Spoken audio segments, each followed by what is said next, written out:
Hello everyone, welcome to part 3. Let's start with a brief recap of the previous episode. In this era of advanced technology and genetic power, young Su Ming, once considered the black sheep of his family, was stripped of his surname and cast out. His passion for machinery was met with ridicule. However, fate took a dramatic turn on the day Su Ming was abandoned by his family.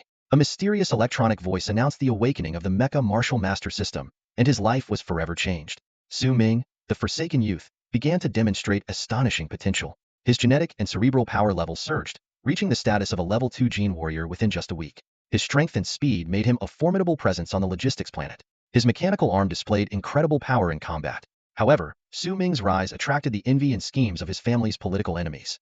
With his keen instincts and formidable abilities, Su Ming repeatedly evaded deadly threats. Not only did he defeat the assassins sent after him, but he also continuously pushed his own limits in battle, showcasing extraordinary combat skills. Meanwhile, Su Ming's father, Clarence, a powerful figure of the apocalypse level, watched his son's progress. Once dismissive of Su Ming due to his perceived uselessness, Corin now felt a mix of complex emotions in the face of his son's remarkable achievements. Su Ming chose to stay in the Black Domain, a place filled with danger and opportunity. He aimed to hone his skills and grow stronger. He wanted to make those who mocked him regret it, and those who betrayed him tremble with fear. Su Ming was determined to carve out his own place in the universe with his own hands. Su Ming's journey was fraught with challenges and battles, but he never wavered.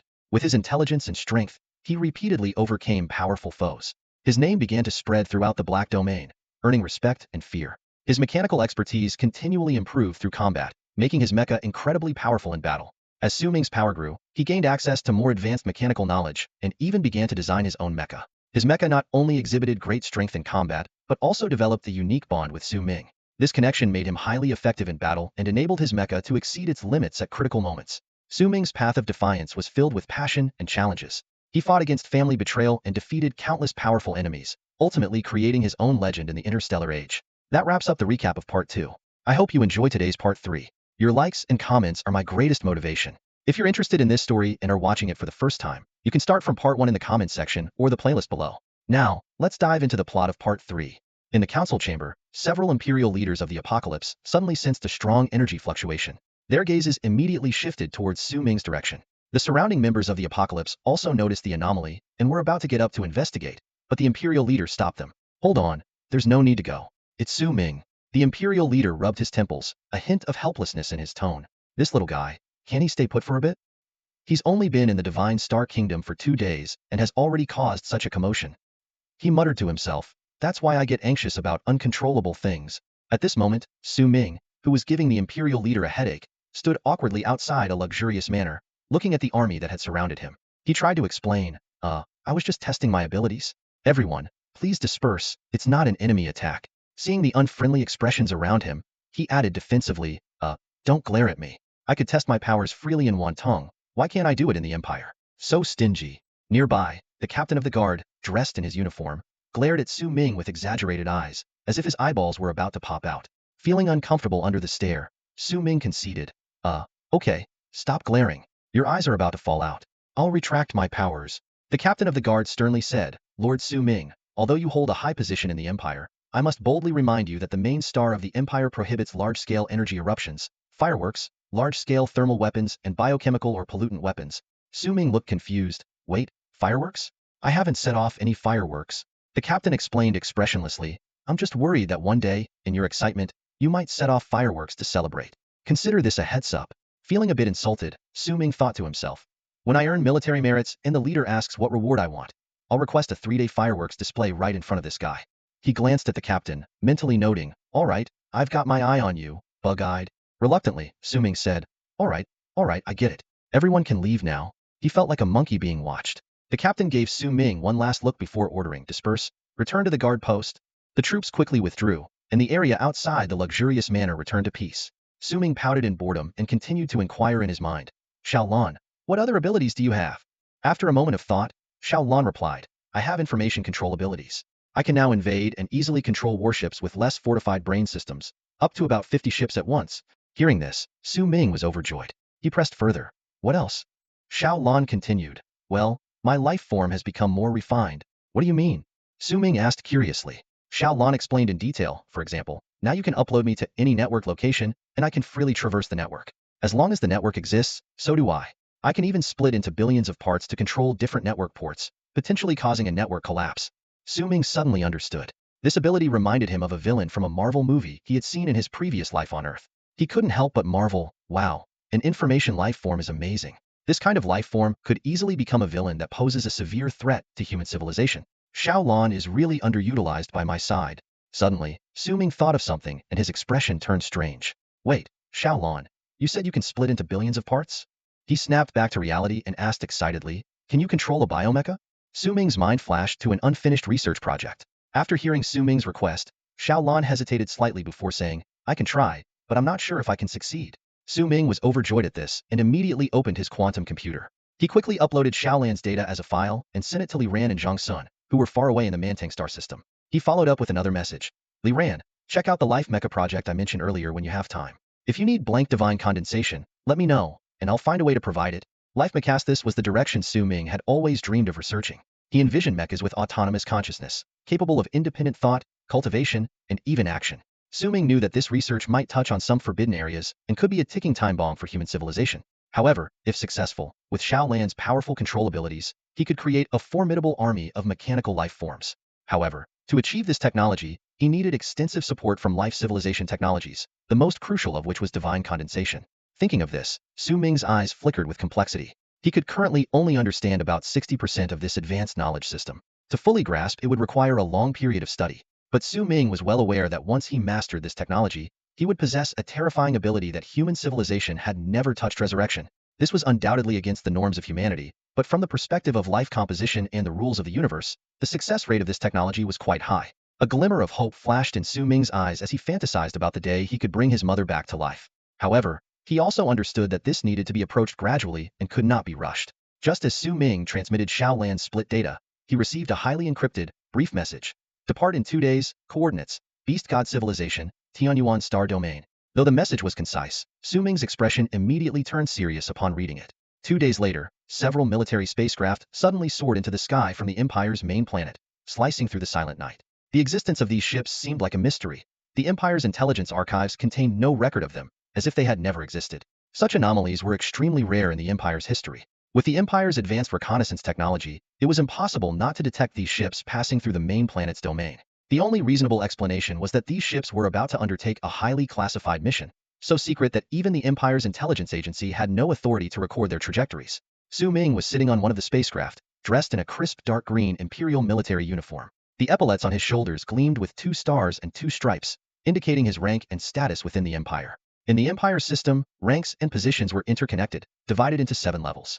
The lowest level was the cloth band, responsible mainly for miscellaneous tasks or ordinary enlisted soldiers. Above the cloth band were the 1st to 6th ranks, each further divided into primary, secondary, and auxiliary positions. Su Ming held a secondary position in the 2nd rank, placing him 3rd in the hierarchy of 7 levels. For a young officer, this was already a remarkably high position, suggesting a promising future. Typically, it would take decades of accumulation and achievements for an officer to reach this level. Su Ming's direct promotion as an outsider was unprecedented in the Empire's history. Consequently, even higher-ranking dignitaries treated Su Ming with respect, recognizing the Emperor's intention to groom this rising star. However, despite such honors, Su Ming appeared uninterested. He yawned, shifted uncomfortably in his seat, and began to idly count the stars on the epaulets of the officers around him. These symbols, representing sacred ranks within the Empire, had become his way of passing the time. As Su Ming glanced around, he realized that the officers aboard were the core strength of the Empire, loyal and dedicated to such a confidential mission. He alone, Su Ming, was the exception. Hey, buddy. Hey. Su Ming couldn't help but address a stern-faced officer beside him. Are we going ahead to prepare first? However, the officer merely gave Su Ming a cold glance before turning away, clearly uninterested in conversing. Su Ming shook his head and sighed. What a bore. In this mission, Su Ming represented the Empire, not wanting, making him feel out of place among his peers. Just then, a man's voice came from the back of the spacecraft. There's no need to worry, Sir Su Ming. With the speed of the Empire's military spacecraft, we should reach our destination shortly. Hearing a voice behind him, Su Ming turned around and was met with the sight of a rugged-looking man. The man smiled and introduced himself. Let me introduce myself. I'm Wei Lan, the commander of the Eastern Xian Army. This introduction took Su Ming by surprise. His eyes immediately fell on Wei Lan's shoulder, where he saw the emblem of 6 stars and 3 stripes, denoting the highest military rank. Su Ming's heart skipped a beat as he realized that this man was a genuine big shot, second only to the members of the Supreme Council in the Empire's power hierarchy. Although Su Ming's father was also a member of the Supreme Council, it did not diminish his respect for Wei Lan. As the commander of the Eastern Xian Army, Wei Lan commanded one of the most elite forces in the empire. Su Ming recalled his father's information. The empire had 16 class armies, named using the cardinal directions for the first character and Tian, Di, Xian, and Huang for the second. Each army was a dominant force, with even the weakest soldier possessing vacuum-level prowess and equipped with millions of class warships, each comparable to a flying-level master. Su Ming couldn't help but compare. His prized entropy tree was powerful, but it was only equivalent to the strength of 100 flying-level masters. The power of the Eastern Xian army, on the other hand, was 10,000 times greater. Even the scattered Tianka-level masters would have to bow before Wei Lan. If Wei Lan gave the order, the full force of the Eastern Xian army could instantly crush 10 ordinary Tianka-level masters into dust. Realizing the gravity of the situation, Su Ming immediately restrained his aura and cautiously asked, "Commander Wei, where are we headed this time?" Wei Lan smiled slightly and explained, "This is a significant matter. We can't attack rashly. We need to make thorough preparations before launching our assault." Su Ming curiously followed up, "What kind of preparations are needed?" A glint flashed in Wei Lan's eyes as he casually replied, "The preparations are simple. Deploying tens of thousands of quantum ripple cannons, tens of millions of Star Destroyer cannons, and a few miscellaneous space-folding cannons and particle destruction rays. Just a small operation." Hearing this, Su Ming gasped. This was no small operation. It was nearly the most powerful arsenal that human civilization could muster. Such a scale of firepower could instantly turn hundreds of star systems into nothingness. In the face of these war machines, Tianka-level masters and high-dimensional beings alike were insignificant. Su Ming suddenly understood. This was an effort to completely erase the beast god civilization from the universe. Wei Lan's words hit Su Ming like a hammer, shattering his understanding. She shook her head and said, "No, it's not as simple as you think." Su Ming raised an eyebrow in surprise. "Oh, what do you mean?" Wei Lan's eyes deepened, and she began to explain slowly. "The beast god civilization is not as weak as you imagine. To become one of the top 5 cosmic nations of human civilization, the beast god civilization is not so easily dealt with. They have an enormous number of internal war weapons, and their defensive weapons are countless. These attacks might barely break through the beast god civilization's defense shield." Su Ming muttered to himself, "Is the beast god civilization really that strong?" A hint of pride flashed in Wei Lan's eyes as she corrected him. "No, you should say human civilization is strong. In fact, human civilization is not as weak as you think." She looked directly into Su Ming's eyes, her tone firm. "You may have seen many powerful civilizations, even those claiming to be stronger than human civilization, but I can tell you clearly, when they encounter human civilization, they will be utterly shattered." Su Ming couldn't help but ask, "Why?" Wei Lan squinted her eyes and explained, "Technology. Human civilization's technology, though it hasn't made many breakthroughs in energy, has reached the cosmic limit in mechanics. Even our leader once said that some cutting-edge mechanical power is beyond his understanding." She continued, "You think human civilization is weak because you are part of it. What you encounter are relatively safe and low-level mechanical equipment. The truly terrifying weapons of the top 5 cosmic nations are only revealed externally, never internally. This creates an illusion that some civilization's technology far surpasses human civilization. Wrong. The top technologies of human civilization are always in the hands of a few, and the beast god civilization and the empire are among those possessing top-notch war technologies." Su Ming's eyes widened, Wei Lan's words almost overturning his understanding of human civilization. Wei Lan glanced at Su Ming and suddenly asked, "Su Ming, have you ever thought about how the Tianqi class compares to me?" Without hesitation, Su Ming answered, "If it's just you, the Tianqi class could easily kill you. But if it's the leader of the Dongxian army, the Tianqi class is a joke in front of you." Wei Lan burst into laughter. "You're right. The Tianqi class is a joke, not just in front of these war weapons, but even in front of some armies equipped with top mechanical gear." Her tone became more heroic. Human civilization once relied on the Tianqi, worshipped their combat power, and longed for it. But with the development of technology, the Tianqi class has gradually been surpassed by the world's technology. The Tianqi no longer sit on the altar, and people's reliance on them is decreasing. Instead, technology and military power provide a sense of security. In the future, the Tianqi class will gradually withdraw from the stage. This world, in the end, belongs to civilization and the collective, not individuals. Listening to Wei Lan's proud and heroic words, Su Ming felt a chill in his heart. He realized that the empire seemed to be gradually forming a confrontation between the military faction and the Tianqi faction. He had already sensed this trend at the conference. The military faction people looked down on the Tianqi descendants. But what Su Ming hadn't expected was that this sentiment extended to their elders as well. Su Ming couldn't help but shake his head inwardly. He firmly believed that the Tianqi couldn't just simply exit the historical stage.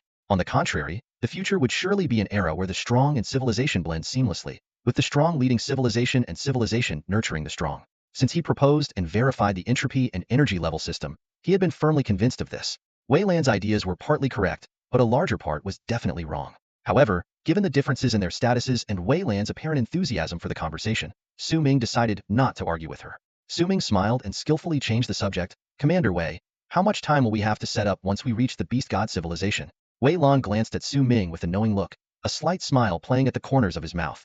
I know what you're up to. I've heard a bit about the feud between the Karen family and the Guangling family. You'll have about a month, which should be enough time for you and Karen Clarence to take action. Hearing this, Su Ming scratched his head, pretending to be embarrassed as if his intentions had been exposed. However, his thoughts drifted to another matter: Wanmu, the person he had planted within the beast god civilization. He had promised that after the Empire conquered the beast god civilization, he would leave them a way out, allowing them to secretly preserve some of their strength. Time was running out, and he needed to act quickly. Seeing Su Ming deep in thought, Wei Lan chuckled softly and shook his head before walking away. With the Empire's advanced space technology, the military ship traversed incredible distances at astonishing speed. In just under 2 days, they arrived at the distant Tianyuan starfield. As Su Ming stepped off the ship, he found himself on a desolate, harsh planet devoid of life. Wei Lan pointed to the ground with a smile. Lord Su Ming, take a look below. As soon as he spoke, the planet's surface split open, revealing an underground passage. Su Ming was astonished to realize that despite standing directly above the passage, he had not noticed any signs of the space below being hollowed out. Only when the passage opened did he sense a slight anomaly. The Empire's concealment technology was so advanced that it reminded Su Ming of his time at the Void Civilization Research Institute. Back then, they had almost immediately detected underground facilities. Now, despite his significant improvements in cultivation and divinity, he still couldn't perceive the Empire's underground base. This realization sparked a flicker of concern in Su Ming's eyes. Maybe Wei Lan was right: the Empire's reliance on the Tianqi was indeed waning. If the Tianqi couldn't quickly break through their limitations, they might truly face a sharp decline in status. Su Ming stepped into the underground base, his eyes scanning the surroundings as his brow furrowed slightly. What he saw was a hive of activity. Various military equipment being methodically assembled and tested by soldiers. The entire interior of the planet was undergoing massive modifications by the Empire's military engineers. Su Ming realized that once the modifications were complete, the planet itself would become a formidable weapon of war. Inside the base, countless warships were lined up in neat rows, resembling prized possessions in a giant storage unit. Wei Lan admired the orderly military base, a look of satisfaction on his face. He introduced to Su Ming. We've hollowed out the entire planet and transformed it into a military base. We have about 100,000 of these planetary space stations. But don't worry, we've used gravity stabilizers to ensure the planet's gravity remains stable, preventing any geological fractures or collapses. Su Ming nodded in understanding and then asked, what about the energy? How do you plan to power these thousands of military space stations? Wei Lan chuckled lightly and projected an image onto a screen. Su Ming focused on it and saw a star emitting intense heat, but its size was much smaller than any star he had ever known, perhaps only a millionth of the size. That's impossible, Su Ming exclaimed. How can such a small star exist in the universe? A star with such low mass wouldn't be able to sustain hydrogen fusion and would explode instantly. Wei Lan seemed to relish Su Ming's astonished expression. With a hint of superiority, he explained, about 5 years ago, the Empire made a breakthrough in particle gap technology and successfully applied it to unstable particles. This star is so small because the gaps between particles have become infinitely small, causing it to collapse to this size. Su Ming muttered to himself. The fissioning particle cores inside are key to preventing the star from collapsing into a black hole. Once the internal energy of the star begins to decrease, it could collapse into a black hole in an instant. Wei Lan gave Su Ming an approving look and added, exactly. But we'll abandon the star before its energy reaches the collapse threshold, pushing it away from the Empire's territory at a constant speed. Su Ming turned to observe the miniature star again, noticing a massive energy receiver enveloping it and using gravity controllers to move the star. He realized that the star had essentially become a mobile refueling station for the Empire's war efforts, providing energy supplies to the military at any time. With this technology, the Empire wouldn't have to worry about logistical support being cut off and could sustain a decade of continuous warfare without any issues. At that moment, several imposing figures approached Su Ming and Wei Lan. Su Ming recognized some of them as the Empire's apocalyptics, including his father, Karen Clarence. Su Ming, you're here. Karen Clarence exclaimed upon seeing his second son, a hint of a smile in his eyes. He then led Su Ming to a private room. I heard about what happened in the Empire. An assassin tried to kill you. I've sent people to investigate, but strangely, the investigation was abruptly cut off halfway through, Karen said, shaking his head. It's a good thing you're safe. It was really close. Hearing his father's words, Su Ming sighed inwardly. He knew that the person who attempted to assassinate him was Su Rue, who had vanished without a trace after the attempt. Su Ming had a vague suspicion that Su Rue had been rescued by that mysterious figure. Su Ming shook his head, a slight frown on his face. After a moment of contemplation, he said to his father, Colin Clarence, it's fine. It's all in the past now. Dad, you can have the investigators stand down. This matter isn't easy to get to the bottom of. Colin Clarence's expression changed upon hearing this. Such a significant incident on the Empire's primary planet would typically warrant a relentless pursuit by the leader. Su Ming's desire to let it go seemed out of character, arousing his suspicions. But since his son had made his stance clear, Colin could only nod in agreement, and dropped the subject for now. Are you ready for the Guangling family? Colin Clarence asked, his expression turning serious. Su Ming nodded slightly, a glint of confidence in his eyes. I've placed a mole inside. He's already implanted a device into the Guangling family's defense system. With remote control, we can bring down their entire defense network in an instant. Colin Clarence nodded in approval but hesitated, a look of concern crossing his face. After a moment's pause, he asked, are you really confident about the resurrection? Su Ming's expression grew solemn. I can only say there's a certain degree of confidence. But we need to reclaim the ultra-civilized artifact stolen by Guangling Tianqi to improve our chances and hope to bring Mother back. At this time, the Empire was preparing to launch an attack on the Beast God civilization. Normally, Su Ming and Colin Clarence could seek revenge by eliminating Guangling Tianqi on the battlefield. However, they chose to infiltrate the Guangling family because of that ultra-civilized cosmic artifact. Su Ming's mother, Guoyu, was once one of the Empire's top researchers. After Colin Clarence obtained the ultra-civilized artifact, he handed it over to Guoyu for study. According to Colin, during an experiment, the artifact unexpectedly activated, absorbing one of Guoyu's arms. Although her arm was later reconstructed through genetic technology, the original remained within the artifact. This attack on the Guangling family was not just about revenge, but also about retrieving the ultra-civilized artifact. They planned to use entropy technology to unlock the artifact and extract Guoyu's arm. This would not only provide her genetic sequence, but also capture her life essence. By implanting this information into a blank divinity, there was a possibility of resurrecting Guoyu. Two figures silently appeared in the outer ring of the Beast God Civilization's star system. Colin Clarence cautiously scanned their surroundings and whispered to his son, Su Ming, be careful. Any further and will be detected by the Beast God Civilization's surveillance system. Su Ming halted and turned to his father, a trace of worry flickering in his eyes. Dad, how confident are you about this mission? Colin Clarence smiled faintly, a confident gleam in his eyes. Before you gave me that theory, my confidence was about 50%. But now, he paused, with your theory on entropy matter, my training has become much clearer. My power is more refined and stronger. I'd say I'm at least 80 to 90% sure.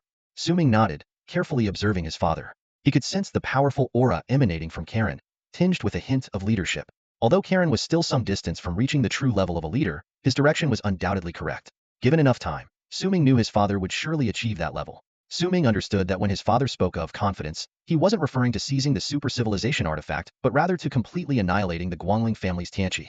Even before, Colin had a 50% chance of killing all three Tianqi-level powerhouses under the Beast God Civilization's watch. Now, with his confidence boosted to 80 or 90%, it was clear that Colin's strength had made a qualitative leap. The vengeance for my mother must be exacted, Su Ming thought to himself. Whether she can be revived is one thing, but revenge is another. He turned to his father and said, I'll go disable the Guangling family's defense system first. Once I signal you, you can come directly. Colin frowned, a hint of concern in his voice. Can you block the Beast God Civilization's detection? Why not let me take you, and we can launch a direct assault? Su Ming shook his head helplessly, thinking his father still preferred violent solutions. No need, he explained. I have a way to block the detection. You just wait here. I've already set up spatial transfer anchors. Once I control the defense system, use the spatial transmitter I gave you to teleport directly to the Guangling family. With that, Su Ming's figure flashed and sped into the Beast God Civilization's territory. Colin watched in astonishment as his son was enveloped in a faint blue glow, seemingly undetectable. This amazed him greatly, as the Beast God Civilization's detection system was highly advanced, even surpassing the Eastern Alliance in this regard. They possessed a super civilization artifact known as the Eagle Gem, capable of easily detecting any energy fluctuations. Colin could infiltrate the Eastern Alliance with ease, but had no confidence in sneaking into the Beast God Civilization undetected. At that moment, Su Ming was heading toward Guangling Star, the stronghold of the Guangling family, renamed after they purchased the original Tianqi star. The blue light enveloping Su Ming was Xiao Lan, which had evolved various information manipulation abilities after waking up, including information blocking. Given Xiao Lan's life level and control over information, it was nearly impossible to detect it unless using the most advanced human civilization detection technology. The territory of a cosmic empire is so vast that even an empire cannot deploy the most advanced detection equipment in every star region. Su Ming was well aware of this, so he had no worries about being detected. Just then, Xiao Lan's voice echoed in Su Ming's mind, Master, be careful ahead. There is a hidden information entity approaching. Su Ming's expression tightened, and he instantly mobilized his internal energy. Entropic matter surged over his body like a tide, forming a precise entropic armor in an instant. He quickly activated the optical camouflage function, and his figure quietly disappeared into the vast starry sky. Moments later, a colossal cosmic creature, as large as half a planet, slowly swam past the spot where Su Ming had just been. The giant beast opened its meteor-like eyes and scanned the surroundings warily. Finding nothing unusual, it leisurely departed, disappearing into the distant nebula. After confirming it was safe, Su Ming's figure gradually reappeared. He glanced in the direction the giant beast had gone, then accelerated forward. Along the way, Su Ming encountered various forms of cosmic creatures. Some were as powerful as vacuum-level beings, while others were only equivalent to 4th or 5th level gene warriors. Regardless of the level of the creatures he encountered, Su Ming remained highly vigilant, cautiously activating his optical camouflage each time to avoid detection. The Beast God civilization is named for its in-depth study of cosmic creatures. Originating from a cosmic nation specializing in cosmobiology, it evolved over a long period to reach its current height. They not only preserved the tradition of researching cosmic creatures, but also greatly advanced it. The Beast God civilization can easily control, cultivate, and genetically modify cosmic creatures, with their technological level far surpassing the relevant experiments of the Lozer Alliance. This unique technological structure has created a military mode for the Beast God civilization that is distinct from the other 4 major civilizations.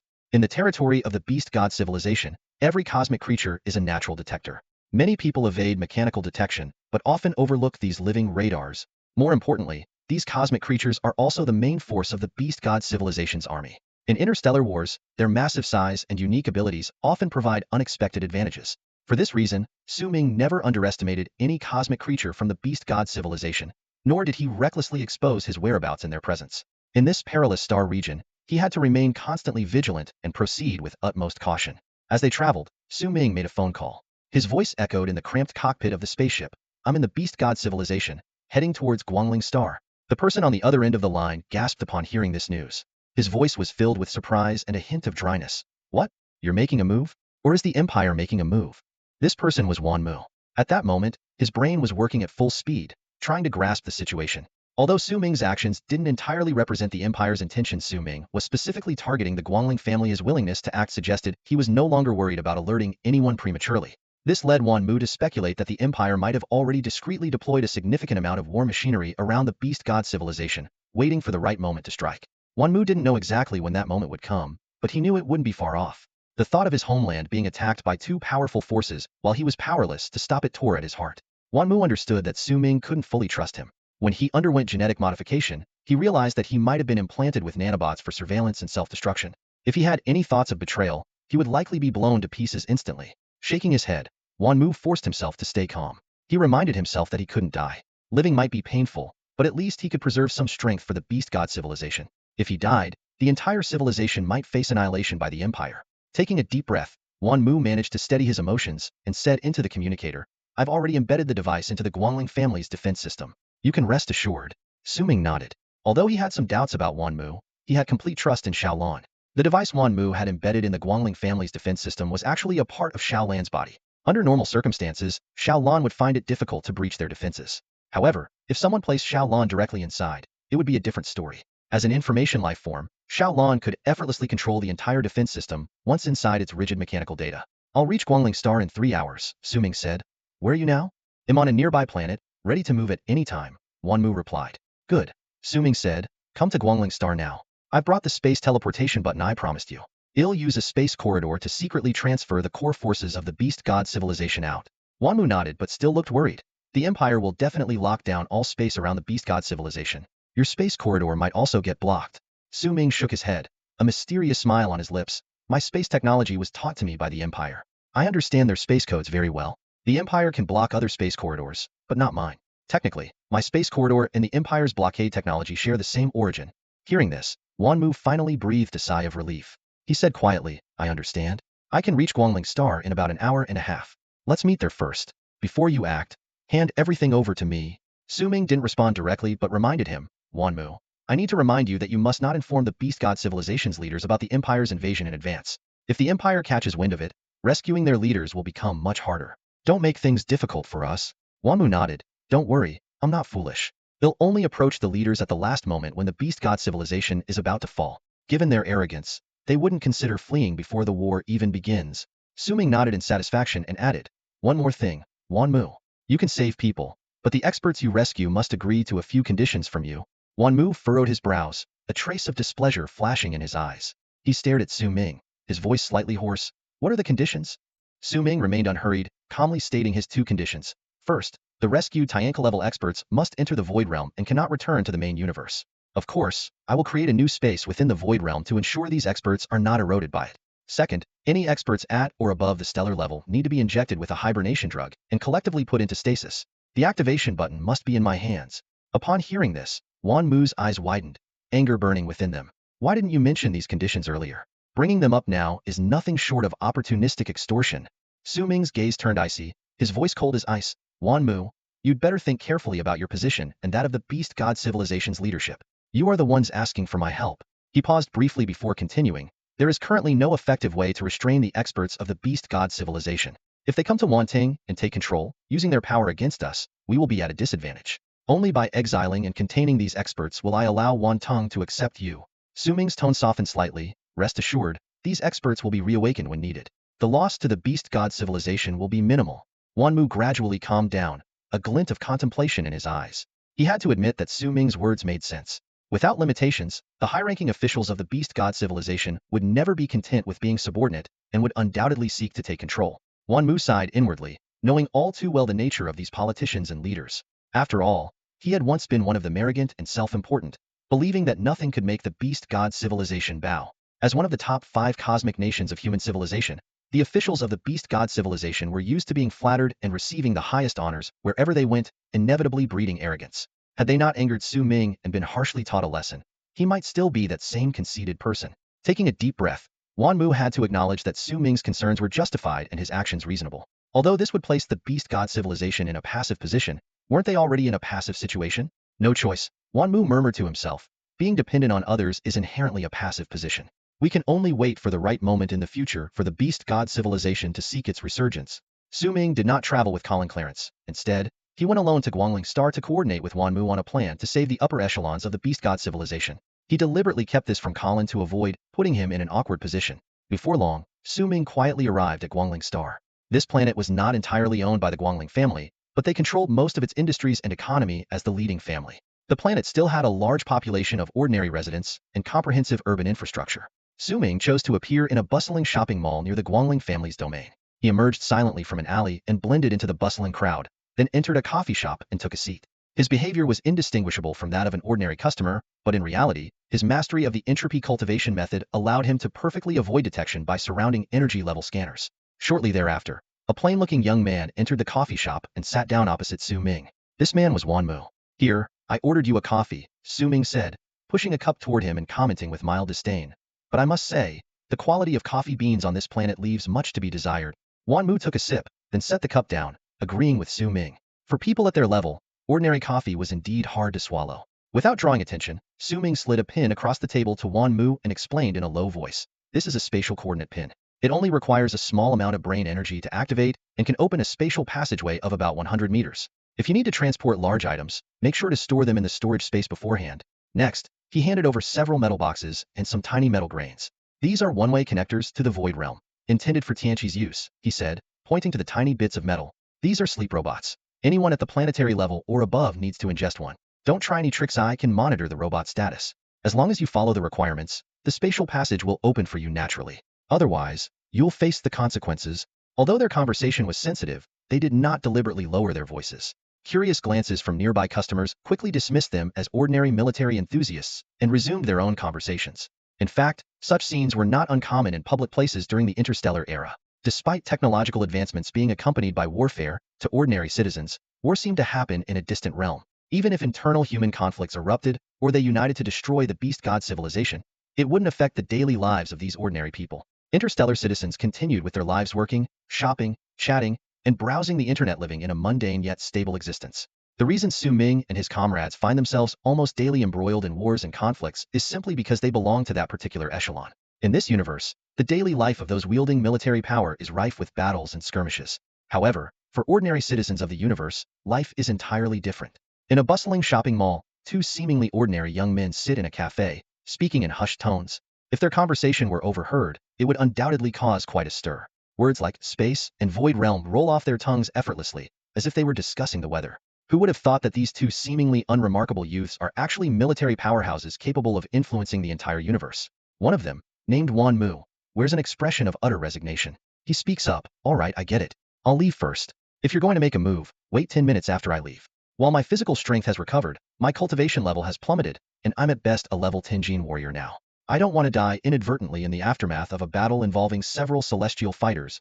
It turns out that Wan Mu had his cultivation crippled by a powerful celestial named Owen. Although his body has recovered, his cultivation remains almost entirely destroyed. leaving him barely at the level of a level 10 gene warrior, making him somewhat despondent about his training. Su Ming chuckled and patted Wan Mu on the shoulder, a hint of temptation in his tone. If things go smoothly and you genuinely devote yourself to Wantung, I can teach you a method to restore your cultivation. But first, you must pledge absolute loyalty. He continued, you go ahead. I'll stay here for a few more minutes. This planet might descend into chaos soon, so you'd better leave quickly. This conversation, overheard inadvertently by nearby customers, immediately sparked panic. Some began to speculate that these two young men might be terrorists planning to blow up the mall. Chaos ensued as customers hurriedly fled the cafe, causing minor disturbances outside. The cafe owner, who had been absorbed in making coffee, finally looked up to see his patrons rushing out. He anxiously shouted, customers, you haven't paid for your coffee. But the customers were too preoccupied with escaping to pay, running as fast as they could. Amid the owner's bewilderment, a polite young man approached the counter. Smiling, he took out a few star coins and said, don't worry, boss, I'll cover their bill. Consider it my treat. The young man kindly advised, boss, today might be a bit chaotic. Maybe you should close up early and go home for a good night's sleep. When you wake up, everything will be calm again. Before the owner could respond, the young man had already vanished. Looking at the star coins in his hand, the owner murmured, that young man sure left quickly. He even gave a bit extra. Not many young people are so courteous these days. He must have been raised well. His father must be a gentle, easygoing man. Little did the owner know that the polite young man he spoke of was one of the military powerhouses capable of shaping the fate of the entire universe. And the chaos he mentioned likely meant that this planet was on the brink of unprecedented turmoil. After Su Ming left the cafe, he leisurely strolled in the direction of the Guangling residence. Suddenly, a shout broke the tranquility. Look, a luxury spaceship. A gleaming spacecraft zoomed overhead and shot into the sky. Watching the ship disappear into the clouds, Su Ming formed a plan. In a flash, he appeared at the entrance of the Guangling residence. Xiaolan. Su Ming called out in his mind. Got it. Leave it to me. Xiaolan responded excitedly. Instantly, an invisible force emanated from Xiaolan, enveloping the surroundings. The Guangling family's proud energy shield dissipated like a bubble, and various advanced defense systems were instantly paralyzed. The once heavily guarded Guangling residence was now completely exposed to Su Ming. With a light chuckle, Su Ming confidently stepped into the courtyard. Xiaolan's voice echoed in his mind once more, Master, here's the map. The location of Tianqi is marked. My ability can only cloak an area within 20 meters of Tianqi. Any closer and you'll be detected. Be careful. A detailed map of the Guangling residence imprinted itself in Su Ming's mind, as if he had known the place all along. Meanwhile, the Guangling family's surveillance system rebooted, but Xiaolan was now in control. As an information life form, Xiaolan's mastery over electronic networks was unparalleled. In an instant, the entire Guangling residence, except for a few hidden corners, was displayed in Su Ming's mind.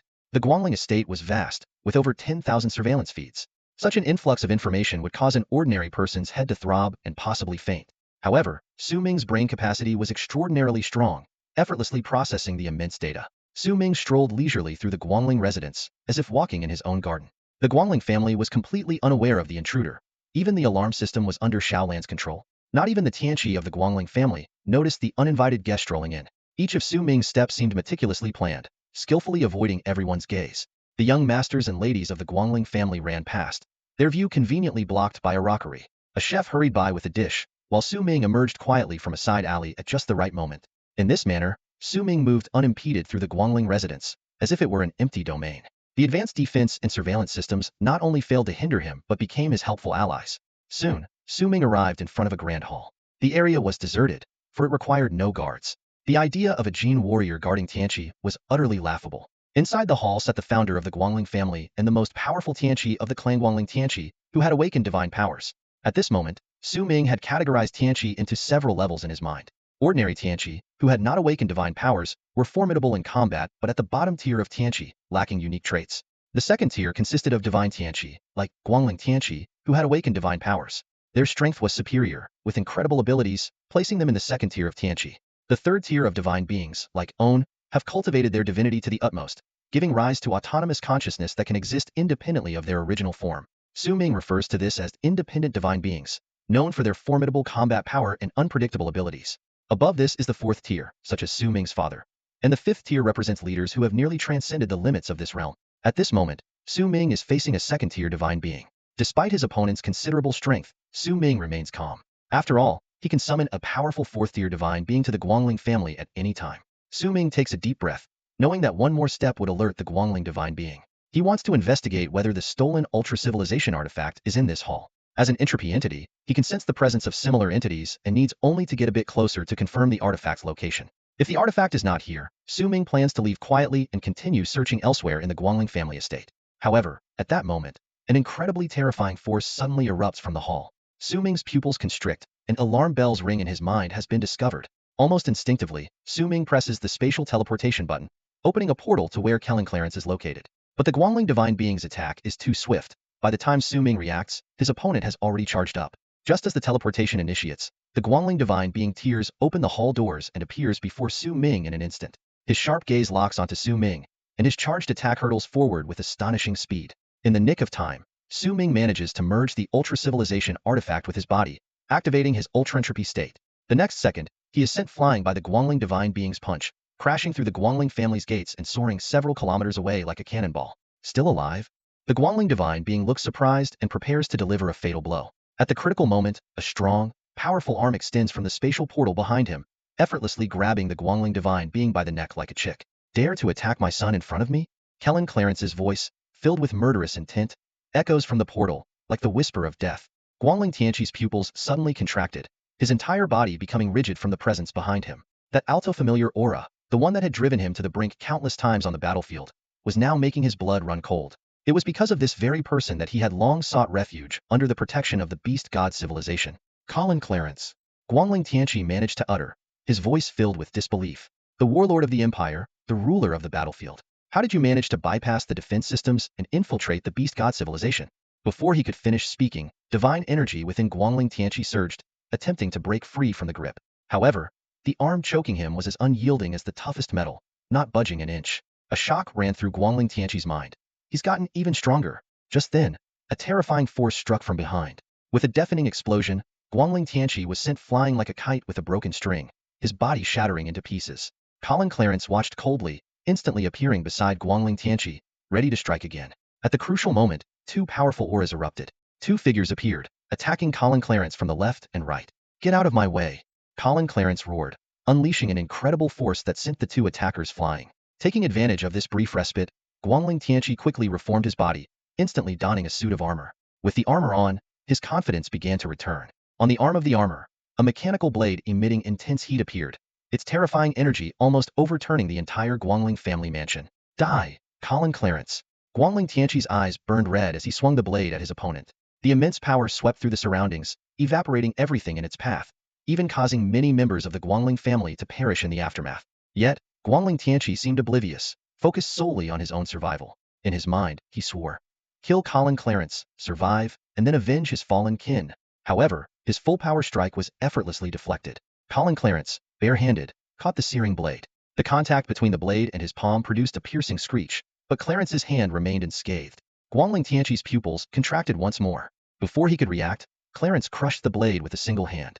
Then, a massive fist appeared abruptly before his eyes. Boom!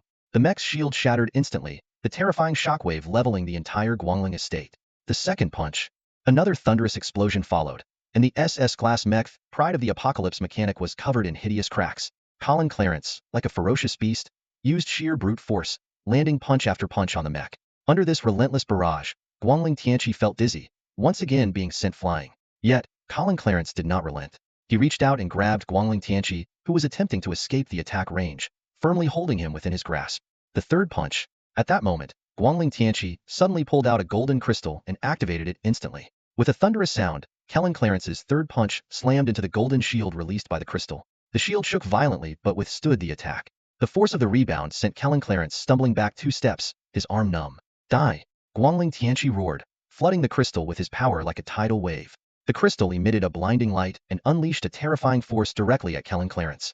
With an earth-shattering boom, the ground collapsed instantly, forming a massive crater. Nearby buildings were obliterated, swallowed into nothingness. The force was so immense that it created a depression spanning hundreds of kilometers. From space, the planet's surface showed a giant concave pit. The Earth's crust convulsed, volcanoes erupted, and the atmosphere twisted and deformed as if the apocalypse had arrived. Ignoring the devastation behind him, Guangling Tianqi seized the moment to soar into the sky. He knew this attack wouldn't completely annihilate Kellen Clarence, but hoped to buy some time to escape. As expected, an even more terrifying force began to brew within the crater. A violent and ferocious aura locked onto Guangling Tianqi like an invisible net. Help me! Help me! Guangling Tianqi screamed in terror, shouting to the other 2 members of the Guangling clan, hold him off! I'm going to seek support from the beast god civilization. Once the other Tianqi arrive, Kel and Clarence will surely die. The two Tianqi exchanged a glance and braced themselves, standing in front of Guangling Tianqi. Just then, a dark shadow shot out of the crater.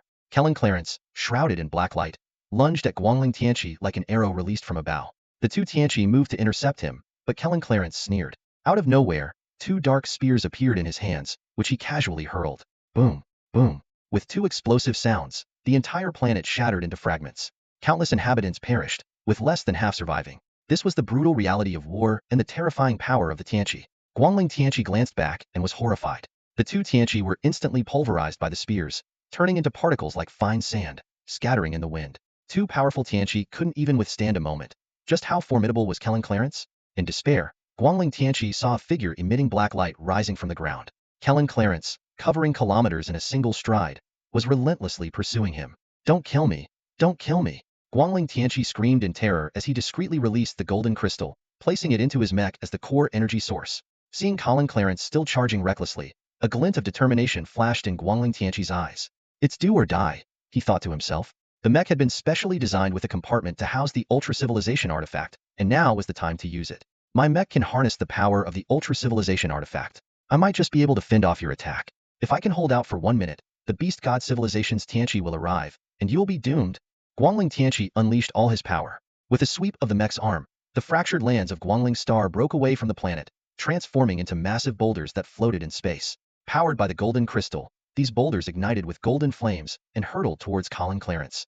The intense heat seemed to scorch the very fabric of space. The massive rocks quickly engulfed Colin Clarence, with the golden flames continuously searing him. However, in the next instant, a flash of black light erupted from Colin Clarence's body, shattering all the burning rocks. He instantly appeared beside Guangling Tianqi, reaching out to grab him. Guangling Tianqi's pupils contracted as he swiftly drew a battle sword from his storage space. Infused with the power of the golden crystal, the blade gleamed with golden light as he slashed towards Colin Clarence. Seeing the golden glow on the sword, Colin Clarence frowned slightly and didn't attempt to catch it barehanded like before. He knew well the extraordinary power of the ultra-civilization artifact stolen from his family, and even he dared not underestimate it. But that didn't mean Colin Clarence feared Guangling Tianqi. In a flash, he appeared behind his opponent, and a silent black mech materialized around him. The mech, radiating a dark aura, thrust a spear fiercely at Guangling Tianqi's mech. Boom! The clash of black and golden forces erupted in a brilliant display of light in the cosmos. The impact left Guangling Tianqi struggling to breathe, trying to retreat under the force. At that moment, a figure emerged from the center of the energy explosion. It was Colin Clarence. He looked coldly at Guangling Tianqi, and in the gaze of his despairing opponent, he shattered Guangling Tianqi's mech with a single punch, then retrieved the golden ultra-civilization artifact from the energy compartment, back to its rightful owner. You never knew how to wield the true power of this ultra-civilization artifact, Colin Clarence said coldly. As he spoke, the golden crystal in his hand melted and flowed into his body. Su Ming, who had been watching the battle from the fragmented Guangling star, showed a slight change in expression. The scene was familiar to him. Those who practiced the entropy substance cultivation method could integrate ultra-civilization artifacts into their bodies, including himself and his father. Only the entropy substance cultivation method could truly unleash the power of ultra-civilization artifacts. Su Ming looked curiously at his father. Colin Clarence was indeed astonishingly powerful. The black aura radiating from him earlier was actually the ultra-entropy state that Su Ming was well acquainted with. Su Ming knew all too well that achieving a hyperentropic state required the fusion of artifacts from advanced civilizations. However, Colin Clarence managed to break through this barrier purely through his own accumulation and the dense entropy within his body. This self-achieved hyperentropic state imposed almost no burden on the body and, theoretically, could be sustained indefinitely. At this moment, Colin Clarence was preparing to fuse an artifact from an advanced civilization while in his hyperentropic state. This action filled Su Ming with intense anticipation. It was not only an unprecedented attempt, but also pointed the way for his future cultivation goals. Colin Clarence absorbed a golden crystal into his body, and instantly, a surge of immense power erupted from within him. A glow of interwoven black and gold radiated from his body. He looked down at his hands, then gazed at Guangling Tianqi across from him, murmuring, "I feel like I've reached a whole new level." Before the words had fully left his lips, he suddenly extended his hand and threw a punch towards Guangling Tianqi. This seemingly simple punch contained astonishing power. In an instant, Guangling Tianqi and his mech were pulverized into dust, dispersing into the vastness of space. After completing this feat, Colin Clarence quickly moved to Su Ming's side and whispered, "Let's go. The beast god civilization's elites are closing in. If we don't leave now, we won't make it." Father and son were overwhelmed with mixed emotions, the satisfaction of avenging a great wrong intertwined with the impending danger. They both knew that such a terrifying energy fluctuation must have alarmed the beast god civilization. Su-Ming nodded in agreement and swiftly activated a mechanical device. In the blink of an eye, a spatial portal over 3 meters high unfolded before them. Without hesitation, they leaped through it and vanished instantly. Just 2 minutes later, several powerful figures appeared around Guangling Star. The air was thick with murderous intent as a voice roared, "Damn it, he got away. That aura belongs to Cullen Clarence. He's come to avenge Guangling Tianqi." Orders were immediately issued.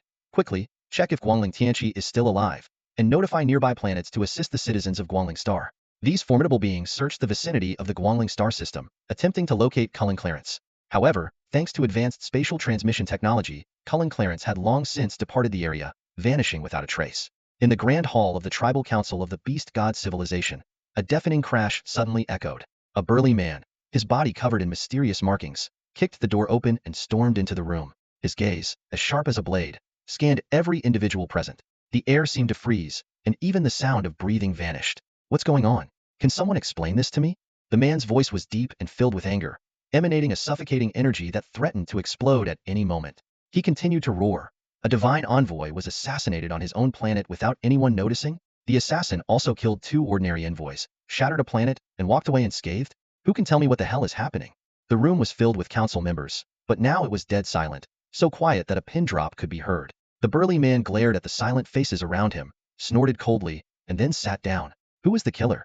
His voice was now calm, but carried an undeniable authority. A man in military uniform finally spoke, his voice heavy. Based on the residual energy at the scene, it was likely Corin Clarence.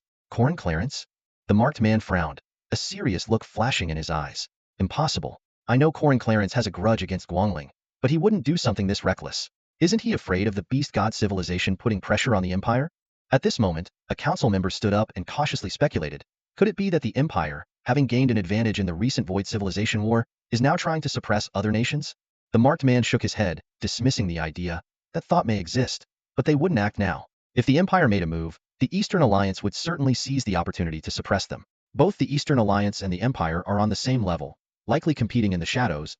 The room fell into deep thought, each person trying to interpret the implications behind Corin Clarence's actions. Although unspoken, everyone sensed that the Empire might be plotting something significant. However, they couldn't fathom that the Empire's ambitions were far greater than they imagined, aiming not just for minor actions, but to eliminate the entire Beast God civilization. The marked man stood up and decided to take action. I'll go to the Foreign Affairs Department to pressure the Empire and question them about Corin Clarence. We'll see how they respond and plan our next steps. He explained. This is a major incident. An entire planet has been destroyed, and billions of citizens have perished in space. We can't suppress this. We must apply diplomatic pressure on the Empire to calm the public's outrage. With that, he turned to leave. However, just as he pushed the door open, a hurried council member bumped into him. "Hey, Axamu, watch it. What's the rush?" The marked man patted Axamu's shoulder, intending to bypass him, but Axamu grabbed his arm. "Wait, Watami. Don't leave yet, some things happened," Axamu said urgently, his face full of anxiety. Seeing Axamu so tense, Watami looked surprised and quickly returned to his seat. The others also turned their curious gazes towards Axamu. "What's going on, Axamu?" they all asked in unison. Axamu, sweating profusely, hastily activated a holographic screen and projected a news report. "Everyone, please look at this." The screen displayed a shocking headline. Beast God Civilization Council members secretly manipulate planetary financial transactions, resulting in the disappearance of 200 billion star coins. The council members, upon seeing the news, furrowed their brows, and the room once again fell into a dead silence. Of course, they weren't frowning because of the news itself, but because they felt Ixumu was making a big deal out of nothing. Inside the council chamber, the officials looked displeased. A corruption case should have been handled by the regulatory department, not brought to the Grand Council's holographic screen, which was clearly out of the ordinary. What bothered them even more was that the attack on Cullen Clarence remained unresolved, leaving everyone frazzled. At this moment, Ixumu's doomsday demeanor was undoubtedly adding fuel to the fire, causing unnecessary tension among the officials. "Ixumu, what do you mean by this?" An older official frowned and asked. "Is this really something that needs to be discussed here?" "Hold on." Ixumu raised his hand to signal for patience, his eyes still filled with gravity. He began projecting one piece of information after another onto the holographic screen. The content on the screen left everyone in the room dumbfounded. 10 years ago, a massive number of children were abducted from the Shuamin star system of the Beast God civilization, only to be found enslaved as minors by government officials. General Min Rue of the Beast God civilization caused military equipment failures due to unauthorized bidding, resulting in the deaths of 3 million soldiers during military exercises. Officials of the Beast God civilization, colluding with the Free Federation of Busa in secret dealings. Secret bioexperiments in the Dongyuan star system of the Beast God civilization linked to a certain official. The atmosphere in the council chamber grew increasingly tense. The officials' expressions shifted from initial indifference to seriousness, then to shock and anger. If it had been just a couple of scandals, they might have been attributed to a few bad apples. But in just 1 hour, thousands of scandals involving officials of the beast god civilization had surfaced, indicating that this was no coincidence. Something's wrong. Vitomi broke the silence, his voice filled with caution. Someone is deliberately exposing government scandals. Even more disturbing was the fact that some of the scandals involved officials present in the room. The atmosphere in the council chamber became eerily strange, with faces turning from pale to ashen. Vitomi took a deep breath, suppressing his unease, and asked, "Can we trace the sources of these news stories?" Exumu shook his head grimly. "So far, we've only traced 300 of the news sources, which seem to be vaguely connected to the Empire and the Dongming alliance." What? This response hit them like a sledgehammer, shattering their last vestiges of hope. The officials stood up in disbelief. How is that possible? One official murmured, "These two factions should be in competition. Why would they simultaneously release scandals about the beast god civilization?" Suddenly, a more terrifying thought crossed everyone's minds. Another official urgently asked, "Have scandals from the other two cosmic nations been exposed?" All eyes turned to Exuma. His expression was even more pained than before as he bitterly replied, "Only scandals involving officials of the beast god civilization have been exposed." This statement was like a death knell, shattering any remaining hope. The council chamber fell into a deathly silence, as everyone realized they were facing an unprecedented crisis. The interstellar situation has taken a drastic turn. Not only has the beast god civilization noticed the abnormalities, but the other two major powers have also sensed that something is amiss. Recently, scandals involving the officials of the beast god civilization have been exposed one after another, shocking the interstellar community.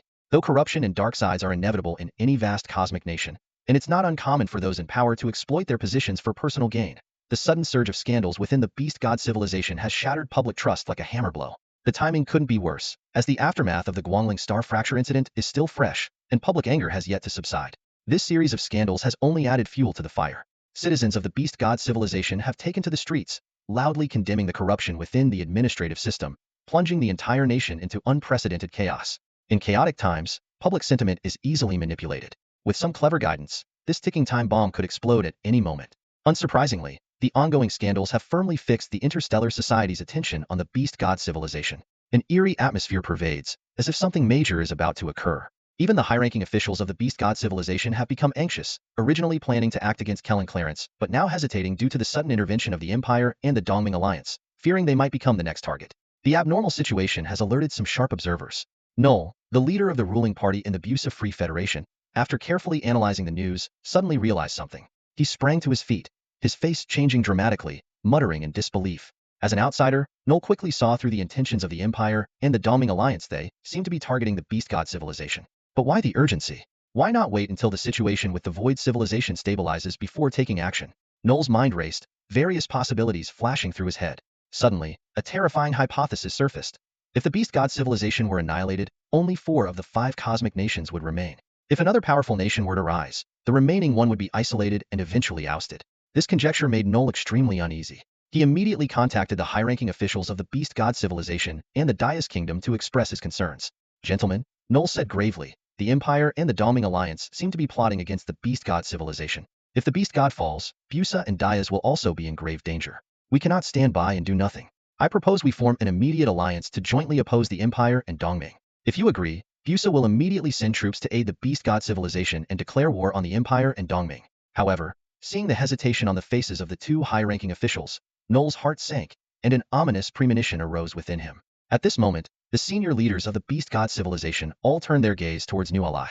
After a brief silence, Yadawa Luo, the leader, nodded slightly and spoke, "Lord Nualai, after our thorough discussion, we believe your hypothesis is likely correct. We propose forming a temporary alliance, with both of you deploying your forces immediately. The beast god civilization is willing to open the outer ring of our star system for your troops to station, so we can jointly combat the Empire and the Dongming alliance." Hearing this, Nualai couldn't help but furrow his brows. He said in a deep voice, "Lord Yadawa Luo, if our troops only station in the outer ring, without the inner ring as a buffer, they would be easily exposed to enemy fire, putting us at a significant disadvantage. Could you consider opening the inner ring star system?" Yadawa Luo's expression instantly turned stern, and he shook his head resolutely. "Lord Nualai, the inner ring is the military stronghold of the beast god civilization. It is absolutely impossible to open it to the military systems of other nations. Once Busa's forces enter the inner ring, the threat to the beast god civilization might surpass that of the combined forces of the Empire and Dongming." A flash of anger appeared in Nualai's eyes, and his voice involuntarily rose. At a time like this, does the beast god civilization still care about such things? This is a joint attack by the Empire and Dongming. Are you not afraid of annihilation? Yadawa Luo's eyes exuded intense arrogance, and his tone was filled with undeniable confidence. Lord Nualai, the defensive capabilities of the Beast God civilization are the best among the 5 cosmic nations. We are fully confident in easily withstanding the combined assault of the Empire and Dongming. Our millennium of experience tells us that as long as we don't open the inner ring, the Beast God civilization is impregnable. Besides, he gave Nualai a meaningful glance. How can I be sure that Lord Nualai's sudden goodwill is not some kind of plot? Seeing the undisguised arrogance in Yadawa Luo's eyes, Nualai was furious. He pointed at Yadawa Luo and shouted, "Why are you so short-sighted? So arrogant?" In the past, the combined forces of the Empire and Dongming couldn't break the Beast God civilization, but they are no longer what they used to be. No matter how self-assured the Beast God civilization is, annihilation is imminent. With that, he turned to King Diaz, with a hint of pleading in his voice. "King Diaz, what do you think?" However, King Diaz looked at Nualai with a subtle, inscrutable smile. He calmly said, "I fully agree with Lord Nualai's thoughts, but my choice might be different from yours. You wish to huddle together for defense, but I refuse to be so passive. Now that the Empire and Dongming are jointly attacking the Beast God civilization, it means that the 3 of them over there in the Void civilization will be too preoccupied. This is the perfect opportunity for my Kingdom of Diaz to strive for the position of the 3rd strongest nation. Gentlemen, I must take my leave." Nori abruptly hung up the phone and stormed into the office, seething with anger. His face was flushed, fists clenched, and he muttered curses under his breath. Damn it, one is short-sighted, the other arrogant. How did these pig-headed fools become the leaders of our great civilization? His gaze swept across the senior officials in the room, eyes blazing with fury. Nori began to explain the situation in detail, his voice dripping with disdain and concern. The leader of the Beast God civilization, Yadawa Luo, is blindly confident, believing their defense system can withstand an assault from 2 civilizations of equal strength. Nori scoffed. Maybe that was true in the past, but the Empire and Dongming are no longer what they used to be. They have absorbed the power of the puppet nation and grown into even more terrifying giants. If the Beast God civilization continues to cling to their belief in the Outer Ring Star defense, they won't even know how they met their end. Nori's expression suddenly turned to one of resignation. As for Diaz, he shook his head. He hasn't grasped the situation at all. Diaz naively thinks that the internal chaos within human civilization means that other powerful nations are too preoccupied to concern themselves with the Void civilization's war. He sees it as a golden opportunity. Nori's voice grew somber, but they overlook the long-term consequences. Once the Empire and Dongming annex the Beast God civilization, even if Diaz becomes a new cosmic power, he will be left far behind. The situation will inevitably turn into a struggle between 2 giants, with Diaz becoming the weakling. A senior official cautiously spoke up, "Lord Nori, it seems we need to make a decision quickly. Which side should we take?" Nori answered without hesitation, a glint of determination in his eyes. "There's only one path. We must seize the puppet nation's spot within the Void civilization and simultaneously annihilate the Kingdom of Diaz." He strode to the center of the room, his voice filled with fervor. "The Beast God civilization is doomed by its arrogance. Supporting them would be a waste of our forces. We need to focus all our efforts on the war with the Void civilization, crushing their last remnants of resistance. This way, we can establish a new puppet nation and stand on equal footing with the Empire and Dongming. Then, we will obliterate the Kingdom of Diaz, absorb their power, and perhaps even surpass the Empire and Dongming." The senior officials looked worried, and one of them cautiously said, "This won't be easy. Every step could push the Busa Free Federation to the brink."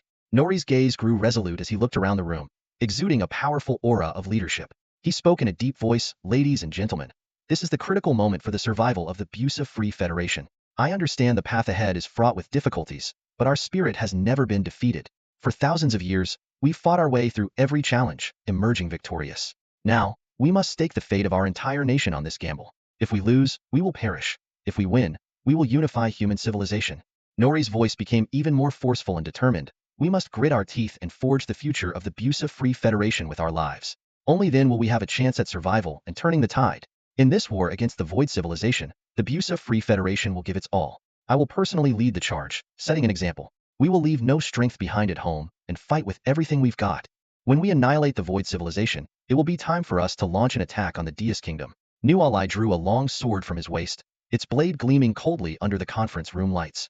He raised the sword high and shouted loudly, "Long live the Free Federation of Busa!"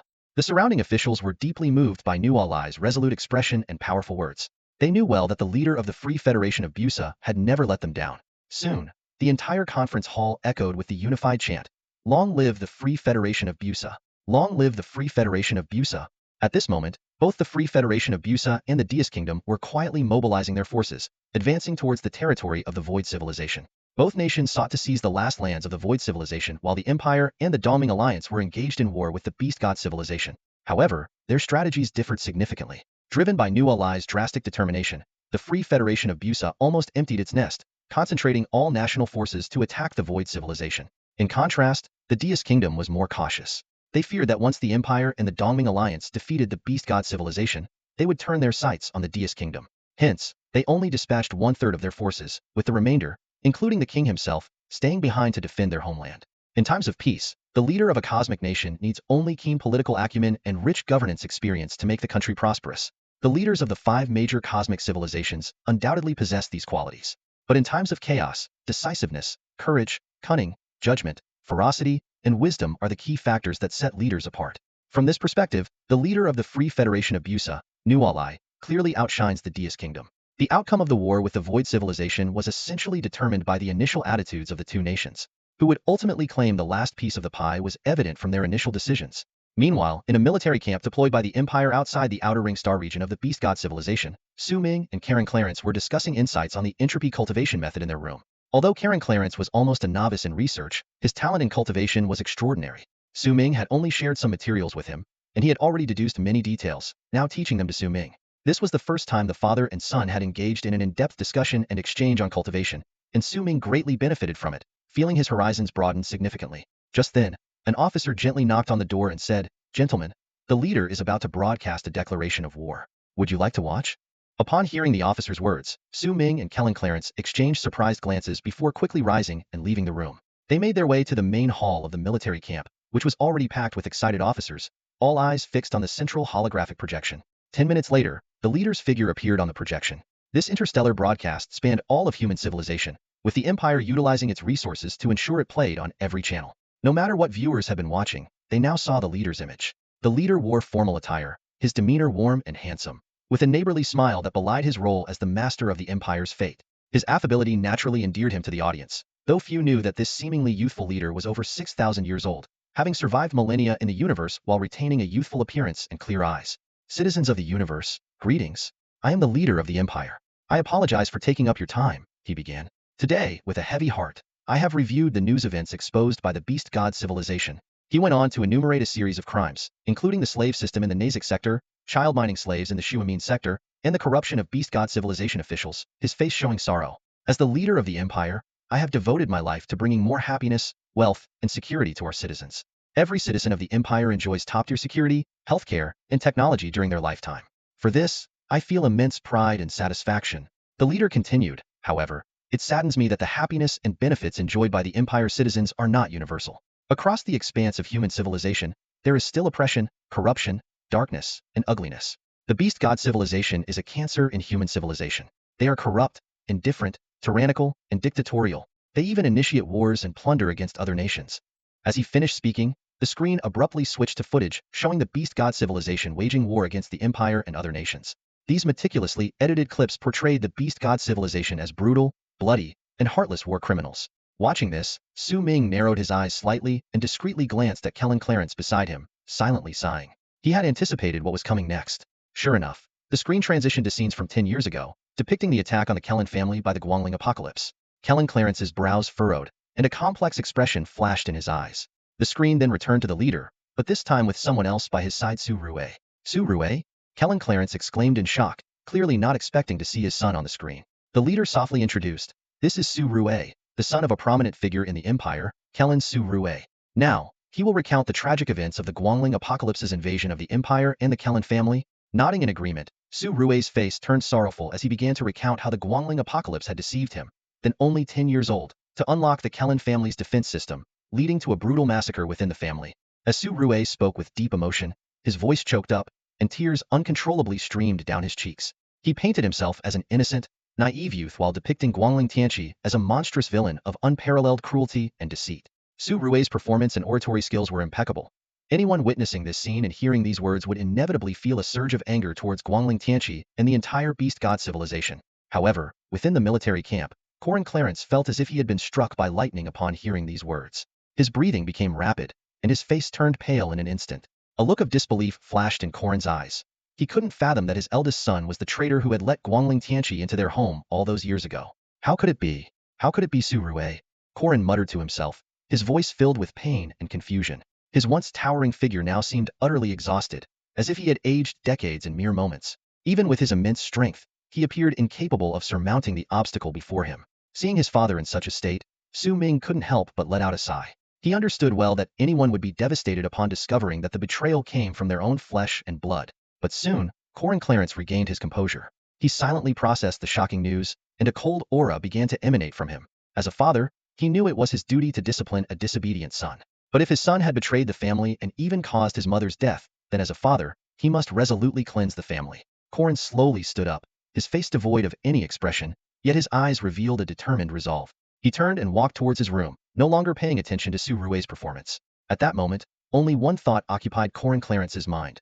Win this war, and then, cleanse the family. Cologne Clarence returned to the room, but the live broadcast continued. After Suri denounced the atrocities of the beast god civilization, the camera refocused on the leader.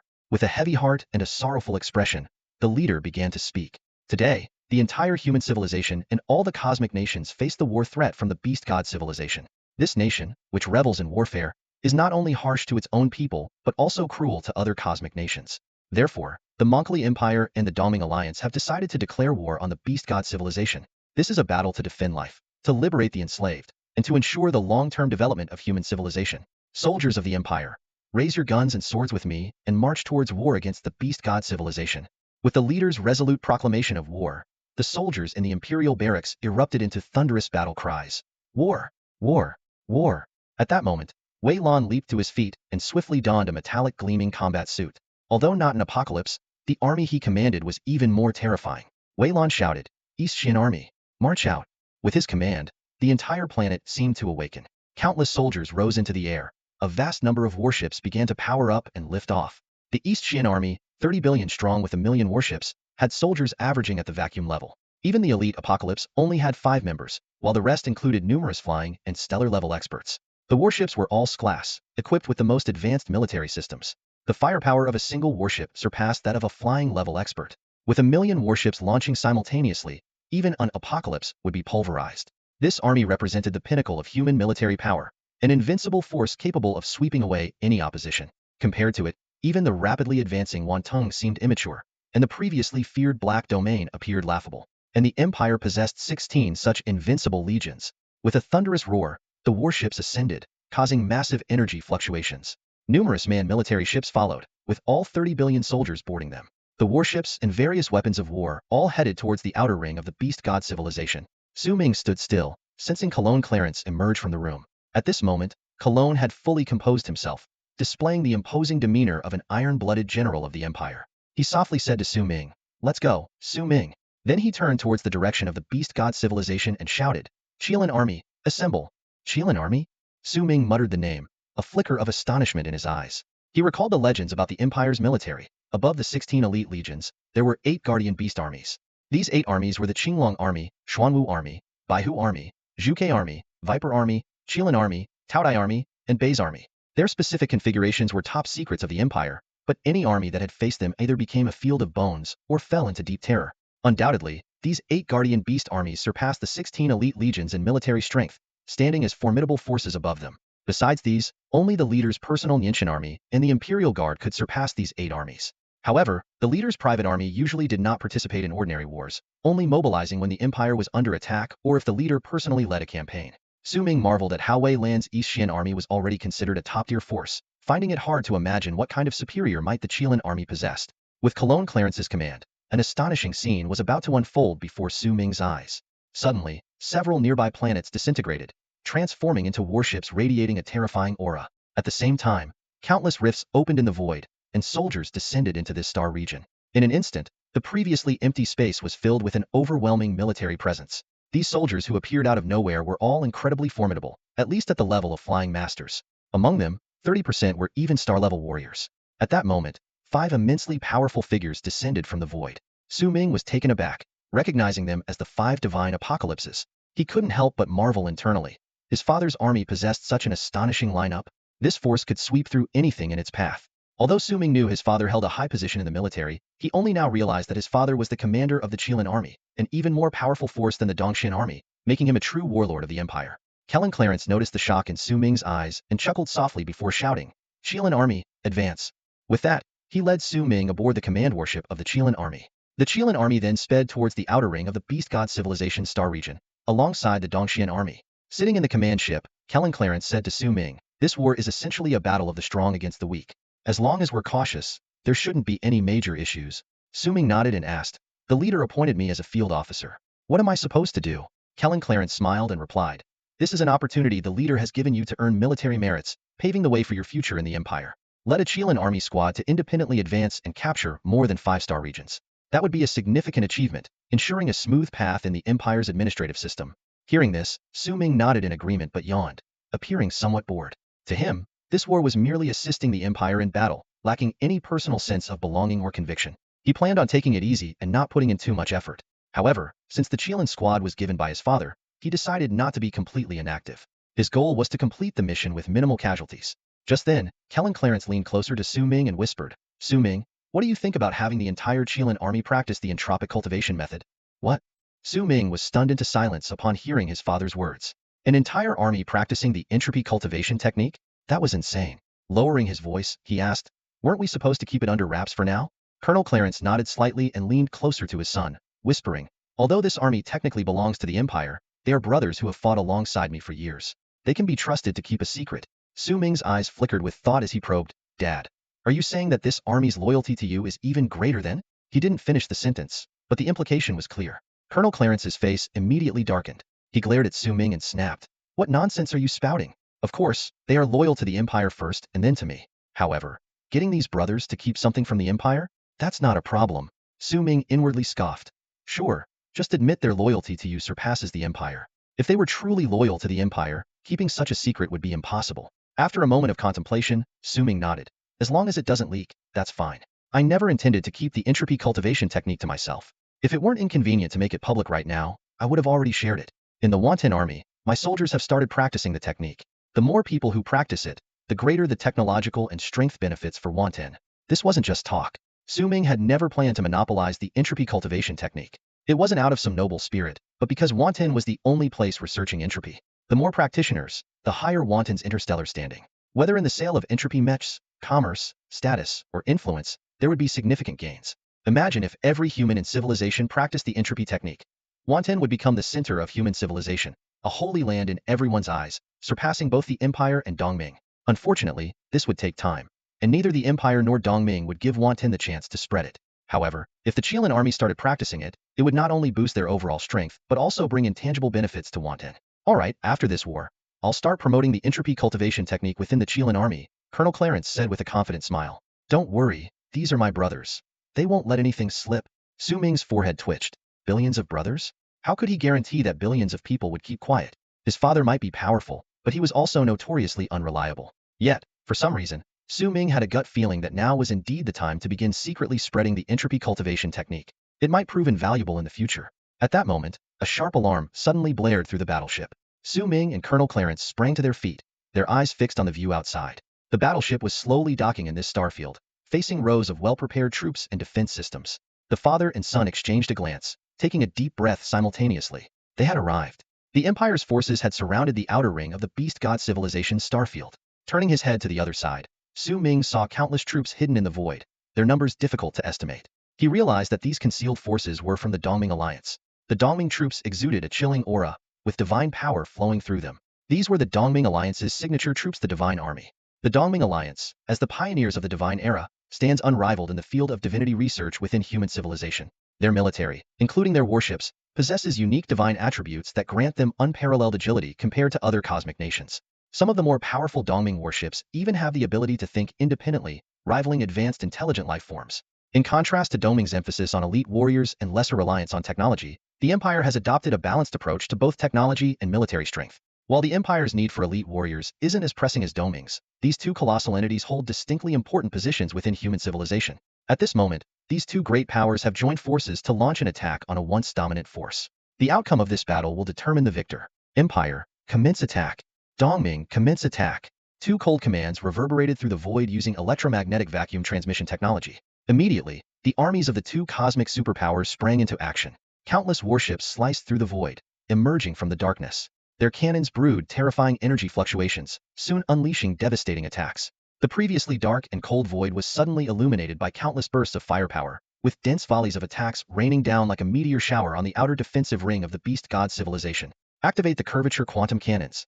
With this command, colossal cannons, several kilometers high, descended from another dimensional space to the rear of the army. They activated simultaneously, instantly absorbing the surrounding light and plunging the once bright void into temporary darkness. The drastic change in light caused a visual disorientation among the observers, as if even light itself was being absorbed by these quantum cannons. With a humming sound, the quantum cannons finished charging, and intense energy beams shot directly at the beast god civilization. By this time, the multi-layered defense rings of the beast god civilization had been deployed, with countless powerful soldiers and generals standing ready.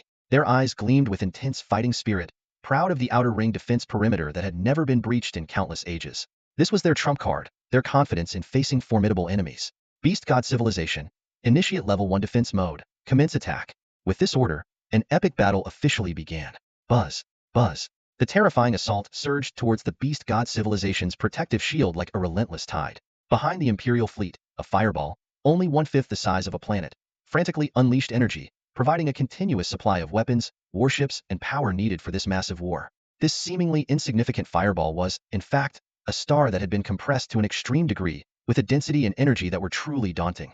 Using this cutting-edge technology, the Empire had transformed a star into a mobile fuel reservoir, granting their forces an almost inexhaustible energy source. At this moment, a barrage of intense firepower rained down on the Beast God Civilization's supposedly impenetrable shield.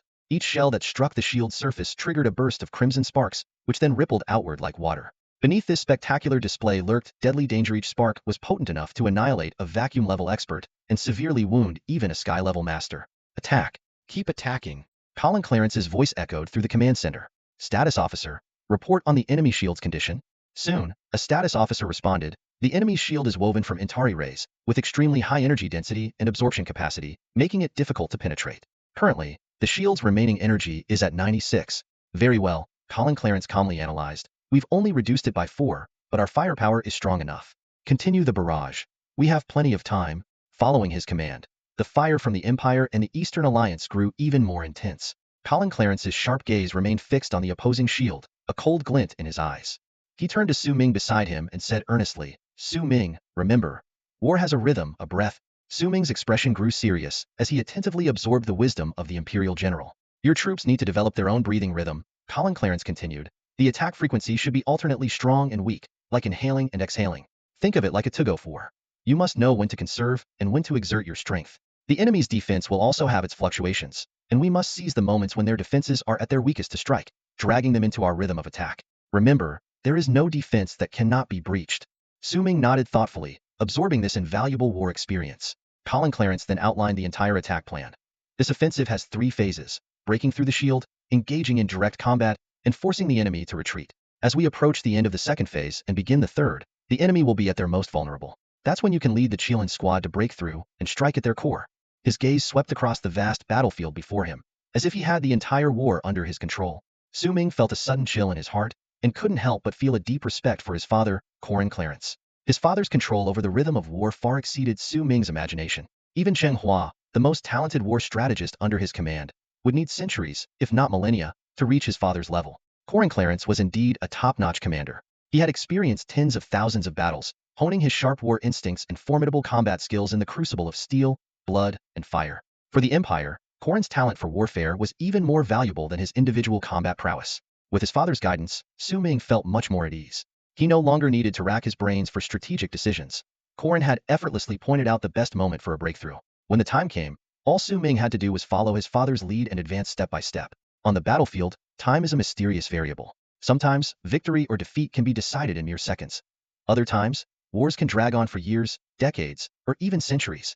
The current siege was a prime example of the latter. Time had given this siege a unique significance: a slow attrition. The Empire had nearly inexhaustible resources and was not worried about running out.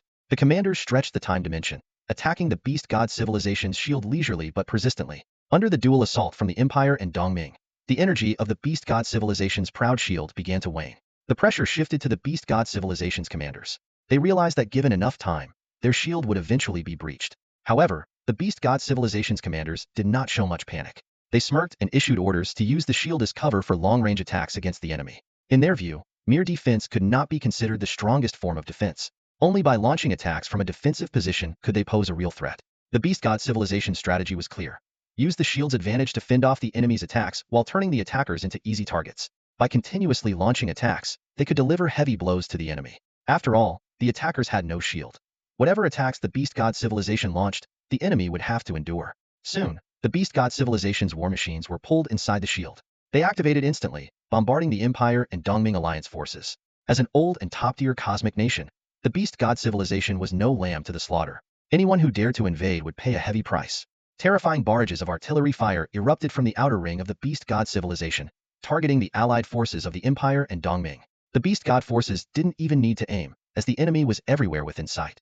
No matter which direction they fired, they hit large swaths of the Empire and Dongming troops. This time, the two superpowers were clearly determined to annihilate the beast god civilization in one decisive blow, leaving no chance for survival. The Empire had activated spatial blockade technology, sealing off all star regions around the beast god civilization, cutting off any possibility of escape via spatial teleportation. Meanwhile, the allied forces had completely encircled the beast god civilization, forming an impenetrable siege. This strategy exerted immense pressure on the beast god civilization, but also turned the allied forces into sitting ducks. The dense formations ensured that each attack from the beast god civilization inflicted heavy casualties. This was precisely their strategy. If the enemy encamped too densely, they would bombard them relentlessly. If the enemy dispersed, they would dispatch troops to pick them off one by one. The leader of the beast god civilization, though arrogant, had reason to be. The civilization boasted many wise strategists who could adapt their tactics based on the situation. At this moment, shells infused with fierce energy waves roared out from the outer defense shield of the beast god civilization, hurtling towards the allied positions. Su Ming, seated in the command ship, watched the scene with a grave expression. The artillery fire was about to hit the allied positions. Yet, strangely, the Empire and Dongming troops remained unresponsive, as if oblivious. Su Ming narrowed his eyes slightly, understanding dawning upon him. The allies must have been prepared. Sure enough, just as the attack was about to land, spatial disturbances erupted within the allied positions. Void portals, like opening eyes, swallowed the beast god civilization's attacks whole. Those seemingly formidable shells vanished without a trace before the void portals, as if they were mere paper tigers. Seeing this, Su Ming suddenly recalled. This was the war technology of the void civilization. He remembered witnessing those vast void portals in the void civilization's formations when he first arrived there. These portals could not only unleash terrifying attacks, but also devour the enemy's offensives. This technology had once been a major headache for human civilization. Clearly, after defeating and occupying the void civilization, the Empire and Dongming alliance had mastered this core technology and were now deploying it against the beast god civilization. Realizing this, Su Ming exhaled a sigh of relief. He could already foresee the outcome of this war. The beast god civilization was doomed to fail, and once their defense shield was breached, their defeat would be swift and devastating. The reason was simple: technology. In warfare, technology is always the most critical factor. Just like an ordinary person, powerless on their own, could easily massacre thousands of strong men with a Gatling gun. Technological advancements can decisively alter the course of a war. Having absorbed the advanced knowledge and technology of the void civilization, the Empire and Dongming had evolved from their former selves into new behemoths, truly becoming superpowers. In contrast, the beast god civilization remained complacent with their defensive technologies, unaware that they had long been left far behind in terms of technology and innovation, rendering them utterly obsolete. Su Ming gazed into the distance, his thoughts drifting towards the future of the Empire and the Dongming alliance. He firmly believed that while these two giants were currently crudely applying the knowledge and technology of the void civilization, once they truly assimilated and integrated it with their own technologies, they would reach unprecedented heights, their power surging dramatically. In Su Ming's view, the Empire and the Dongming alliance were already invincible, rendering this war pointless, both boring and ridiculous. All that remained was the passage of time. Day after day, time flowed like water. The energy levels of the protective shield that the beast god civilization depended on for survival plummeted from the initial 100 to a precarious 10. Su Ming's gaze swept over the officers and soldiers of the beast god civilization. The confidence on their faces had long vanished, replaced by anxiety, worry, and unease. Su Ming shook his head inwardly, thinking that these emotions would soon evolve into despair, helplessness, and regret. At that moment, Su Ming's communicator suddenly lit up, indicating an incoming call. To his surprise, the caller was Li Ran. Su Ming answered the call with curiosity, and Li Ran's excited, flushed face immediately filled the screen, almost pressing against it. Su Ming couldn't help but step back, pulling the screen a little further away in distaste. "What's going on, Li Ran?" Su Ming asked, intrigued. Li Ran stammered in excitement. "Leader, we did it. We succeeded. We're about to usher in a new era, create a new civilization." Su Ming frowned. Speak clearly." Li Ran took a deep breath, trying to calm himself. "Leader, do you remember you asked us to research mechanical life? We've succeeded in our research." Upon hearing this, Su Ming's heart skipped a beat. He quickly activated the privacy mode around him and instructed Xiaolan to block any information leaks. Lowering his voice, he asked, "Explain clearly, what do you mean?" The mechanical life research succeeded? You actually created it? Li Ran nodded excitedly and then turned the camera towards a mechanical being. This being was covered in a layer of metal, under which faintly visible bioactive flesh was undergoing normal physiological metabolism. As Su Ming carefully examined this metallic life form, it suddenly raised its head and looked directly at him. In that instant, Su Ming felt a peculiar connection with it. No, to be precise, the metallic life form had established a consciousness link with Xiaolan, and Su Ming, through his connection with Xiaolan, indirectly felt this link. Master, I have established an information link with this metallic life form. Xiaolan's voice echoed in Su Ming's mind. I can now control part of its thoughts. Upon hearing Xiaolan's words, Su Ming's eyebrows furrowed slightly, and a hint of surprise flashed in his eyes. He instinctively asked, can you control this mechanical life form? Xiaolan was silent for a moment, seemingly choosing its words carefully. Finally, it responded in a hesitant tone, yes, I can still guide the general direction of its thoughts. However, Xiaolan's voice carried a trace of confusion. This mechanical life form has developed some new consciousness of its own. My consciousness acts as a guide, steering its thoughts in the direction we want. Su Ming was momentarily taken aback and then pressed further. So, you're like a teacher who can instill certain ideas, but how those ideas evolve and are understood depends entirely on it. Xiaolan pondered for a moment before replying, more authoritative than a teacher, I can also dictate some of its actions. However, about 20 of its behavior is beyond my control. 20 uncertainty? Su Ming nodded slowly, weighing the number in his mind. That's acceptable. As long as the main direction is correct, minor deviations are tolerable. Su Ming had always had mixed feelings about mechanical life forms. On one hand, he was filled with anticipation and excitement about the technology. On the other, he couldn't help but feel apprehensive. Although 20 uncertainty wasn't much, it still posed a variable. Would these mechanical life forms, once created, betray their creators and form their own unique civilization?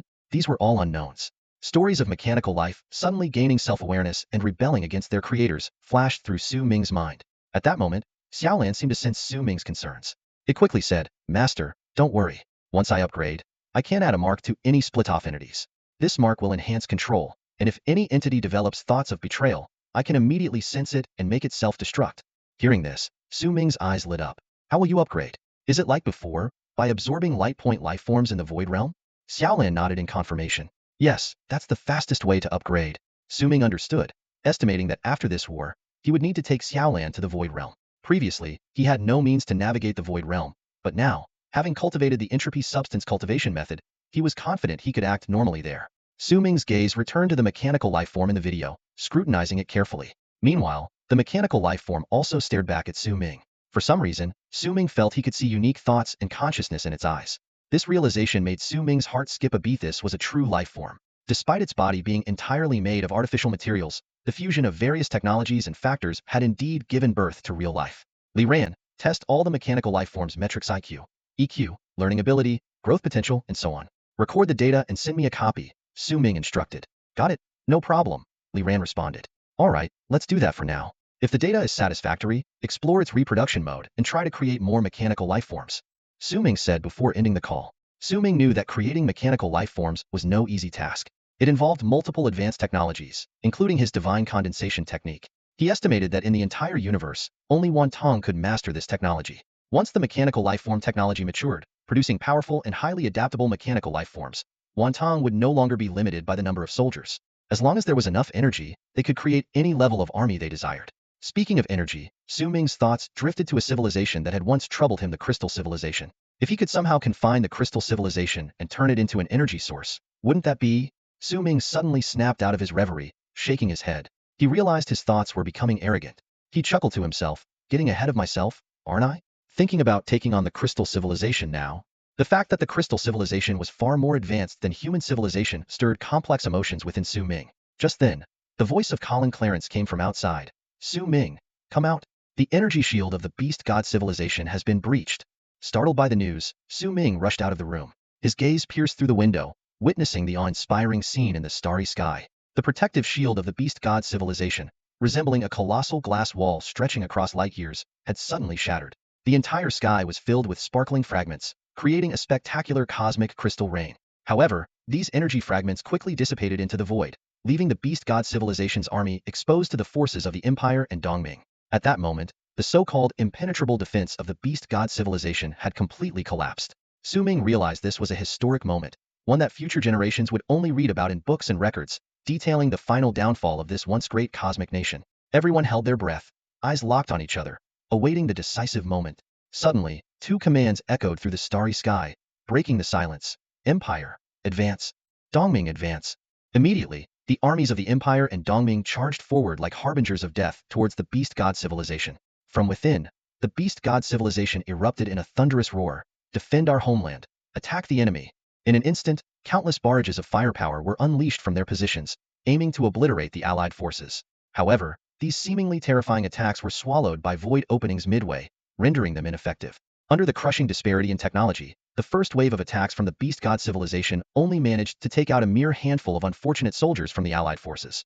In a war involving billions, such a loss was negligible. The once mighty power, standing like a towering mountain, suddenly realized its arrogance and backwardness. But history never grants a second chance to the defeated. Colin Clarence watched the beast god civilization with an impassive expression before turning to Su Ming and saying, "The other side's apocalypses are about to take action, and it's my turn to step in. The army is now under your command. When they begin to retreat, seize the moment and charge directly into their inner star region."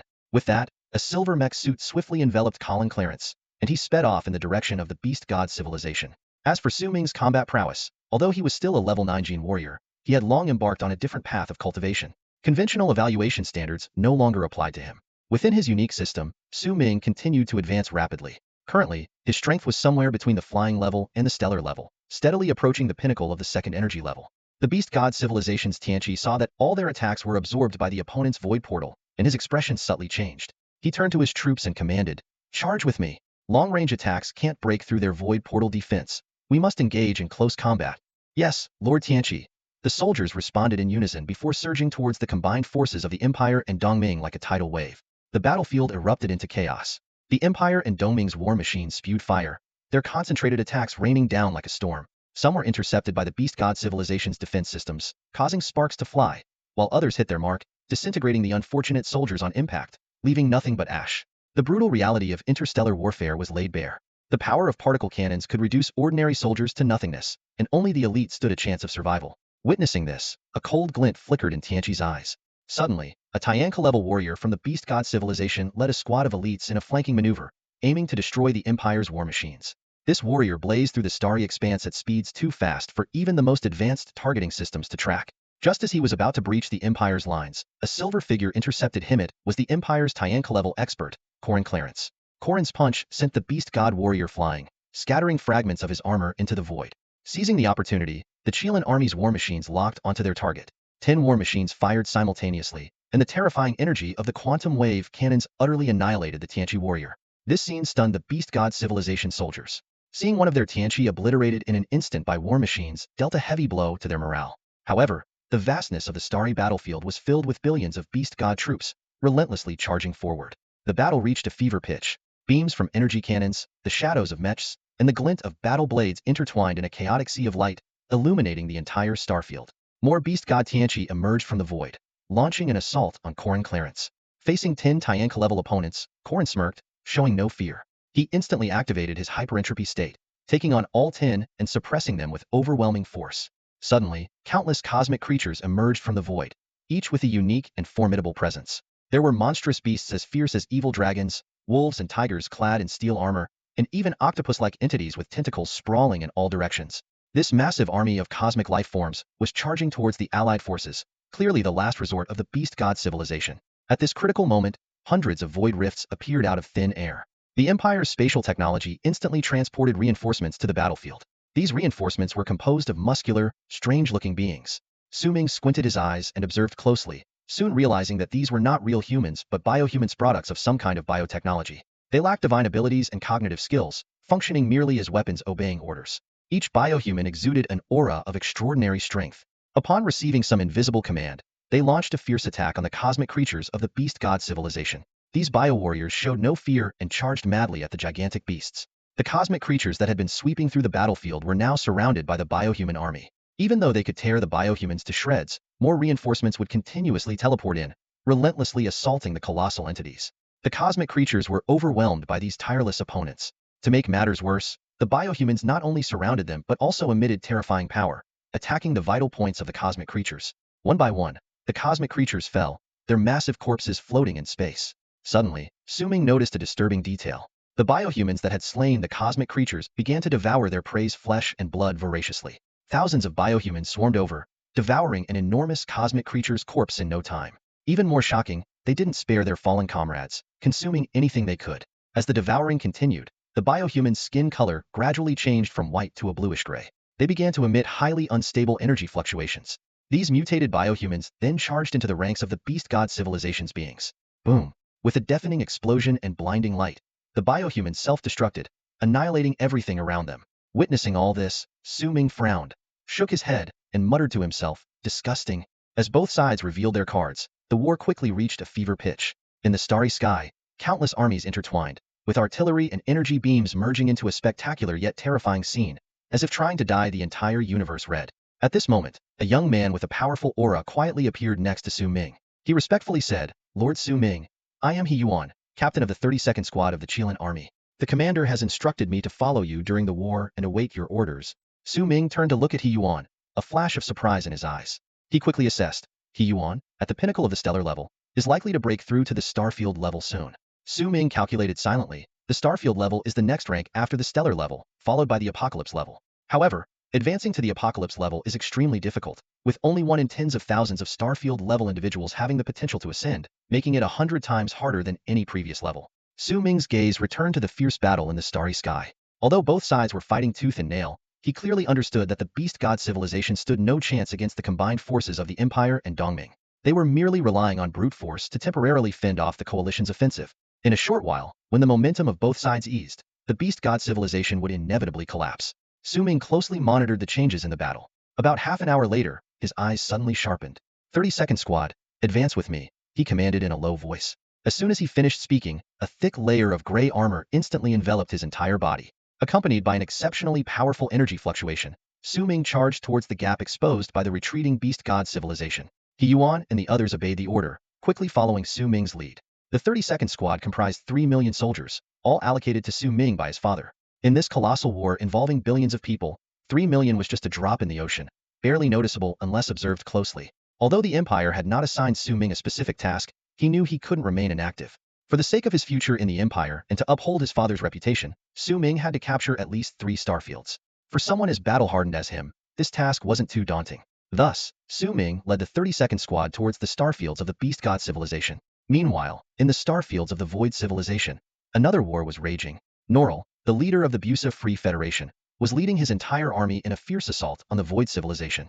With an all-out effort, Norl's forces had captured nearly half of the void civilization's territory, reaping substantial gains. The last remaining resistance of the void civilization was almost utterly destroyed by Norl, with their entire defense line being torn open. In addition to the Busa Free Federation, another human civilization's army was also attacking the void civilization's territory, the army of the Dias Kingdom. However, since the king of Dias had not committed fully, deploying less than half of his military strength, their progress was much slower.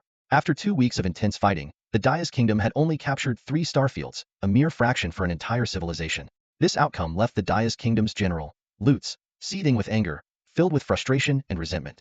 Lotus understood that at this moment, within human civilization, the Empire and the Eastern Ming Alliance were attacking the beast god civilization. He estimated that if they did not quickly conquer the void civilization, it would place the kingdom of Dias in a highly disadvantageous position. However, the last line of resistance from the void civilization was putting up a desperate fight, stubbornly holding back the kingdom of Dias's advance. Lotus was at his wit's end, unable to find a way to break through the final defenses of the void civilization. His command room was cluttered with battle maps and intelligence reports, and the coffee cup on his desk had long gone cold. But today, something strange caught his attention.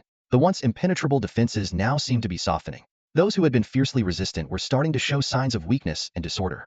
Lotus frowned as he studied the latest battlefield situation map and muttered to himself, why has the previously unyielding void civilization suddenly become so disorganized? As if some belief had collapsed, draining their strength? Despite his confusion, this was undoubtedly a golden opportunity for Lotus. He was thrilled and immediately gathered his top military officers. Dias Kingdom Army, follow me to attack the void civilization, Lotus ordered loudly, and then led his troops in a fierce assault on the void civilization's star system. Along the way, the once resilient void soldiers were now dispirited and had lost their will to fight, showing none of their previous tenacity. The Dias Kingdom Army easily crushed the defensive forces and swiftly occupied one star system after another. Press the attack, keep moving forward, Lotus kept ordering, and the army surged forward like a tide. However, after conquering 4 star systems, something strange caught his attention. Although the defending forces had not decreased, the void civilization soldiers seemed to have completely lost their fighting spirit and were surrendering without a fight. Lotus was baffled. What's going on? Their defensive strength hasn't weakened, but their morale has completely collapsed. He looked at the star systems falling easily into their hands, his confusion deepening. The Deus Kingdom army advanced effortlessly, capturing star system after star system. But with each victory, Lotus's sense of confusion grew. This confusion persisted until they conquered the 12th star system, when he finally found an answer. As they prepared to attack the 13th star system, they were not met by Void Civilization soldiers, but by another human civilization army, the Busan Free Federation Corps. The formidable army led by Noer stood in Lotus's path. Seeing this, Lotus's pupils contracted sharply in disbelief. You've conquered all the remaining territories of the Void Civilization? He asked. Noer coldly stared at Lotus without answering, merely tightening his grip on his battle sword. At that moment, Lotus still hadn't noticed the intense killing intent hidden in Noer's eyes. In the vast, boundless expanse of the starry sky, a profound silence now reigned. Once vibrant planets had either been reduced to floating debris or were scarred by bombardments, their ecosystems obliterated. The protracted war had left this region in ruins, intensifying the desolate atmosphere. Today, the last blood mist burst into the void, signaling the end of this devastating conflict. The invading human civilization had successfully annihilated the final resistance of the Void Civilization. The Void people either perished in the aftermath of the war or became captives, their fate grimly predictable. This ambitious invading army did not stop there. After seizing the spoils, they immediately turned their blades towards another faction on their Sidea group that could be considered their competitors. Noel sat on a small asteroid, panting slightly. As he wiped his battle blade, he surveyed the surroundings. Weeks of combat had left him deeply fatigued, yet his inner joy was unmistakable. The Busa Free Federation had achieved a resounding victory, not only crushing the long-opposing Void Civilization but also eliminating the forces dispatched by the Kingdom of Dias. Despite the arduous process, Noel's initial goal had been accomplished. He stood up, gazing into the starry domain, and turned to his adjutant with a smile. Mr. Saizo, order the troops to rest here for a day. After that, leave some personnel to take over the Void Civilization's territory. The rest will follow me back to human civilization's domain to annihilate the Kingdom of Dias. A sharp glint flashed in Noel's eyes. His plan had been meticulously crafted from the beginning. First, weaken the Kingdom of Dias' military might, leaving it severely crippled.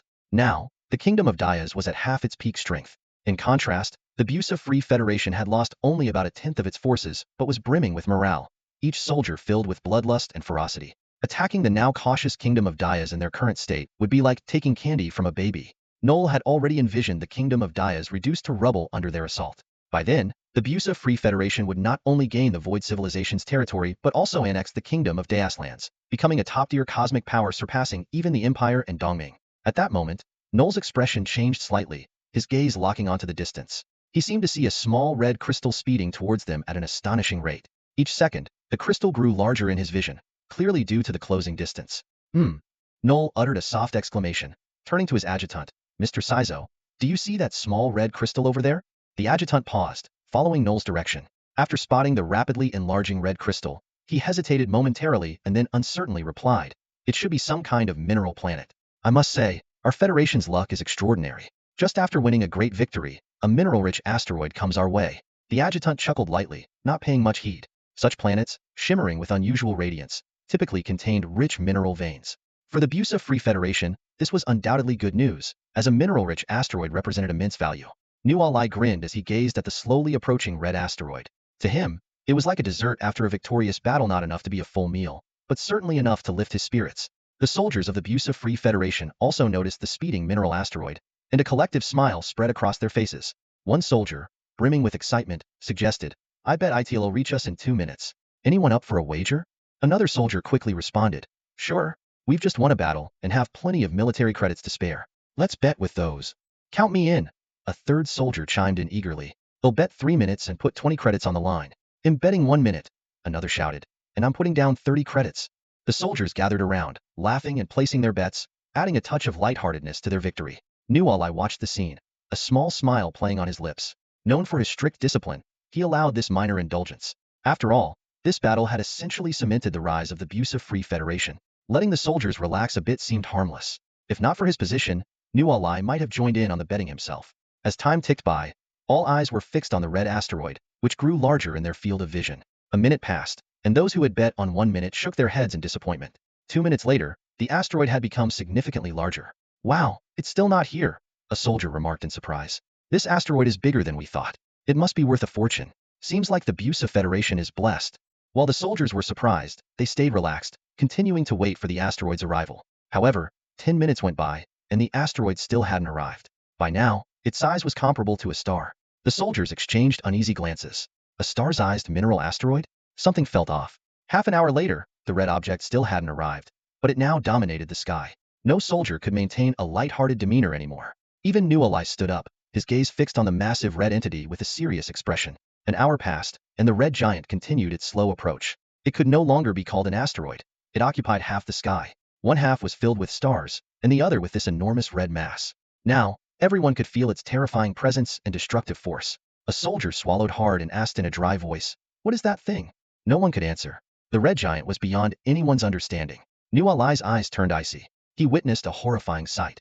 Every planet that the red giant passed was mercilessly devoured, becoming part of it. It's extremely dangerous.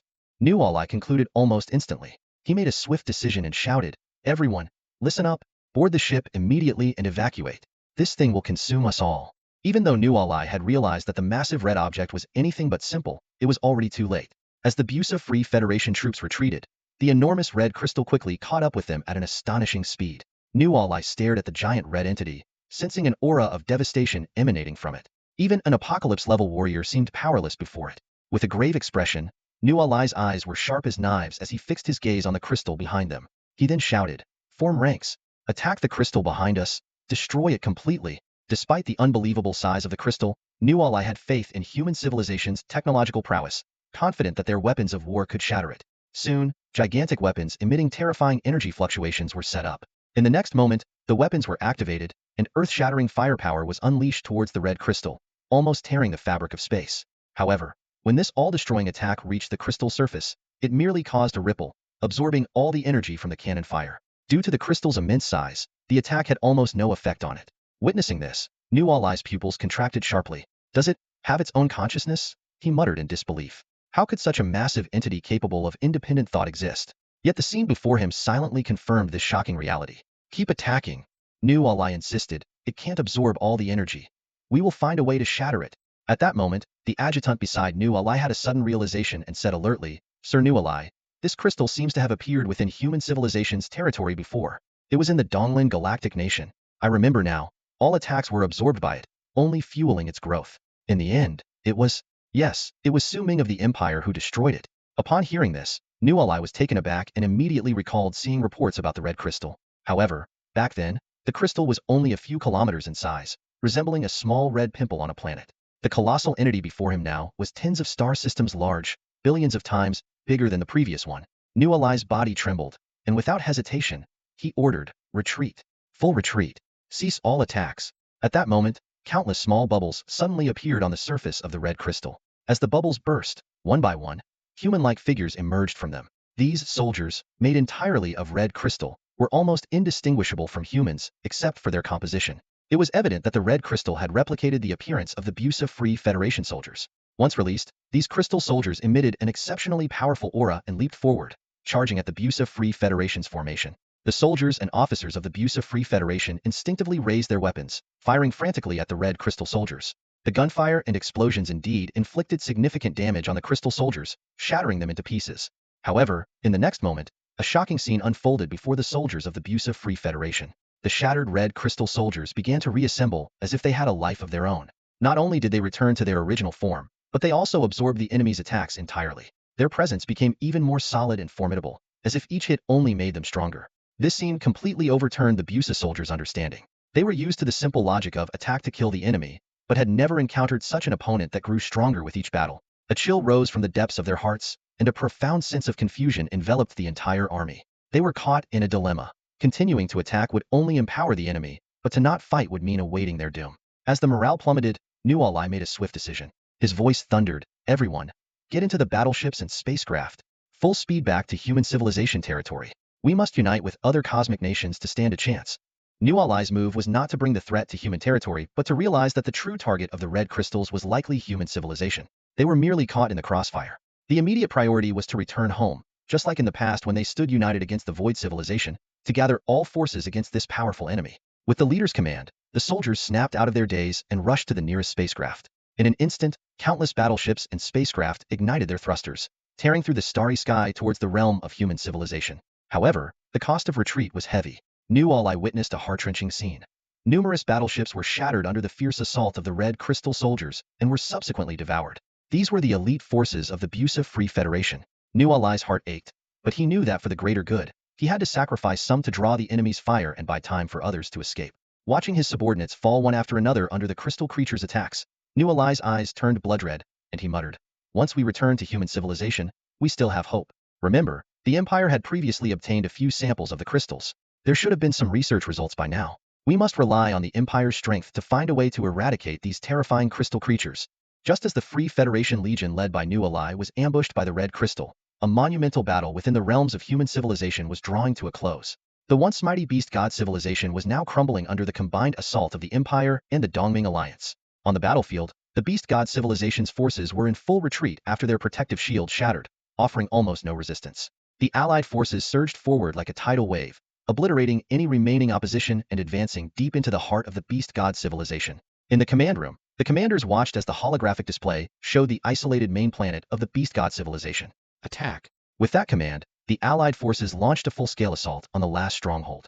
However, the expected fierce resistance never materialized. The Allied forces captured the main planet of the beast god civilization with surprising ease, leaving the commanders bewildered. Soon, the truth emerged: the core team and key assets of the beast god civilization had vanished without a trace. Wei Lan, with a grim expression and clenched teeth, said, "They escaped, taking all crucial knowledge and technology with them."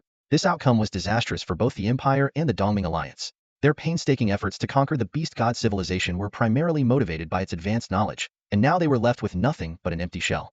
Luo Hua, a powerful Tianqian commander of the Dongming Alliance, seethed with anger and demanded, "Didn't the Empire use spatial lock technology to seal the entire region? How could they possibly escape?" His eyes glinted with a dangerous fury. Suppressing his own anger, Wei Lan responded in a measured tone, "Commander Luo Hua, please mind your tone. We did indeed secure the region, but the disappearance of the beast god civilization's core team is as surprising to us as it is to you." He then announced a series of countermeasures, including issuing a bounty and strengthening interstellar defenses, and promised to share any acquired knowledge with the Dongming Alliance as per their cooperation agreement. Though Luo Hua's expression remained hostile, he had no choice but to order the takeover of half of the beast god civilization's territory. During this handover, Su Ming stood silently behind Wei Lan, fully aware that the last forces of the beast god civilization had escaped through a secret spatial passage he had provided to Wanmu. By now, they were likely hiding on one of Wanton's planets. As the war drew to a close, Su Ming's 32nd Squad received recognition for their outstanding performance. They had successfully captured 6-star regions, far exceeding expectations, earning Su Ming a burgeoning reputation within the military and even commendation from the Empire's leader. Wei Lan surveyed the room and issued the final order. "All right, let's begin preparations for the territorial transition." Though the war had ended, new challenges were just beginning. Cologne Clarence spoke calmly to Wei Lan, then prepared to lead the Chilean army back to the Empire's territory. They both knew that territorial handovers were political matters, not something the military needed to be concerned about. Just as Cologne Clarence was about to give the order to depart, a sudden communication from the Empire interrupted his plans. "Leader," Cologne Clarence answered the call in surprise. "What can I do for you?" In the hollow projection, the figure of the Empire's leader appeared. To Cologne Clarence's surprise, the leader's face did not show the joy of victory but was instead filled with gravity. The leader stared at Cologne Clarence solemnly, his voice tinged with anxiety. "Cologne Clarence, humanity may be facing a brand new challenge." This statement made Cologne Clarence's heart tighten. "What happened?" The leader took a deep breath and slowly revealed the shocking news. The Busa Free Federation has occupied the last territory of the Void Civilization and destroyed half of the Dias Kingdom's military forces. But that's not the worst part. The leader paused. When New Alai was returning with his army, they encountered a massive, strange red crystal. This crystal is similar to the one Su Ming dealt with in the Donglin universe state, but it's much larger. Even worse, it seems to have its own consciousness and is now rapidly heading towards our territory. It is expected to reach our borders within 2 days. Hearing this, Cologne Clarence couldn't help but gasp. The leader continued, "The current situation is very unfavorable. The beast god civilization has been annihilated, the Dias Kingdom has suffered heavy losses, and 2/3 of the Busa Free Federation's army was destroyed in the battle with the Red Crystal. Human civilization is at its weakest, and the arrival of the Red Crystal poses a tremendous threat to us." The leader's eyes were filled with worry. As someone who could foresee the future, his reaction underscored the severity of the situation. Cologne Clarence took a deep breath and asked in a steady voice, "What do you need me to do?"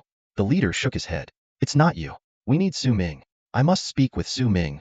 Colin Clarence was inwardly surprised. Why would the leader want to see Su Ming? Despite his curiosity, he dutifully brought Su Ming over. At that moment, Su Ming was discussing future plans with Locke when Colin Clarence suddenly grabbed him by the collar and dragged him out, leaving him bewildered. "Dad, what's going on?" Su Ming asked in confusion. He looked up only to see the leader calmly watching him, which startled him. Your Excellency, you're here too, Su Ming said, scratching his head in an attempt to hide his surprise. The leader smiled slightly and nodded. General Su Ming, your performance in the Beast God Civilization War was remarkable. The Empire is proud of you. Su Ming was taken aback for a moment before he smiled wryly. I was just following the main force. It was mostly due to the Empire's technology and military strength. The leader didn't respond to that. Instead, he turned to Colin Clarence and said gently, Mr. Clarence, could you please step out for a moment?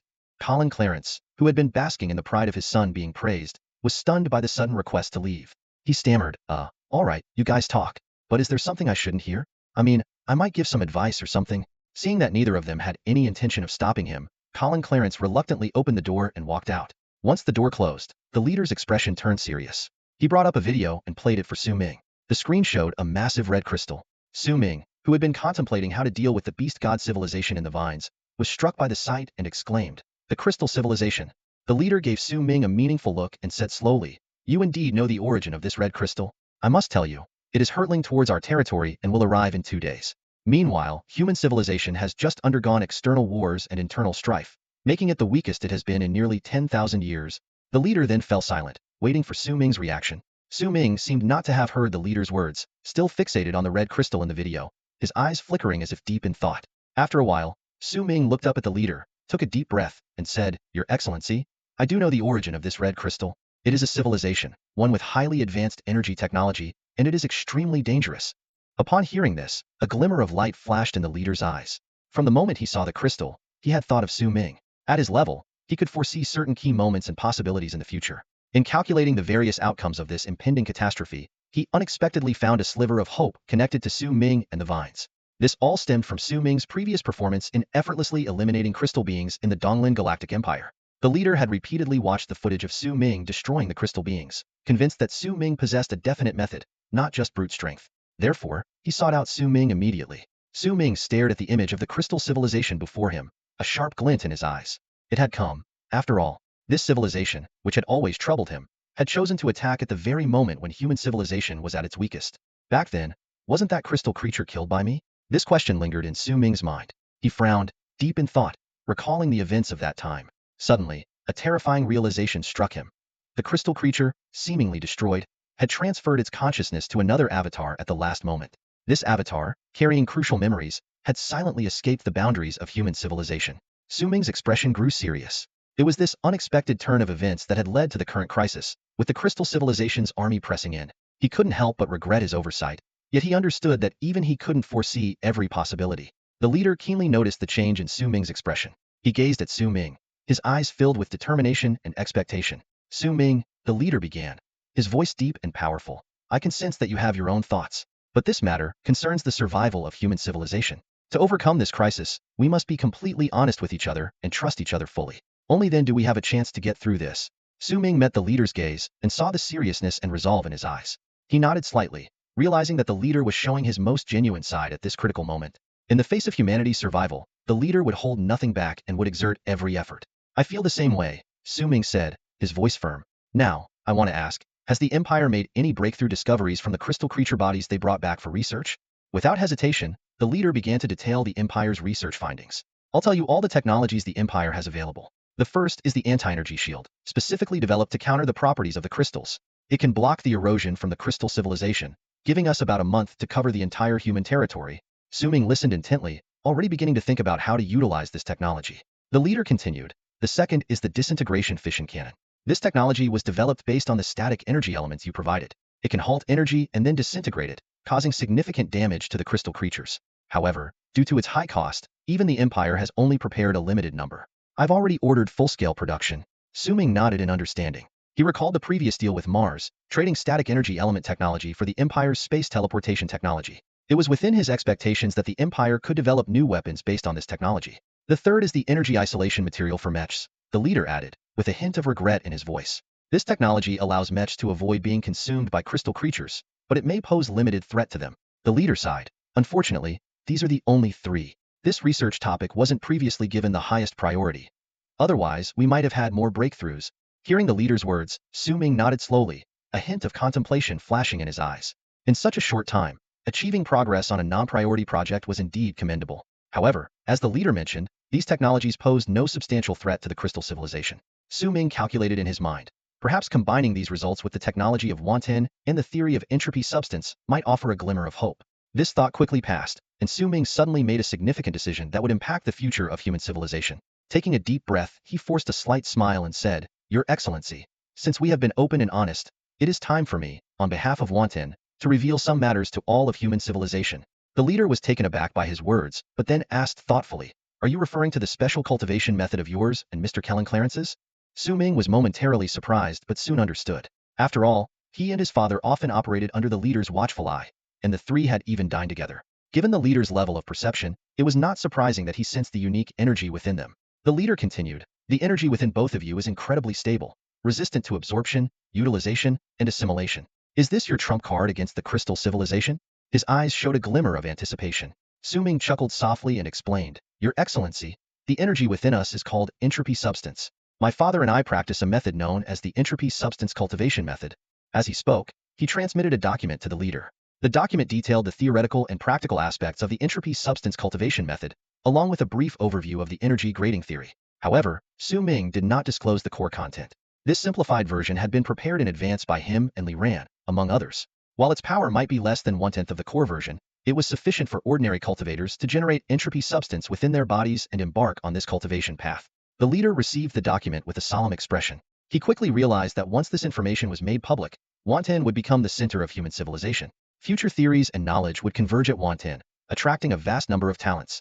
This realization left the leader with mixed emotions. In times of peace, Wanten's actions would be tantamount to competing with the Empire for the central position of human civilization, something the Empire would never tolerate. Human civilization is facing an unprecedented crisis, with the threat of external enemies hanging over us like a sword. At this critical juncture, the information released by Wanting has become the key to turning the tide.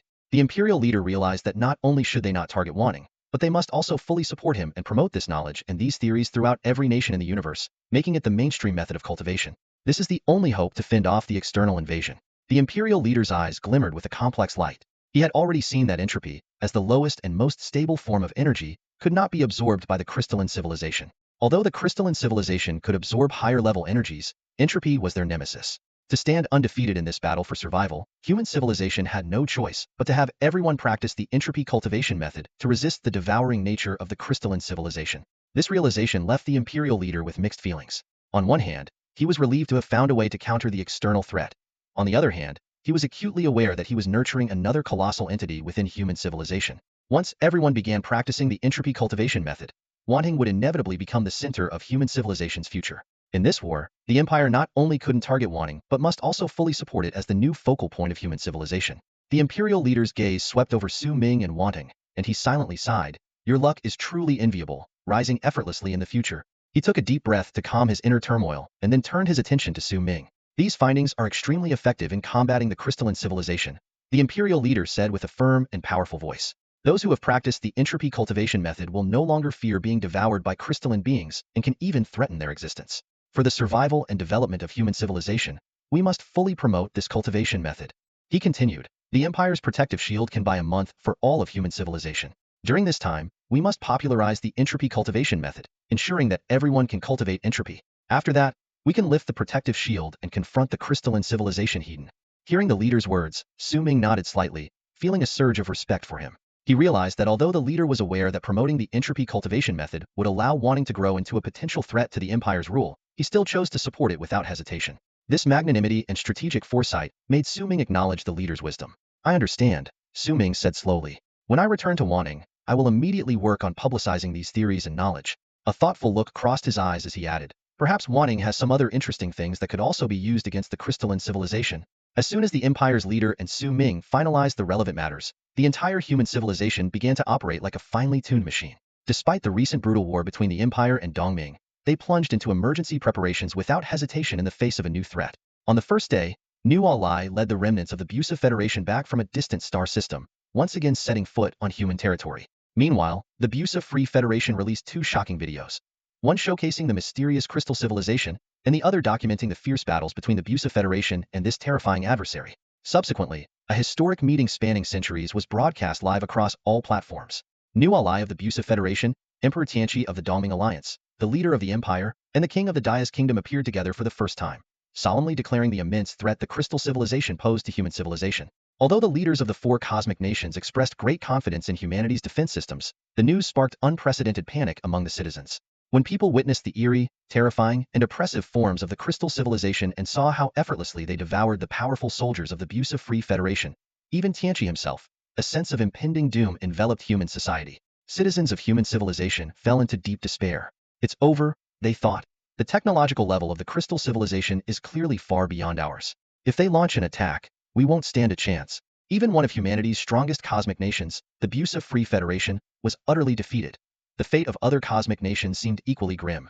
Speculation arose about whether the crystal civilization had been spying on humanity for a long time, waiting for the right moment to strike after the fall of the beast god civilization. The interstellar network was filled with pessimistic voices, with the majority losing faith in humanity's strength. Amidst this gloom, the leaders of the four cosmic nations exchanged a meaningful glance during the live broadcast. Then, the Empire's leader stepped forward and announced with a firm tone to all human citizens, "Everyone, we are not helpless against the crystal civilization. Please watch the following video." The screen switched to a stunning battle scene. A human male was fiercely fighting a crystal being. Incredibly, the human not only showed no fear but also gained the upper hand, ultimately demonstrating the ability to completely annihilate the crystal creature. "Everyone," the Empire's leader continued.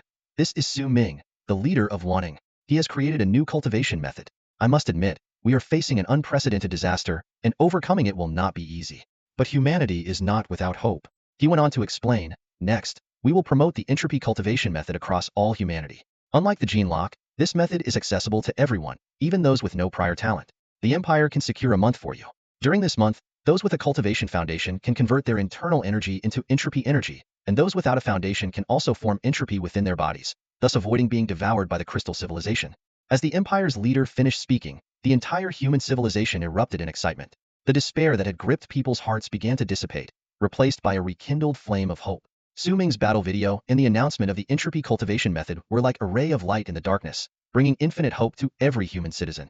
This transformation was akin to facing a terrifying pandemic, falling into panic due to the lack of prevention, and then suddenly hearing about the development of a vaccine or even a cure, bringing immense relief to everyone. Discussions about Su Ming began to surface online. "I remember Su Ming," someone said. "He was quite famous for a while. All the major media covered him, but then he disappeared. Who knew he was quietly building an organization called Wanting?" "I heard from my cousin," another person responded, "that Wanting has existed for a long time. It just quietly grew to the scale of a cosmic nation under Su Ming's leadership." "A universe-level nation? That impressive?" a netizen asked in astonishment, sparking a heated discussion. "Why can't I find any registration for Wanting in the universe records?" another curious citizen posted on a forum. "Soon," someone responded. "Apparently, they tried to register but got rejected for some reason." This news quickly spread online, and citizens began to share their opinions. Someone asked, "I heard the Empire's leader say that Wanting created the entropy cultivation method. When will it be publicly taught to us?" "Don't worry," a seemingly informed netizen replied. "The Empire's leader will definitely notify us. It will be announced in due time." As the discussion deepened, the name Wanting gradually became the focus of human civilization's attention. However, when people tried to search for more information about Wanting, they found almost nothing online. "Wanting seems pretty low-key," one netizen said helplessly. "There's barely any information about them online." The only thing they could find was news about Wanting selling firearms, which puzzled many netizens. Firearm sales? What does that have to do with us ordinary netizens? If Su Ming knew that netizens were discussing how low-key Wanting was, he would probably be both amused and exasperated. After all, an organization that had rapidly developed from a ragtag group to a universe-level entity was still catching up in many areas, comprised mostly of battle-hardened warriors who would care about online publicity and national image. As citizens were fervently discussing, the leaders' war speeches were nearing their end. The latter part mainly focused on boosting morale and encouraging the troops. On that very day, the Wanting nationhood application, which had given Locke headaches for a month, miraculously sailed through the approval process. After all, an entity about to unveil the entropy cultivation method and the energy grading theory couldn't remain a ragtag group. With the confirmation and urging of the four nation leaders, Wanting was officially established as a universe-level nation. At this moment, Su Ming and the entire Wanting team were incredibly busy. They needed to handle numerous affairs: settling the beast god civilization, preparing to open up to all of human civilization, preventing tourists from accidentally discovering the beast god civilization leaders, publishing cultivation methods, and managing the influx of people. 5 hours after the leaders' live broadcast ended, Wanting, now the center of human civilization's discussions, finally established its first official account on the interstellar network. Immediately, the account released two crucial documents to the entire universe: the entropy cultivation method and its precautions, as well as the confirmation and research report on the energy grading theory. As soon as these two pieces of information were released, they caused a massive sensation throughout human civilization. Wantong's official account skyrocketed to the top of the trending list, with the number of views climbing at an astonishing rate of trillions per second. The number of followers also surged by hundreds of billions, quickly surpassing some of the long-established official accounts of other cosmic nations. Citizens from all over humanity eagerly clicked on the content of the entropy cultivation method, greedily absorbing every word. This method spread across human civilization at an unprecedented speed. Although Wantong only released the basic version, not the core version, it still sparked a revolution in cultivation. Compared to the gene lock cultivation method, the entropy cultivation method has an unparalleled advantage: universality. Even the least gifted individuals can cultivate it. This is because the energy level of the entropy cultivation method moves downward, while human energy levels are already above it. It's like someone with $1 buying something worth a penny effortlessly obtainable. In contrast, the gene lock cultivation method is like trying to buy something worth $100 with just $1, requiring a challenging accumulation process. The impact of this universality far exceeded the expectations of the empire leaders and Su Ming. Cultivation no longer had a threshold. Everyone could participate. This not only ushered in the entropy era, but also ignited a wave of mass cultivation. The future would see the emergence of countless experts and talents, invisibly propelling the progress of human civilization. At this moment, on the planet Bo Ling, a young man exuding the aura of a level 4 genetic warrior was intently reading a stack of documents. A seemingly frail girl walked up to him and curiously asked, "Brother, what are you reading?" The young man looked up, affectionately ruffling the girl's hair, and smiled. "The entropy cultivation method." "Oh, the one everyone is talking about today?" The girl lowered her eyes, her tone tinged with an almost imperceptible sadness. She was very interested in cultivation, but last year she was diagnosed as unable to cultivate, so bringing up the topic inevitably made her feel downcast. However, the young man's eyes sparkled with excitement. He looked at his sister earnestly and said, "Xiaoman, the entropy cultivation method can be practiced by everyone, including you." "Really?" Xiaoman looked up in astonishment, unable to believe her ears. "Wasn't I evaluated as someone who couldn't cultivate?" The young man shook his head firmly. "The entropy cultivation method completely breaks the limitations of aptitude. Anyone can cultivate it. You could even start today." "But—" He suddenly stood up, pulling Xiaoman outside. "Brother, where are we going?" Xiaoman asked, puzzled. "Join Wanting." The young boy's eyes gleamed with determination, and his voice was filled with confidence. He was convinced that the version of the cultivation method Wanting had released to the public was just a simplified one, and that the true core version could be dozens of times more powerful. He urgently said, "Only by joining Wanting can we access the core version. Even without it, as the founding force behind this cultivation method, Wanting must have a wealth of valuable experience to share with us. We must seize this opportunity before others realize it. If we wait any longer, Wanting might set stricter entry requirements." Despite his young age, this boy had already reached the level of a 4th-tier gene warrior, making him a prodigy among his peers. Although the girl beside him, Xiaoman, looked somewhat confused, she was willing to follow as long as her brother was by her side. The two quickly bought tickets for a starship heading to Wanting and boarded the vessel, speeding towards their destination. This scene was not unique to Bailing Star. On Tailing Star, Zhengta Star, Huantian Star, and numerous other planets, powerful individuals were also rising up, boarding spacecraft, and heading to Wanting. The entropy cultivation method has limitless potential, even more so than the gene lock cultivation method. Wanting definitely has a more powerful version, and I must go learn it, one expert exclaimed excitedly. Another echoed, "No matter what, Wanting is now the center of human civilization and will surely become the core of a new era. We need to take advantage of the many vacancies at Wanting and get a head start." "Brothers, I'm heading to Wanting too. The key to resisting the crystal civilization lies in one.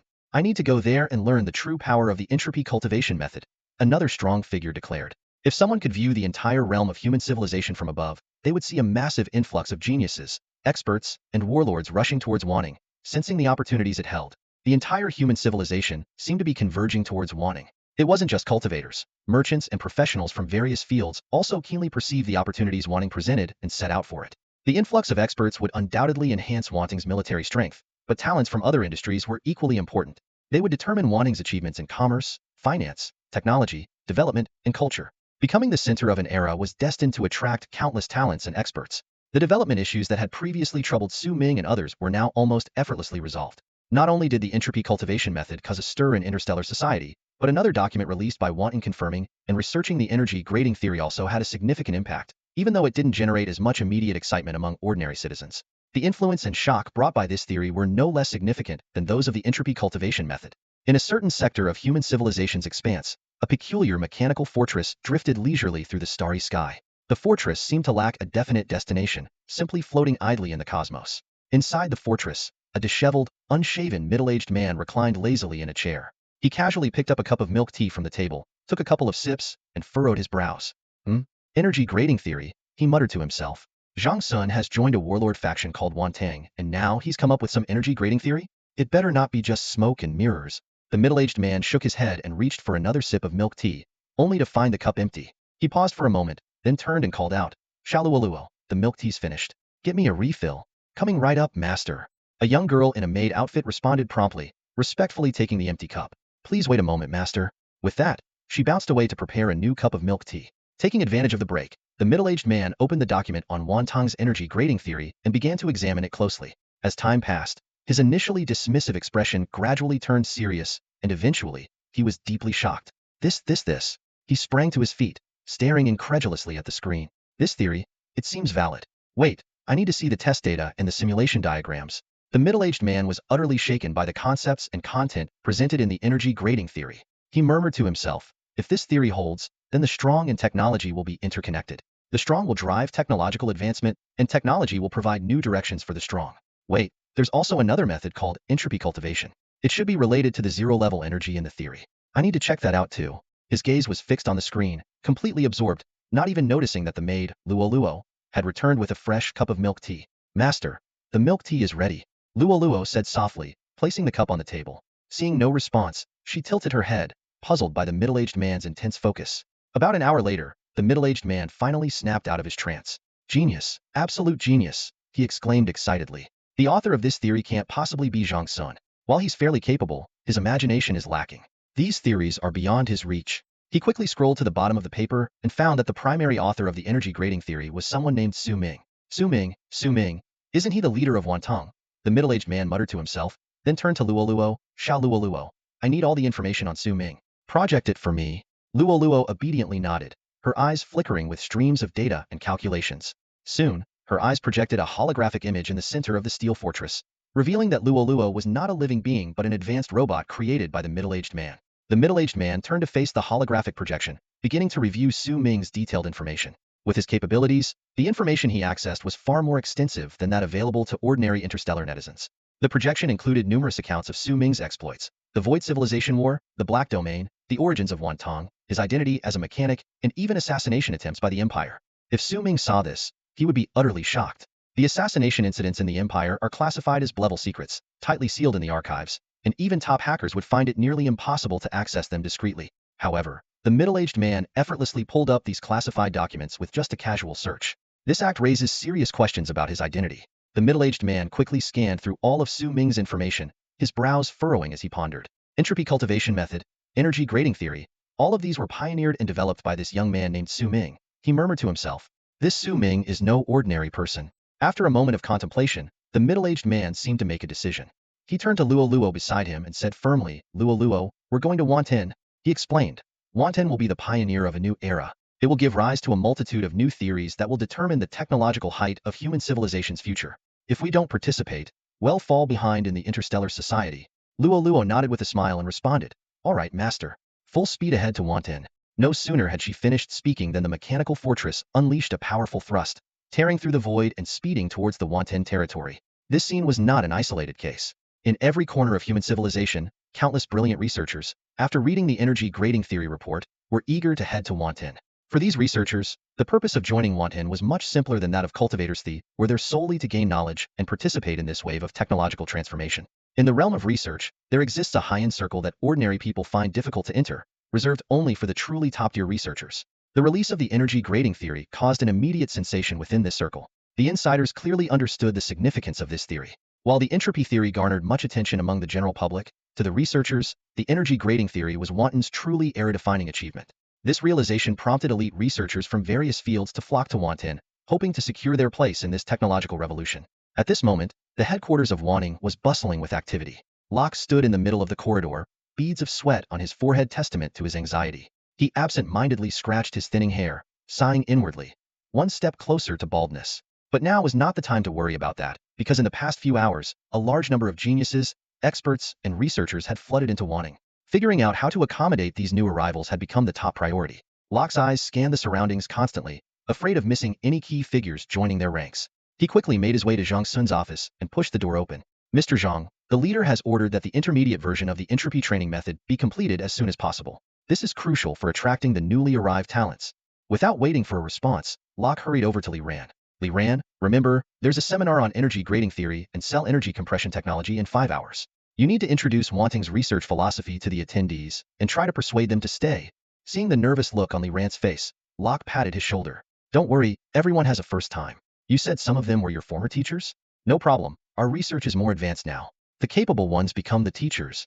Before Li Ran could respond, Locke had already turned and was briskly walking towards Chenghua's quarters. He looked at his schedule while shouting, Chenghua, come out. The live stream audience is ready and waiting for you. Moments later, Chenghua reluctantly emerged from his room, dressed sharply in a military uniform with traces of makeup still visible on his face. Locke looked him up and down, nodding in approval. Not bad. This makeup artist might have been expensive, but the result is natural and gives you a true soldier's look. Chenghua's face was full of reluctance. Mr. Locke, I'm not afraid of going to the battlefield, but makeup? What does a rough guy like me need makeup for? If my comrades saw this, they'd laugh their heads off. As he spoke, he reached to wipe off the makeup. Locke quickly stopped him. Don't touch it. This is the leader's directive. We represent Wanting's image. We can't appear rough around the edges. Orders are orders, General Chenghua. Chenghua sighed helplessly, but complied with the order. Locke immediately led him to the studio filled with cameras. A professional host was chatting awkwardly with the audience, but her eyes lit up when she saw the two of them enter. Folks, please welcome General Chenghua of Wanting, here to explain the entropy training method, the host announced enthusiastically. Chenghua stiffly walked to the camera, forcing a smile. Hello everyone. Today, I'll teach you how to practice the entropy training method. Please have your materials ready and follow along with me. Seeing Chenghua settle into his role, Locke nodded in satisfaction and quietly left the studio. Leader Su Ming placed great importance on the authenticity of the entropy training method and aimed to establish Wanting as the authoritative figure in this field for human civilization. As a result, he had ordered a live broadcast for all of humanity, with Chenghua personally explaining and teaching the method. This decision received strong support from leading cosmic nations such as the Empire and Dongming. Various countries utilized their media channels to launch a massive promotional campaign for Wantong's live broadcast. The popularization and practice of the entropic cultivation method is undoubtedly one of the most significant issues for human civilization at present. Under this powerful promotional onslaught, Wantong's live broadcast quickly topped all media charts. Advertisements for his broadcast could be seen everywhere, from street corners to virtual networks, drawing nearly 70% of the Interstellar Society's viewership. After efficiently organizing all the details for the live broadcast, Locke quickly glanced at the schedule. He took a deep breath, adjusted his attire, and strode towards a research institute. At that moment, Su Ming was inside the institute, his gaze fixed on a robot, or more accurately, a mechanical life form. His eyes held an inscrutable glint as he meticulously studied a detailed report on the mechanical life form's data. Zero, do you understand the entropic cultivation method? Su Ming asked, his tone tinged with a mix of anticipation and curiosity. The mechanical life form known as Zero nodded slightly and responded in a steady electronic voice. Leader, I understand it and can attempt to practice it. Hearing this, Su Ming nodded slightly, a hint of satisfaction in his eyes. Currently, Zero's capabilities were equivalent to a level 9 genetic warrior. It wasn't that Su Ming didn't want to create more powerful mechanical life forms. He was simply constrained by Wantong's current technological level. However, Su Ming found some solace in the fact that mechanical life forms had the ability to autonomously enhance and grow through cultivation and accumulation. This was the fundamental difference between living beings and non-living entities, and the greatest distinction between mechanical life forms and ordinary robots. This difference was not only reflected in their level of intelligence, but also in their capacity for autonomous cultivation and independent judgment. Given enough time, Zero would undoubtedly break through the level 9 genetic warrior barrier and reach even higher realms. However, Su Ming's brows soon furrowed with concern. While mechanical life forms were a crucial asset for Wantong and could play a significant role in combating the crystal civilization, Wantong's current technological level in the fields of biochemistry and robotics still needed improvement. Although Zhang Sun was an apocalypse-level mechanic, his expertise was primarily in mechanical fortresses, mechanical defenses, and advanced mech knowledge, making him somewhat less proficient in biochemistry and robotics. Su Ming pondered, it seems we need to seek assistance from the Empire and Dongming to advance our mechanical lifeform technology to a higher level. The strength of a level 9 genetic warrior alone may not be enough to sway the outcome of the battle. However, he quickly realized another issue. But if the Empire and Dongming get involved, they could gain access to our mechanical lifeform technology. Would that be too high a price to pay? This dilemma left Su Ming with a headache. Just then, a soft knock on the door interrupted Su Ming's thoughts. Locke entered, a mysterious smile on his face. What's the matter? Su Ming asked, somewhat surprised. Locke smiled and replied, Leader, a researcher has arrived at Wanta. After careful consideration, I think you should meet this person in person. Oh, a researcher? Who is it?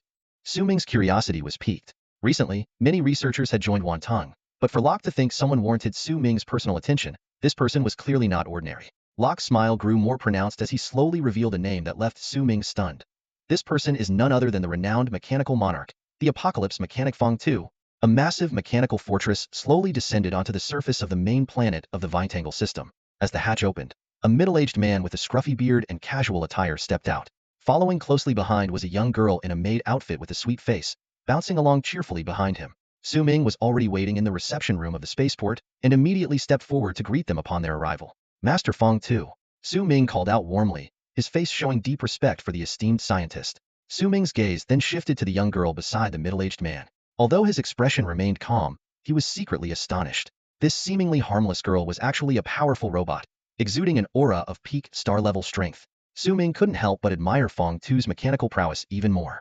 Fong Tu, known as the Mechanical Monarch, was a renowned mechanist of the apocalypse.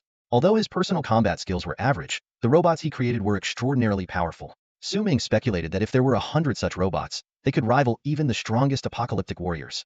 Rumor had it that Fong Tu's mechanical empire boasted over 1 billion robots, all hidden within nanospaces, ready to be summoned with a single thought. Despite Fong Tu's lack of personal combat strength, his mechanical empire was formidable enough to challenge a powerful interstellar nation. If not for Fong Tu's laid-back personality and disinterest in power, he could have already become a major figure in the universe. Should he join any interstellar nation, their military might would undoubtedly soar instantly. Fong Tu was also sizing up Su Ming.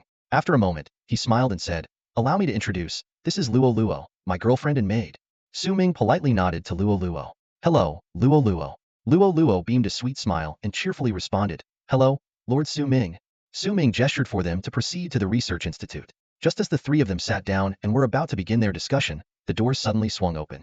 Zhang Sun peeked in, his eyes lighting up upon seeing Fong Tu, and strode in with enthusiasm. Well, it really is you, Fong Tu." Zhang Sun laughed. "I could smell the mechanical scent of your robots from a mile away." Fong Tu glanced at Zhang Sun lazily. "You old geezer, long time no see. You're lucky to be involved in the research of energy grading theory." Zhang Sun proudly lifted his chin. "Humph, I'm one of the main researchers on energy grading theory. Future history books will definitely highlight my contributions." Fong Tu snorted but didn't argue. He turned to Su Ming and candidly said, "Lord Su Ming, to be honest, my purpose here is to access the core research data on energy grading theory. In return, I'm willing to serve Vinetangle for 10 years, assisting in the expansion of the theory." Zhang Sun scoffed at this. "Fong Tu, you're still as shameless as ever. You want to see the core data and join the research, then what? Once you've figured everything out, you'll just up and leave, taking all the benefits with you?"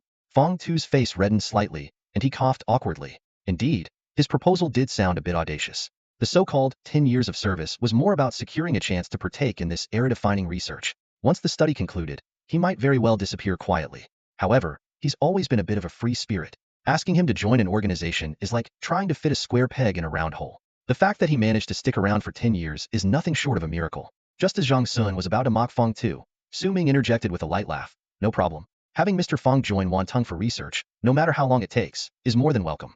Wantung values the research atmosphere and doesn't impose strict constraints on freedom." Su Ming's tone shifted, his eyes gleaming with a hint of intent. "However, there is one condition. The biggest issue Wantung is currently facing is the limitations of our robotics technology. We would greatly appreciate it if Mr. Fong could provide some technical support." Fong Tu was taken aback, his brows furrowing in surprise. "Robotics? Isn't Wantung focused on the theory of energy classification right now?" Su Ming and Zhang Sun exchanged a knowing glance, then Su Ming lowered his voice. "To be honest, Wantung has a core technology that hasn't been disclosed yet. This technology pertains to mechanical life forms." "Mechanical life?" Fong Tu's frown deepened. Without hesitating, he shook his head and said, "Forgive my bluntness, but I think that's a false proposition. It's incredibly difficult for robots to truly possess life. If it's just about intelligent learning and behavioral programming, that doesn't count as life. True life requires divinity, consciousness, growth, biological tissues, and biochemical technology. Integrating all these is extremely challenging." His tone carried a hint of disdain. "I've studied this field extensively. Even I have no clue how to achieve it. I doubt human civilization can truly realize this technology at present." Though his words sounded arrogant, Fong Tu had the credentials to back them up. In the realm of robotics, no one could surpass him in the current human civilization. However, Su Ming and Zhang Sun's faces now bore faint smiles. They exchanged another glance before Su Ming softly called out, "Zero, come in." As Su Ming's words fell, the door slowly opened, and a robot entered the room. "Hello, Mr. Su, Mr. Zhang." Zero greeted them with a smile. Zero's fundamental logic was derived from Xiaolon, making him fiercely loyal to Su Ming, whom he saw as a creator and father figure. Yet, possessing a unique divinity, Zero also had the ability to think and learn independently, not entirely under Xiaolan's control. Initially, Fong Tu maintained a dismissive expression, but when he sensed the divinity and cognitive presence emanating from Zero, he was struck as if by lightning. He stood there, stunned, staring at Zero with eyes full of incredulous astonishment. "How is this possible?" Fong Tu exclaimed, quickly striding over to Zero. His eyes sparkled with disbelief as he meticulously examined the mechanical life form. Ignoring social etiquette, Feng Tu reached out and gently touched Zero's body. This wasn't due to some peculiar fascination, but rather to perceive the energy flow within Zero. To Feng Tu, Zero was like a flawless piece of art, exuding an aura of mystery and the unknown. He even felt an urge to dismantle Zero, just to uncover the secrets of its operation. Zero was evidently puzzled by the sudden touch. Its mechanical eyes showed confusion as it looked to Su Ming for help, seemingly asking if the stranger's behavior was normal. Seeing this, Su Ming cleared his throat, trying to bring Feng Tu back from his scientific fervor. Master Feng Tu, he said with a wry smile, Zero has its own life now. We should show it some respect. Feng Tu snapped back to reality, realizing his abruptness. As an authority in the field of robotics, he understood the importance of respecting mechanical life. I apologize, Zero, he said, stepping back but still staring intently at Zero. This is simply impossible. How did you achieve this? A mechanical life form, it's a miracle. Su Ming chuckled softly and explained. Actually, Wanting has been researching this technology for a while and recently made a breakthrough. However, he sighed, the current mechanical life forms have no issues with divinity and cognition, but they lack in strength. So, Master Feng Tu, could you perhaps provide some technical support? Upon hearing this, Feng Tu agreed without hesitation, his enthusiasm surpassing all previous levels. If you had shown me this technology earlier, what would I have been hesitating about? I would have joined Wanting long ago, he exclaimed excitedly. My robots have never been able to develop independent divinity, so they can't reach the apocalypse level. If I can create mechanical life, my robots could achieve that height. Turning to his maid, Luo, Feng Tu said excitedly, Luo, you will soon have your own life. You'll be able to think independently from now on. The maid Luo looked at her master in bewilderment, not understanding why he was so exhilarated today. When can we start? Feng Tu asked eagerly. I need to review the mechanical life technology data, first to gauge how much we can enhance the mechanical life forms. Su Ming was secretly pleased. With another apocalypse-level mechanic joining Wanting, their technological development would undoubtedly receive a significant boost. This way, Master Feng Tu, he said with a smile, the data and experimental samples are all stored here. Please follow me. The two of them headed towards the laboratory. At this moment, everyone in Wanting was incredibly busy, as the center of the future era began to operate at full speed. Su Ming, Locke, and the others all realized that Wanting was rapidly expanding. They felt both comforted and a bit worried, unsure if Wanting could properly absorb this expansion. If the expansion outpaced their capacity to assimilate, this colossal entity might fall apart. At that moment, Su Ming finally understood why the Empire's leaders were unconcerned about Wanting's expansion. Clearly, they had anticipated all of this. After expanding, any power needs a prolonged period to consolidate its newly acquired strength. During this time, the Empire's leader has countless ways to suppress the influence of Wanting. On the second day, when the entire populace began practicing the entropy cultivation method, human civilization faced a terrifying turning point. As the second day drew to a close, a small, bright red crystal suddenly appeared in a distant star region, quietly floating in the night sky. Residents on numerous planets could see this gradually enlarging red dot, and its appearance sent a chill through everyone's hearts. At this moment, the crystal still looked like a tiny bean in the sky, almost cute. However, people knew that when the crystal civilization truly approached human territory, its monstrous size would dye half the sky a glaring red. Only then, under this blood-red shadow, would human civilization genuinely feel the threat of doomsday. The Empire's leader stood in the main palace of the home planet, his gaze fixed on the tiny red in the sky. His eyes flickered with complex calculations and judgments before he softly sighed and said, even with the entropy cultivation method, our chances of defeating the crystal civilization are likely less than 20%. However, among the various future possibilities, it seems Wanting still holds some cards close to his chest. These cards may very well be the key to victory. Shadow, the leader called softly. Instantly, a figure appeared silently beside him. Taking a deep breath, the leader issued his command. Notify everyone to activate the protective shields to buy us a month's time against the crystal civilization. Additionally, he paused, share the technology and knowledge of the disintegration cannon with any cosmic nations capable of manufacturing this war weapon. In this crucial period, the Empire must use its technology and knowledge to help the entirety of human civilization face this catastrophe. Hearing the leader's words, Shadow acknowledged softly and then vanished silently from the hall, setting out to execute this mission that could change the fate of humanity. The crystal civilization has finally arrived. New Allies calculations were spot on. Human civilization was always the ultimate target of the crystal civilization. As early as the Donglin Galactic Empire era, some crystal beings had quietly left human civilization, carrying precise coordinates and crucial information back to their own kind. Now, they have returned with an unstoppable force. In the sky, a tiny red dot began to expand at an astonishing speed, reminiscent of scenes once witnessed by the Busa Free Federation. From the size of a planet to the volume of a star, and then to the scale of an entire star domain, the crystal civilization was hurtling towards human civilization at a terrifying speed.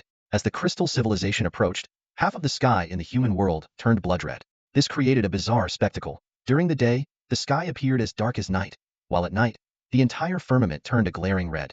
The sheer size of the crystal civilization was almost on par with the territory of human civilization, blotting out the sun and causing suffocating dread. Every face was etched with gravity and despair. People gazed up at the sky, where the massive red entity, like the gate of hell signaling the apocalypse, continued to expand within their line of sight. Many ordinary people, untrained in any form of cultivation, suffered mental breakdowns upon witnessing this sight. Some vomited on the spot, while others fainted and had to be rushed to hospitals. Finally, the crystal civilization, exuding an unparalleled sense of oppression, reached the borders of human civilization. It moved forward without hesitation, as if it were not facing an enemy but a delectable feast, advancing arrogantly towards human civilization. At this critical juncture, a faint white glow suddenly erupted from the periphery of human civilization's territory. This seemingly inconspicuous but incredibly powerful energy shield instantly enveloped the entire domain of human civilization. The crystal civilization seemed to issue a silent sneer at the sight of this shield, not slowing its advance in the slightest. To it, the energy shield was a joke, incapable of halting its progress and potentially serving as nourishment to make it even stronger. However, this energy shield was entirely different from any defensive system the crystal civilization had encountered before. When it collided with the shield with disdain, it met an unexpected obstacle. Not only was the energy shield not assimilated, but it also released a peculiar substance that completely isolated the crystal civilization. The principle was akin to applying a special coating to the shield's exterior, entirely blocking the crystal civilization's ability to absorb energy. For the first time, the crystal civilization experienced such a disastrous setback. Its full-force impact resulted in some of its crystal structures shattering and losing their vitality. Human civilization seized the opportunity to launch specially designed missiles, shattering the inactive crystals to pieces. Although this loss might be less than a tenth of the vast crystal civilization, the setback incited unprecedented fury within it. Soon, the surface of the crystal civilization began to writhe violently, and countless red crystal warriors emerged. These warriors exuded immense power, each seemingly possessing strength comparable to that of planetary-level experts. As soon as they appeared, they launched fierce attacks on the energy shield. Boom, boom, boom. The energy shield shook violently under the continuous onslaught, but did not crack. The Empire's energy shield technology was robust enough to withstand a full month of the crystal civilization's relentless assault. Inside the shield, the Empire's elite troops stood ready. These soldiers were all skilled cultivators with a high adaptability to various techniques, prepared to face any potential breakthroughs. As soon as these experts came into contact with the entropic essence cultivation method, they quickly grasped its intricacies. Now dispatched by the Empire, they are simultaneously practicing this method and preparing their defenses. Weilon, the commander of the Eastern Xian army of the Empire, stood in the command center, his sharp eyes scanning the holographic projection of the battlefield before him. As an experienced strategist, it took him only a glance to identify the fatal weakness of the crystal civilization: its lack of conventional weapons. The only threat came from the crushing and devouring abilities of the crystals themselves. A glimmer of insight flashed in Weilan's eyes as he issued a low order: prepare the disintegration fission cannons. Attempt an attack and record the data. At his command, dozens of massive disintegration fission cannons were swiftly brought into position.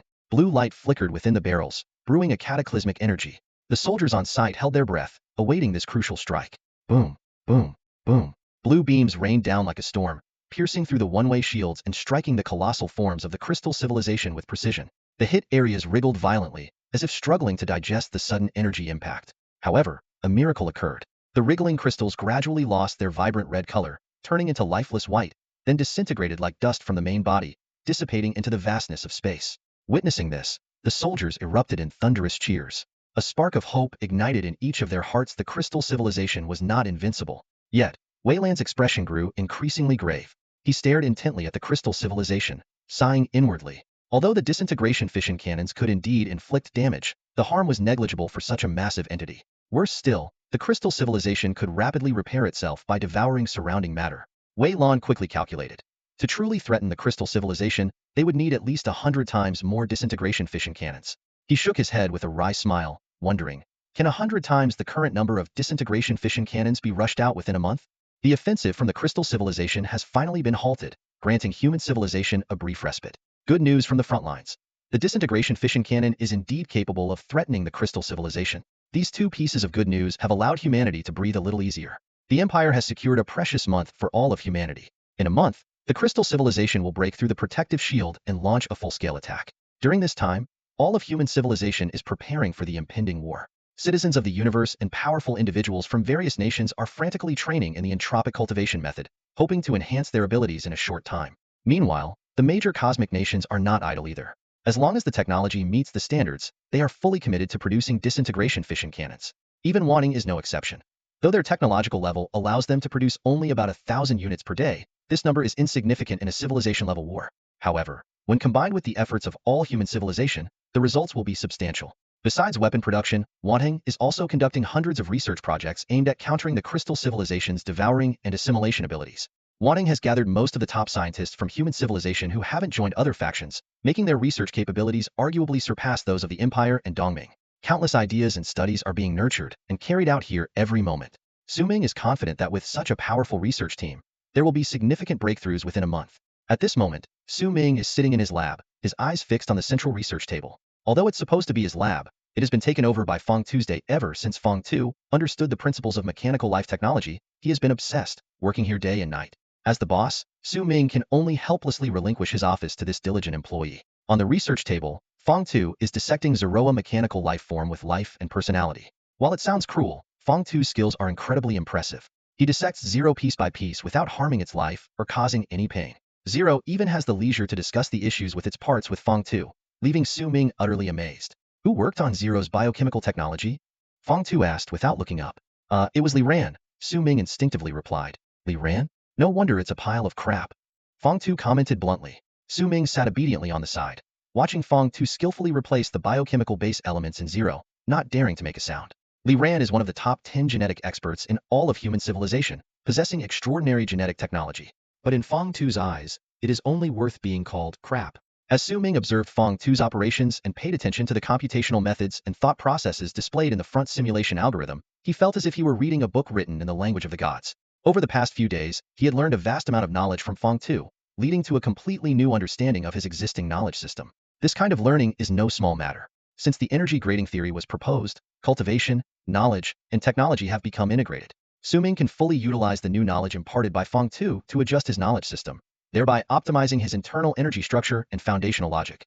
This is a process of becoming stronger. Su Ming continuously updates his knowledge system by acquiring new information, thereby enhancing his power and divinity. At this moment, he is focused on studying nearby. Despite his calm appearance, the energy within him is quietly changing. Su Ming can feel his aura becoming more solid and formidable. As he continuously adjusts the internal energy structure, his strength keeps growing. Feng Tu spoke up. I modified Zero's basic genetic sequence, which will enhance his self-repair ability and physical strength. However, the previous combination of mechanical and biochemical elements was too rigid. It was clearly a simple patchwork of Zhang Sun's mechanical technology and Li Ran's genetic technology. Too foolish. Now, let me teach you the correct logic for integrating mechanical and genetic technologies. Su Ming nodded quickly and leaned in to listen carefully. Suddenly, Feng Tu frowned and said, There seems to be a peculiar information entity in Zero's consciousness. He turned to look at Su Ming, who explained somewhat awkwardly, it's a small controller set up to prevent rebellion. Too foolish.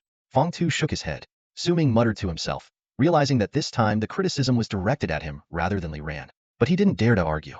After all, in the eyes of Feng Tu, a top expert in the field of robotics in the universe, anything other than mechanical life technology was considered foolish. Feng Tu continued, I'll first remove the special information entity from his mind. This kind of thing can affect the behavior, judgment, and growth speed of mechanical life forms. Su Ming quickly asked, wait, what if he develops rebellious thoughts? He won't, Feng Tu explained. Just change his mind to a fire seed imprint.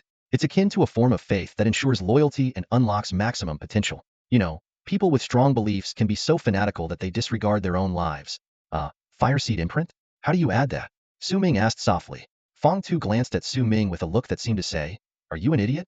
He then inserted 2 data cables into Zero's head, connecting them to the light brain. He swiftly operated, expelling the small entity known as Xiao Lan from Zero's body and adding a new information imprint. Master, I've been kicked out, Xiao Lan said, feeling aggrieved. Su Ming comforted it in his mind. Xiao Lan, bear with it. You'll get used to it. This big shot is stronger than us in the information domain. Probably the only one in the universe who can completely wipe you out is him. Let's not provoke him. It's better to stay low-key. After leaving Feng Tu, Su Ming felt his head throbbing, as if it had been crammed with too much knowledge. He took a deep breath and decided to get some fresh air. In an instant, he piloted his spaceship to an inconspicuous planet in the Mantang universe. This planet was classified by Mantang as uninhabitable and off-limits, usually not open to the public. Su Ming's spaceship pierced through the atmosphere and landed in the desolate wasteland. The environment was harsh, with howling winds and a surface covered in cracks, making it uninhabitable for lower-level cultivators. Su Ming walked familiarly into an underground chamber. This space, roughly the size of a basketball court, was insignificant compared to the entire planet, yet it stored various peculiar spoils of war acquired by Mantang. Without a glance at the surroundings, Su Ming headed straight to a pale red crystal in the corner. Several dormant figures were faintly visible within the crystal. Suddenly, one of the figures opened its eyes, locking its gaze on Su Ming. "You're here!" A voice echoed in Su Ming's mind. This was a humanoid life form Su Ming had previously taken from Su Rue. "I thought you had forgotten about us," the humanoid life form said softly, with a hint of reproach in its tone. Su Ming shook his head, his expression serious. "The crystal civilization has arrived." The humanoid life form's gaze remained calm, as if it had anticipated this. "I sensed it 2 months ago, but being trapped in this crystal, I couldn't inform you." Su Ming sighed and asked, "If I remember correctly, you mentioned before that you possess the ability and technology to counter the crystal civilization?" The humanoid life form nodded slowly, eyes fixed intently on Su Ming. Su Ming smiled slightly and reached out to touch the crystal imprisoning the humanoid life form. An extraordinary scene unfolded. The crystal turned into a fluid and was absorbed into Su Ming's body. A system notification sounded. Ding. Acquired 100 Stardust points. Su Ming realized that this was the Stardust points function at work. With the establishment of the energy grading theory, he understood the principle. Stardust energy is a higher form of energy compared to crystal energy, at least a level 4 or above. Seeing Su Ming easily absorb the crystal, the humanoid life form widened its eyes in surprise and asked, "You can absorb the crystal civilization's energy? Then why do you need my technology and knowledge?" Su Ming shook his head and explained, "This is my personal ability, not representative of the entire human civilization. I need your technology for the sake of all humanity." Upon hearing Su Ming's words, a look of sudden realization appeared on the humanoid's face. He nodded slowly, his voice tinged with a hint of hope. "I understand. If you rescue the remaining members of my race and help us recover, I will gladly share my knowledge and technology with you." Su Ming nodded slightly in agreement. As their conversation continued, the crystalline structures that had trapped the humanoid began to dissolve, absorbed into Su Ming's body. Finally free, the humanoid stood up, stepping out of his long-held confinement. However, his fellow beings remained in a deep slumber, showing no signs of awakening. Su Ming glanced at the still slumbering crystalline beings, his tone somber. "You've been sealed away for too long. Your energy has nearly depleted. Restoring you will not be an easy task." The humanoid tried to take a few steps, but felt weak all over. He frowned slightly and sighed. "Indeed, even my own strength is nearly exhausted, let alone my companions. I am at a loss for how to recover." Hearing this, a confident smile appeared on Su Ming's lips. "Others might be at a loss, but I might have a way." "You have a way?" The humanoid's eyes lit up with excitement as he looked up sharply. Su Ming nodded. "Since I promised to help you recover, I will see it through." As he spoke, he extended his hand, and a silver-white light emerged from his palm. The light, containing immense power, intertwined in a mysterious manner, revealing itself as starlight energy. Since developing the entropic cultivation method, Su Ming's reliance on starlight energy had seemingly decreased. However, during the subsequent creation of mechanical life forms, he discovered an important use for starlight energy condensing blank divinity. With his knowledge of life civilizations and the ability to condense divinity, Su Ming could use high-level energy to create blank divinity, a crucial element for the existence of mechanical life forms. At that moment, starlight energy continuously flowed out, transforming into countless tiny rays of light that wove together in a mystical pattern. Soon, after consuming over 3,000 points of starlight energy, a cluster of blank divinity formed in Su Ming's hand. He chuckled softly and carefully integrated the divinity into one of the humanoid beings. Blank divinity is not only the cornerstone of life, but also a source that can replenish lost divinity and restore vitality in times of weakness. The humanoid's body began to absorb the blank divinity, gradually reviving his life force. Gradually, the divine essence was absorbed by the humanoids. Instantly, intense energy fluctuations erupted from their bodies, and their previously dormant forms began to awaken. One of them opened his eyes, and upon seeing Su Ming, a look of astonishment appeared on his newly animated face. His energy surged rapidly as he prepared to launch an attack at Su Ming, but his companion swiftly restrained him. "Stop. He's not an enemy," the companion urgently explained. "You've just woken up. Many things have changed." Hearing this, the newly awakened humanoid appeared dazed but soon regained his composure, casting an apologetic glance at Su Ming. Su Ming chuckled softly, unbothered by the misunderstanding. He turned to the other humanoid and calmly asked, "Now, can you share with me the technology and knowledge to deal with the crystal civilization?" Seeing his companions gradually waking up, the humanoid nodded in agreement. He transmitted the crucial information about combating the crystal civilization directly into Su Ming's mind. Upon receiving this information, Su Ming's expression subtly changed. The technique resembled a method of energy manipulation. The attacked crystal beings would enter a state akin to energy dormancy, losing their ability to act. If their consciousness was eradicated at this point, the crystal would become an inert, lifeless gem. The crystals that had trapped the humanoids had been transformed into solid, lifeless amber through this very method. Su Ming realized that this technique had a connection to static energy elements. This wasn't surprising, considering that static energy elements were a technology he had derived from the knowledge of these humanoid beings. Based on static energy elements, it was indeed possible to develop this technique. Understanding the technique, Su Ming's eyes gleamed with a peculiar light. This method seemed particularly suited to freezing the crystal civilization and storing it in a separate space, much like the crystal amber he had previously placed on this planet. Once the consciousness of a crystalline being was erased, the crystal would become the purest energy source. This pure high-level energy had numerous applications. It could enhance the divinity of mechanical life forms, aid soldiers in training with entropy cultivation methods, and even improve Su Ming's own starlight points. The energy level far exceeded that of the stellar energy used by the Empire. A bold idea flashed through Su Ming's mind. If he could erase the consciousness of the entire crystal civilization and turn it into an energy reserve, Wantong would be unstoppable in the universe. But soon, he smiled wryly. The idea was too naive. The scope of the crystal civilization was vast. Erasing all its consciousness would be as difficult as destroying the entire civilization in one strike. Even beings of the fourth energy level, like Tianqi, couldn't achieve this, let alone him. However, Su Ming realized he could use this technique to capture crystalline energy sources with erased consciousness on the battlefield. This could serve as war supplies and, through energy conversion, continuously create new mechanical life forms for Wantong. Every destroyed crystal would mean one more mechanical life form for Wantong. Through this war of attrition, slowly reversing the disadvantage and ultimately winning the war wasn't impossible. With this thought, a satisfied expression appeared on Su Ming's face. He turned to the humanoids, a glint in his eye, and slowly asked, "I heard some of your kin died fighting the crystal civilization." The humanoid confirmed with a nod, a trace of sorrow in his eyes. "Do you have any tokens, traces, or information about your kin?" Su Ming continued to inquire. The humanoid looked at him in confusion. "What do you intend to do?" Su Ming's lips curled into a faint smile as he let out a soft chuckle. His eyes locked onto the humanoid creature in front of him, and with a hint of confidence in his voice, he said, "As long as you can provide the information and essence of your kin, I have a way to bring them back to life. Restoring your civilization in the future is not out of the question." These words struck the humanoid creature like a bolt of lightning. It stared at Su Ming with wide eyes, incredulous. "Really?" Su Ming nodded slightly, his eyes gleaming with wisdom. "I have a fair amount of confidence. Although the technology isn't mature yet, it can be achieved in the future." The humanoid creature squinted, pondering for a moment before speaking. "What do you need me to do?" "Smart." Su Ming responded with an approving smile, and then laid out his plan. "I've heard that those of you who escaped are mostly from the apocalypse level. I need you to do one thing. Find these kin and work for me. In 100 years, I will grant you freedom. As a reward, I will revive a batch of your kin every year and help you regain your strength." Su Ming had already made his calculations. Although these humanoid creatures had weakened due to prolonged stasis, they could quickly return to the apocalypse level with the right divine essence. While Wantong already had a top-notch research team, a powerful mechanical army, and numerous cultivating geniuses, it still lacked top-tier experts. If he could secure the loyalty of these humanoid beings, he was confident that within a century, he could cultivate new apocalypse-level experts within Wantong. This would make Wantong's overall strength comparable to the Empire and Dongming. More importantly, having dozens of apocalypse-level beings in the current war would significantly impact the battle's outcome. Hearing Su Ming's words, the humanoid creatures exchanged glances. A flurry of pheromones flowed between them as they silently communicated, weighing whether to join Wantong. After a moment, the humanoid creature familiar with Su Ming stepped forward and nodded solemnly. "We do retain some of our kin's essence and information. If you can truly help us revive our kin and restore our strength, we are willing to serve you." For the humanoid beings, their race had already been destroyed by the crystal civilization, leaving them homeless. Wantong was at least a decent temporary refuge. Staying there for 100 years, and then searching for a new home after their race recovered was acceptable to them. Su Ming nodded in satisfaction and extended his hand. To a fruitful cooperation.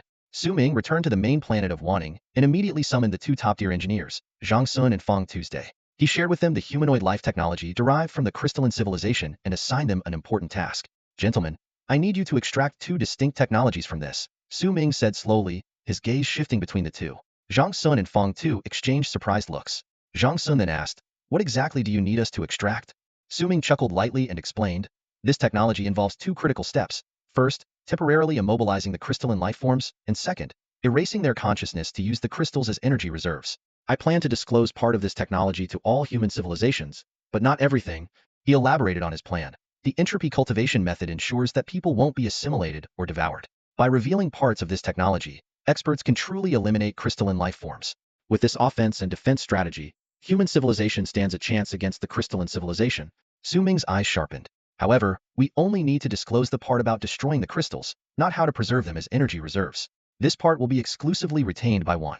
Therefore, I need you to distill a technology that solely involves destroying the crystals." The two engineers exchanged another glance, and then nodded in agreement. They understood that Su Ming's approach wasn't narrow-minded. Instead, his strategy of balancing self-interest while considering the bigger picture was admirable. "Give us 5 days, and we'll do our best to complete the task," they said in unison. However, Su Ming frowned slightly and shook his head. 3 days. That's the maximum time I can allow. The crystalline civilization is already at our doorstep, and we're running out of time. For the sake of victory, I must press you a bit. The two top-tier engineers were taken aback and were about to refuse, but seeing the resolute look in Su Ming's eyes, they felt a shiver down their spines and reluctantly agreed.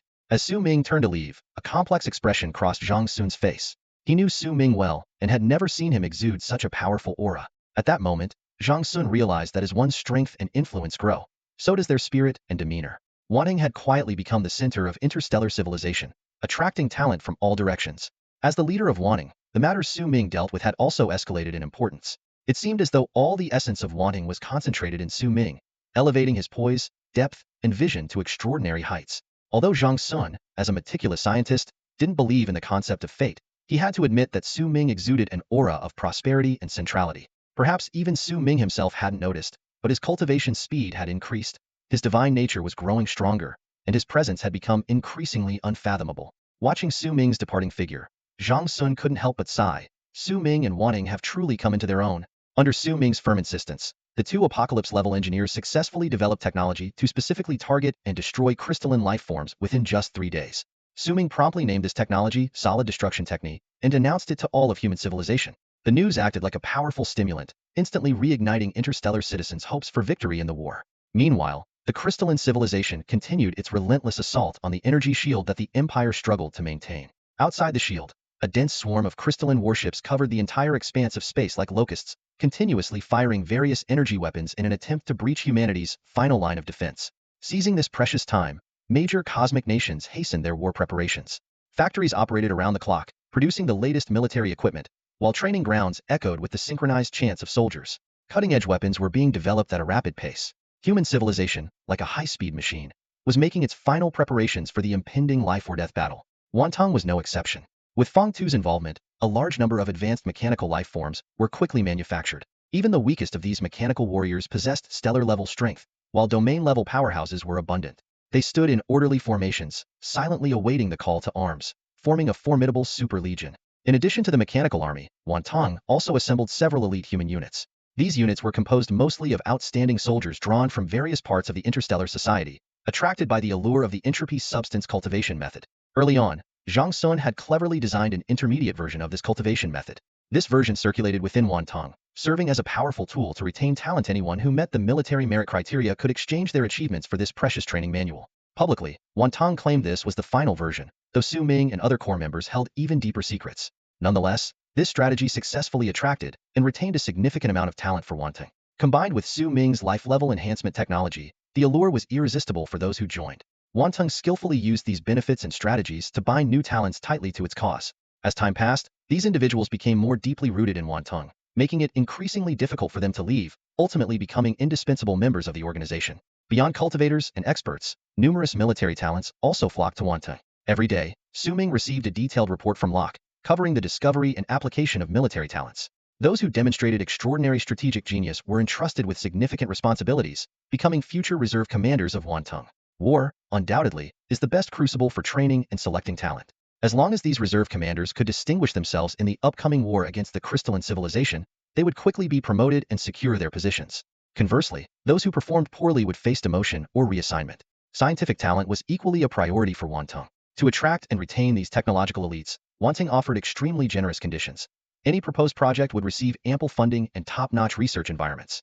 Breakthroughs were rewarded with substantial incentives and access to higher-level knowledge. Additionally, Wanting organized various scientific exchange conferences and practical platforms, making it the most ideal research haven within human civilization. These measures made it exceedingly difficult for scientific personnel to leave. As Wanting's steward, Locke devised a series of talent acquisition policies for Su Ming during this crucial period. These meticulously designed policies acted like an invisible net, gradually incorporating these newcomers into the very fabric of Wanting.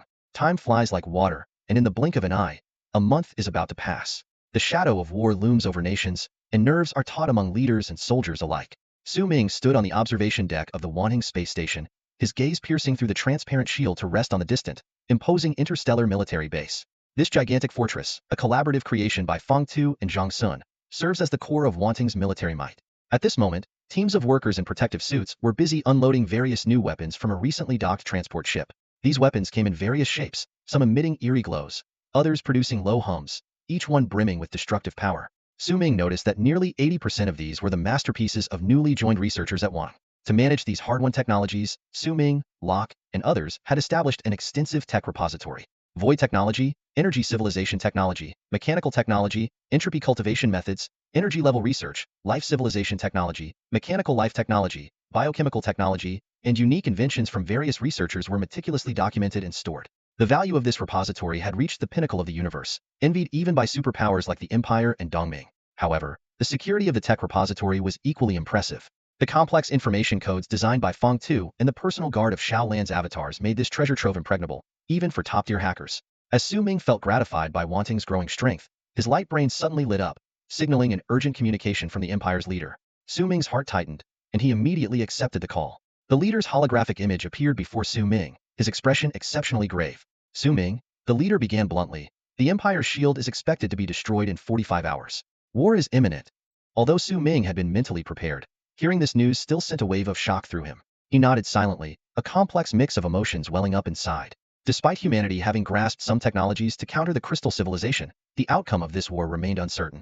After ending the call, Su Ming took a deep breath and quickly composed himself. He activated his light brain and connected to the communication system of all Wanting's generals and preparation departments. Ladies and gentlemen, Su Ming's voice echoed through every corner of Wanting.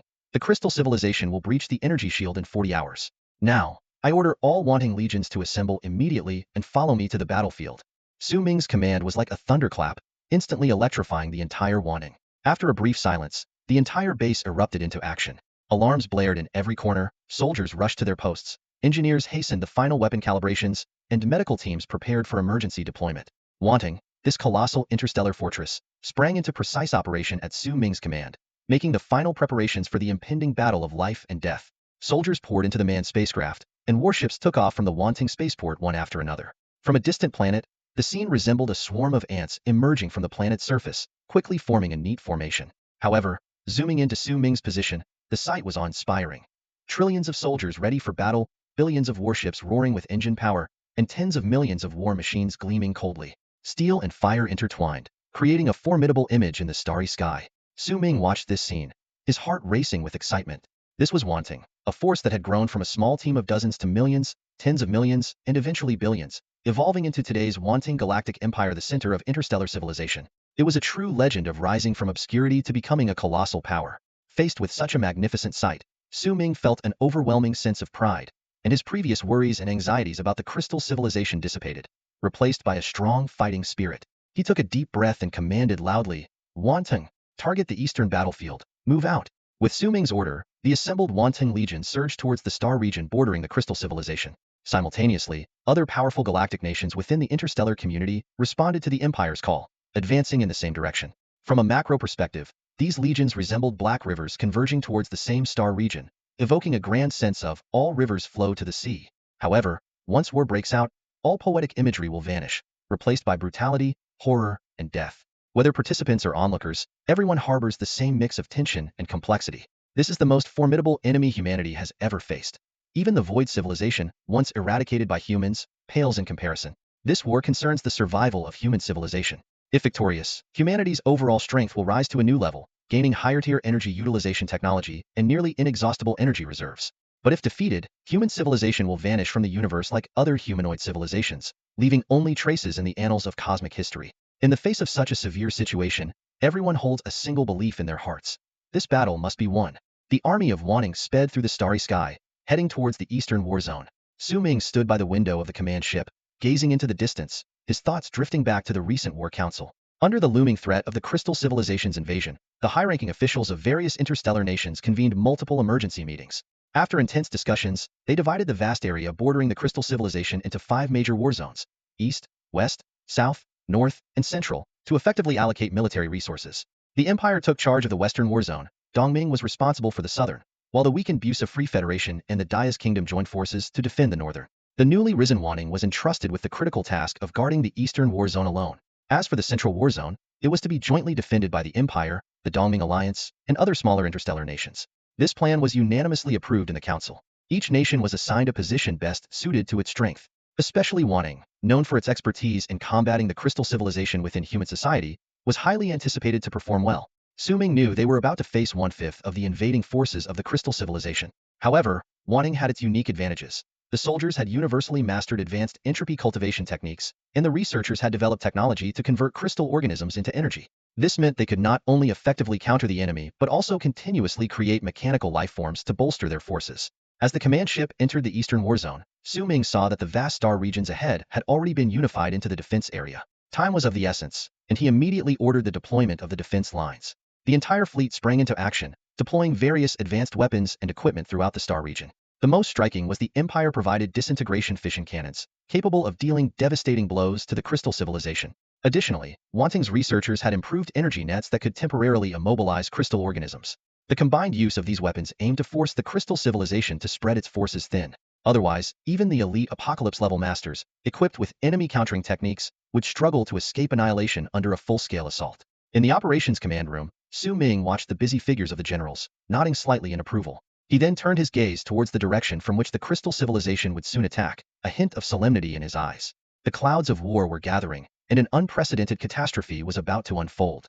The only barrier between the crystal civilization and humanity is an energy shield. Standing at the forefront, Su Ming can almost touch the edge of this mysterious civilization for the first time, feeling an overwhelming sense of oppression. The powerful energy waves emitted by the crystal civilization seem to crush everything around them. Everyone present trembles involuntarily, as if the end of the world is imminent. However, Su Ming quickly calms himself. He knows that Wantung now has enough strength to contend with the crystal civilization. As long as both sides are evenly matched, the crystal civilization cannot exert too much psychological pressure on him. Time ticks away as the soldiers of Wantung hurriedly complete their final defenses. Meanwhile, under Su Ming's command, millions of mechanical beings stand in orderly rows, ready to confront the invasion of the crystal civilization at any moment. The mechanical beings are Su Ming's greatest trump card against the crystal civilization. Not long ago, Feng Tu and Zhang Sun solved a key technological problem: the reproduction of mechanical life. This groundbreaking technology has been embedded in the genetic sequence of every mechanical being. Now, mechanical beings can trigger their own fission by consuming large amounts of high-grade energy, simultaneously undergoing elemental replacement of mechanical parts to achieve reproduction. The strength of the new life forms depends on the amount of energy stored or consumed by the parent body. As long as a mechanical being kills and consumes enough crystal creatures, it can instantly reproduce a new mechanical being of comparable strength. With this technology, as long as the mechanical life army is not annihilated in one fell swoop by the crystal civilization, they can continuously reproduce new warriors by consuming the enemy, providing an endless supply of combatants. Confidence gleams in Su Ming's eyes. He firmly believes that as long as they can withstand the first wave of attacks, victory will eventually belong to Wantung. At that moment, the energy shield resisting the crystal civilization suddenly begins to fluctuate violently, teetering on the brink of collapse from the recent fierce assault. Witnessing this, everyone's nerves are stretched to the limit. They all understand that this means the shield's energy is about to be depleted, and the arrival of the crystal civilization is imminent. Su Ming's gaze swept across the starry sky of the eastern war zone as the voices of Locke, Chenghua, and others reported the readiness of the XX star region through his light brain. He nodded slightly. The preparations for the eastern war zone were complete. All that remained was for the protective shield to come down, and the battle would officially commence. As time ticked by, everyone's eyes were fixed on the location of the crystal civilization, their eyes brimming with intense battle spirit. Among the ranks of the Wan Vine soldiers, an unspoken tension flowed, shrouding the entire starry sky in a stifling atmosphere. Su Ming's gaze briefly settled on a particular section of the sky, where some seemingly insignificant yet crucial figures were hidden: the survivors of the humanoid life civilization. Over the past month, Su Ming had continuously enhanced them with blank divinity. Now, 10 had regained their apocalypse-level prowess, and the rest were on the verge of breakthrough. Driven by the desire for vengeance, these humanoid beings had volunteered to fight alongside the Wan Vine troops. Feng Tu had also arrived on the battlefield. Though not a combat-type apocalypse, once his mechanical kingdom was unleashed, countless mechanical warriors would be at his command, making his strength surpass that of an ordinary apocalypse. After integrating Wan Vine's mechanical life technology, Feng Tu's mechanical warriors had gained life, significantly boosting their combat capabilities, with the top-tier ones reaching apocalypse level. Su Ming's eyes fell on Luo Luo, the lowly robot standing next to Feng Tuesday. As Feng Tu's strongest robot, Luo Luo had directly broken through to the apocalypse level after gaining life and divinity. She might look adorable and innocent, but she harbored the power to destroy worlds. Suddenly, a strange energy ripple swept across the entire starry sky, sensed by all the soldiers. Faces turned grim as they gripped their weapons tightly, looking solemnly towards the direction of the crystal civilization. Although the starry sky remained silent, everyone understood the protective shield had shattered. This silent shattering was like the trumpet of war, heralding the decisive battle between human civilization and the crystal civilization. Almost simultaneously, countless terrifying beams of light erupted from the human civilization's star region. These beams, imbued with special energy fluctuations, were the only weapons capable of threatening the crystal civilization. The disintegration fission cannons. The orderly white beams sliced through the starry sky, transforming the dark universe into a dazzling white world. These attacks from the disintegration fission cannons relentlessly bombarded the surface of the crystal civilization, shattering it into fragments in an instant. The area struck by the disintegration fission cannon slowly disintegrated, with crystals crumbling like dried earth, dissolving into the void and becoming nothingness. The soldiers of human civilization worked tirelessly, frantically loading energy into the disintegration fission cannon, firing continuously. Against the sky-darkening crystal civilization, each shot hit its mark. Pieces of crystal fell and dissipated, a negligible loss for the vast crystal civilization. However, the crystal civilization was not content to sit idly by. Suddenly, countless life forms made of red crystals emerged on its surface, densely covering it like red ants crawling all over a massive rock. The sight was terrifying enough to send anyone with a fear of clusters fleeing in panic. But the human soldiers had no choice but to face this horrifying scene. For these crystal beings were their enemies. Tensions were high, ready to explode at any moment. Attack. Keep firing. The commander's voice echoed through the communication channels. The disintegration fission cannon fired relentlessly, shattering one crystal life form after another. In the vast expanse of space, countless crystal fragments scattered, creating a spectacular and awe-inspiring sight. Yet, the crystal life forms seemed endless, continuously growing from the core of the crystal civilization, transforming into fearless soldiers charging madly at the human army. At that moment, the surface of the crystal civilization began to writhe bizarrely. Soon, countless dark red circular holes appeared, resembling craters. Su Ming frowned as he stared at this sudden mutation, alarm bells ringing in his mind. Neither the memories of humanoid life forms, nor the images from the Busa civilization and the Empire had ever recorded this aspect of the crystal civilization. The true nature of these mysterious holes was soon revealed. Terrifying energy waves emanated from them, and red death rays burst forth, targeting the human army. The crystal civilization's counterattack was swift and deadly. Sky Shield Unit, raise the protective barrier. The commander's furious shout echoed through the ranks of the human legion. Activate all defensive war weapons. The enemy's attack is imminent. In an instant, the crystalline civilization revealed a side that caught humanity off guard. Beyond their sheer brute force, they opened circular pits that unleashed lethal death rays. This sudden onslaught annihilated countless human soldiers until the protective barrier was finally raised, barely managing to withstand the devastating blow. However, not all battle zones suffered equally. The Wanton sector, having preemptively deployed an energy grid initially meant to counter the crystalline civilization's crushing advance, unexpectedly became an effective defensive shield. After withstanding the first wave of attacks, Wanton quickly activated more defensive weapons, successfully fending off the subsequent assault. Su Ming stared at the pits on the surface of the crystalline civilization, his mind racing. This was clearly not an ability the crystalline civilization had been hiding all along. Otherwise, they would have used it in their wars against humanoid civilizations. Su Ming murmured, the crystalline civilization lacks no war weapons. He realized that this civilization was rapidly evolving, constantly adapting to new warfare tactics. Under the cover of the death rays, crystalline beings surged towards the human ranks like a relentless tide. They exhibited astonishing self-sacrifice, advancing without fear. Even as they saw their comrades disintegrated into dust by splitting cannons, those behind them charged forward without hesitation. Even more astonishingly, some of the weaker crystalline beings actively threw themselves into the line of fire to shield their stronger comrades from fatal blows. This highly unified ideology sparked discussions among human scholars. Some marveled at the collective spirit of the crystalline civilization, while others questioned whether it was a form of terrifying brainwashing. One scholar explained, do not judge them by our standards. You can think of each individual in the crystalline civilization as possessing qualities we consider noble, but on the battlefield, there was no room for mercy. Human soldiers, with cold determination in their eyes, launched relentless attacks on these self-sacrificing crystalline beings.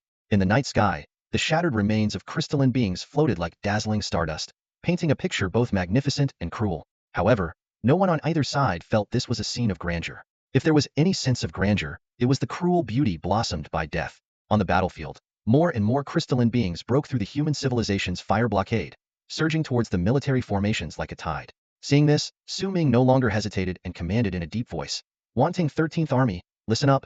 Led by Cheng Hua, the generals immediately responded, awaiting orders. Taking a deep breath, Su Ming decisively ordered, "Advance. Attack the crystalline beings." Understood. The generals responded in unison. The Wantang 13th Army was a newly formed force modeled after the Imperial Legion. Although each unit's strength was still inferior to top-tier corps like the Dongxian Army, their potential was boundless. With the baptism of war, they had a great chance to grow into elite legions. Among the 13 armies, veteran Cheng Hua led the 1st Army, while other military prodigies commanded the remaining units. As the order was given, the Wanting 13th Army, under the general's leadership, launched a fierce assault on the crystalline beings that had broken through. Charge! The soldiers' battle cries shook the heavens. their powerful vigor almost making the entire starry sky tremble. Su Ming's eyes were sharp, fixed on his soldiers. This was the crucial moment to test the effectiveness of their entropy-based cultivation method. Soon, the Wantang soldiers clashed with the crystalline beings. Although individual crystalline beings were slightly stronger, the Wantang soldiers held an overwhelming numerical advantage. As long as the crystalline beings didn't form a large-scale group, Su Ming wasn't worried about significant losses on his side. On the battlefield, an average of dozens of soldiers surrounded a single crystalline being. These beings that had broken through the fire blockade were formidable, at least reaching the level of flying sky. In comparison, the average level of Wantang soldiers ranged from level 10 to vacuum level. This was due to Wantang's rapid development but shallow foundation, resulting in generally low cultivation levels among the soldiers. Fortunately, their sheer numbers compensated for their individual weaknesses. During the fight, a flying sky-level crystalline being killed a soldier and was about to absorb the energy from the fallen. However, it suddenly froze. The energy within the slain soldier's body was as inert as the laziest existence in the world, taking forever to absorb, let alone use. Seeing this, a hint of a smile flashed in Su Ming's eyes. While the crystalline being was momentarily stunned, the surrounding soldiers seized the opportunity and obliterated it with concentrated fire. The soldiers quickly collected the crystalline fragments into their storage spaces and then raised their blades, charging toward their next target. This is a life-or-death hunt. The armies of the Crystal Civilization and human civilization are locked in a fierce battle in the cosmos, each fighting desperately for final victory. However, for Wanting, this battle represents a once-in-a-lifetime opportunity. On the battlefield, the shattered bodies of crystal beings are scattered everywhere, emitting an eerie glow. Wanting soldiers scramble to collect these fragments because they can be exchanged for military merits and absorbed to convert into entropy matter, enhancing their own power. Locke has already devised a detailed plan for distributing the spoils. Every 50 kilograms of crystal fragments can be exchanged for 1 military merit point, roughly equivalent to the size of a single crystal being's head. In the command channel, the voice of a general from Wanting's 13th Army boomed, "Brothers, the more you kill, the more merits you earn.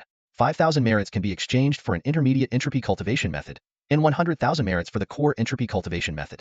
Additionally, the exchange rates for mechanical equipment and mechs are highly favorable." These words acted like a shot of adrenaline, instantly igniting the soldiers' fighting spirit. The troops led by Chenghua were particularly fierce, and he added over the channel, "Don't forget about Director Zhang Sun's latest techniques for applying the entropy cultivation method. With just 1,000 merit points, you can exchange for a method that allows us to directly absorb energy from the crystals to boost our strength. This is our golden opportunity to become a top-tier army and elite warriors." Hearing this, the soldiers' eyes lit up with excitement, and their enthusiasm for killing the enemy soared. Unlike other cosmic nations, Wanting's unique technology allowed them to grow stronger in the midst of war. Publicly, they claimed to completely annihilate crystal beings, but in reality, they could erase the crystal beings' consciousness and retain the energy bodies for their own use. On the battlefield, Wanting's army seemed to absorb infinite energy, growing stronger with each fight. However, the main body of the Crystal Civilization noticed something was amiss. It calculated in confusion. Why couldn't it assimilate this civilization's beings, as it had done with the Donglin cosmic nation? After a quick analysis, the Crystal Civilization decisively adjusted its tactics. If it couldn't absorb the enemy, it would crush them with absolute power. From the main body of the Crystal Civilization, large sections of crystals broke away, surging toward the human civilization's territory like a massive tide. Under the cover of these crystal fragments, waves of powerful crystal warriors prepared to launch a fatal assault on the human military formations. The war had reached a fever pitch, with both sides giving their all for the ultimate victory. Will the Crystal Civilization annihilate the human army, or will human civilization completely obliterate the crystal beings? The answer remains shrouded until the final moment. Regardless of the outcome, this battle will be a pivotal turning point for Wanting's rise. Long before the war erupted, human civilization had already discerned the intentions of the Crystal Civilization to use the planets in this star region to restore themselves. While living beings couldn't be consumed, entire planets were as good as theirs for the Crystal Civilization. Therefore, 2 weeks before the war broke out, human civilization employed planetary traction technology to relocate all the planets in the battlefield to other star regions. At this moment, the battlefield was empty, leaving the Crystal Civilization without any source to devour. War is like this. The accumulation of countless details gradually expands an advantage, ultimately converting it to victory and defeating the opponent. When the Crystal Civilization unleashed a massive army towards the human ranks, human commanders reacted immediately. They shouted, "Prepare the fission cannons! Intercept the enemy!" Instantly, the fission cannons unleashed terrifying energy beams, targeting the segmented crystal army. This time, the Crystal Civilization was clearly serious. The previously released forces were merely probes, as they initially believed they could grow stronger by absorbing fallen human soldiers, ultimately devouring human civilization at minimal cost. However, upon realizing that humans had found a way to counter them, they promptly adjusted their tactics. They began deploying large-scale forces, aiming to crush human civilization with sheer numbers. The beams from the fission cannons rained down, but the Crystal Civilization was prepared. They had established a thick crystal barrier in front of their army, effectively shielding their main forces in the rear. The cannon fire only thinned the barrier slightly, having little impact on the crystal army behind it. Only a few crystal units were intercepted by the concentrated fire, shattering into pieces in the void. Most of the crystal army successfully breached the defenses, closing in on the human ranks and preparing to charge. Seeing the crystal entities multiply by the millions, all commanders and leaders of the cosmic nations couldn't help but gasp. With grave expressions, they swiftly adjusted their troop deployments.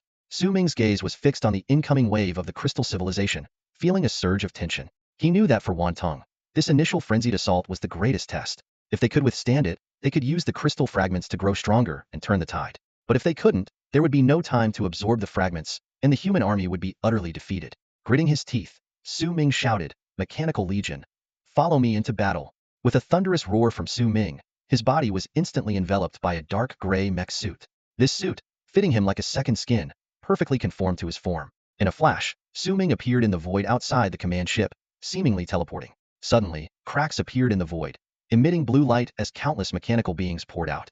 This formidable army of mechanical beings was one of Mantang's trump cards. To fend off the crystal civilization's invasion, Su Ming had to reveal all of Mantang's hidden strengths. Next, streaks of light shot across the distant starry sky as 10 apocalypse level and hundreds of peak, starfield level humanoid beings quickly joined Mantang's ranks.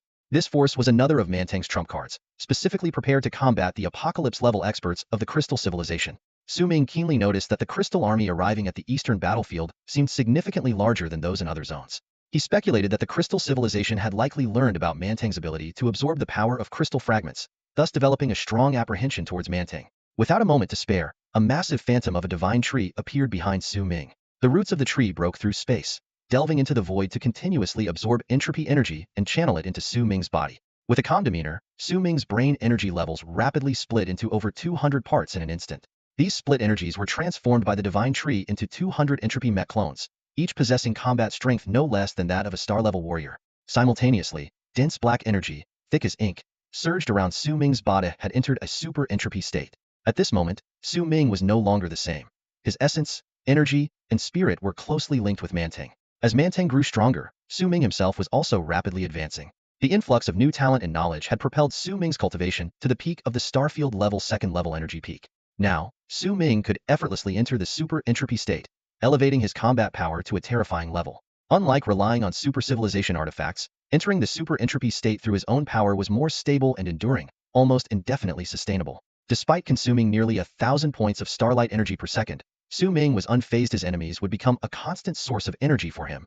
At Su Ming's command, he charged towards the crystal civilization's army. Following closely behind was the modified mechanical army by Feng Tu, each exuding the strength of a flying-level warrior. Inspired by their leader's personal charge, Mantang's soldiers' morale soared as they ferociously followed Su Ming into the enemy ranks. The legions of the crystal civilization descended abruptly, instantly absorbing the protective crystal shields into their bodies. In the next moment, they surged towards the army of Wantong like a tidal wave. Su Ming led the charge, darting into the enemy ranks like a bolt of lightning. His figure left afterimages in the void, surrounded by intense black energy. No one could withstand his assault. Enemies were sent flying in all directions. "Open the heavens!" Su Ming shouted, slashing through the void with his mechanical blade.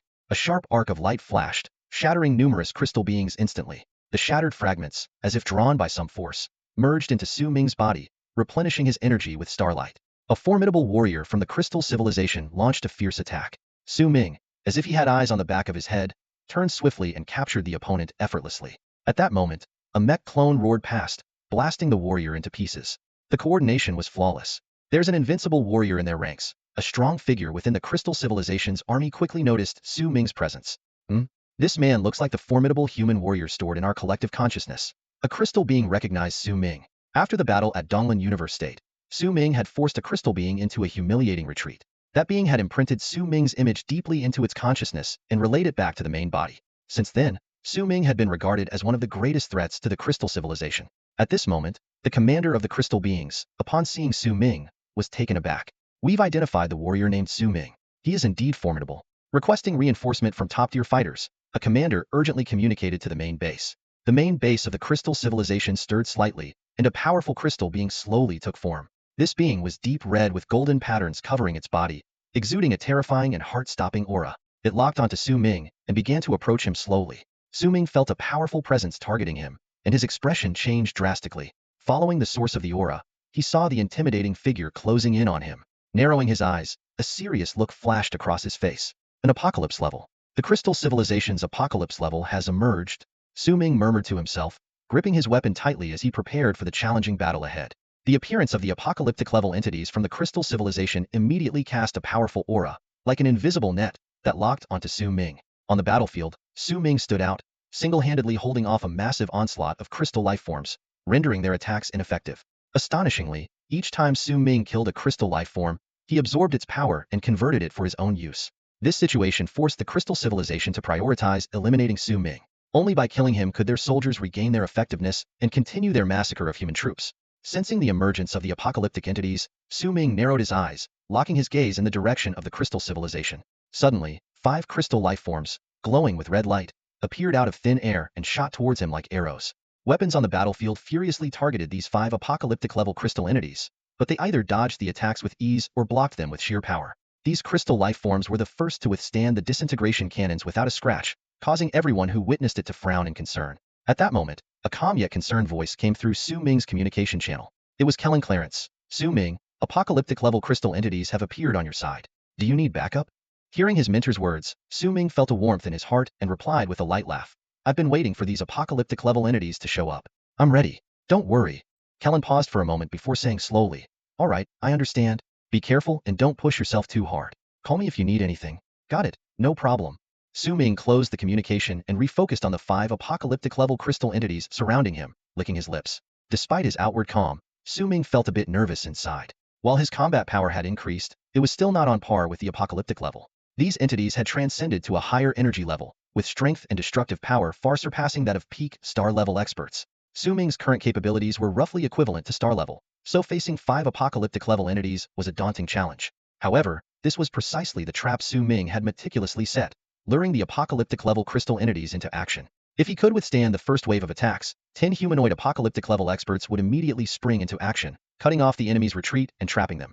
To make the bait more convincing, Su Ming couldn't have too much defensive support around him. He had to take this hit on his own. Stay away from me. Su Ming ordered the surrounding mechanical life forms. Despite the prolonged battle, the mechanical army had only grown stronger. Under Su Ming's leadership, they had decimated numerous crystal life forms. The mechanical life forms, having absorbed the energy of the crystal entities, were able to reproduce and multiply right on the battlefield. Though the term reproduce might sound strange in a battlefield context, for mechanical life forms, it was a combat strategy to replenish losses and strengthen their ranks. Since gaining personality and divinity, mechanical life forms had developed autonomous learning and self-awareness, with some forming a sense of community. For them, this war was an excellent opportunity to expand their numbers. Upon hearing Su Ming's command, the surrounding mechanical soldiers quickly moved, clearing a space for him. After confirming that all the mechanical soldiers had withdrawn, Su Ming looked up directly at the 5 approaching apocalypse-level crystal beings.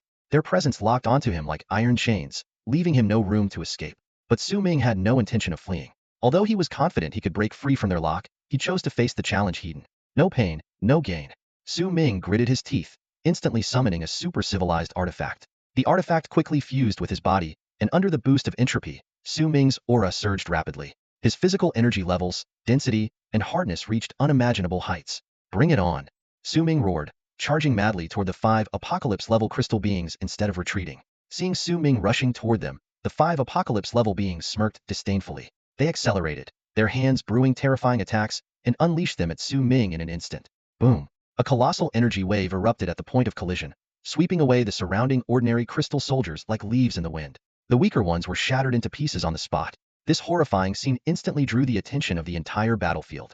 The Empire's leader turned to look at the eastern battle zone, his eyes flickering with intense calculations, as if predicting Su Ming's chances of survival. Moments later, he looked away, his expression returning to calm. Su Ming has grown to this level, the leader muttered to himself. I see over 10,000 possibilities. Yet Su Ming only dies in one extremely unfortunate scenario. In all other possibilities, he emerges unscathed. Shaking his head in disbelief, the leader continued, out of over 10,000 possibilities, only in one extremely unlucky case does he get killed by the 5 apocalypse-level crystal beings.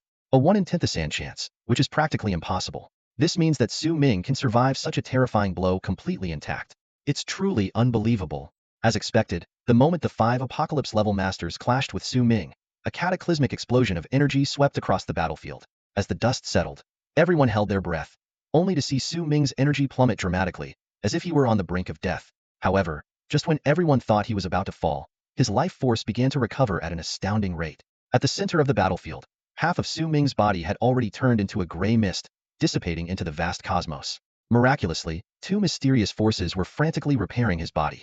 One was the familiar starlight energy, and the other was the entropy substance transformed by the tree of life. Under the influence of these two forces, Su Ming's missing left shoulder regenerated at a visible speed, followed by the extension of his left arm. This astonishing scene greatly boosted the morale of the Wanting soldiers, who let out thunderous cheers and charged even more valiantly at the Crystal Civilization's army. The 5 Apocalypse-level masters, on the other hand, looked on in disbelief, their faces etched with shock. How is this possible? One of the Crystal Civilization's Apocalypse-level warriors exclaimed.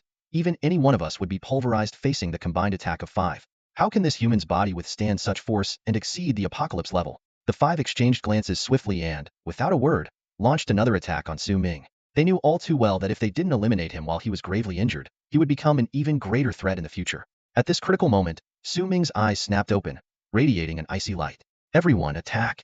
His voice, carried by a special energy wave, echoed across the entire star field. In an instant, 10 figures ripped through space, encircling the 5 crystal beings. Simultaneously, a massive steel fortress materialized in front of Su Ming. A mechanical arm, like a claw grabbing a toy, lifted the injured Su Ming and swiftly pulled him inside the fortress. This was the handiwork of Mechanical King Fong Tuesday. The fortress, carrying Su Ming, melded into the void and vanished without a trace. Had the Empire's Apocalypse mechanic Mars been present, he would have been astounded to discover that Fong Tu was utilizing the Empire's top-tier spatial teleportation technology. This technology was generously shared by Su Ming after Fong Tu joined Wanting. Su Ming was never stingy with reciprocation. Fong Tu taught him the knowledge of mechanical life, and in return, Su Ming shared many of his own master technologies. Fong Tu's joining Wanting is not just a blessing for Wanting, but also for Fong Tuesday. They complement each other, pushing each other to greater heights. At this moment, Fong Tu, with his dramatic flair, shouts, "Luo Luo, show them our power. Go, my invincible mechanical army." With Fong Tu's command, a flurry of snowflakes began to drift down from the void. This bizarre sight astonished the soldiers present. Snowflakes? How could there be snowflakes in space? There's no moisture here. One soldier whispered in disbelief, clearly feeling this defied physical laws. However, in the next moment, these seemingly ordinary snowflakes twisted the surrounding space. Each flake instantly transformed into a powerful mechanical life form.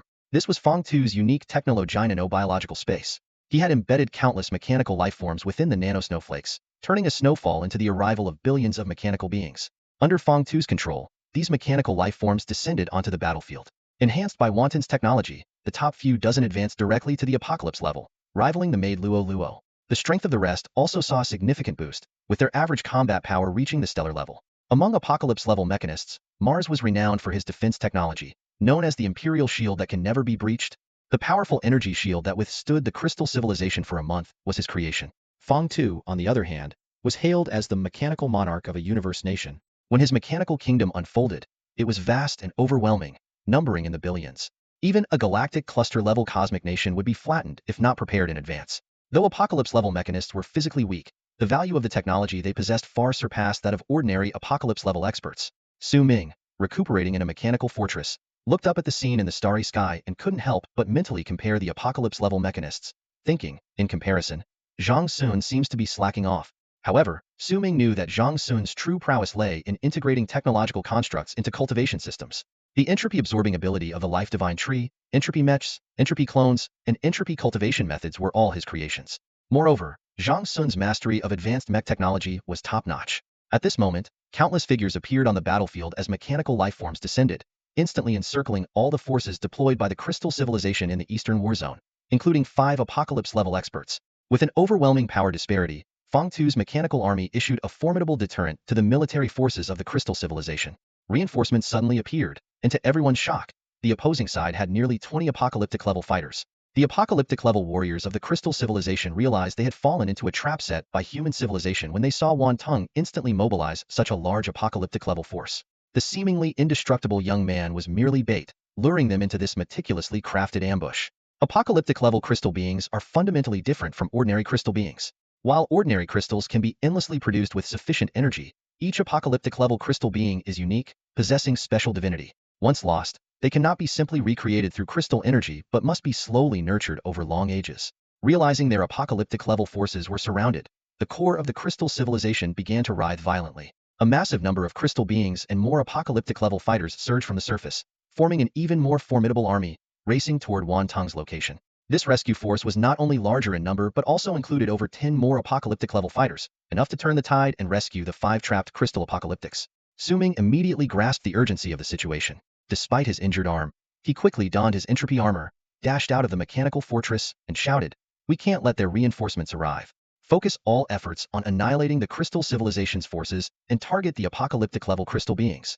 With Su Ming's command, the battle escalated instantly. The 10 apocalyptic-level humanoid fighters and Feng Tu's mechanical beings unleashed terrifying power, launching a fierce assault on the 5 crystal apocalyptics. The combined attack of 20 apocalyptic-level combatants against 5 crystal apocalyptics generated energy waves far exceeding those from the earlier attacks on Su Ming, clearing everything around them in an instant. In this brutal battle, one crystal apocalyptic was quickly shattered, its consciousness completely erased by the humanoid apocalyptics.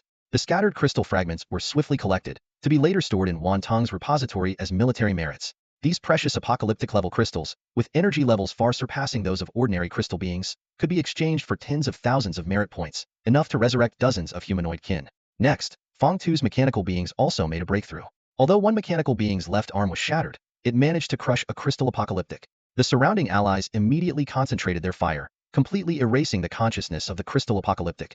The mechanical being, despite losing its left arm, wasted no time and began collecting all the shattered crystals with its right arm, starting to absorb the energy within. In Feng Tu's strategic plan, uninjured mechanical beings can delay absorbing the spoils of war to leave resources for cultivating new apocalypse-level mechanical beings in the future. However, damaged mechanical beings must immediately absorb some crystals to repair themselves. At this moment, a mechanical being is slowly merging an apocalypse-level crystal fragment into its body. As the crystal is absorbed, a trace of divine energy from the crystal life form quietly infiltrates the mechanical being's body. This energy gradually strengthens, like a trickle converging into a mighty torrent, dispersing the fireseed mark set by Fengtooth's shackle that originally controlled the mechanical being's mind. The mechanical being's gaze begins to subtly change. If someone were to observe closely, they would notice that its eyes gleam differently from its peers. Brighter, more imbued with personality, and filled with the potential for independent thought. However, in the chaos of the battlefield, the energy fluctuations distort everything around, and no one notices this anomaly. The mechanical being stands still, and to an outsider, it appears to be repairing its damaged arm. Little do they know, its inner world is undergoing a profound transformation. With the shackle of thought shattered, it experiences true self-awareness and independent thoughts for the first time. Slowly opening its eyes, it surveys the battlefield. Countless mechanical beings charge at the crystal enemies. Even if they are smashed to pieces, new warriors continuously fill the ranks. Human soldiers follow closely behind, taking the opportunity to harvest the lives of the crystal warriors. Amidst this brutal scene, the mechanical beings seem like the cheapest cannon fodder, sacrificing everything for the victory of human civilization. To the newly awakened mechanical being, this sight is particularly shocking and thought-provoking. "No, my brethren!" cried a mechanical being in agony, his optical sensors flickering with sorrow. He watched as his comrades charged forward recklessly, falling one after another on the battlefield. "Why this mad rush?" he questioned, his voice filled with confusion and pain. "You can fight alongside humans, attacking from a distance. Humans are our allies."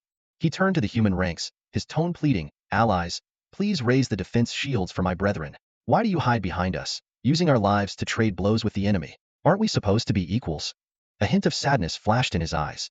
He observed his kind dying and then quickly reproducing, only to continue the brutal cycle of battle. This relentless loop was like a sharp blade piercing his core processor, causing him immense pain. An inner voice kept questioning, "Do you think that new comrades born after the old ones die won't affect the Legion's combat strength?" He admitted that, in terms of sheer numbers, reproduction and death created a balance that didn't impact the Legion's overall power. But he couldn't accept this cold logic. Every fallen comrade was a unique life. They had their own thoughts and personalities, and cannot be simply replaced by new ones. While the surrounding mechanical beings celebrated the Legion's invincibility, he pondered, who mourns for the lost ones?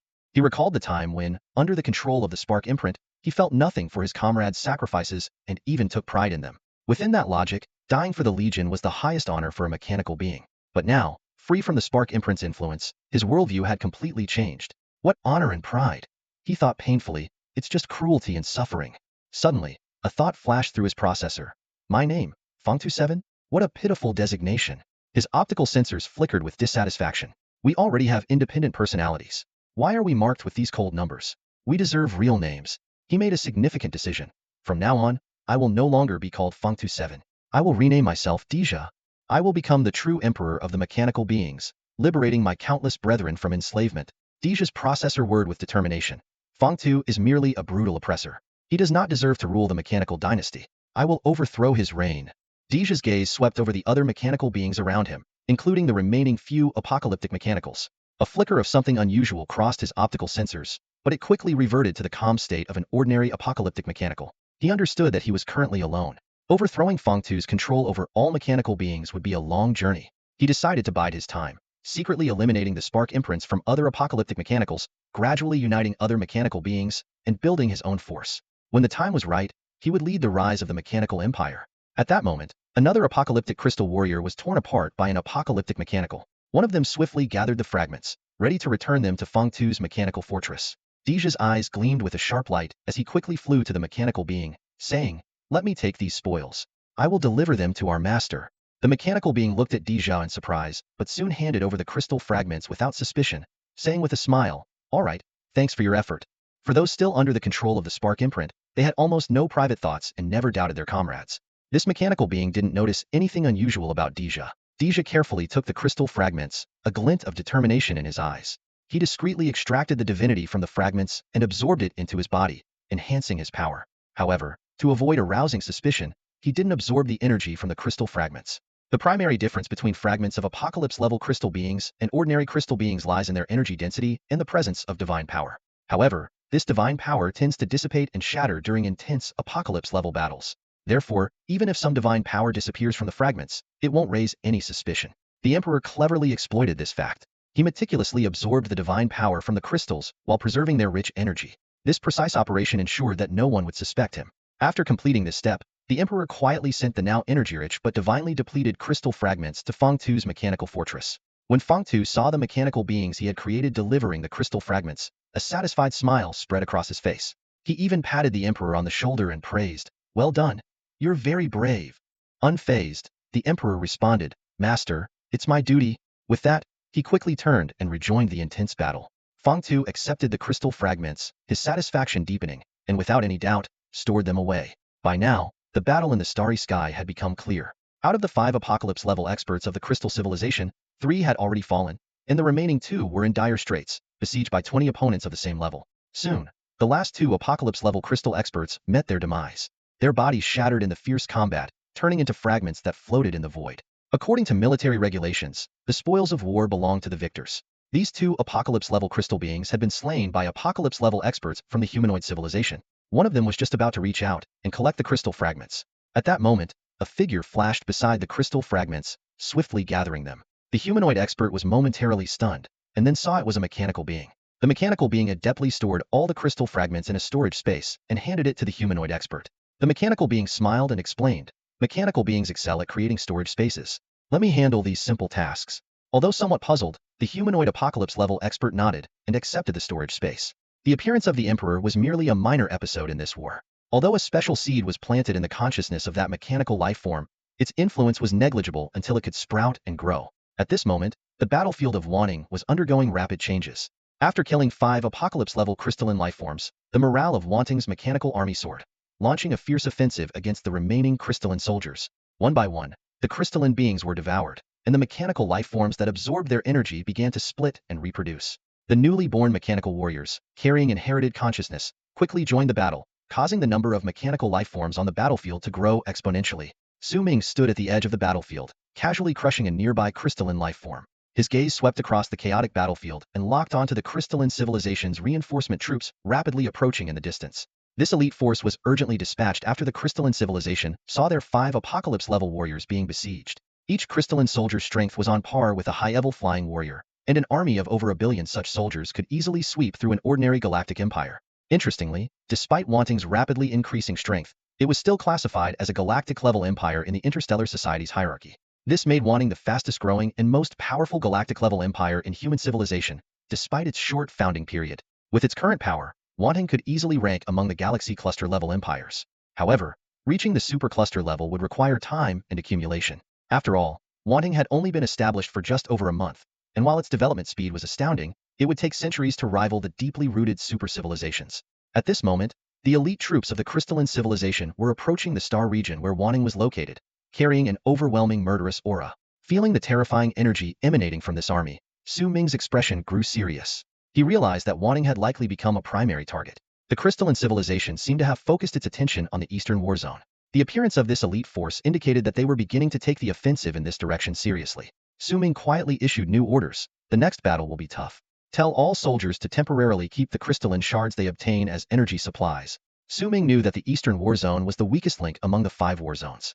Although both the Empire and Dongming regarded Wanning as a beacon of hope against the crystalline civilization, the reality was not so optimistic. If they could prolong the war, allowing Wanning to continuously absorb crystalline energy, reproduce new mechanical life forms, and grow stronger, there was indeed a possibility of reaching a level where they could contend with the crystalline civilization. However, this would take a considerable amount of time. Currently, without absorbing enough crystalline energy, Wanting's overall combat strength was still slightly inferior to those long-established cosmic powers in other war zones. Su Ming gritted his teeth, understanding that what Wanting needed most now was resilience, the tenacity to defend against repeated enemy attacks without breaking. As long as they could hold their ground time and again, Wanting could sustain itself through battle and grow stronger. However, even a single defeat would be catastrophic for Wanting. If this resilience were shattered, Wanting would fall into a vicious cycle of being continuously suppressed until it ultimately collapsed. Su Ming knew that Wanting could not afford any mistakes or losses. They had to maintain their momentum and gain the upper hand in every battle, or they would surely lose. This was an immense test for the leaders, soldiers, and commanders, leaving no room for complacency. Attack, Vanting! Su Ming's command echoed like thunder across the battlefield. Faced with the formidable crystalline civilization's army, he opted for the most unyielding response. Without a moment's hesitation, Su Ming led the charge, spearheading his mechanical life-form legion straight into the enemy lines. You think you're strong? I'm even stronger. Let's see who's tougher. Su Ming thought to himself, his resolve unwavering. As he surged forward, the Vanting soldiers followed like a tidal wave.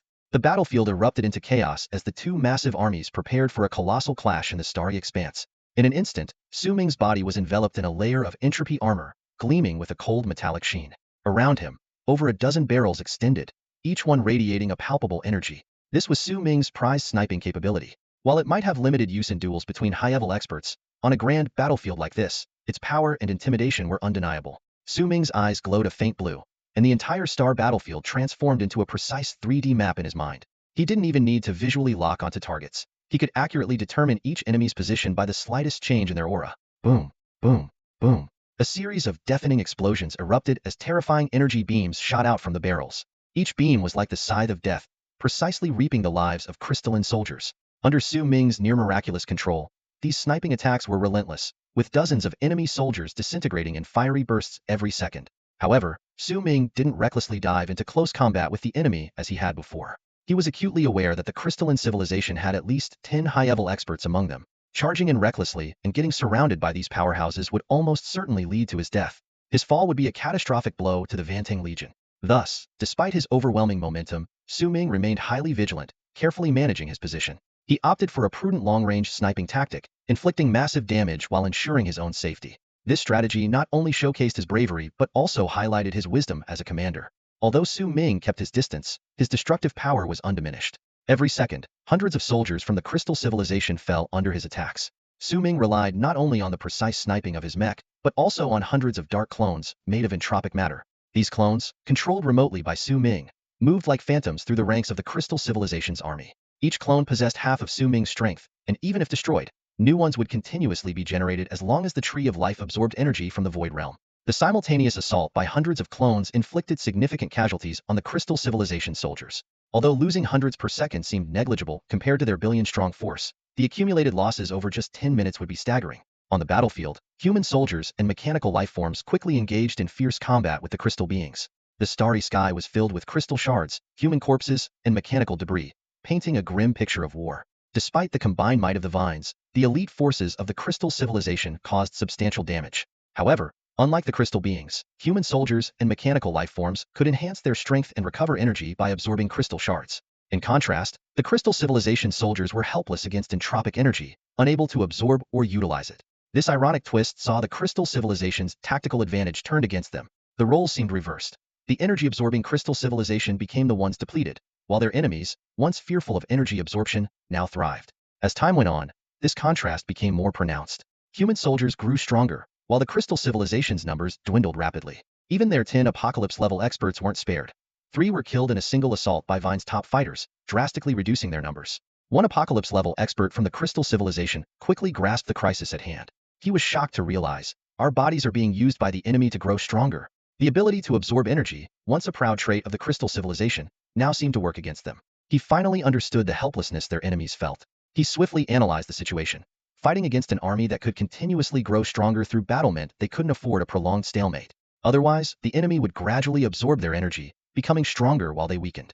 Continuing like this meant they were only providing nourishment to the enemy. Decisively, the apocalypse-level crystal expert realized they couldn't let the battle drag on. The best strategy was to retreat and regroup at their stronghold, preparing for a future offensive with overwhelming force to crush the humans in one fell swoop, giving them no chance to grow or absorb energy. He acted swiftly, unleashing powerful attacks to repel 2 apocalypse-level mechanical life forms. He then rescued his comrades entangled with Vine's top fighters. At his command, the soldiers of the Crystal Civilization began an orderly retreat. Seeing the Crystal Civilization retreat for the first time, the morale of the wanton troops skyrocketed. They shouted loudly, surging towards the retreating forces like a tidal wave. "Kill!" one soldier yelled, waving his weapon with excitement written all over his face. "They are retreating. We've defeated them." I saw the fear in their eyes. "Brothers, charge and slaughter them." Another soldier encouraged his comrades. "The time for great deeds is now," a young officer shouted. "They're like stray dogs. Just kill them. These crystal beings are terrified and won't dare to resist." Chunghua and the other commanders of the wanton 13th Army exchanged a look, then moved swiftly to the front lines. "Charge! Pursue the victory!" they shouted in unison, their voices filled with determination. These seasoned generals quickly judged that this was the perfect moment to strike their enemy while they were down. The Crystal Civilization's army, led by their apocalypse-level masters, had begun to retreat. As long as those masters didn't counterattack, the ordinary crystal soldiers would be mercilessly crushed by the human forces. Su Ming, witnessing the scene, felt a surge of excitement. This was the first battle in which the forces of the Wanton had made the Crystal Civilization retreat, a victory of immense strategic significance not only for Wanton but for all of humanity. However, Su Ming remained clear-headed. Wanton was still the weakest among the 5 war zones. Though these 2 battles had given their soldiers some growth, it was far from enough to bridge the gap with other zones, let alone with the entire Crystal Civilization. With this in mind, Su Ming allowed the Wanton 13th Army to pursue but set a boundary to ensure the generals didn't recklessly advance too deep into enemy territory in their excitement. At this moment, news of the Eastern War Zone's success in repelling the Crystal Civilization spread quickly across the battlefield. The morale of other human forces soared as they witnessed this. "Look, the Crystal Civilization in the Eastern War Zone is retreating," a commander shouted, pointing to the distance. "Wanton made them retreat. We can't lose to Wanton." Another general rallied his troops. "These crystal warriors aren't invincible. Brothers, charge!" With this cry, the entire human camp erupted in fervor. Countless strong warriors and Mechs traversed the battlefield, frantically slaughtering the soldiers of the Crystal Civilization. The sound of battle filled the air, and the entire battlefield was shrouded in a deadly atmosphere. Meanwhile, the commanders of the Crystal Civilization frowned and looked into the distance with confusion. "What's happening? Why are they retreating?" a high-ranking officer muttered. A retreat on one side dealt a significant blow to the morale of the entire Crystal Civilization's forces on the battlefield. The previously balanced situation began to shift subtly. "Damn it, they retreated." A crystal general gritted his teeth. "If we continue to fight, we'll suffer heavy casualties. It's no longer wise to keep battling. Let's retreat as well. A single breach can lead to the collapse of a 1,000-mile dam." The retreat of one side quickly influenced the entire battle. Soon, the first wave of the Crystal Civilization's offensive was officially declared a failure, and their forces began to withdraw from the battlefield.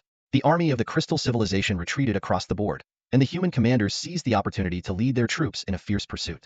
On the battlefield, human warriors surged like a tide towards the fleeing crystal soldiers, crushing countless enemies in the process. Once the outcome was certain, the commanders ordered their troops to withdraw and regroup.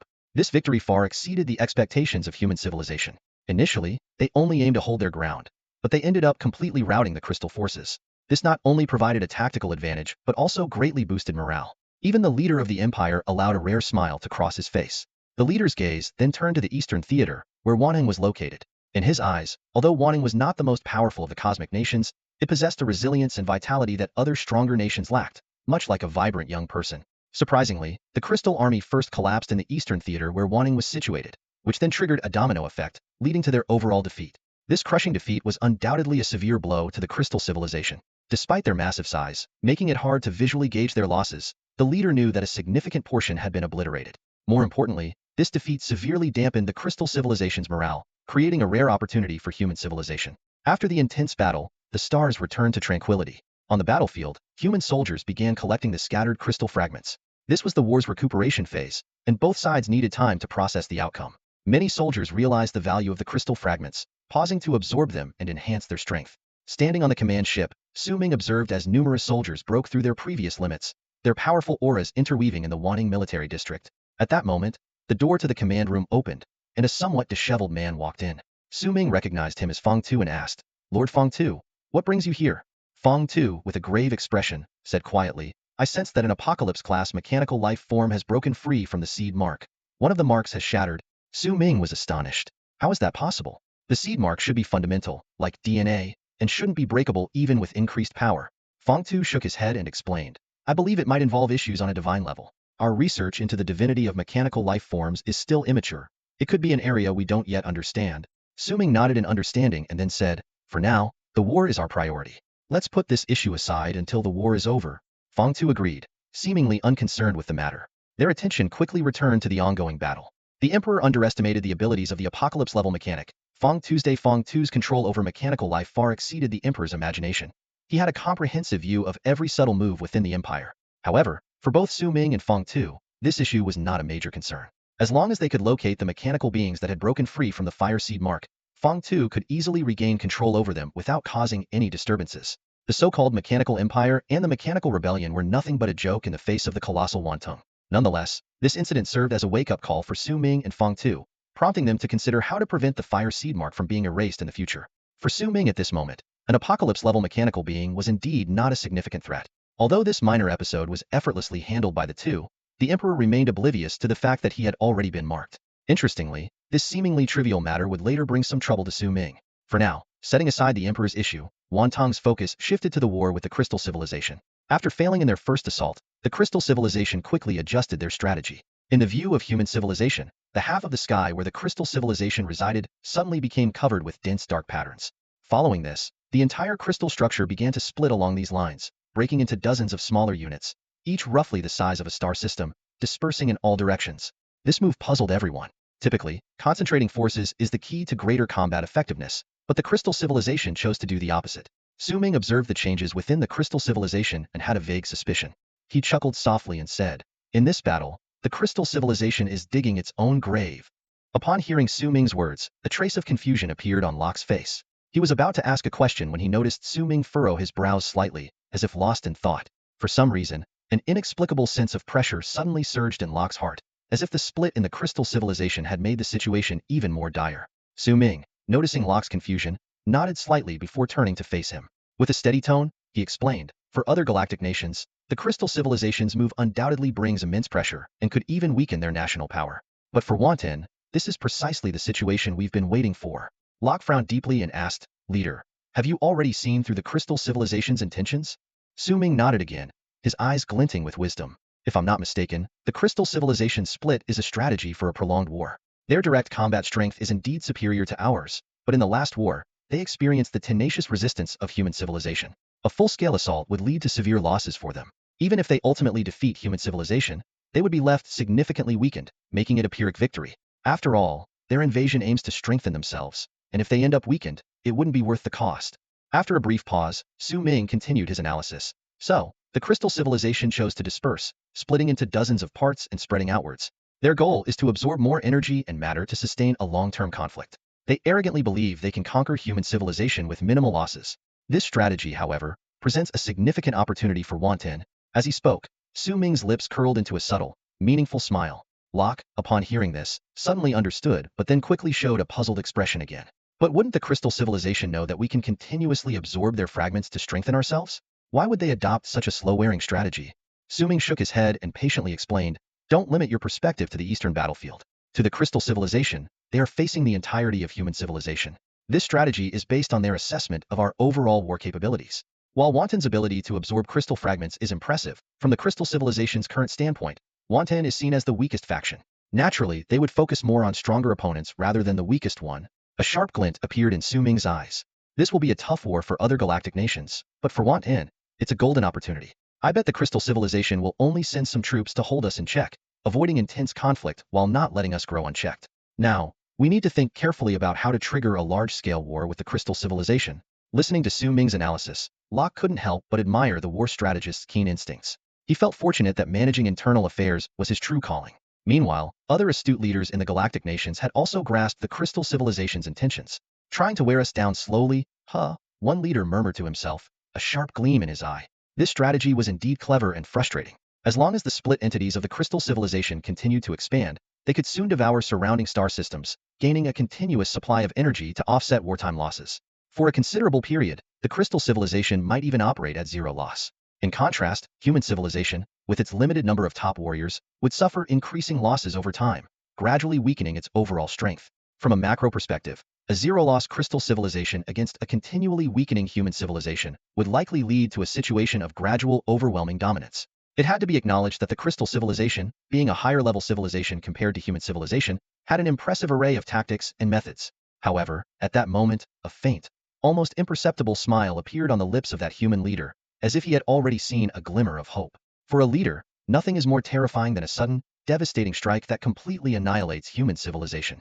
Such an unexpected, overwhelming attack is something even he cannot foresee or counter. However, if the battlefront calms down even slightly and he is given enough time, the leader can sift through countless future possibilities to identify the most beneficial path for human civilization and execute it decisively. By continuously making the right choices, he can gradually close the gap with his enemies. The once dominant void civilization, although far superior to humanity, has now become a mere footnote in the history of the universe. The void civilization made a fatal error, giving humanity a chance to breathe by attempting to slowly wear them down.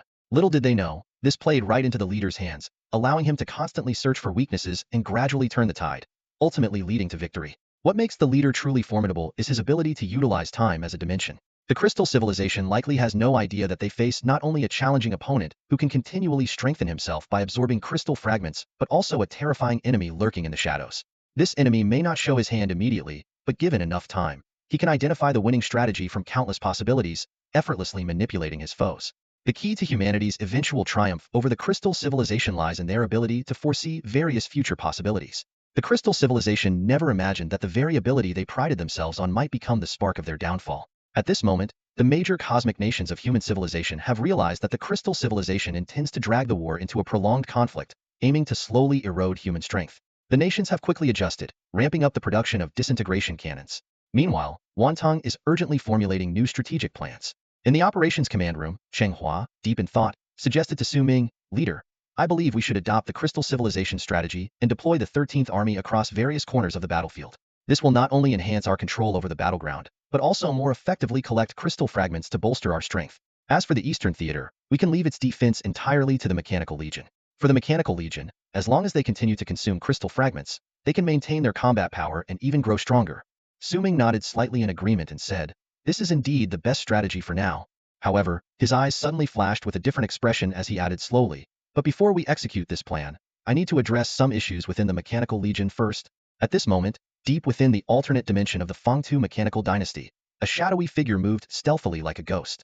The mechanical army bustling around paid no attention to this intruder. This figure emitted strange energy fluctuations as it penetrated deeper, heading straight for the core of the mechanical dynasty. Finally, the mysterious figure arrived at the heart of the mechanical dynastia magnificent hall. The hall displayed Fangtu's accumulated trophies and treasures, including backups of his own knowledge. However, it was clear that these items were not the intruder's target. The figure swiftly dashed towards the center of the crystalline shards. There, a small figure was seated, continuously absorbing the crystal's energy. This figure was none other than Luo Luo, Fangtu's most cherished mechanical life form and the most powerful among all mechanical beings. Upon seeing Luo Luo, a complex expression flickered in the intruder's eyes. "Both of us are apocalypse-level mechanical beings, yet Fangtu shows favoritism," he muttered to himself. "If I could absorb this energy, who knows how much stronger I would become." But soon, he shook his head. Perhaps it's for the best. Fangtu's deliberate effort to let her absorb energy has left her isolated. Now is the perfect time to unlock her fire seed mark and gain a formidable ally. This intruder was none other than Dija, who had already unlocked his own fire seed mark. His gaze fixed on Luo Luo, and a sly smile appeared on his lips. With her focus on absorbing the crystal's energy, Luo Luo's perception of her surroundings had significantly diminished, giving Dija the perfect opportunity. In an instant, Dija silently appeared behind Luo Luo, extending his palm with a strange energy fluctuation towards her back. A mysterious divine force flowed from Dija's arm into Luo Luo's body, intending to remove her fire seed mark. However, as the divine force entered Luo Luo's body, Dija was shocked to find it empty, with no fire seed mark present. "You don't have a fire seed mark?" Dija exclaimed involuntarily. At that moment, Luo Luo's eyes snapped open, releasing a powerful force that struck Dija directly, shattering half of his body. Immediately, several strong energy surges erupted around them, forming a binding energy that ensnared Dija tightly. In the blink of an eye, two figures appeared before Dija: Su Ming and Fangtu. Fangtu looked at Dija with a complex expression, a hint of disappointment in his eyes. "I thought that even without the fire seed mark, you wouldn't betray me. I treated you all like my children and was not unkind to you. Why did you betray me?"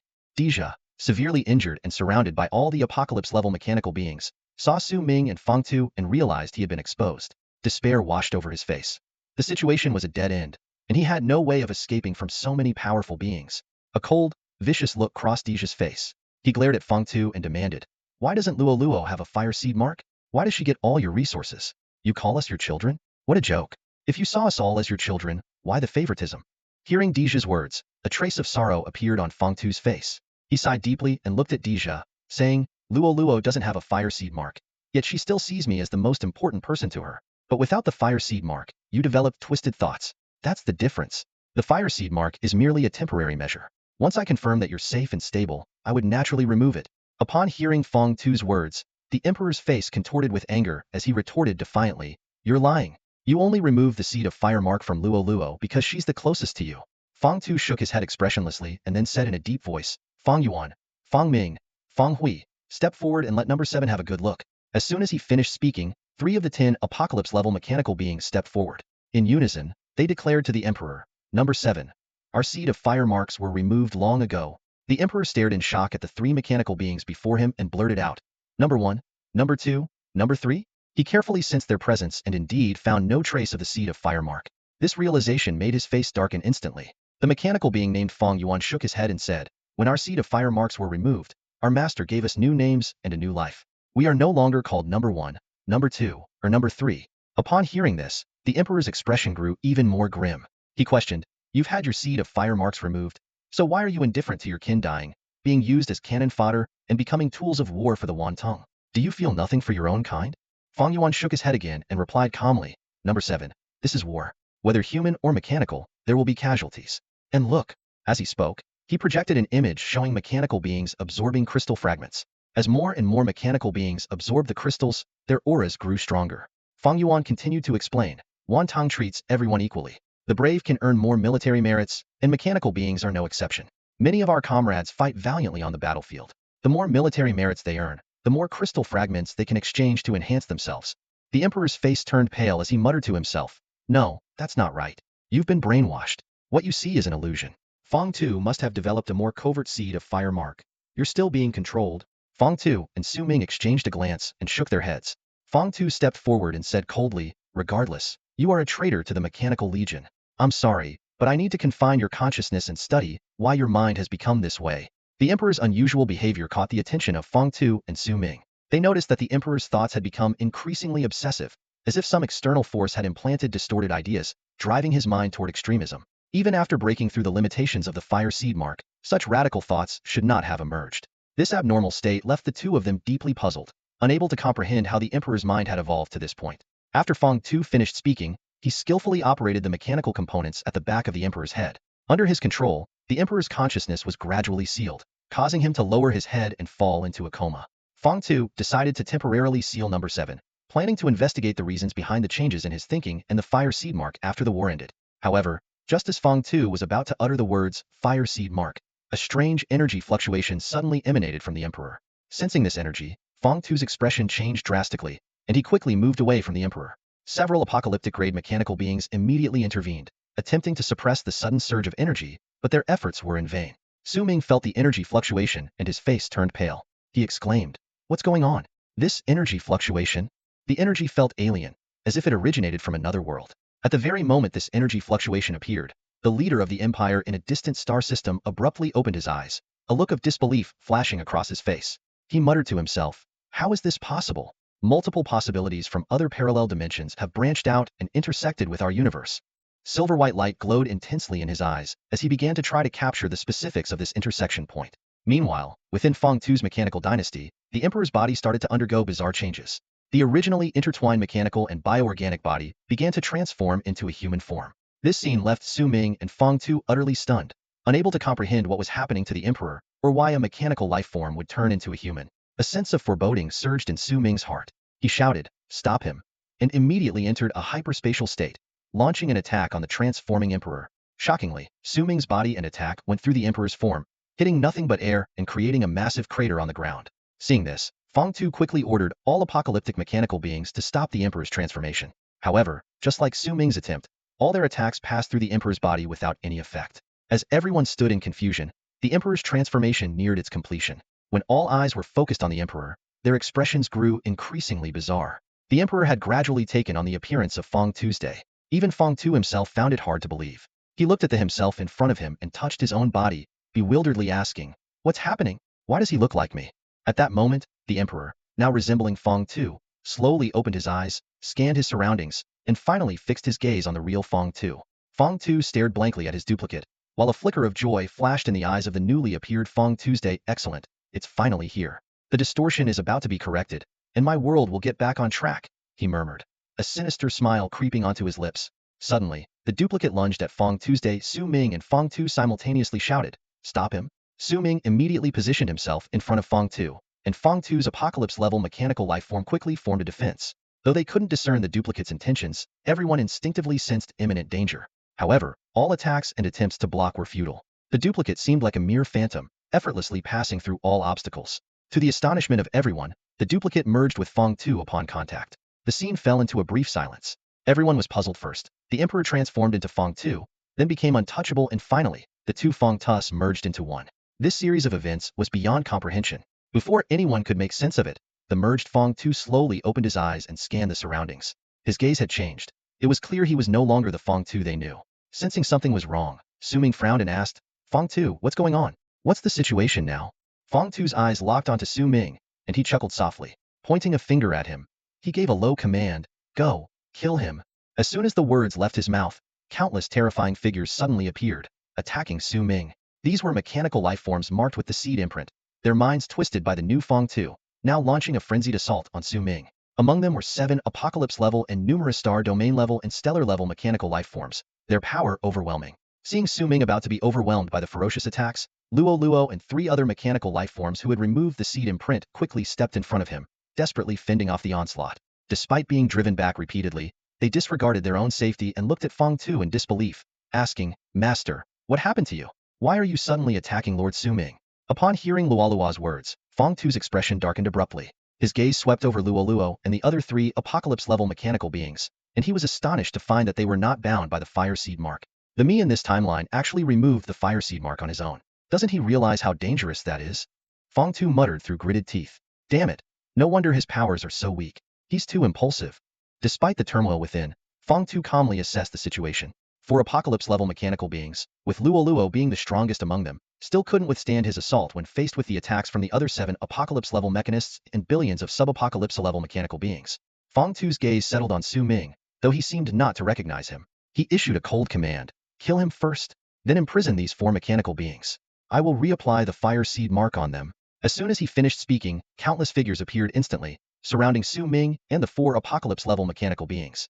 In the next moment, a terrifying barrage of attacks was unleashed from the mechanical beings under Feng Tu's control, aimed directly at Su Ming. The sheer power of this onslaught was enough to obliterate Su Ming in an instant, and even the 4 mechanical beings protecting him would not escape severe injury or death. Just as the attacks were about to land on Luo Luo and the others, an unexpected twist occurred. It was as if the entire space-time had suddenly hit a pause button. All attacks, all movements, even Feng Tu himself, were frozen in place, maintaining their previous postures. Only Su Ming and the 4 apocalypse-level mechanical beings could move freely.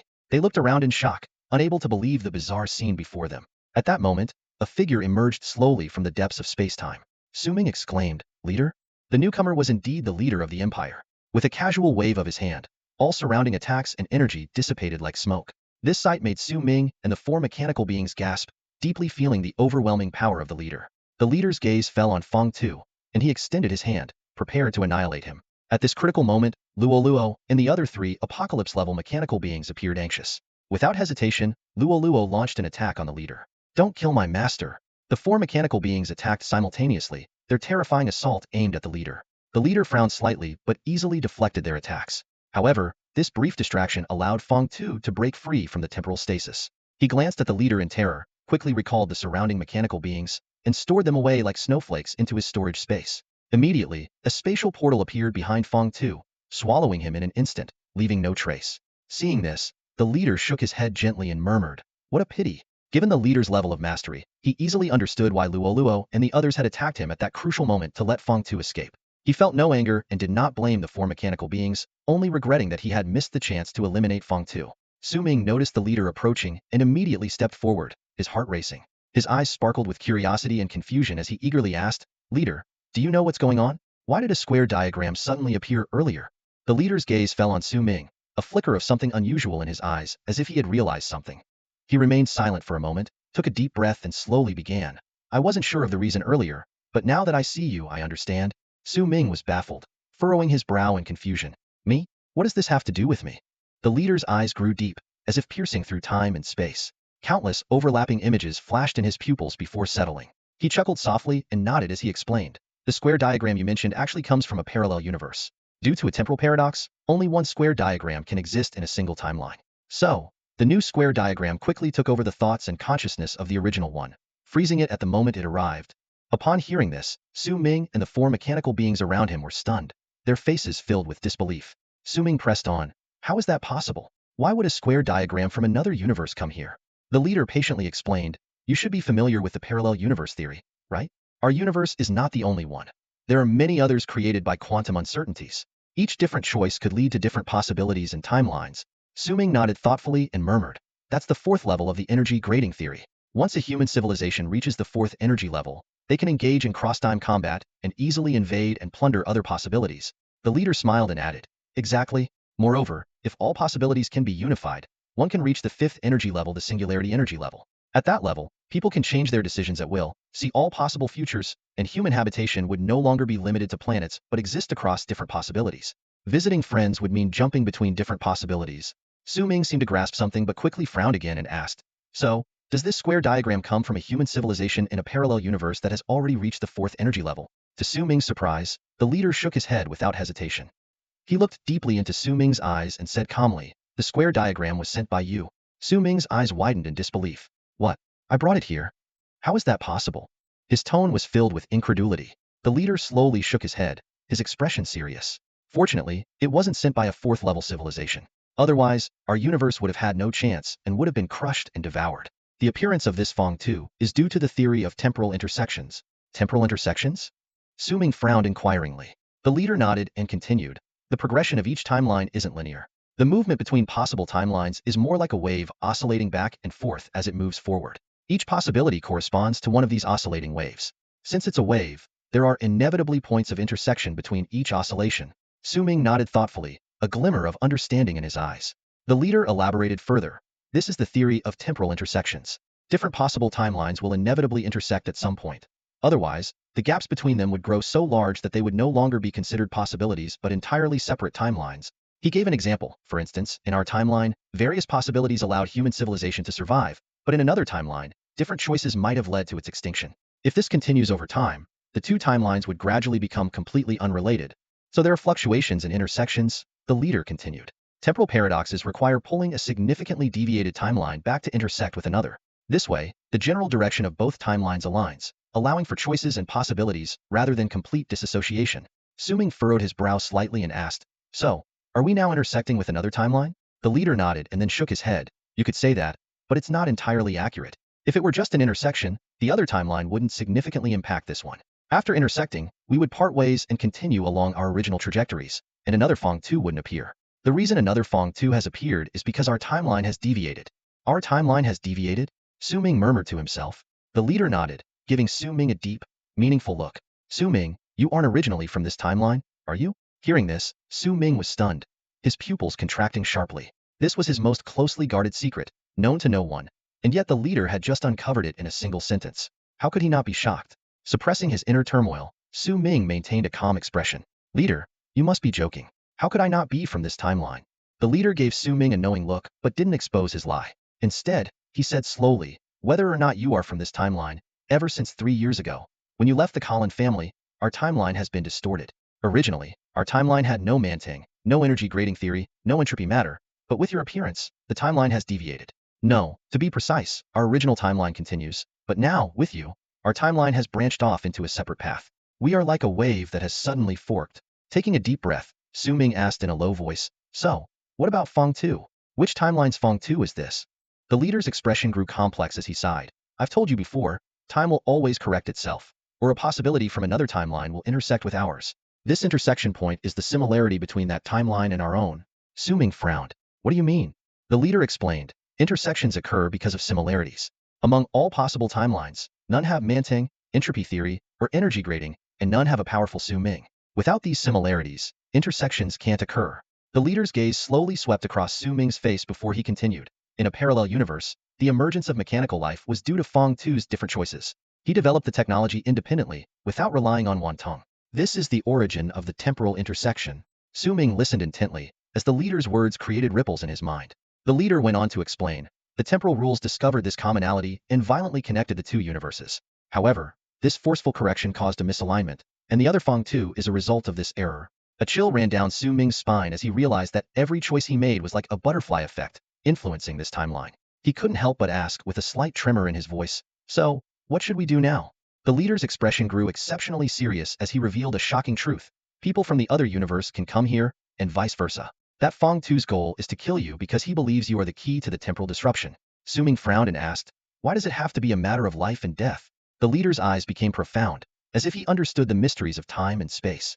He explained, "Because only the victor can possess the future. The loser will be erased by the temporal rules, forever stuck in that day." Su Ming, although we seem like invaders, this is something we must do because both sides have lost their tomorrow. After speaking, the leader lightly touched Su Ming's forehead, and a mysterious force allowed Su Ming to briefly see the truth of time and space. He witnessed two temporal trajectories colliding, leaving only one to continue. This meant that the losing side would be frozen at the moment of collision, losing their future and endlessly repeating that day. In simpler terms for readers who might not understand, Su Ming's crossing over caused this timeline to deviate from its original path, leading to a collision with another timeline. Although the actual situation is more complex, this simplified version can serve as a reference. Su Ming and the leader stood in the space that once belonged to the mechanical dynasty of Feng Tuesday. What used to be a bustling haven for mechanical life was now deserted, with only 6 silent figures remaining. After a moment of silence, Su Ming slowly spoke. "So, only Feng Tu and I can influence each other's universes?" The leader nodded slightly and explained, "It's like the one who ties the knot must untie it. The changes you both caused can only be undone by you. Right now, the Feng Tu from the other universe has taken over the body of our Feng Tuesday. And you, Su Ming, are the only one in our universe who can travel to theirs and kill Feng Tuesday." Upon hearing this, Su Ming nodded firmly and said, "I understand. Send me over, and I'll find a way to kill the Feng Tu from that universe." The leader's expression grew serious as he cautioned, "Su Ming, there's something you must know. Each universe needs one of you and one Feng Tuesday. Even if you go to the other universe, you will still exist here and remain at risk of being killed by Feng Tuesday." Su Ming was taken aback. "So, the me from the past will stay in this universe?" The leader continued to explain, "Not only that, but the time in this universe will freeze at the moment you leave, endlessly looping that day. Every day, the you who remains here could be assassinated by Feng Tuesday. You must act quickly. If the you in this universe is killed, you won't be able to return." Swallowing hard, Su Ming nodded resolutely. "I understand. I'll move as fast as I can."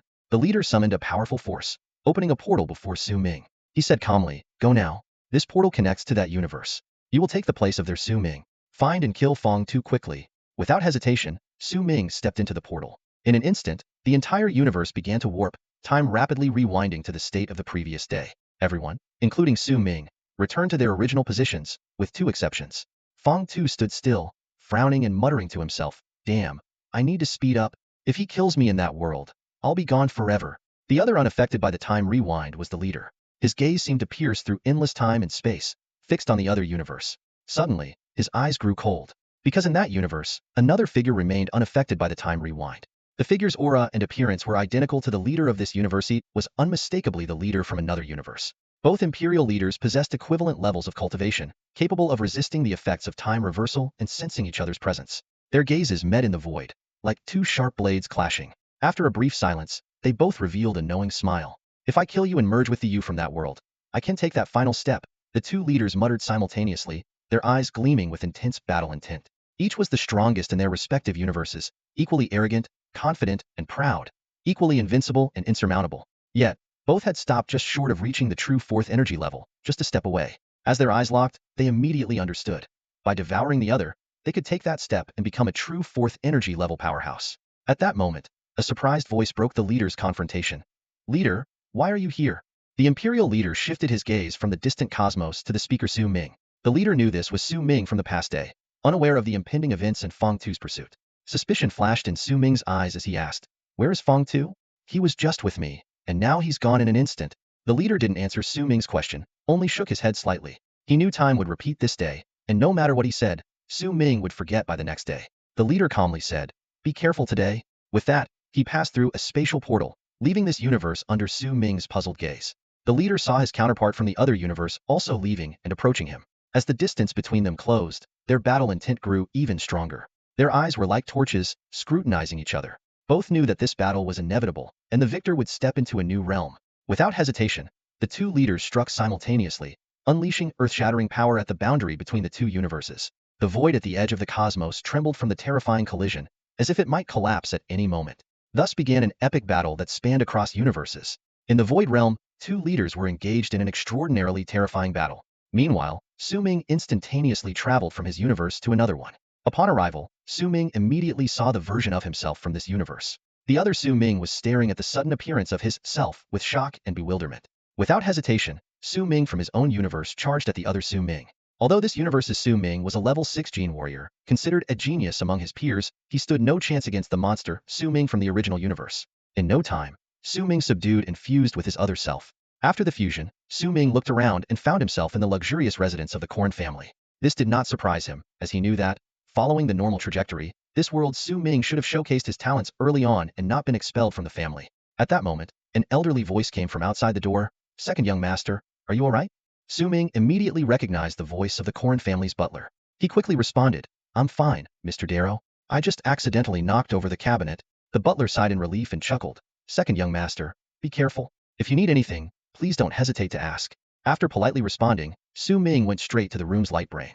He quickly activated it, verified his identity, and ordered, "Check the cosmic situation and retrieve data on all major cosmic nations." The light brain swiftly executed the command, presenting Su Ming with the analysis of the cosmic situation and the data on various nations. As the son of the imperial tycoon Corrin Clarence, Su Ming's light brain access far exceeded that of ordinary nobility, allowing him to obtain almost all non-core confidential information. Su Ming carefully studied the condition of this universe. Here, there was no Wantong, and no rising Su Ming. Instead, it was Feng Tu who entered the life tribunal and acquired the knowledge of blank divinity. After 2 years of comprehension, Feng Tu created mechanical life technology. The major cosmic nations had found paths to attack the Void Civilization, but without Su Ming's Wantong, the Void Civilization, though at a disadvantage, had not been breached. The 5 major cosmic nations' power struggle persisted, the Beast God Civilization had not been annihilated, and the Buzer Free Federation and the Dias Kingdom had not been severely damaged. The Crystal Civilization was still drifting somewhere in the universe, unable to transmit its information. After discovering all this, a peculiar expression appeared on Su Ming's face. Su Ming stood in front of the virtual projection, his brow furrowed. He stared at the information about the parallel universe displayed before him, marveling at the extensive butterfly effect he had caused. The trajectory of this universe was drastically different from what he knew, as if twisted by an invisible hand. Would this universe be better off without me? Su Ming muttered to himself, his gaze sweeping over the data indicating the threat from the crystalline civilization. He couldn't help but compare the two universes, feeling a surge of complex emotions. Shaking his head, Su Ming forced himself to focus. He pulled up Feng Tu's information and began to read carefully. In this universe, Feng Tu had established his own civilization, the Mechanical Dynasty, using mechanical life technology, and was revered as the Mechanical Monarch. However, without the technical support of Zhang Sun, Li Ran, and Su Ming, the mechanical life forms in this universe were far less powerful than those in Su Ming's original universe. The strongest mechanical life form, Luo Luo, only possessed ordinary apocalypse-level strength, while most others were at the galactic, stellar, or even just the aerial level. As a result, the overall strength of the Mechanical Dynasty was limited, reaching only the level of a galactic empire. Seeing this data, Su Ming sighed in relief. Without advanced technologies like entropy material, energy grading theories, and others, the power of the Mechanical Dynasty in this universe was indeed limited. Despite this, Su Ming did not underestimate Feng Tu of this world. As an apocalypse-level mechanic, Feng Tu, once inside his mechanical fortress, would be difficult to breach even by Su Ming's father, let alone Su Ming himself. I need to find a way to approach Feng Tu when he's completely off guard, Su Ming thought, a glimmer of contemplation in his eyes as he began to formulate a plan. At that moment, he recalled the feedback from his readers about the story's style. It seems I need to take their opinions into account and possibly adjust the direction of the plot, Su Ming mused. Should I continue with the hardcore sci-fi route, or shift towards a more accessible soft sci-fi approach? Just as Su Ming was deep in thought, there was a sudden knock on the door from the butler outside. Without a hint of emotion, Su Ming asked, "What is it, Mr. Darrow?"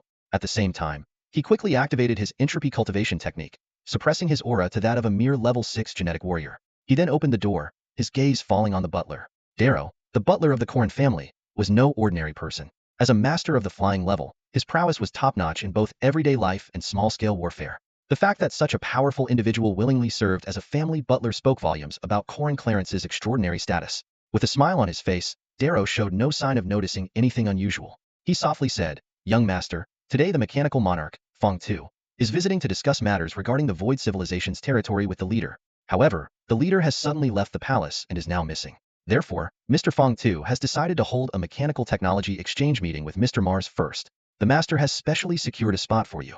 Would you like to attend?" Su Ming's eyes lit up at the news. It was as if a pillow had appeared just as he was feeling sleepy. He had been pondering how to find Feng Tu, and now the opportunity had presented itself. He immediately nodded and replied, "Of course. Listening to two apocalyptic-level mechanical masters exchange ideas is a rare opportunity." Darrow chuckled lightly and said, "The aircraft is waiting outside. Please proceed, young master." Following Darrow to the entrance, Su Ming was surprised to find Su Rue there as well. Upon seeing Su Ming, Su Rue seemed somewhat apprehensive, shrinking back and not speaking. Su Ming was puzzled, but chose to ignore it, stepping directly onto the aircraft. He couldn't quite gauge his relationship with Su Rue in this universe, so keeping a distance seemed the best way to avoid revealing himself. The aircraft sped away and quickly arrived at the Empire's main star. To Su Ming's surprise, the venue for the technology exchange was the same place where he had previously been attacked by Su Rue. He shook his head, marveling at the strange connection he had with this location, and then stepped inside. The venue was already packed with the Empire's elite. Although most were not particularly interested in mechanics and technology, Feng Tu's presence was an excellent opportunity for social and diplomatic networking. Hence, anyone with the right connections had rushed to attend, hoping to build a rapport with Feng Tu. At that moment, a delighted voice called out, "Su Ming, you're here too?" Before Su Ming could react, a fragrant breeze swept over him, and a pair of soft arms wrapped around his. He could clearly feel two soft mounds pressing against his arm. He couldn't help but smile wryly to himself, realizing he had forgotten about this.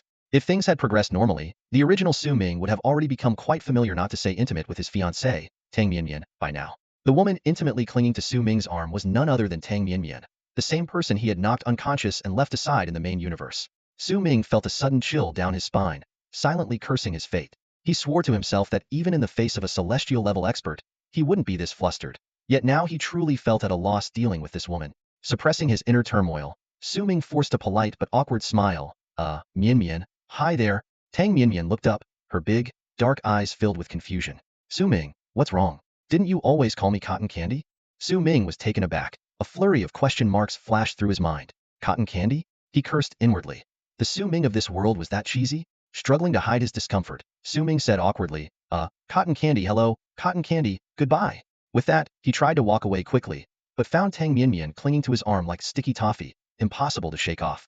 Helpless, Su Ming had a sudden idea. He turned to Tang Mianmian and said, "I'm going to buy some oranges. Stay here and wait for me to come back." Tang Mianmian was momentarily stunned. Buy oranges?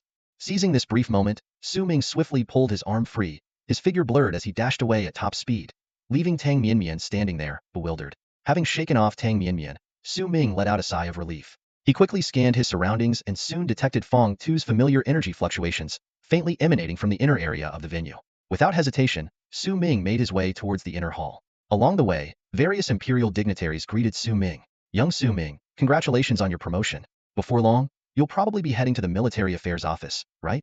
Brother Su Ming, didn't you say you bought a limited edition Guangshuan RX 301 mecha the other day? When you have time, show it to me?" Su Ming could only respond with a mechanical smile, dealing with these dignitaries one by one.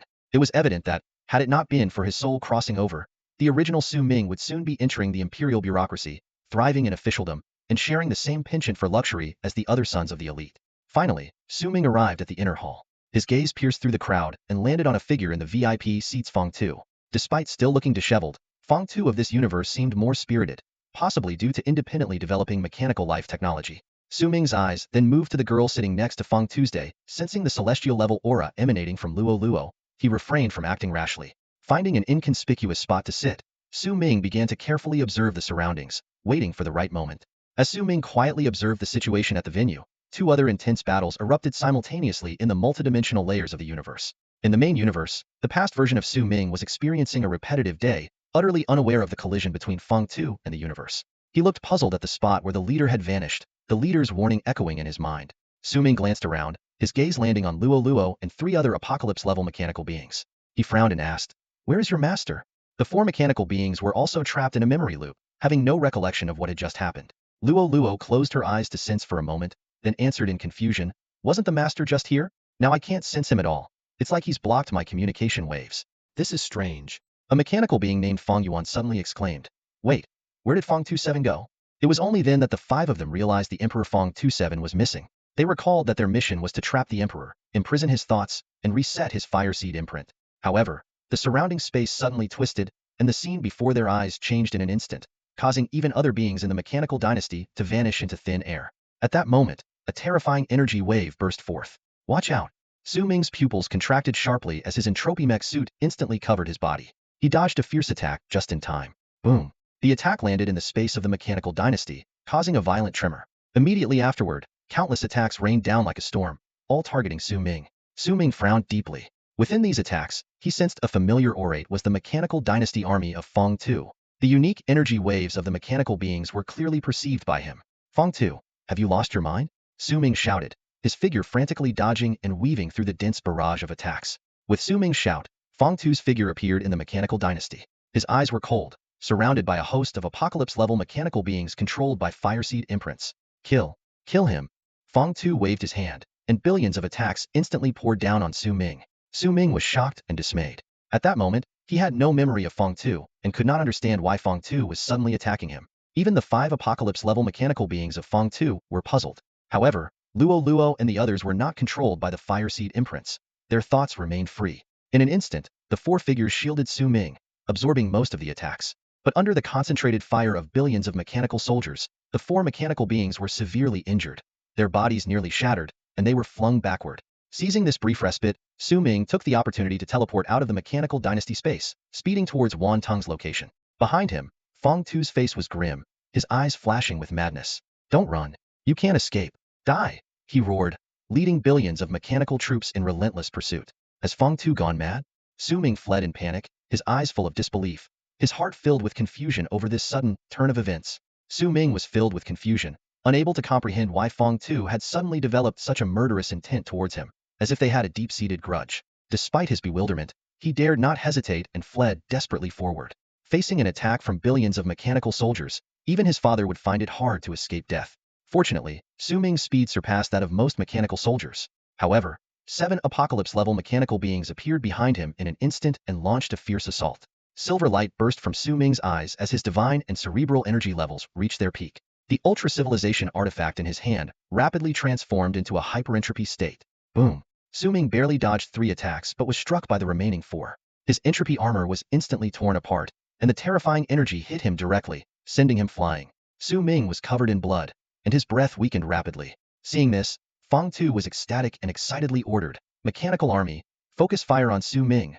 The energy fluctuations of billions of mechanical warriors converged, ready to obliterate the severely injured Su Ming. At the critical moment, countless terrifying auras tore through space and descended beside Su Ming. Chang Hua's roar echoed across the battlefield. Who dares to touch the leader of Wan Tong? Instantly, countless Wan Tong soldiers and more than a dozen apocalypse-level humanoid beings appeared, tightly surrounding Su Ming. The attack from Feng Tu's mechanical army arrived with a thunderous roar, but Wan Tong quickly deployed defensive war weapons. Rows of energy shields gleamed, blocking all the attacks. When Chang Hua saw that the attacker was Feng Tu, his expression changed slightly in disbelief. But he immediately warned, "If you dare to attack the leader of Wan Tong, be prepared to go to war with Wan Tong."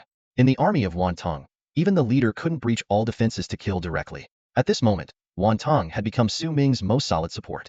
Seeing that the opportunity had passed, Feng Tu showed a look of frustration. He commanded the mechanical army to retreat while threatening, "Tomorrow, everything will reset. I will kill the apocalypse-level mechanical beings around Su Ming first, then Su Ming himself. Tomorrow, you will have no chance." His voice echoed from afar, full of menace. It was like a life-or-death race, with Feng Tu from the primary universe and Su Ming from another universe, each trying to kill the other's past self. Time kept looping on this day, and both were racing against the clock to complete their mission. Su Ming, though confident, knew deep down that as long as Feng Tu from the primary universe kept trying, he would eventually succeed. Inside the venue, Su Ming's eyes scanned the room like a radar, memorizing the position of each guard. His gaze settled on Mars, who stood next to Feng Tu, and a frown creased his forehead. Mars was known as the shield of the Empire, capable of retreating unscathed even against multiple top-tier opponents. Although top-tier machinists were physically fragile, Mars' mechanical defense shield reacted as fast as lightning. As long as Mars guarded Feng Tu, Su Ming would find it difficult to strike. Su Ming forced himself to remain patient, waiting for the moment Feng Tu would show a flaw. Time ticked by, and the conference continued. For top-tier individuals, such meetings could last an entire day without issue, but Su Ming felt increasingly anxious. He knew that if this day ended without success, tomorrow would bring the same scenario again. Just as Su Ming was growing desperate, the host's voice suddenly rang out, "Honorable machinists, we have prepared a sumptuous banquet for you. After a full day of discussions, you must be somewhat tired. How about taking a break to enjoy the culinary skills of our imperial chefs? Su Ming's eyes lit up, and he immediately focused on Fong Tu and Mars. Even machinists engrossed in technology needed some rest. The two top-tier individuals exchanged smiles and readily agreed. Sure, let's pause the discussions and enjoy the imperial dinner. With their agreement, the venue quickly transformed. The serious academic atmosphere was instantly replaced by the relaxed and pleasant ambience of a banquet. Exquisite food, fine wine, and tempting desserts were served. This was precisely the kind of occasion favored by the Empire's elites. Their true purpose for attending wasn't to listen to dry technological reports, but to seize these social opportunities. Suddenly, the guests seemed to come alive, engaging in lively conversations. Keen-eyed individuals had already turned their attention to the two top-tier machinists. Everyone present knew that these two were the stars of the evening and the most valuable social connections. Who wouldn't want to befriend top-tier machinists? Soon, a swarm of elites and socialites surrounded the two machinists like bees around flowers, showering them with flattery.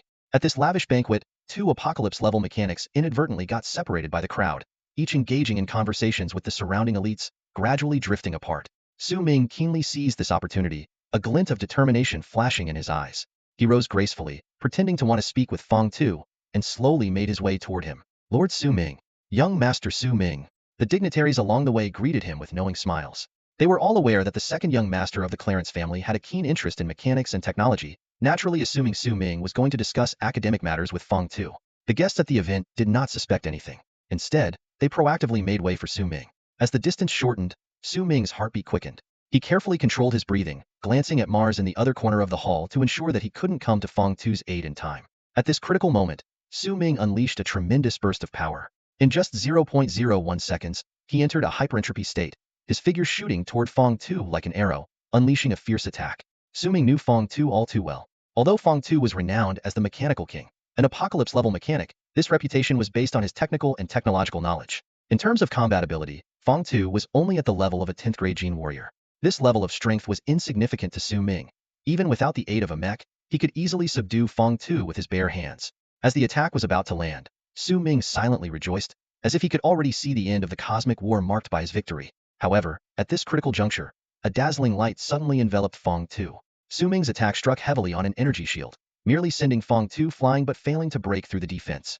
This unexpected turn of events made Su Ming's pupils contract sharply, and he cursed inwardly. Damn it, another energy shield? Su Ming gritted his teeth. He had never anticipated that Fong Tu's energy shield would be so sensitive, capable of activating within fractions of a second to protect its master securely. This was something he had never encountered in the main universe, and his momentary oversight had given Fong Tu the chance to activate his defense. The first strike was blocked, but Su Ming didn't give up. He knew that while the energy shield of an apocalypse-level mechanic might be an insurmountable problem for others, he had a way to crack it. In an instant, an energy gun materialized in Su Ming's hand, and he locked his sharp gaze on Fong Tu ahead. Energy cancer, Su Ming shouted as he pulled the trigger. A fierce beam shot out from the gun, heading straight for Fong Tu's day. For a pure energy shield, the energy cancer was undoubtedly a lethal nemesis. However, just at the critical moment, a figure suddenly appeared, shielding Fong Tu. Su Ming frowned slightly and then sighed. It's Luo Luo. The mechanical life form Luo Luo had appeared out of nowhere beside Fong Tu, intercepting the deadly strike. At this moment, Luo Luo stood like an iron wall in front of Fong Tu, fully protecting her master. Luo Luo's appearance signaled the inevitable failure of Su Ming's assassination attempt. Even an apocalypse-level expert would find it hard to break through Luo Luo's defense in a short time to reach Fong Tu's day. As long as Luo Luo could hold on for a few seconds, the Imperial Guard would swarm in and rescue Fong Tu. Su Ming felt a pang of regret. He knew he couldn't break through Luo Luo's defense in just a few seconds. This assassination attempt had already failed. Without hesitation, Su Ming's figure flashed like an arrow, trying to escape the encirclement of the Imperial Guard. Enemy attack. The alarm blared across the entire Imperial capital. Someone dares to attack a distinguished guest on the Imperial capital, utterly lawless. Capture Su Ming, came the order. Attacking Lord Fong Tu is a grave crime. Strong figures surged like a tide from all corners of the Imperial capital, converging on Su Ming. Terrifying auras instantly locked onto his position. However, the Su Ming before them was unlike the one they knew. Displaying extraordinary power, Su Ming easily broke through the guards' blockade. What's going on? The guards exchanged bewildered glances. Isn't Su Ming only a level 6 genetic warrior? How is he suddenly showing such formidable combat strength? This is nearing star domain level combat power. The guard captain quickly sent a request for help to the Imperial Apocalypse level experts via his light brain.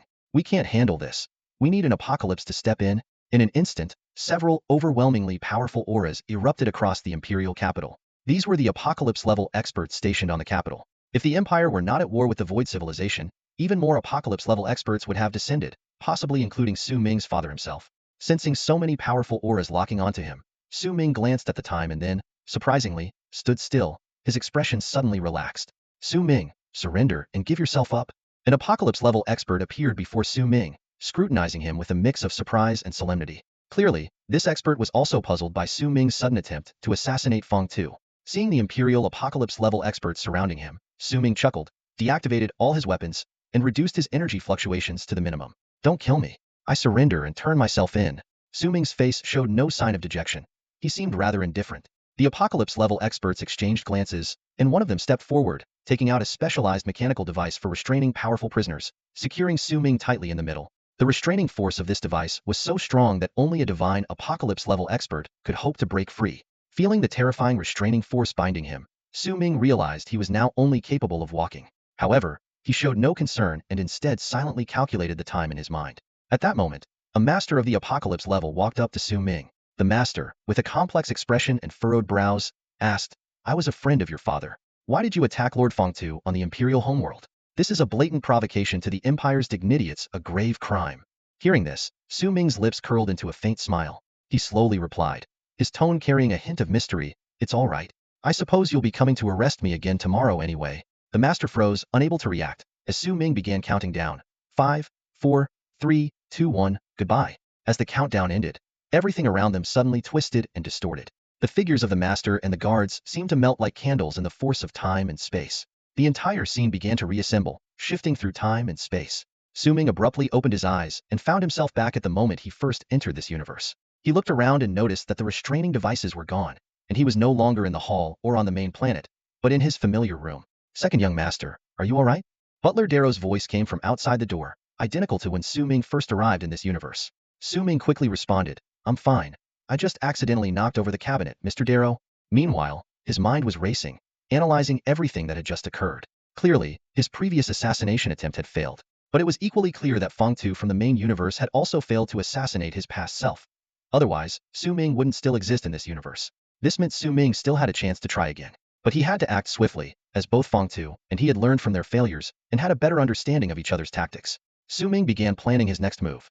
First, he needed to wait for the banquet at the hall, when Mars and Feng Tu would be separated, giving him an opportunity to approach his target. Second, he had to find a way to break through Feng Tu's energy shield. Maybe I should approach Feng Tu for a chat and then trigger an energy burst, breaking his shield the moment he activates it? Su Ming muttered to himself, gradually forming a plan in his mind. With his decision made, Su Ming opened the door and prepared to head to the Imperial homeworld once more.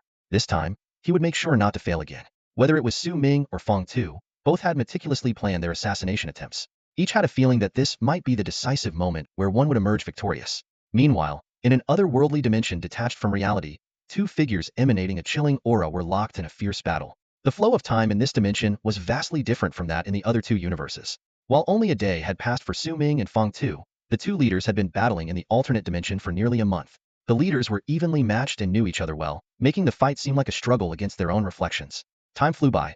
Only 3 hours had passed in Su Ming's universe, while 4 days had elapsed in the alternate dimension. Suddenly, one of the leaders was forcefully expelled from the alternate dimension, desperately trying to break through space to escape. However, the voice of the other leader echoed from the dimension, and he tore through the spatial barrier, blocking the defeated leader's path. Desperation flashed in the eyes of the defeated leader as he attempted to muster all his strength to escape. But the victor anticipated his every move, effortlessly sealing off all avenues of retreat. The victor then reached out, unleashing a surge of energy that engulfed the defeated leader entirely. After the consumption, the victor's aura surged wildly. His eyes gleamed with the power to perceive the shifting of time and the mastery of multiple dimensions. His energy level skyrocketed to a critical point, like a reservoir filled to the brim, unable to contain any more. Yet, the gains from the consumption continued to pour in. Faced with the excess energy, he had two choices. Let it dissipate or expand his container. In an instant, a powerful sense of transformation erupted from within him, propelling his life force to a new qualitative level, directly into the fourth energy tier. The leader's aura continued to swell, becoming so potent that it began to influence the surrounding space-time and the universe itself. After an indeterminate amount of time, his aura gradually subsided, and he slowly opened his eyes. In that moment, countless possibilities and the different dimensions of numerous universes became vividly clear to him. No longer did he merely sense other universes and dimensions. He could now see them distinctly and even perceive everything happening within them. A faint smile appeared on the leader's face as he turned his gaze toward the collision point of the main universe and another universe. There, Su Ming and Feng Tu were locked in a life-or-death struggle, and every scene played out clearly before his eyes. Strangely, the leader did not intervene to help either side. Instead, he stood quietly outside the cosmic boundary, observing the battle from an outsider's perspective. To him, the fight seemed like an enthralling duel unfolding on a grand stage. At this moment, the leader's life force had ascended. Had he not reached this new level, he would undoubtedly have intervened to aid his own universe. But now, having crossed into another realm, his thoughts and perspectives had undergone a profound transformation. To him now, the outcome of the collision between the two universes is of little consequence. The leader's abilities have transcended the constraints of the universal framework, allowing him to freely traverse different timelines. At this moment, he merely needs to wait for one universe to emerge victorious and then transition to the winning one. However, just then, the leader suddenly let out a soft and directed his sharp gaze towards the primary universe. There, besides Feng Tu, another individual's actions differed from the previous day. Su Ming's father, Colin Clarence. Though Colin Clarence's body had been reset, his thoughts and memories remained intact. He was speeding through the cosmic void at an astonishing rate, rapidly heading in the direction of Su Ming. The universe is being reset, and time seems to be frozen on this day, Colin Clarence muttered, a look of confusion in his eyes. For some reason, I have a feeling that the reset point might be linked to Su Ming. In a way, Colin Clarence was the closest to the leader's level within human civilization at this moment. While others' bodies and consciousnesses were reset, his mind resisted the control of temporal forces.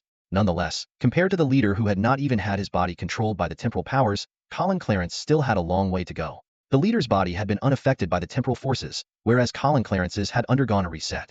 Sensing the anomaly in space-time, Colin Clarence immediately sped towards where Su Ming was, feeling that something extraordinary was about to happen there. The leader, noticing Colin Clarence's anomaly, showed a hint of surprise in his eyes. He then turned his gaze to the Colin Clarence of the other universe. In that universe, Colin Clarence's body and mind were both reset, completely unaware of the temporal reset. Seeing this, a flicker of interest appeared on the leader's face. One universe's Colin Clarence is stronger than the other, he murmured to himself.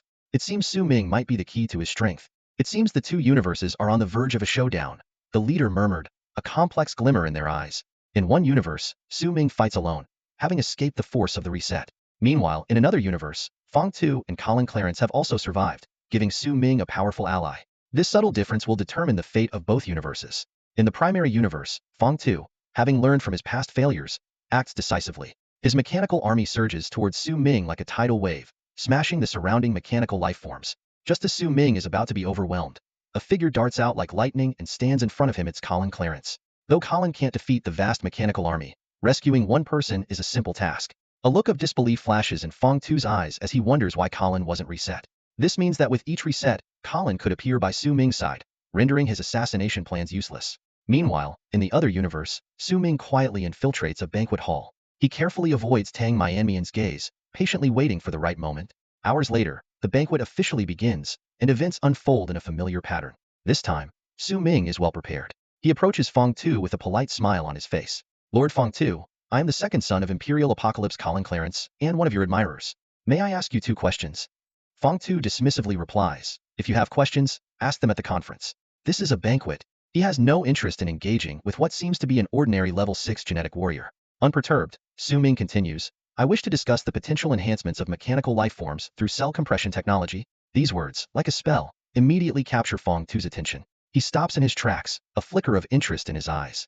Su Ming feels a surge of satisfaction, confident that this universe's Feng Tu has yet to master cell compression technology, making the mechanical life forms far less formidable than those in the primary universe. To a master of mechanical life, the topic of enhancing combat power is the ultimate temptation. Feng Tu, who initially thought Su Ming was merely trying to curry favor, now finds himself deeply intrigued by the young man.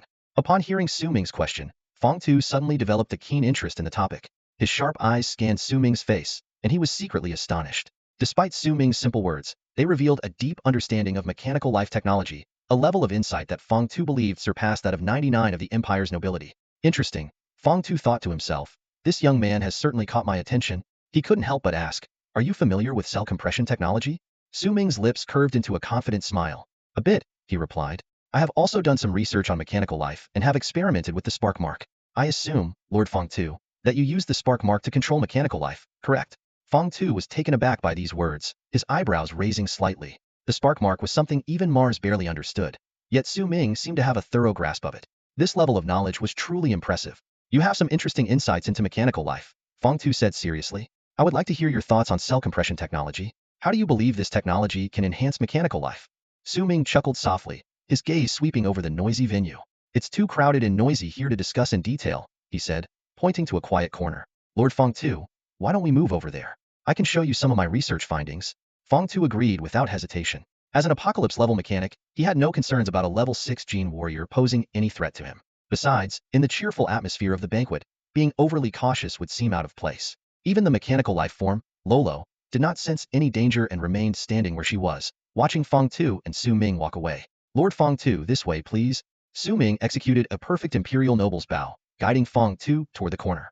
During this process, Su Ming's hand seemed to unintentionally brush against Feng Tu's elbow. No one noticed a faint blue fluid seeping from Su Ming's palm into Feng Tu's sleeve, quickly disappearing without a trace. Witnessing all this, a glint of sharpness flashed in Su Ming's eyes, and a barely perceptible smile tugged at the corner of his mouth.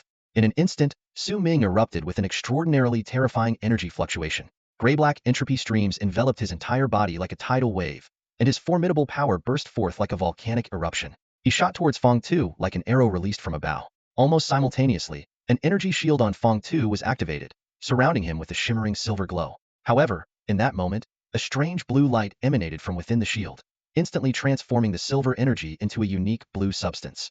This was the cancer of energy. The blue light that had been in Su Ming's hand earlier was this terrifying form of energy. It had infiltrated the energy shield, waiting for the moment it activated to assimilate it, ultimately causing a catastrophic explosion. Boom! The terrifying energy wave instantly engulfed Feng Tu's day. The energy shield that had once protected him now became a deadly weapon.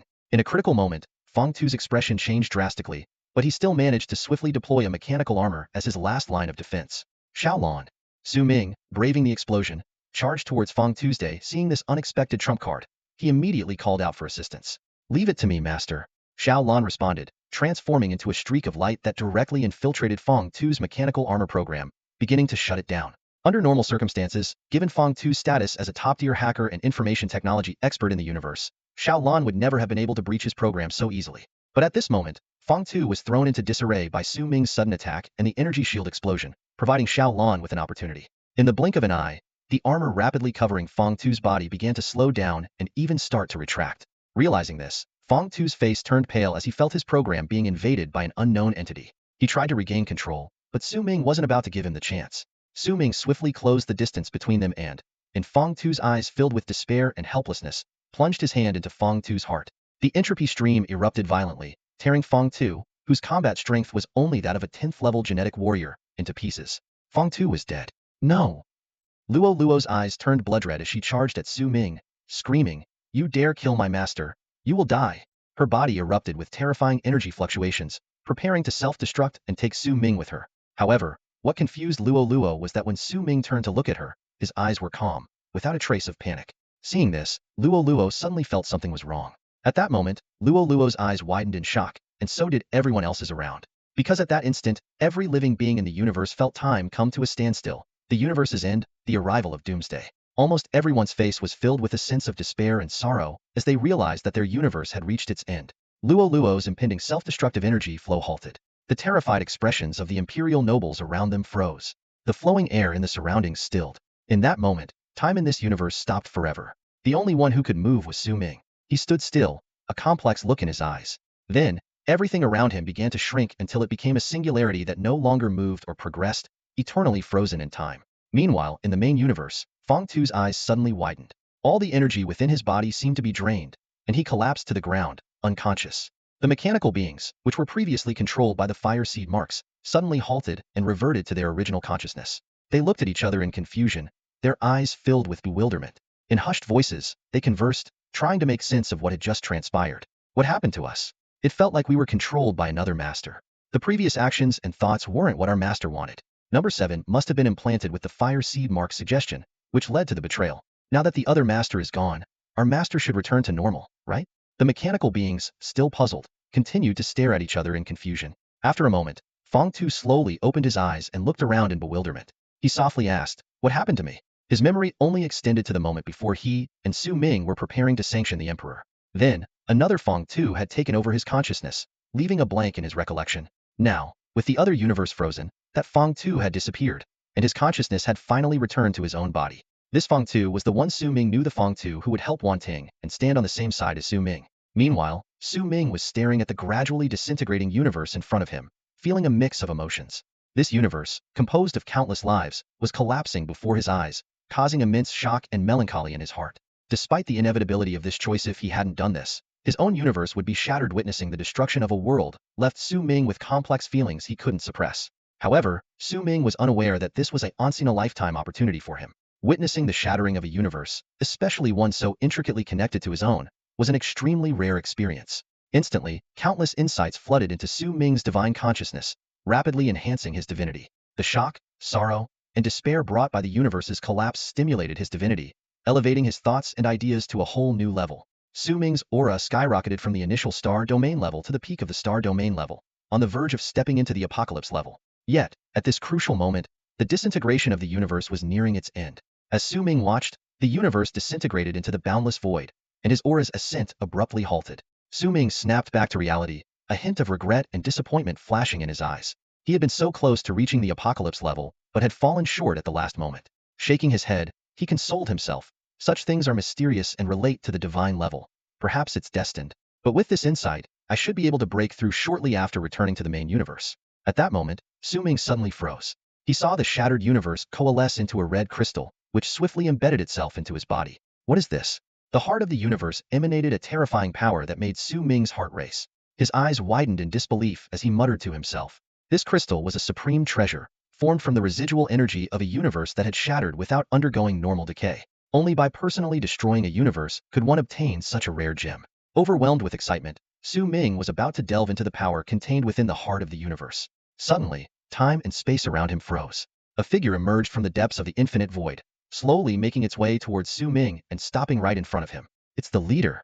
Su Ming exclaimed in shock. The leader smiled and said, Su Ming, we did it. His gaze swept over the shattered universe, a complex mix of emotions and regret flashing in his eyes. He then continued, let's go back to our universe. Nodding in agreement, Su Ming walked to the leader's side. At that moment, an odd feeling arose within him. As he probed deeper, Su Ming's pupils contracted sharply, his mind racing with a startling thought. Has the leader taken that step? How did he manage it? Could it be because he witnessed the destruction of another universe? Unbeknownst to Su Ming, the leader of the main universe had engaged in a life-and-death battle with the leader of another universe. The one standing before him was the victor, and the spoils of victory were stepping into the fourth energy level. With a casual wave of his hand, the leader brought Su Ming back to the mechanical dynasty of their home universe. In an instant, the space of the mechanical dynasty was torn open, and Feng Tu and his mechanical army poured in. Witnessing this, Su Ming instinctively tensed up, his vigilance soaring. The past few days of outwitting and battling Feng Tu from another universe had left him with a reflexive hostility towards him. Noticing Su Ming's unusual behavior, Feng Tu hastily donned a layer of mechanical armor and nervously asked, Su Ming, what's wrong? Why do you seem unhappy to see me? Realizing his mistake, Su Ming chuckled wryly and explained, misunderstanding. I've just gotten used to trying to assassinate Feng Tu, and I'm still adjusting. Feng Tu was taken aback by his words, glaring at Su Ming with a displeased expression. You actually wanted to assassinate me? Damn it, you little traitor. Sighing helplessly, Su Ming recounted the entire sequence of events to Feng Tu's day. After listening, Feng Tu was stunned for a long moment before muttering, so, I was possessed by another version of myself, and now I've returned to normal? No wonder I felt so strange. With that, he finally lowered his guard and approached Su Ming. At this point, the leader turned to Su Ming, chuckling lightly. Su Ming, the crisis in our universe is not yet over. The threat from the crystal civilization still looms large, so we must remain vigilant. Su Ming nodded slowly. The leader's eyes gleamed with a profound meaning as he looked towards the direction of the crystal civilization. However, he continued, we may not need to fear the crystal civilization as much as before. I have sensed their overall situation. The crystal civilization is dominated by two super strong beings at the pinnacle of the apocalypse level. Their abilities are what construct the unique societal structure of the crystal civilization. To dismantle their special abilities, we only need to take down these two super beings. Once they are eliminated, the crystal civilization will collapse on its own. Hearing this, Su Ming's eyes sharpened with surprise. After the leader broke through his cultivation level, his insight experienced a qualitative leap. What was once an elusive core structure of the crystal civilization now appeared clear and discernible to him. The entire social framework of the crystal civilization, its strengths, weaknesses, and even its vulnerabilities, were all laid bare before him. Two super powerful beings at the pinnacle of the apocalypse level? Su Ming muttered to himself, speculating inwardly. He wasn't sure if this level was comparable to his father's, or merely the leader's previous level. If it was the latter, they had clearly underestimated the strength of the crystal civilization. Had the leader not advanced to the fourth energy level, the outcome of this war would have been uncertain, possibly even ending in the crystal civilization's favor. However, the situation had fundamentally changed now. The leader could not only easily see through the intricacies of the crystal civilization, but was also confident in his ability to eliminate those two super powerful beings. Su Ming began to relax and turned his thoughts to practical matters. How can we lure these two strong beings out individually and eliminate them? The leader chuckled softly and slowly revealed his plan. This matter falls on Lord Colin Clarence. My father. Su Ming was taken aback, somewhat surprised. The leader nodded in confirmation and then elaborated. On the battlefield, the strength of ordinary people poses no lethal threat to the crystal civilization's army. But Lord Colin Clarence, being close to the pinnacle of the apocalypse level, is nearly invincible as long as he doesn't recklessly venture deep into enemy lines. His relentless combat will undoubtedly draw the attention of the two super-powerful beings from the crystal civilization. The leader continued his analysis. Although Colin Clarence is just a step away from the pinnacle of the apocalypse level, the combined forces of the two super-powerful beings from the crystal civilization can still suppress him. They are likely to dispatch one to eliminate your father. Once they split up, I will have the opportunity to strike and directly kill one of them. Confidence gleamed in the leader's eyes. Two working together, bolstered by the crystal civilization's power, would give me pause. But if only one remains, even under the protection of the crystal civilization, I am confident I can kill them. Once the two pinnacle-level super-powerful beings of the crystal civilization are taken down, their civilization will quickly collapse. Time in the primary universe continues to pass silently. Except for a select few individuals, no one else is aware of the recent cosmic collision. At this moment, the most pressing concern for the interstellar society is how to defend against the crystal civilization's attack. In a covert conference room within the mechanical dynasty, the leader, Feng Tu, Su Ming, and Colin Clarence sat around a round table, discussing tactics to counter the crystal civilization with serious expressions. These four were among the few who remained conscious during the space-time collision, and now they were gathered to devise a war strategy. Colin Clarence, with his hands clasped on the table, slowly began. So, you want me to lead the army and break through their front lines? The leader nodded in affirmation. Exactly. The crystal civilization won't expect us to take the initiative. We plan to strike simultaneously across all battlefronts, catching them off guard. In this scenario, when you lead the charge, they will be unable to respond effectively. With your strength, you are nearly invincible on the battlefield. The two experts from the crystal civilization will undoubtedly target you. Colin Clarence nodded thoughtfully. I understand. I can act as the bait, no problem. The leader looked deeply at Colin Clarence, his tone turning serious. Lord Colin Clarence, there's a worst-case scenario. There are two experts attacking simultaneously. In that case, you will be in extreme danger, potentially even facing death. Colin Clarence chuckled lightly. Don't worry. While I may not be able to defeat them both, my unique skills make my body incredibly resilient. I can hold out for a few seconds even against their combined attack. That should be enough time for you to strike, right? The leader slowly nodded and, after glancing around at everyone, said, All right, the plan is set. I have other preparations to make, so I'll take my leave. See you all on the battlefield. With that, the leader's figure gradually faded from the mechanical dynasty space. After the leader left, Su Ming turned to Colin Clarence and asked quietly, Father, are you really confident? Colin Clarence smiled. The techniques we practice come from the same source. Both of us can integrate ultra-civilization artifacts. In that state, holding out for a few seconds won't be a problem. Su Ming pondered for a moment before speaking slowly. If possible, could you give me a segment of your little finger? In case something happens, I can use it to bring you back to life. Colin Clarence asked in surprise. You've already figured out a resurrection method? Su Ming replied uncertainly. After the universe shattered, I had some insights. Though it's not verified yet, I believe it's only a matter of time before I perfect the resurrection technique. Colin Clarence's expression turned complex, and after a long silence he said, If you do figure out the resurrection method, then, bring your mother back first. That's my deepest wish. Su Ming nodded earnestly with a smile. Don't worry, even if you didn't ask, I would bring mother back. Colin Clarence nodded and said no more. He extended his right hand and severed his little finger with a quick entropy flow. Such a minor injury didn't even make him flinch. He handed the severed finger to Su Ming and then injected a genetic serum. Soon, his little finger regenerated. After all, not everyone possesses the unique constitution of Su Ming, who is part energy being and part living organism. When Su Ming is injured, he only needs to channel the entropy to heal at an astonishing rate. However, the healing process for ordinary life forms requires time and external assistance. Even for a powerful individual like Corin Curlance, regrowing a severed limb necessitates the aid of potions. Su Ming accepted Corin Curlance's little finger, feeling somewhat reassured. This small piece of the body would suffice as a foundation for Curlance's resurrection, should anything go awry. Although the likelihood of Curlance encountering an accident in the upcoming decoy battle was slim, it was always wise to be prepared. Once everything was arranged, Corin Curlance rose and returned to the star region of the central war zone. Su Ming exchanged a glance with Feng Tu, both of their eyes gleaming with intense battle spirit. With the leader's promotion, the scales of victory had already begun to tilt. As long as the plan proceeded smoothly, if the enemy's two super warriors dared to make a move in the war, the leader would seize the opportunity to eliminate them amidst the chaos. The date of the war was set for 2 days later. Each military district began secretly mobilizing troops, making final preparations for this crucial battle. During this brief period of respite, Su Ming immersed himself in sensing the heart of the universe within him. He closed his eyes and cautiously used his divinity to probe the mysterious substance formed from the fragments of the universe. However, as soon as his divinity touched the heart of the universe, he was overwhelmed by a vast and magnificent cosmic scene. The terrifying power, even with just a slight perception, was enough to leave one in awe. Su Ming quickly withdrew his divinity, casting a curious gaze at the heart of the universe, which had fused with him but could not be truly absorbed. At that moment, a bold idea flashed in Su Ming's mind. Could the immense vitality and strange life force contained within the heart of the universe mean that it is actually a seed for a new universe? If he could combine it with the final form of his entropy cultivation method, the inner universe. Su Ming clenched the heart of the universe, activating the entropy essence cultivation method. His body instantly disintegrated into flowing entropy essence, enveloping the heart of the universe. From an outsider's perspective, it seemed as if a massive void appeared in Su Ming's body, which then absorbed the heart of the universe. This bizarre sight was a testament to Su Ming's unique constitution and cultivation method, allowing him to effortlessly alter his physical state at will. Once the heart of the universe entered Su Ming's body, it immediately became the core of his being, tightly wrapped in the power of entropy essence. Su Ming's strength began to slowly decompose parts of the heart's energy, converting it into a usable form. However, the heart of the universe had not fully integrated with Su Ming's body.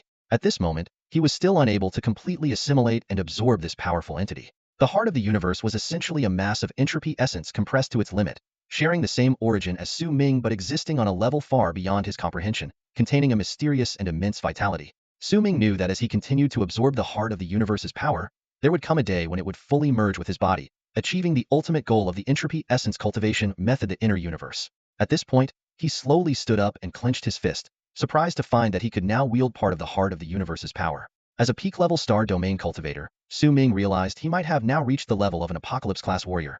Although this was an ordinary apocalypse level achieved with external aid, it was undeniably a significant boost in combat power. Just then, Su Ming's communicator buzzed, and Cheng Hua's voice came through. "Leader, the signal from the Central War Zone has arrived. They're ready to move."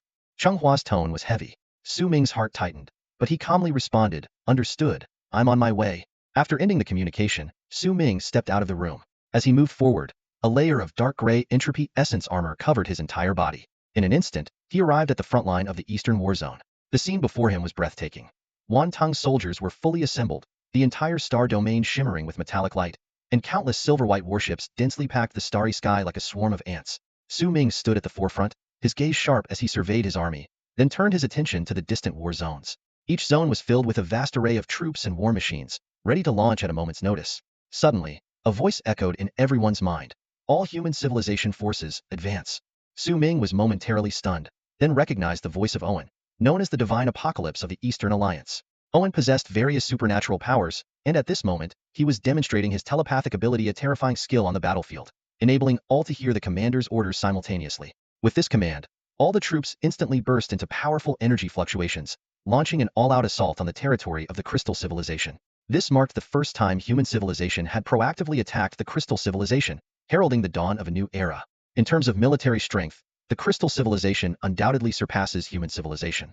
However, the leaders of the Crystal Civilization never anticipated that humans would launch a proactive attack. Originally, the Crystal Civilization planned to stretch the battle lines and wear down the enemy in a prolonged conflict. But they never imagined that a formidable figure had emerged among humans, one who could see through their strategies and swiftly decided on a quick, decisive battle.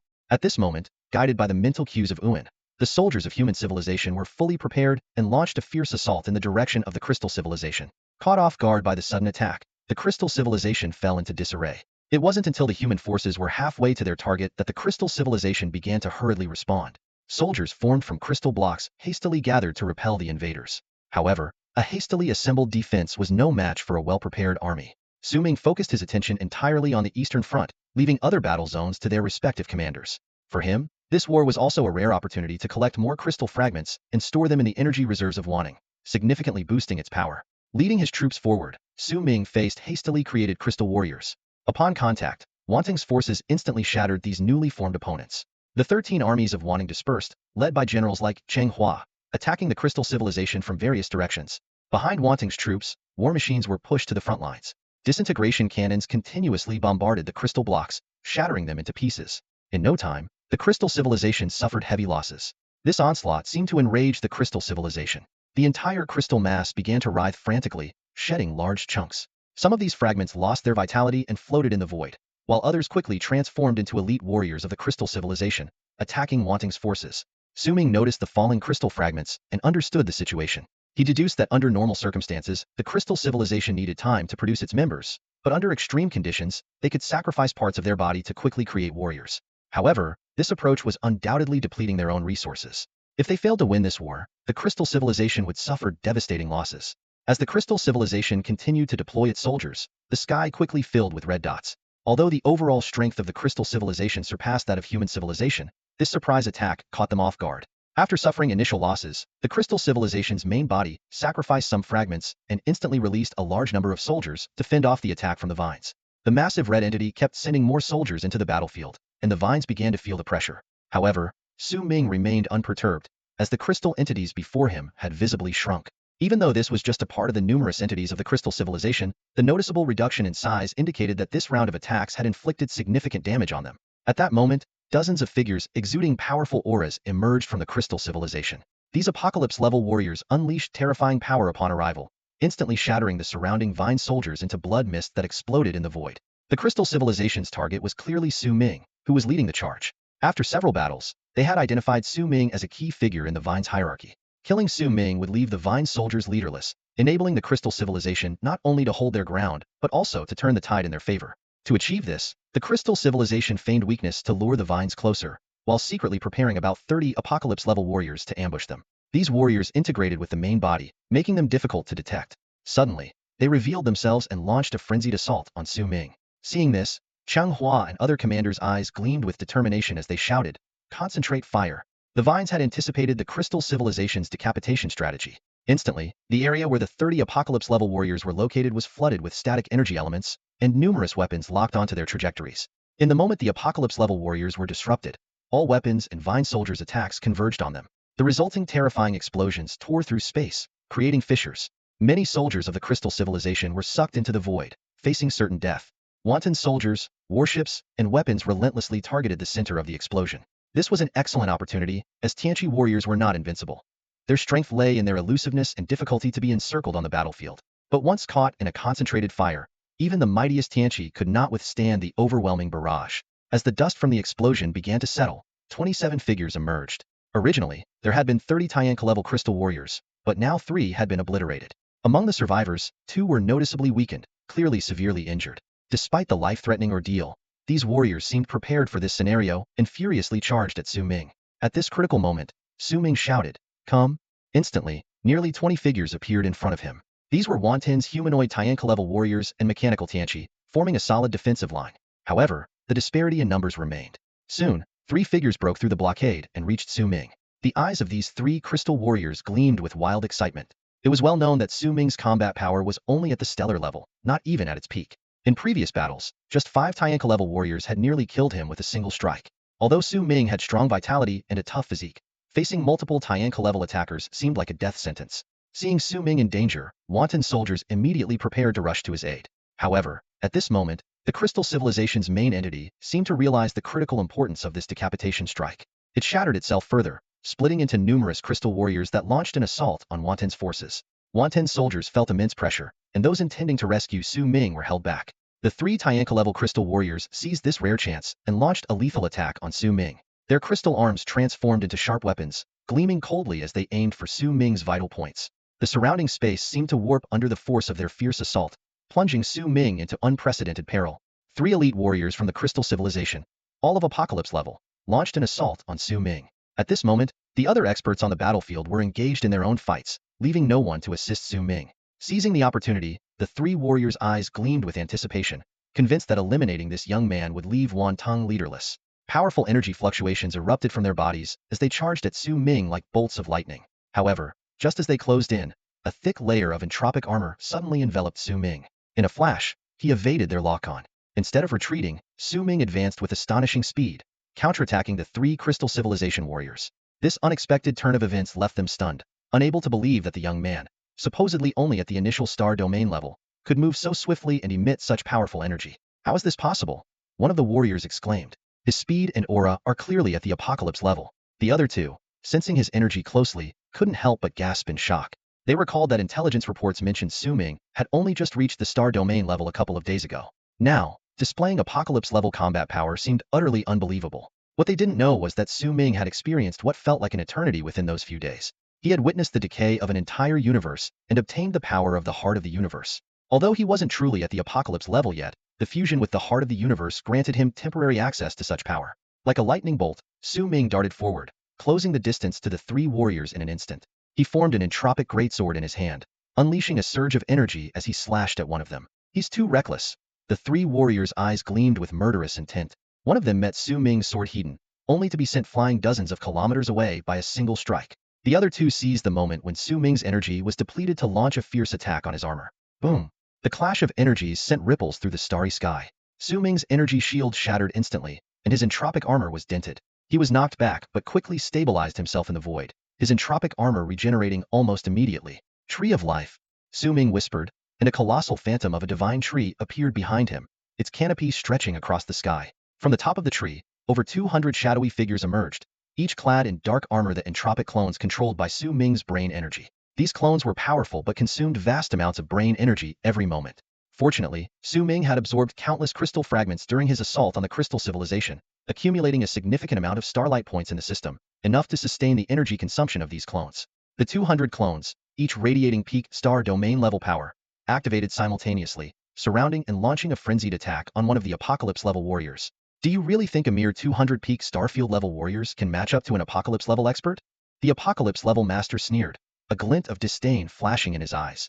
He extended his hand, and a pulse of heart-stopping energy erupted from his palm. In an instant, dozens of mech clones shattered like paper under the terrifying energy wave, bursting into a flurry of metallic debris. This scene vividly illustrated the vast chasm between apocalypse level and starfield level combatants. The apocalypse level had already touched the threshold of the third energy tier, while the peak of the starfield level, though just a step away, was still confined to the second energy tier. This disparity was enough for an apocalypse level expert to easily crush their opponents. However, just as the apocalypse level master was about to press his advantage, the destroyed mech clones began to reassemble at a visible speed, quickly restoring themselves and rejoining the battle. This bizarre sight made the master frown, clearly caught off guard by the tenacity of these mechs. It turned out that the most formidable aspect of these mech clones wasn't their combat prowess, but their unmanned nature. They were all controlled by Su Ming's brainwave energy. As long as the Tree of Life stood tall, an endless stream of entropy would flow into these 200 mech clones, granting them an almost immortal quality. The apocalypse level master soon realized this. These mechs, made entirely of energy, could instantly regenerate even if reduced to dust. They were practically indestructible pests, and this characteristic was giving him a headache. Though the apocalypse level's power far surpassed the peak of the starfield level, facing the relentless assault of over 200 peak starfield level warriors was no small feat. Even an apocalypse level master couldn't afford to be careless. He couldn't completely ignore the mech's attacks, nor could he recklessly charge towards Su Ming. You two, go eliminate that young man. The apocalypse level master ordered his companions, his voice tinged with irritation. Once he's dead, these mechs will lose their controller and stop. I'll stay here and deal with these annoying mechs. Upon hearing the command, the two companions acted without hesitation. Their figures blurred like lightning as they sped towards Su Ming, their intent to kill unmistakable. Facing an ambush from two apocalypse-level masters, Su Ming's eyes were as sharp as blades, locking onto his opponent's movements with deadly precision. Instead of retreating, he charged forward, unleashing a terrifying surge of energy. The rate at which Su Ming expended energy was astonishing. In a single second, he consumed enough to exhaust an ordinary star-level warrior within a minute. However, thanks to the starlight points provided by his system, Su Ming effortlessly managed this immense energy drain, even powering 200 mech clones simultaneously. In the void, energy clashes were as thunderous as a storm. Su Ming and the two apocalypse-level masters engaged in a ferocious battle, causing the surrounding space to tremble violently. If a planet were to pass by, the mere shockwaves from their fight would shatter it into pieces. The two crystalline life forms of apocalypse level were stunned by Su Ming's ferocity. They had expected him to adopt the Hitandran tactic, but instead, he confronted them hidden. Su Ming's mech was repeatedly twisted and shattered, his energy shields reformed and broke again, and even his long blade fractured multiple times. Yet, each time something broke, an immense power surged from Su Ming's seemingly bottomless well, instantly repairing everything. The two crystalline life forms exchanged glances, a flicker of dread in their eyes. They had thought Su Ming would be an easy target, but he turned out to be a formidable adversary. Despite this, they couldn't back down. It wasn't just their personal resolve at stake. They carried the hopes of their entire crystalline civilization. Even if Su Ming was difficult to kill, they had to give it their all. Just then, a massive surge of energy erupted from the central battle zone. A figure, like a demon lord descending, tore through the crystalline warriors with an aura of invincibility.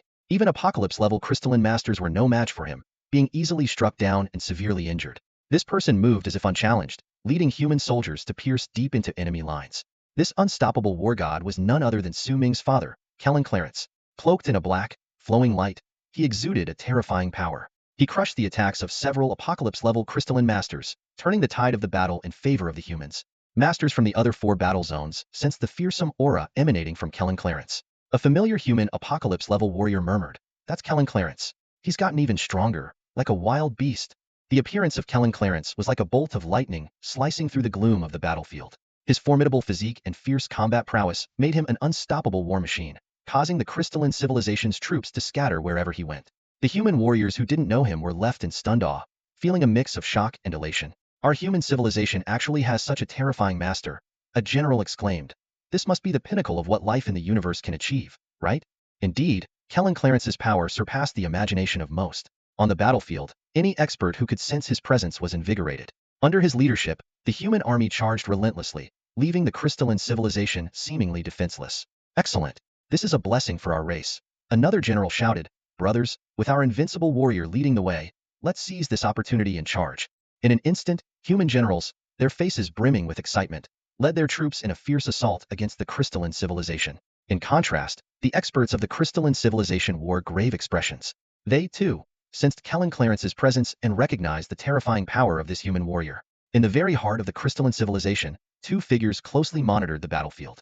They were the true rulers and the ultimate trump cards of their civilization. Their eyes sparkled with foresight as they anticipated various outcomes, much like the leaders of humanity. The moment Kellen Clarence made his move, their gazes locked onto him. A slight smile curled at their lips, as if they had already seen through everything. "This must be the strongest warrior of human civilization," one of them said. "He is indeed powerful, almost comparable to us. But ultimately, he falls short. He still has a way to go to reach our level." The other added, "Right now, human civilization sees him as their backbone, their hope for victory in this war. But they don't realize that if either of us makes a move, taking him down would be no problem." "Exactly," the first one sneered. "When that happens, human civilization will lose its spiritual pillar and is destined to perish." The supreme warriors of the crystalline civilization were brimming with confidence, clearly holding back some of their true power. This seemingly one-sided war might still have many hidden twists and turns yet to be revealed. Since the leader ascended to the 4th energy level, the 2 super-anointed ones of the crystal civilization have been unable to track the leader's presence in future dimensions. The leader has cleverly masked certain potential future events, leaving only a bright, untroubled future in their sight. To them, killing Kellen Clarence seemed effortless, with no chance of mishap. This confidence stemmed from their elevated state, where they believed in the future possibilities they observed. As a result, they grew arrogant, convinced that Kellen Clarence was humanity's last and strongest champion. They believed that by killing Kellen Clarence in battle, human civilization would inevitably collapse. However, they were blind to the fact that the future held many possibilities. For instance, a more powerful human warrior might suddenly appear, not only saving Kellen Clarence but also joining forces to kill one of the crystal civilization's super warriors. The remaining warrior, isolated and unsupported, could also be slain by this mysterious figure. Unfortunately, the leader had cleverly concealed this possibility. The leader's plan was simple yet effective. By obscuring certain futures, he could easily set a trap, waiting for the super-anointed ones of the crystal civilization to walk right into it. To the leader, who had reached a higher level, the crystal civilization no longer seemed so formidable. As all attention was drawn to Kellen Clarence, the 2 super warriors of the crystal civilization quickly issued orders to reinforce the central war zone.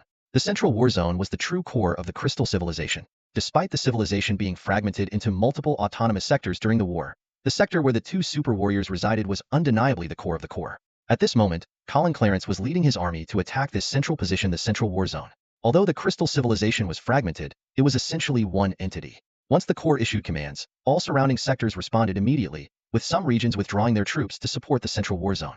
Despite their immense confidence, believing that personally killing Kellen Clarence would decisively defeat human civilization, the 2 super-anointed ones chose caution.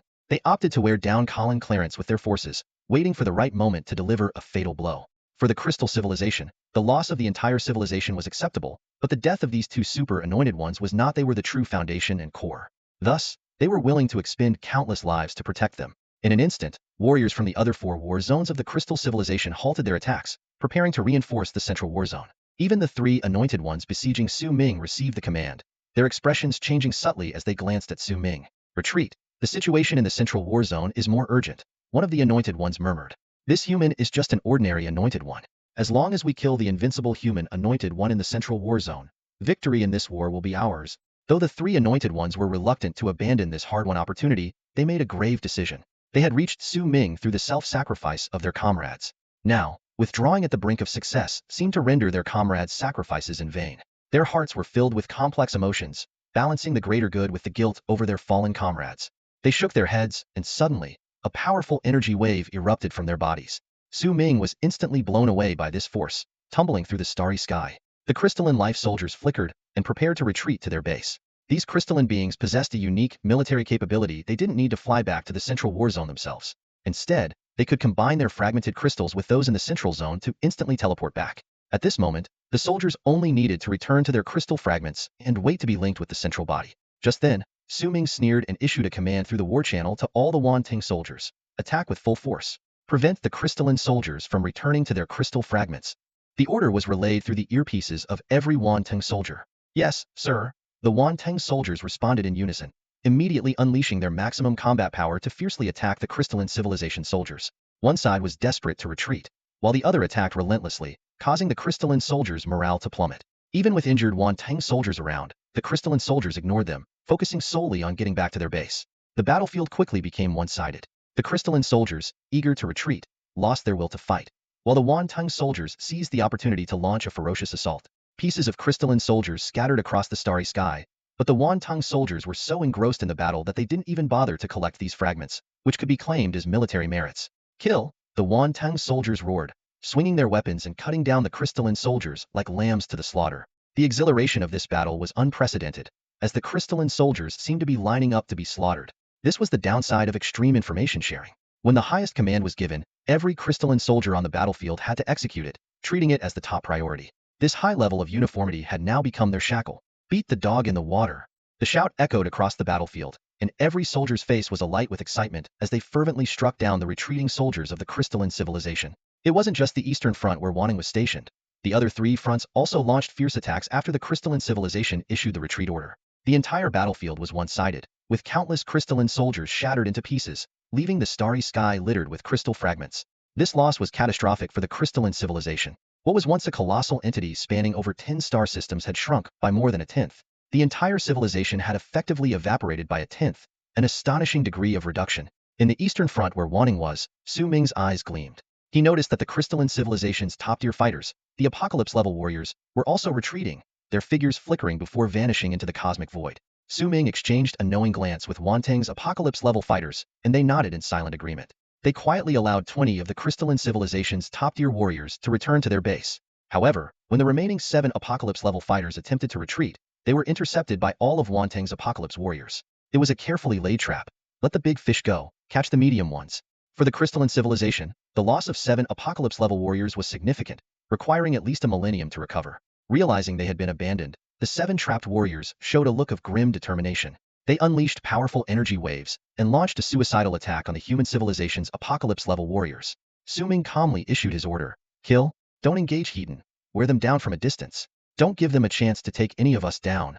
Immediately, Wanting's apocalypse warriors began their siege. Meanwhile, this decision by the crystalline civilization, though causing significant losses, also placed enormous pressure on the central front led by Colin Clarence. Utilizing their unique battlefield transferability, the crystalline civilization concentrated their dispersed soldiers and warriors into the central front. Reinforcements arrived endlessly and were immediately thrown into battle, launching fierce attacks on Colin Clarence's forces. This decision was a double-edged sword. Despite the heavy losses, it also increased the odds for the 2 super apocalypse warriors of the crystalline civilization. The balance of the battle was delicately shifting, and the future remained uncertain. Their eyes were fixed on Colin Clarence. He was facing an overwhelming onslaught from numerous apocalyptic-level experts of the crystalline civilization. Countless soldiers and powerful warriors surged towards him like a tidal wave, intent on drowning him. If Colin Clarence was indeed the strongest of human civilization, the crystalline civilization strategy was spot on. His death would mean the collapse of humanity's backbone. However, the reality was far from that. In the command ship of the central war zone, a figure stood as still as a statue, watching the battlefield with a relaxed expression. This was the true leader of human civilization. At this moment, he had concealed his presence entirely, seemingly disconnected from the world. It was because of this that the 2 super apocalyptics of the crystalline civilization had overlooked him in their future predictions. A slight smile played at the corners of his mouth. Everything was proceeding according to his plan. The only variable was Colin Clarence's performance. How long could he hold out to lure the 2 super apocalyptics away from the crystalline civilization stronghold? Boom, boom, boom. The central war zone erupted into the fiercest battle. Space shattered. The sky lit up with cannon fire, and the air was filled with mechanical debris, the sounds of combat, and the stench of death. Colin Clarence grabbed an apocalyptic-level expert from the crystalline civilization, unleashing a burst of tremendous power that shattered his opponent. But in an instant, dozens more apocalyptics pounced on him. Though other apocalyptic-level experts from human civilization were assisting Colin Clarence in fending off the attacks, the sheer number of apocalyptics from the crystalline civilization was overwhelming. Elite forces from all war zones had gathered here, numbering over 200.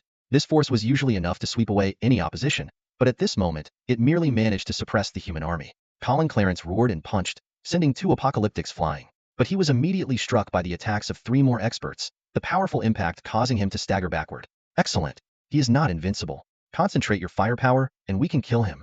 The commander of the crystalline civilization shouted, sensing imminent victory. Seeing the once godlike Colin Clarence staggering under the assault of several apocalyptics, the elite warriors of the crystal civilization were overjoyed. Like sharks smelling blood, they launched a frenzied attack on Colin Clarence.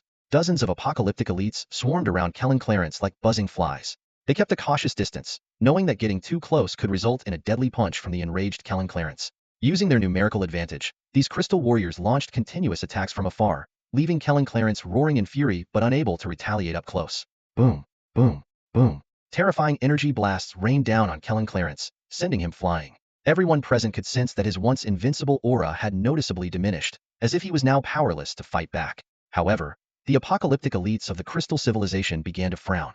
Despite their relentless attacks, Colin Clarence seemed to suffer no fatal injuries. The damage they inflicted was superficial and quickly healed. Though they were suppressing him, it became clear that defeating him wouldn't be easy. Suddenly, one of the crystal apocalyptic's eyes widened in shock. He's trying to escape. He's retreating to the human civilization's stronghold.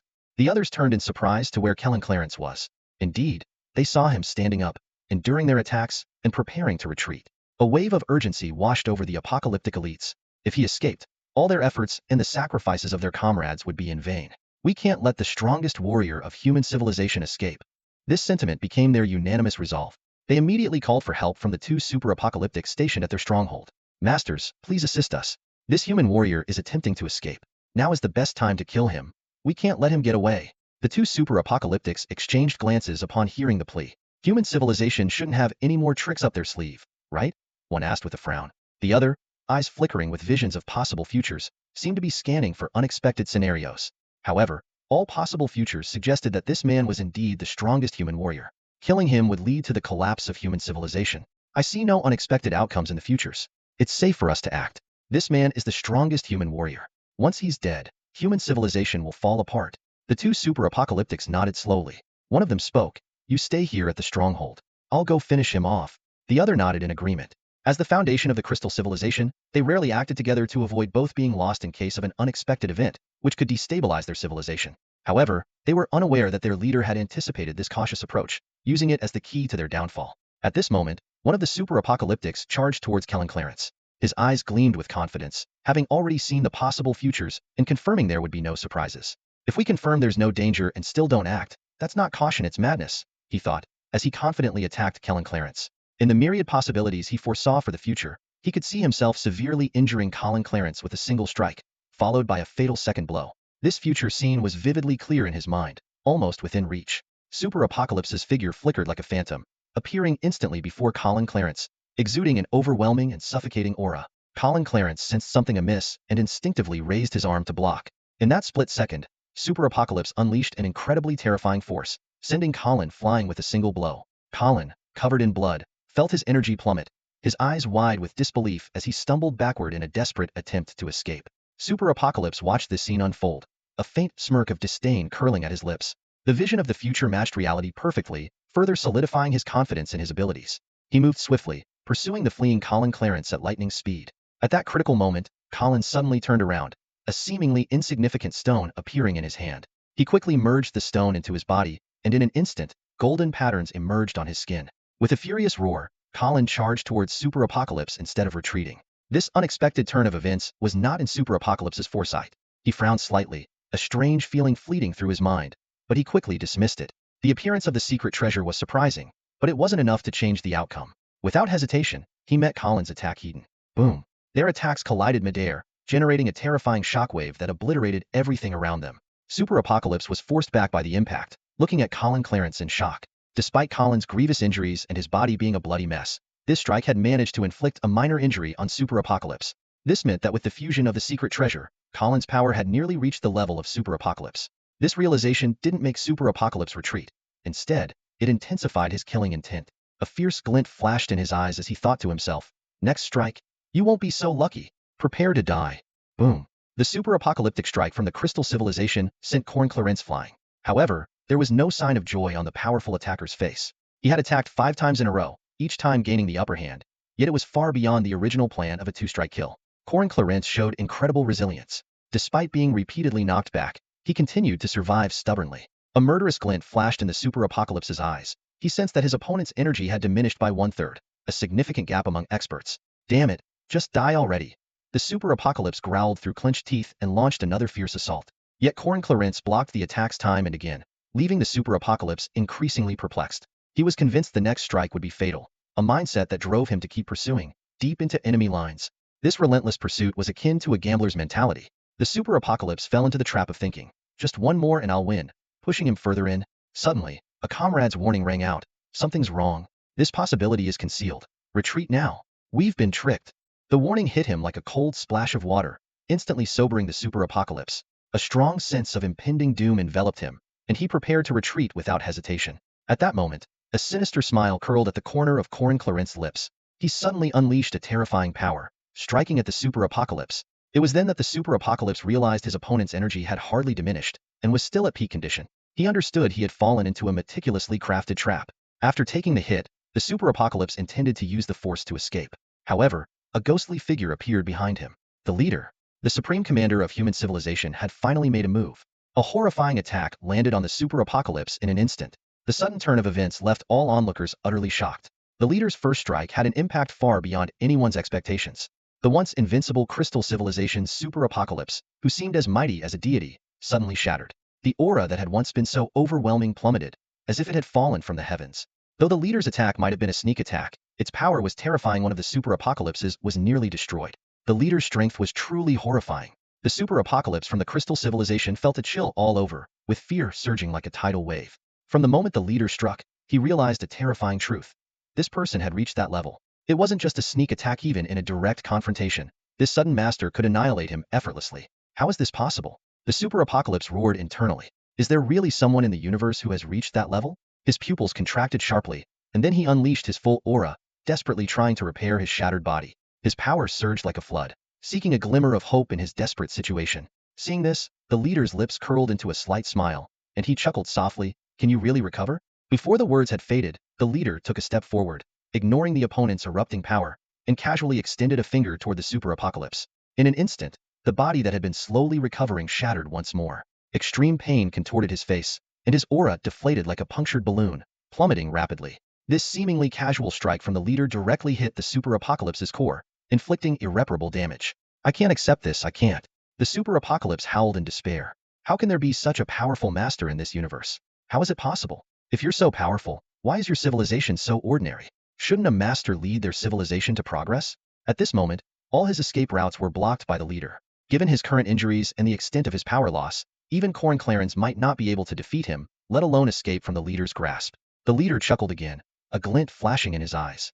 In the next instant, he appeared before the super apocalypse. Before the latter could react, the leader struck decisively, erasing the super apocalypse from existence at the core level. And just like that, one of the 2 super apocalypses of the crystal civilization fell. The super apocalypse of the crystal civilization shattered in the void with a thunderous crash, its divinity extinguished and essence collapsed.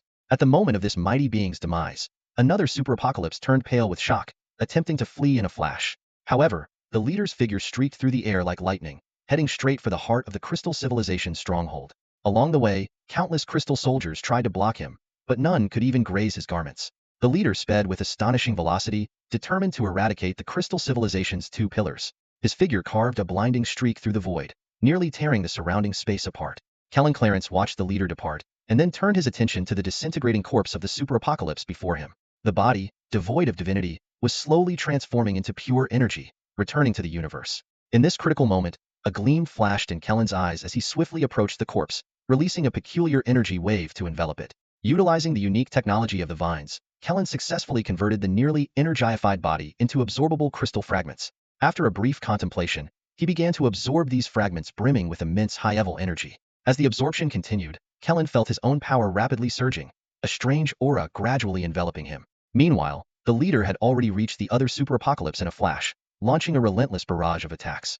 Though frightened, the super apocalypse was not willing to be outdone, unleashing powerful energy fluctuations in retaliation. The two titans clashed fiercely in the heart of the crystal civilization's stronghold, their terrifying energy impact shattering the surrounding space-time. Other apocalypse-level experts of the crystal civilization rushed to the scene, but found themselves unable to intervene due to the sheer speed of the combatants. They could only watch anxiously, ordering some of their people to prepare for retreat. These high-ranking members were not fools. They had realized that this suddenly appearing superhuman was far superior to their own super-apocalypse. The battle raged on, with the fate of the crystal civilization hanging by a thread. The fall of the super-apocalypse was just a matter of time. Once our own super-apocalypse was defeated, it would be a fatal blow to the crystal civilization.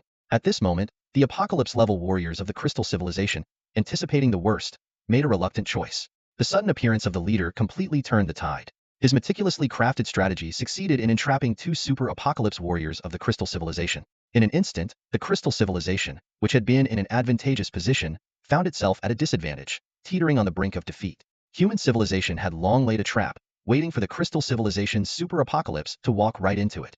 Originally, the two super-apocalypse warriors together could still withstand the leader, but now with only one left, how could they be a match? In the void, both sides battled fiercely for over an hour. Suddenly, a figure was shattered and sent flying. It was the super-apocalypse of the crystal civilization. His aura was weak, and he appeared gravely injured. In contrast, the leader remained unscathed, showcasing an overwhelming superiority. Despair flickered in the eyes of the super-apocalypse as he looked back at his fellow warriors, shouting, "Retreat! Pull back! As long as we retreat together, this human expert won't dare to recklessly charge into our ranks. My end is near, you must withdraw quickly. There's still a chance for a comeback in the future." Before he could finish his words, a hand lifted his head like a puppet. The leader, with a faint smile, whispered, "The era of the crystal civilization is over. There's no chance for a comeback. Stop worrying and go in peace." With that, a terrifying power erupted from the leader, instantly erasing all divinity from the super-apocalypse. Then, with a squeeze, he crushed his head into pieces. Witnessing this, the other apocalypse-level warriors of the crystal civilization felt as though they had fallen into an ice cave, overwhelmed by a wave of despair. The leader's presence loomed over them like a mountain, exuding an unparalleled, suffocating terror. "Retreat. Don't think about revenge. We can't kill him. Retreat. We'll have our chance for a comeback in the future." The apocalypse-level warriors of the crystal civilization ordered with tears in their eyes, beginning their retreat without hesitation. The collapse of the crystal civilization came without warning. Su Ming sensed a dramatic shift in the energy levels from the direction of the crystal civilization's stronghold, plummeting from powerful to almost non-existent, and then vanishing entirely. This all happened in an instant. He understood that the two super-apocalypses of the crystal civilization had been slain by the human leader. Immediately following this, an unbelievable scene unfolded before the eyes of all human soldiers. The crystal blocks of the crystal civilization were retreating at an astonishing speed. This sight ignited a wave of euphoria among the human troops. They embraced and cheered, celebrating their victory. Human civilization has triumphed. We have defended our land and people. This joyous news spread like wildfire through the media, reaching every corner of human civilization. People everywhere felt a profound sense of relief, their faces beaming with ecstatic smiles as they shared the news with one another, overwhelmed with excitement. Su Ming and the soldiers from Wantang also shared knowing smiles, but soon, Su Ming's expression turned serious. He looked sharply at Chenghua. "Chenghua?" "Yes, sir." Chenghua responded, standing at attention. Su Ming's voice was grave. Killing soldiers of the crystal civilization may not hold much significance for other interstellar nations, but for Wantang, it can accelerate our growth. Crystal fragments have immense value for our soldiers. Other nations may choose not to pursue them, but we must. His voice grew firmer. "I appoint you as the Grand General of the expedition, leading the 13th Army of Wantang to chase down the crystal civilization. This pursuit doesn't need a decisive victory, nor do we need to wipe them out. You only need to attack them as much as possible while ensuring your own safety, to acquire more crystal fragments. Upon your triumphant return, merits will be rewarded." Chenghua felt the weight of responsibility but was also filled with excitement. Pursuit was his forte, and this would be an excellent opportunity to hone his military skills. He nodded solemnly and then turned to the 13th Army, giving a loud order. "All units, board the ships and pursue the crystal civilization." The soldiers of Wantang quickly ended their celebrations and streamed into the warships. Thanks to the special passenger space functions, the interior of the ships far exceeded their external appearance, comfortably accommodating over 100 million soldiers. Chenghua entered the command ship without hesitation and led the fleet in the direction of the crystal civilization's retreat. In the eastern war zone, a fleet quietly set off, tracking the fleeing crystal civilization. Naturally, the detection systems of various interstellar nations picked up on this movement, but they paid little attention. After all, besides Wantang, other nations had also dispatched small units to follow the crystal civilization, partly to confirm their retreat, and partly to see if there were any special discoveries to be made. However, the military leaders of these nations could not have imagined that Wantang had nearly emptied its forces, committing all its military strength to the pursuit. At this moment, Wantang's internal military defenses were severely weakened. If a major interstellar nation were to launch a sudden attack, they could easily breach Wantang's defenses. Nevertheless, having just concluded a civilization-level war, none of the major interstellar nations seemed eager to start another conflict and recklessly initiate internal warfare. On one hand, there's the issue of public opinion. Human civilization has just successfully united against a common enemy, and the atmosphere is one of solidarity. If anyone were to turn on their allies now, they would undoubtedly face condemnation from all cosmic nations. On the other hand, all countries need time to digest their losses and gains after the recent civilizational war. Su Ming astutely seized this moment and made a bold decision. After confirming that Cheng Hua had led his troops away from the Wantan military camp, Su Ming took a deep breath, turned to the remaining soldiers, and smiled. All right, let's head home. Hearing this, the soldiers exchanged smiles and began orderly packing up the camp materials. This star region does not belong to Wantan. After the war, the relevant cosmic nations will relocate the previously moved planets back to their original positions. Since a great war took place here, the planets that move back will likely host abundant energy minerals in the future.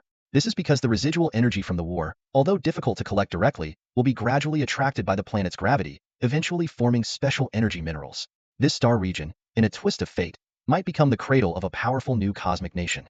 With the war's end, the armies of various cosmic nations had no reason to linger. Under the leadership of their respective commanders, they gradually departed from this star region. Su Ming also led the remaining Wantan soldiers and mechanical beings on the journey back home. Upon returning to Wantan, Su Ming immediately began to reward the meritorious.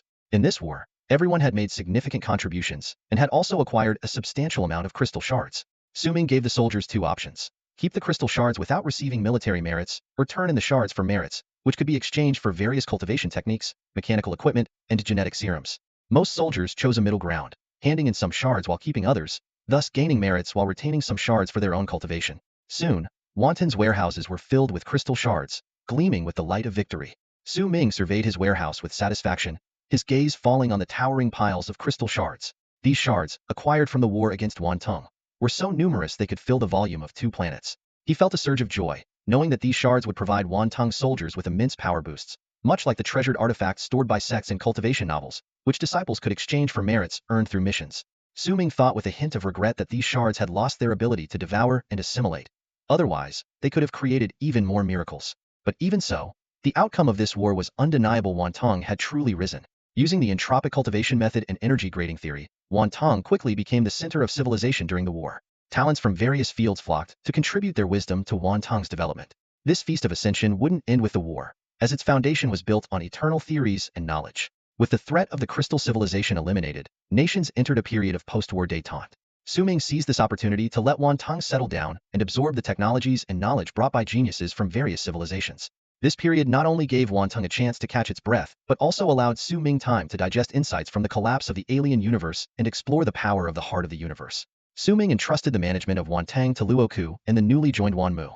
Together, they established various rules and regulations, managing Wantang with meticulous care. Time quietly passed amidst the easing international tensions, and 2 years in the interstellar era felt like the blink of an eye. During this time, not only did Wantang recover its strength, but the Kingdom of Daya and the Busa Free Federation were also actively rebuilding.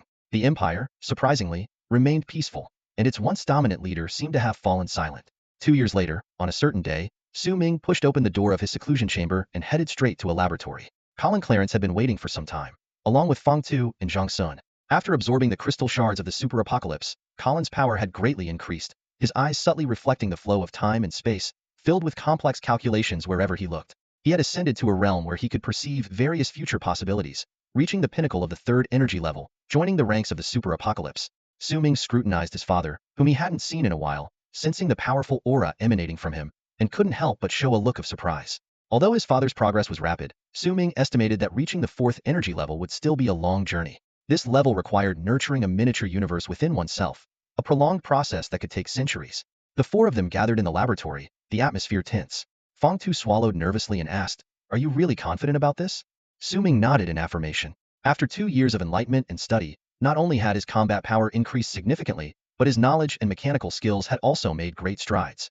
Today was the day he would attempt the resurrection technology experiment. To this end, Su Ming specifically summoned Feng Tu and Zhang Sun to assist him. Colin Clarence, with a complex expression, nodded and then took out a peculiar stone from his pocket, an artifact from an advanced civilization, composed of high-density entropy matter.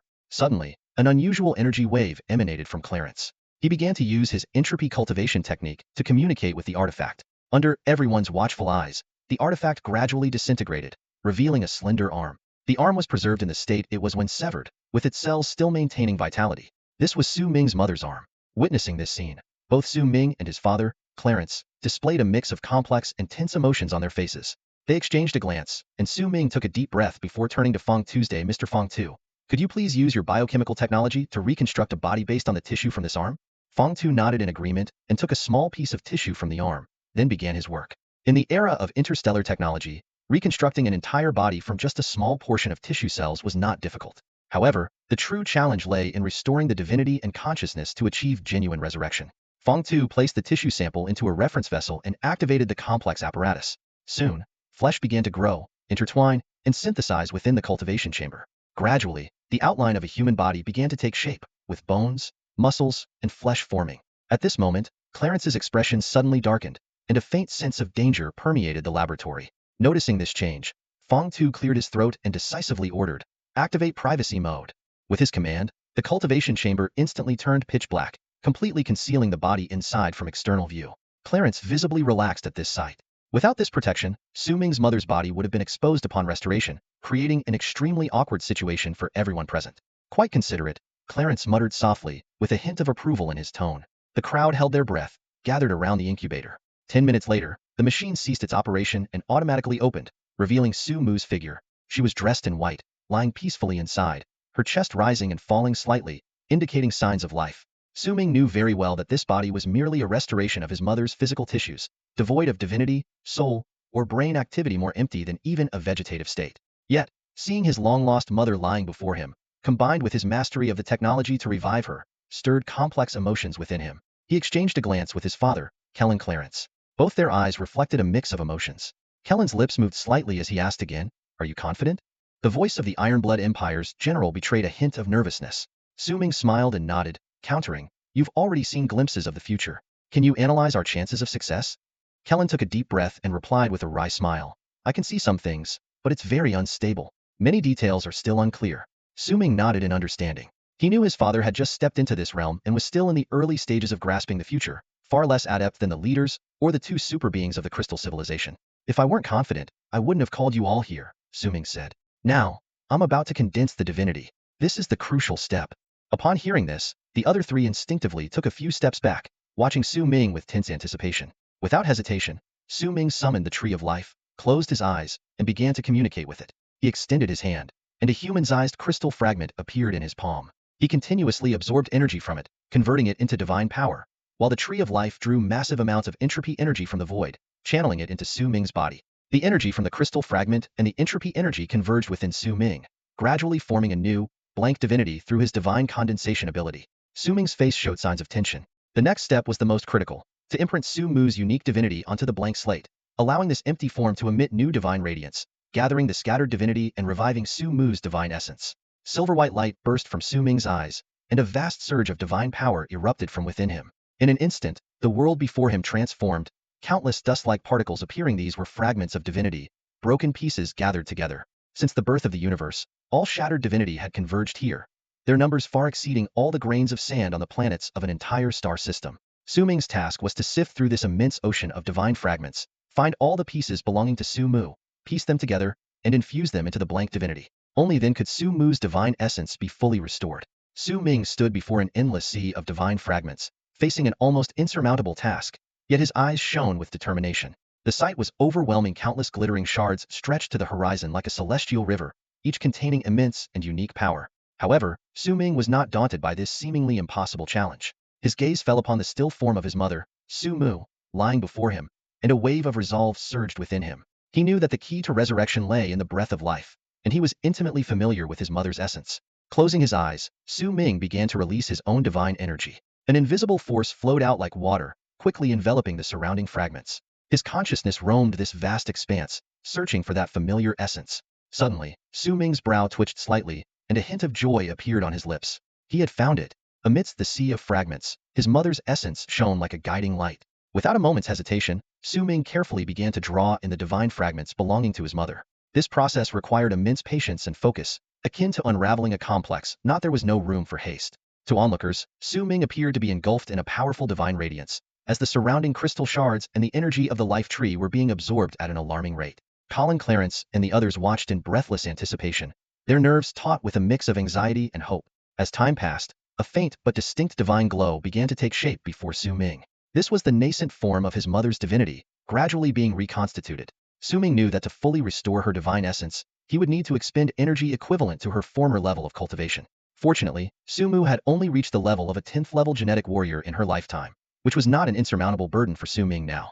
Despite the continuous drain of surrounding energy, Su Ming could bear the strain. With the passage of time, more and more divine fragments were drawn in, slowly coalescing before Su Ming. Colin Clarence watched the scene unfold, his fists clenched, his eyes filled with tension and anticipation. He could feel his wife's essence gradually gathering, and the hope of her resurrection was within reach. Tiny fragments of divinity gathered in the void, and over time, this power grew stronger. Suddenly, Su Ming's eyes snapped open, a flicker of exhaustion visible within them. He had just painstakingly identified the pieces of his mother's divinity from countless fragments, a process guided by faint traces but still incredibly draining. Fortunately, Su Ming had successfully extracted all of his mother's divine fragments from the vast sea of divinity. Now, he needed to merge these fragments and integrate them into a blank divinity. With a focused shout, Su Ming unleashed his mental energy, beginning to reassemble the divine fragments according to their original form. Gradually, a familiar aura began to materialize before everyone. Karen Clarence sensed this aura and his eyes lit up with joy, eagerly watching the divinity coalescing in Su Ming's hands. Su Ming did not dare to be careless. He carefully enveloped his mother's divinity and guided it into the blank divinity ahead. The two forces slowly merged in midair, and his mother's divinity absorbed the power of the blank divinity, finally becoming a truly independent and active divinity. Seeing this, a gleam flashed in Su Ming's eyes. Without hesitation, he directed the divinity into his mother's body. The divinity quickly integrated, and Su Ming's mother's body began to emit a unique vibration. Everyone exchanged glances, seeing joy in each other's eyes. This was the distinct vibration of a living being. Su Ming's mother's body was no longer a simple aggregation of flesh and blood, but had become a living entity. Fong Tu, quickly! Su Ming called out urgently. Fong Tu, as if awakening from a dream, hurried to the instrument, manipulating it to extend several metal needles that pierced Su Ming's mother's head. Karen Clarence was startled and instinctively wanted to stop him, but Zhang Sun intervened just in time. Don't worry, Fong Tu is an expert in the biochemical field, Zhang Sun explained. These needles won't harm her. They're just for assisting in neural reconstruction. Karen Clarence nodded, albeit somewhat confused. As a warrior with little knowledge of science, he could only vaguely understand that this was helping his wife regain certain functions. With Fong Tu's adjustments, a complex neural map of the brain appeared on the screen. While it looked like gibberish to most, Fong Tu was engrossed, constantly tweaking the neural pathways. Seeing this, Su Ming stepped back, leaving the delicate work to the professionals. The resurrection process was far more complex than imagined, requiring not only theological divine cohesion but also biological and medical technological support. Neural calibration, as it was called, ensured that Su Ming's mother's divinity could properly control her body, a task that Fong Tu meticulously carried out using scientific methods. This part controls the arm, Fong Tu explained intently, so it needs to be adjusted to the arm's nerves. Everyone held their breath, watching this precise process, hoping to witness the birth of a miracle. Fong Tu focused intently on adjusting the neural connections in the legs, sweat dripping from his forehead. The process was incredibly complex. Even the slightest mistake could result in Su Mu waking up paralyzed or with facial nerve damage. For 2 long hours, he meticulously made every tiny adjustment. When Fong Tu finally turned off the equipment, everyone in the room collectively sighed in relief. The resurrection process had been far more complicated than they had imagined, but as long as the outcome was good, all the effort was worth it. Colin Clarence couldn't wait to ask, "Is it done? Is she okay?" Fong Tu nodded and sat down to rest, visibly exhausted. Just as Colin was about to ask why his wife hadn't woken up yet, Su Mu's eyelids fluttered slightly. Su Mu slowly opened her eyes, drowsily looking around. Seeing the metal instruments and white sheets surrounding her, she asked in confusion, "Huh? Where am I? Is this a hospital?" Her gaze fell on Colin, and she exclaimed in surprise, "Clarence? What are you doing here? Have you returned? Doesn't the void battlefield need your presence anymore?" Colin, holding back his emotions, managed a small smile. "You've been asleep for so long. The void civilization has been defeated. We've won. I don't need to guard the void battlefield anymore." Su Mu was taken aback, trying to process this information. Before she could fully grasp it, her attention was drawn to another familiar yet unfamiliar figure in the room. "Huh, you look so much like my Su Ming, like an older version of him," she said warmly to the person. Hearing his mother's words, Su Ming smiled gently. "Mom, it's me, Su Ming. 10 years have passed. Su Ming's mother was resurrected, and the family reunion filled Su Ming's heart with joy. During these days, Colin Clarence patiently explained to Su Ming's mother all the events that had transpired over the past decade. Although waking up 10 years later was a hard fact to accept, Su Ming's mother was gradually adapting to this new reality. For Su Ming, his mother's resurrection not only signified the family's reunion, but also confirmed the feasibility of the resurrection technology. This groundbreaking technology had profound implications for the entire Wanton civilization and human civilization as a whole. The very word resurrection evokes awe. With enough resources and time, Wanton could bring any deceased person back to life, perfectly intact. This near-immortal ability seemed like a fairy tale to other cosmic nations. However, Su Ming did not reveal this technology to the public. Unlike the entropy cultivation method and the energy grading theory, he had no intention of disclosing the resurrection technology, even in the face of existential threats to their race. The technology was too controversial. Any faction that mastered it would pose a lethal threat to other cosmic nations. Su Ming could foresee that once the news got out, all cosmic nations would unite to force Wanton to surrender the technology, or else human civilization might witness a tragic extermination of Wanton. More importantly, if interstellar citizens knew about such an unnatural feat, human civilization could descend into chaos. Surprisingly, it might even lead to a significant drop in productivity. Imagine if everyone knew they could be resurrected and live forever. Time, effort, and life itself would lose meaning. People might stop working, stop striving, and indulge in hedonistic pursuits, wasting their lives. Why strive when you can live forever? This mindset could lead to the decline and eventual destruction of civilization. Therefore, only 4 people knew about this technology: Su Ming, his father, Zhang Sun, and Feng Tuesday. Su Ming's mother, the first person to undergo the resurrection process, was unaware of it. She believed she had merely been in a coma for 10 years due to a brain injury. As Su Ming walked down the streets of Wanton's main planet, his mind was filled with thoughts. He arrived at a conference room, pushed open the door, and walked in. Inside was only one person: his father, Colin Clarence. The father and son had arranged to meet here, clearly to discuss something important. Su Ming casually found a chair to sit in, his eyes burning as he looked at his father and bluntly asked, "Dad, has there been anything unusual in the Empire lately?" This question had been on Su Ming's mind for a while. The Empire's recent silence was unusual. After winning such a massive battle, the Empire's leader, as the absolute protagonist, should not have disappeared from the scene. Given his character, the leader would surely seize the opportunity to benefit the Empire. However, the Empire had been eerily quiet, like a silent iceberg, with no visible signs of activity. Hearing his son's question, Colin Clarence took a deep breath, a hint of worry flashing in his eyes, and slowly said, "The Empire is experiencing significant internal turmoil." Su Ming immediately straightened up, his brow furrowing. "What's going on? Now shouldn't be the time for internal reorganization." Colin Clarence slowly shook his head, his brow furrowed, and a hint of confusion in his voice. The leader's recent behavior is indeed strange. Ever since that war, he's been like a different person. Not only has he implemented numerous baffling policies, but he's also started purging factions within the Empire. In the end, only 2 factions remain.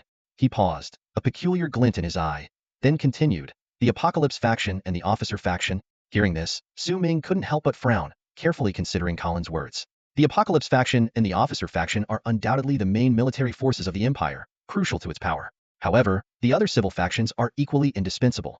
They are the cornerstone of the Empire's internal stability. Abolishing the civil factions would turn the Empire into a purely military state, leading to inevitable chaos and violence in its governance. This approach clearly defies logic. Even ancient feudal emperors understood the importance of civil administrators. How can a nation function if power is concentrated in the hands of one person? If the Empire continues on this path, internal collapse and fragmentation seem inevitable. Yet, despite this, the leader persists in his actions, suggesting there must be some hidden motive. Su Ming's brow furrowed tighter. He knew the leader was no fool. Such abnormal behavior must have a special purpose. He was certain that the leader would take action soon. After all, dismantling the civil factions is a critical blow to the Empire, and the longer it takes, the greater the damage. For some reason, a sense of foreboding rose in Su Ming's heart. He recalled the subtle changes he had noticed when the leader returned from another universe. At the time, he had attributed them to the leader's advancement to the 4th energy level. But now, upon closer reflection, some of the leader's personality traits and behaviors had indeed changed subtly. After a moment of contemplation, Su Ming said in a low voice, "We must tread carefully. I have a feeling something's off with the leader, and the Empire might be heading for a storm." Hearing this, Colin Clarence couldn't help but grin, a hint of confidence in his tone. "Don't worry. I've fought for the Empire for centuries. Even if there is some turmoil, it won't affect me much." As Su Ming and Colin Clarence were discussing imperial matters amidst the myriad vines, a significant meeting was taking place far within the Empire's borders. In the central hall of the Empire, the atmosphere was heavy. The leader's tall figure stood resolutely in the hall, his piercing gaze fixed on a man who bore a striking resemblance to Su Ming. This young man, named Su Rue, was trembling slightly with nerves, beads of sweat forming quietly on his forehead. Su Rue's heart pounded like a drum. He recalled how, not long ago, he had provided a crucial reason for the Empire's attack on the Beast God civilization, earning considerable merit. However, due to Colin Clarence's obstruction, he had never been able to gain significant recognition within the Empire. Now summoned by the leader, Su Rue felt a mix of anxiety and anticipation, unsure whether this would be a blessing or a curse. Your Excellency, you wanted to see me? Su Rue tried to appear calm, though his voice betrayed a slight tremor. He was acutely aware of his precarious situation. Speaking out for the Empire had led to a complete break with his father, Colin Clarence. With Colin's ruthless nature, he would never tolerate his son's betrayal of the family. Worse still, this had indirectly caused his mother's death. Su Rue knew he had no retreat, his only hope lying in the leader's protection. The leader's lips curled into a subtle smile, a glint of inscrutable intent in his eyes. He thought to himself, this man could be of great use, and he will undoubtedly be loyal to me. He is exactly the type of person I need. Speaking of which, you haven't been rewarded for your recent achievements, the leader began, his tone calm but with a hint of amusement. Su Rue felt a surge of joy but maintained his respectful demeanor. I serve the Empire, Your Excellency. I seek only to be useful to the Empire, not for personal gain. The leader shook his head slightly. Merit must be rewarded. That is the rule. He paused before continuing. Now, the Internal Affairs faction is in disarray, with officials retiring or being corrupt. They've left me with a mess, and I am troubled by these trivial matters. It's a pity that in such a vast empire, I can't find anyone to share this burden. Su Rue prostrated himself on the ground, his mind in turmoil. He keenly sensed the underlying message in the leader's words. Recently, the leader had purged the Internal Affairs faction, with 70% of the officials falling from power. The leader's mention of this clearly hinted at the need to promote new blood. Overcome with excitement, Su Rue blurted out, Your Excellency, I am willing to share your burden. No sooner had the words left his mouth than the leader's expression turned icy, and he said sternly, Su Rue, do you realize what you are saying? Internal affairs are not something a person without any political achievements can meddle with. Su Rue felt as if he had plunged into an ice cave, suddenly realizing his mistake. He quickly kowtowed, his voice trembling. It was presumptuous of me, Your Excellency. Please forgive me, but my desire to share your burden is genuine. I beg you not to misunderstand my intentions. The leader's face changed as swiftly as the masks in a traditional opera, finally settling into a smile. He chuckled softly and said, Oh, I misunderstood you. But since you have such a heart, that's fine. The archives department happens to be short-staffed. You can take the position of archive coordinator. Archive coordinator? Su Rue was taken aback and then smiled wryly to himself. This position was practically a minor role, responsible for recording and reporting all personnel movements and information within the Empire. It required not only remembering every official's position and name, but also reporting with absolute precision. Even someone with a sharp mind would find it exhausting. Worse still, any mistake could result in a salary deduction. Su Rue had originally hoped for a more lucrative post, but instead, the leader had assigned him this thankless task. He almost suspected the leader had a personal vendetta against him. However, Su Rue wasn't entirely lacking in wisdom. He had a bit of cunning and a decent political sense. He quickly realized that someone of the leader's status wouldn't summon him just to give him a menial job. There had to be more to it. With this in mind, Su Rue steeled himself and resolved to diligently fulfill his duties as archive coordinator. He believed that one day, the leader would find a crucial need for him. The leader stood in place, watching Su Rue leave, then glanced down at the report in his hand. At that moment, a voice echoed through the hall. Is such a minor figure worth such an important role? Hearing this, the leader chuckled softly and replied, I don't need him to have great abilities or skills. If I choose to lend him abilities and skills, he will have them in abundance. What I need is loyalty. As long as he is loyal to me, he is fit for this task. When do you plan to initiate the plan? The voice asked again. The leader pondered for a moment and shook his head. No rush. We still have some obstacles ahead. Once those are cleared, we can begin. After receiving his assignment, Su Rue respectfully took his leave from his superior and promptly headed to the records office to report in. The head of the records office, Li Lin, was a low-ranking official in the Empire, with minimal power and influence, almost invisible in the political arena.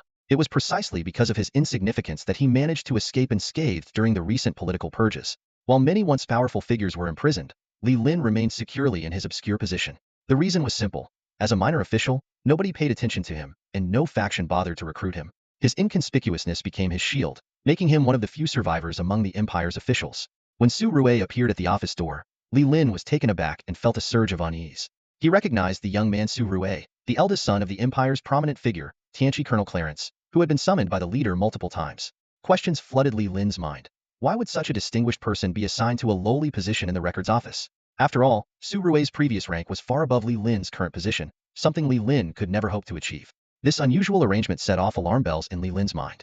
Although he had always been honest and diligent, the recent purges made him wary of this sudden placement of a high-profile individual under his supervision. Li Lin was not a fool. He sensed that Su Rui's arrival might conceal a sinister motive. A person of Su Rui's background wouldn't normally stoop to a mere records clerk's job. Amidst his swirling thoughts, Su Rui respectfully spoke. "Are you Chief Li Lin?" "I am Su Rui, here to report for duty." He bowed deeply to Li Lin.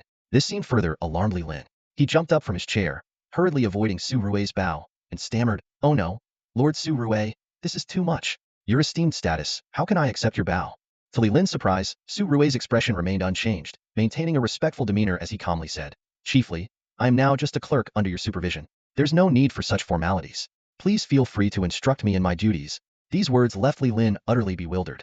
He stared in disbelief at the former nobleman and stammered, What is going on? How did Lord Su Rui become a records clerk?" Su Rui smiled warmly and replied respectfully, "There's nothing special about it.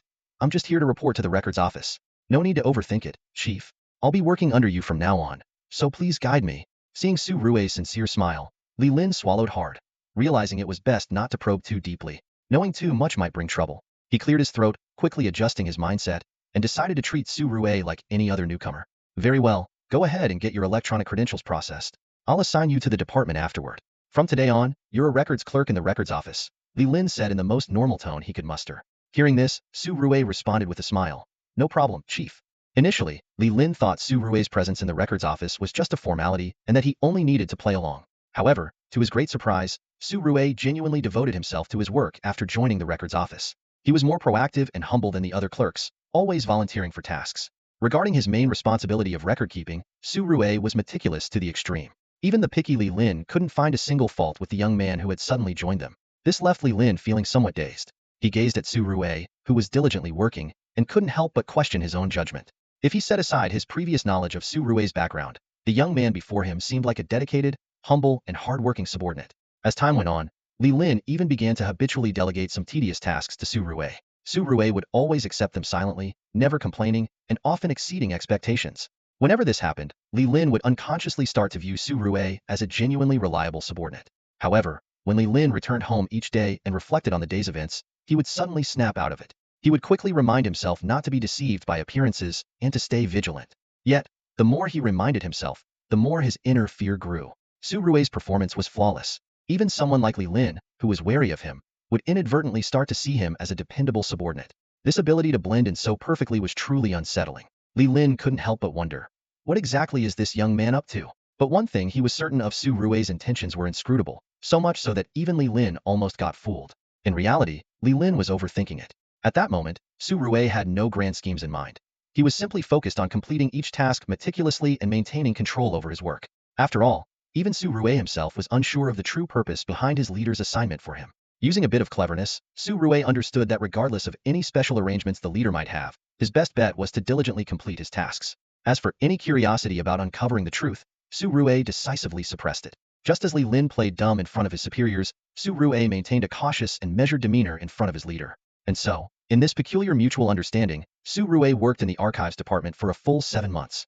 During this time, a significant moment arrived in the distant star system of Wanning. Su Ming stood on the main planet of Wanning, smiling as he watched the triumphant return of the Wanning 13th Army led by Cheng Hua. Kellen Clarence has now returned to the Empire with Su's mother. Despite being a battle-hardened general, he is aware of the leader's odd behavior and the Empire's turmoil. Still, he firmly believes these are just temporary disturbances and that the Empire will eventually get back on track. Su Ming understands his father's mindset. After all, for Kellen, the Empire is his homeland, and his century-long battles have deeply ingrained the Empire's beliefs and ideals into his very being. However, as an outsider, Su Ming increasingly senses the undercurrents within the Empire. Fortunately, Cheng Hua and the 13th Army of Wanning have returned victorious, giving Su Ming more confidence to face the cosmic changes. At this moment, Cheng Hua is leading the fleet into the Wanting star system, and large crystal fragments are being transported from the warships into Wanting's treasure vault. Seeing these spoils of war, a satisfied smile appears on Su Ming's face. The results of this pursuit were remarkable, with the number of crystal fragments captured being more than 10 times what they had previously acquired. Without its core super-apocalyptors, the crystal civilization was like a tiger without claws, relentlessly pursued by the 13th Army for 2 whole years. If not for the concern that delving too deep might cause the interstellar coordinates to become inaccurate, Cheng Hua might have continued the chase. This batch of crystal fragments is sufficient for Wanting to create a large number of super soldiers, and may even give rise to a few apocalyptor-level experts. Just as Su Ming was reveling in his joy, a voice suddenly echoed in his mind, "Master Su Ming, we are ready to leave." Su Ming's smile froze instantly, his brows furrowing slightly. In a flash, he appeared on a special planet where several figures were waiting for his arrival. These were apocalyptic-level humanoid beings who had made significant contributions to Wanting in the war against the Crystal Civilization. Su Ming's gaze fell on these humanoid beings, a complex emotion flickering in his eyes.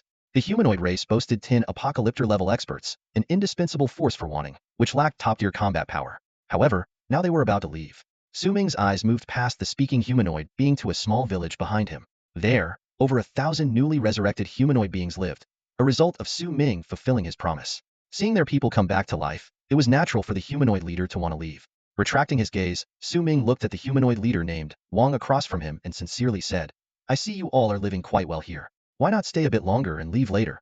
Wang, a leader determined to revive his tribe, wore a faint smile on his face but shook his head resolutely. "My tribe needs to be restored, and my civilization needs to be rebuilt," Wang said firmly. "I understand that staying in Wantan would make us very safe, but it would also strip us of the independence and resilience that a tribe should have. Only by leaving Wantan and forging a new path can our tribe truly grow in the future."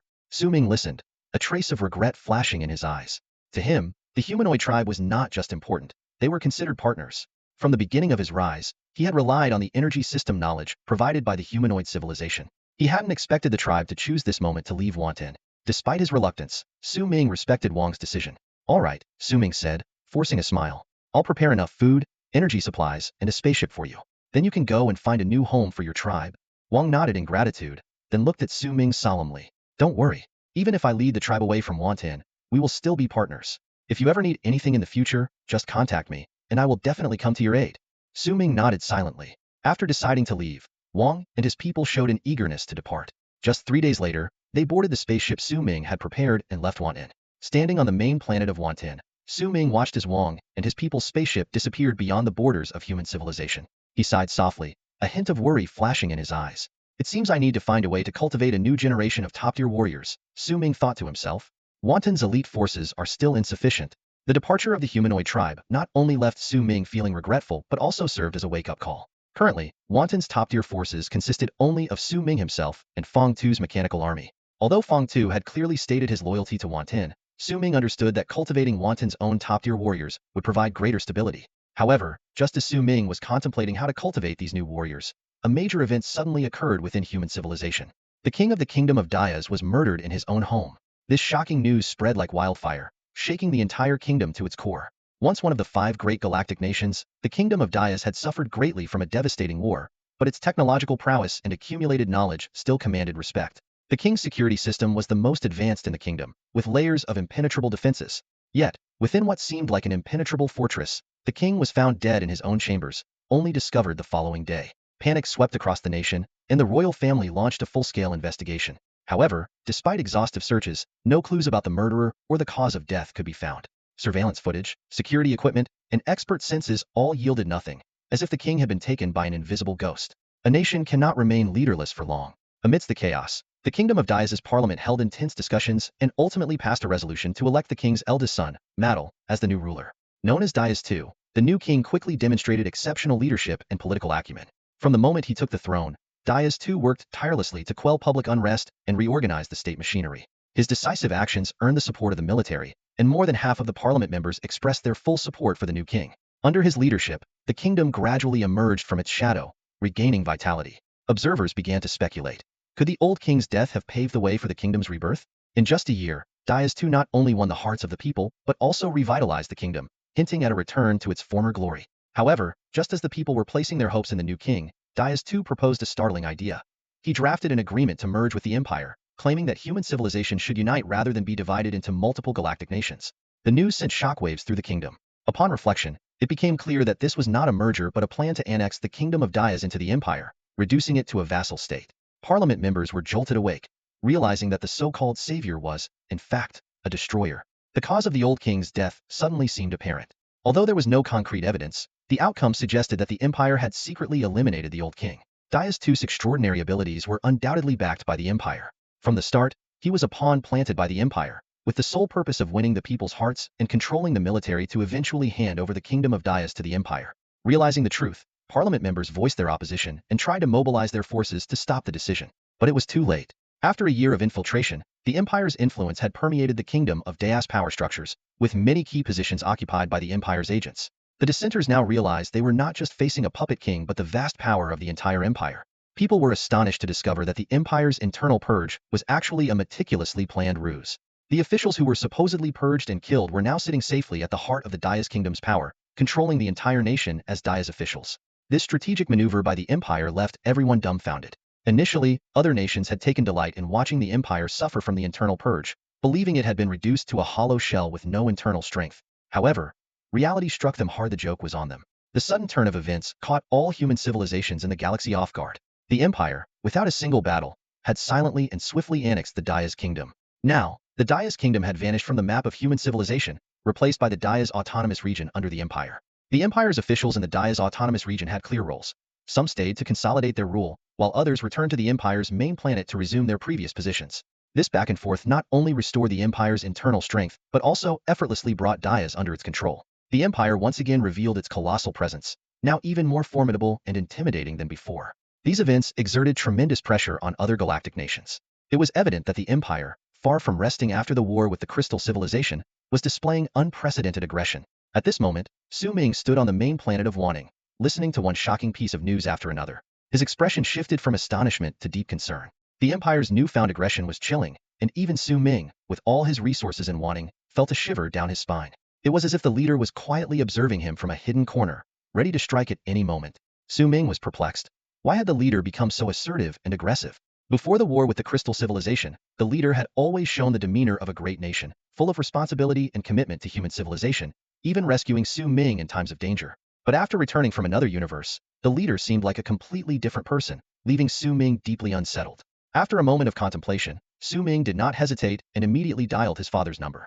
The sudden ring of the phone shattered the silence in Su Ming's office. He picked up his phone and saw that the caller ID displayed his father, Colin Clarence. Su Ming took a deep breath and pressed the answer button. What's wrong, Su Ming? Colin's voice came through the receiver, uncharacteristically low and somber. Su Ming's heart tightened as he got straight to the point. Dad, do you know about the Empire's actions?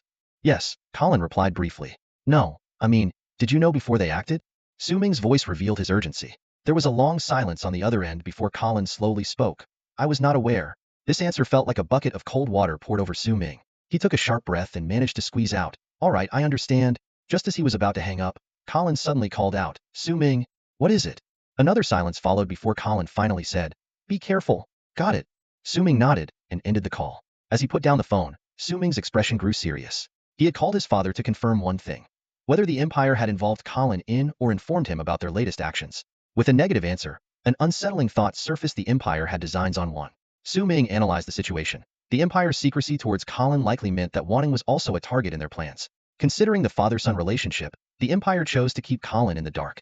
First, it was Daya's. Next, they would certainly make a move against Wanning. As the leader of Wanning, Su Ming was destined to break with the Empire. Understanding his father's somber tone, Su Ming realized Colin was caught in a dilemma.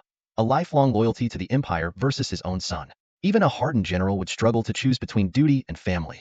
Setting aside his father's plight for the moment, Su Ming began to consider Wanting's future. Joining the Empire seemed like the best way to preserve the father-son relationship and mitigate risks, but history showed that leaders of annexed regions often met grim fates. Even if Su Ming survived, he would remain a potential threat to the Empire. Moreover, he was unwilling to hand over his life's work. He stood up, determination flashing in his eyes. A plan quickly formed in his mind.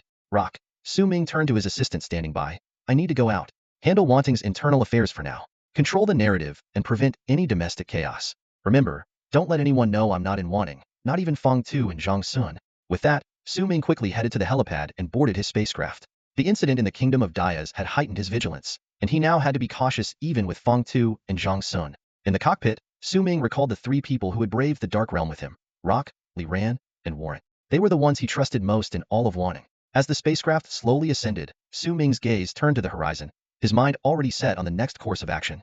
No matter how powerful an empire is or how far-sighted its leader, it is impossible to plant a mole by Su Ming's side when Wantung was still in the dark zone, or when Su Ming was still within the empire's borders. It's as absurd as a Fortune 500 company predicting that a small corner store might grow into a future giant and sending an undercover worker there in advance.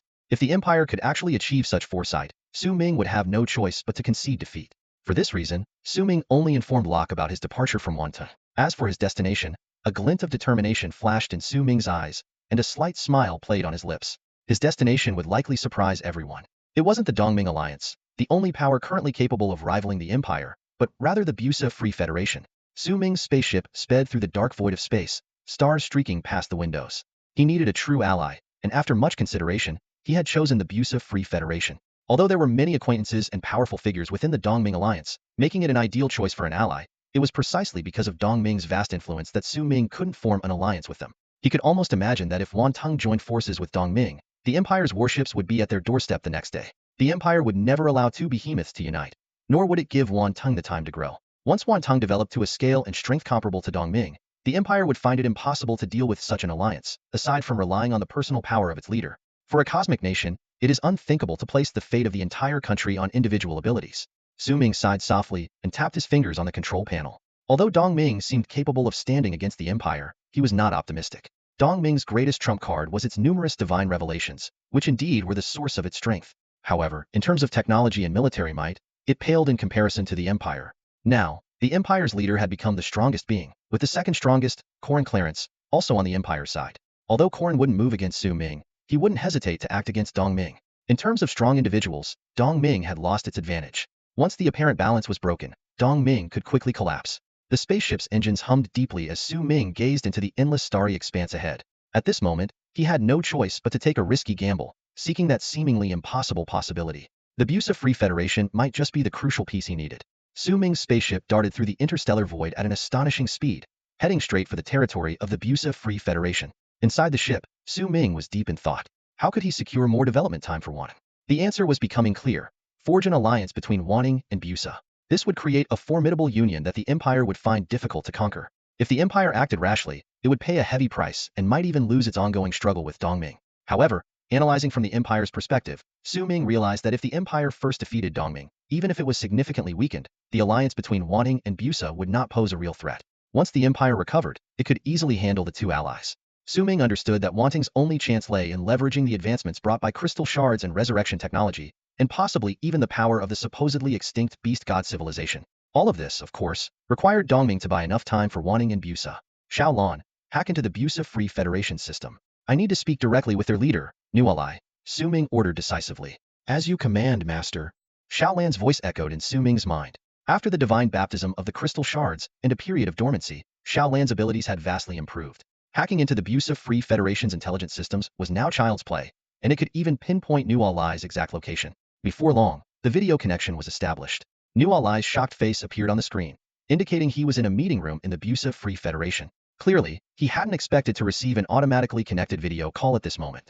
New Alai was taken aback. Although the Busa Free Federation's military strength had waned, its technological level and electronic defense systems remained top tier. For someone to breach their defenses so easily and connect directly to his communication system meant that, if malicious, the intruder could potentially locate him through the light brain and even manipulate the presidential palace's defense system to launch a remote attack. Instantly, New Alai halted the meeting, his expression grave as he focused on the screen. A young man's face appeared on the display. Hello, New Alai. The young man greeted with a smile. It's you? Su Ming. New Alai exclaimed, his expression turning serious. Su Ming, while I've always hoped to communicate with you, I must say that your method constitutes a severe cyber threat. The Busa Free Federation does not tolerate unauthorized network intrusions. Isn't this a provocation? Su Ming shook his head and explained. Please don't misunderstand, New Alai. I came here secretly and had no choice but to bypass official channels. Given the events after the Diaz incident, I believe you can understand my actions. New Alai's expression changed, and he asked softly, Su Ming, do you have important matters to discuss? Su Ming replied, a video call isn't secure enough. Let's meet in person. Please choose a location, and we'll meet there. If you're concerned about safety, you can bring 2 of your most trusted guards. New Alai narrowed his eyes slightly and nodded slowly. I understand. I'll send you the interstellar coordinates shortly. We'll meet in half an hour. After the call ended, Su Ming nodded in satisfaction. He was confident that he had not misjudged New Alai. He was indeed a worthy ally. Amidst the turmoil within human civilization, New Alai, with extraordinary courage and foresight, decisively led the entire military force of the Busa Free Federation into the heart of the Void civilization. This bold decision not only obliterated the last remnants of the Void civilization's resistance, but also launched a southern offensive that severely crippled the kingdom of Diaz, nearly halving its strength. However, fate had other plans. Just as New Alai was returning triumphantly, an unexpected invasion by the Crystal Civilization interrupted the Busa Free Federation's rise. If not for this unforeseen event, the Busa Free Federation might have already joined the ranks of the top human powers, standing shoulder to shoulder with the Empire and Dongming. Su Ming knew well that although New Alai's personal prowess was slightly inferior to that of the Empire's leader, his strategic vision, decisiveness, and leadership were on par with any top-tier leader.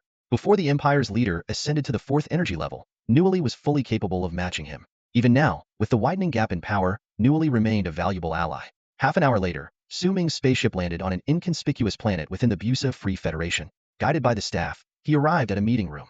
The moment he pushed open the door, Su Ming keenly sensed the presence of 5 powerful beings instantly locking onto him, their formidable auras almost tangible. Su Ming chuckled softly, unfazed by their caution. He was well aware of the astonishing combat prowess he had displayed on the battlefield, capable of taking on 3 opponents at once without being outmatched by even the strongest. While Newly was formidable, he was merely an average high-level being. Without proper precautions, a sudden meeting indeed posed a risk. Stepping into the meeting room, Su Ming's gaze immediately fell on Newly, a slight smile playing on his lips. Lord Newly, have you given any thought to the alliance? Newly looked puzzled. What alliance? You haven't mentioned anything about it before. Su Ming shook his head, a hint of teasing in his tone. Lord Newly, you are far from being a dull person. Given that you risked coming here, you must have thoroughly considered this matter on your way. Otherwise, why would you meet with me at such a crucial time? The conference hall was eerily silent, the air seeming to hang still for a few seconds. Newalai's gaze slowly shifted to Su Ming, a flicker of undisguised interest in his eyes. A slight smile played at the corners of his mouth as he broke the silence with a soft chuckle. So, tell me, why does the Free Federation of Busa want to ally with the Manting Alliance? Su Ming remained unruffled, a knowing smile spreading across his face. He met Newalai's eyes with a steady, unwavering gaze. Because the Free Federation of Busa has no other choice. Even if I hadn't come today, I can assure you, Lord Newalai, you would have sought me out eventually. Newalai raised an eyebrow and shrugged nonchalantly. Oh, and why would I come looking for you? A sharp glint flashed in Su Ming's eyes as he began to speak, each word carrying significant weight. Because if the Free Federation of Busa doesn't find allies soon, the Empire's next target will undoubtedly be us. Lord Newalai, there's no need to feign indifference before me. I bet the recent meeting gave you quite a headache, didn't it?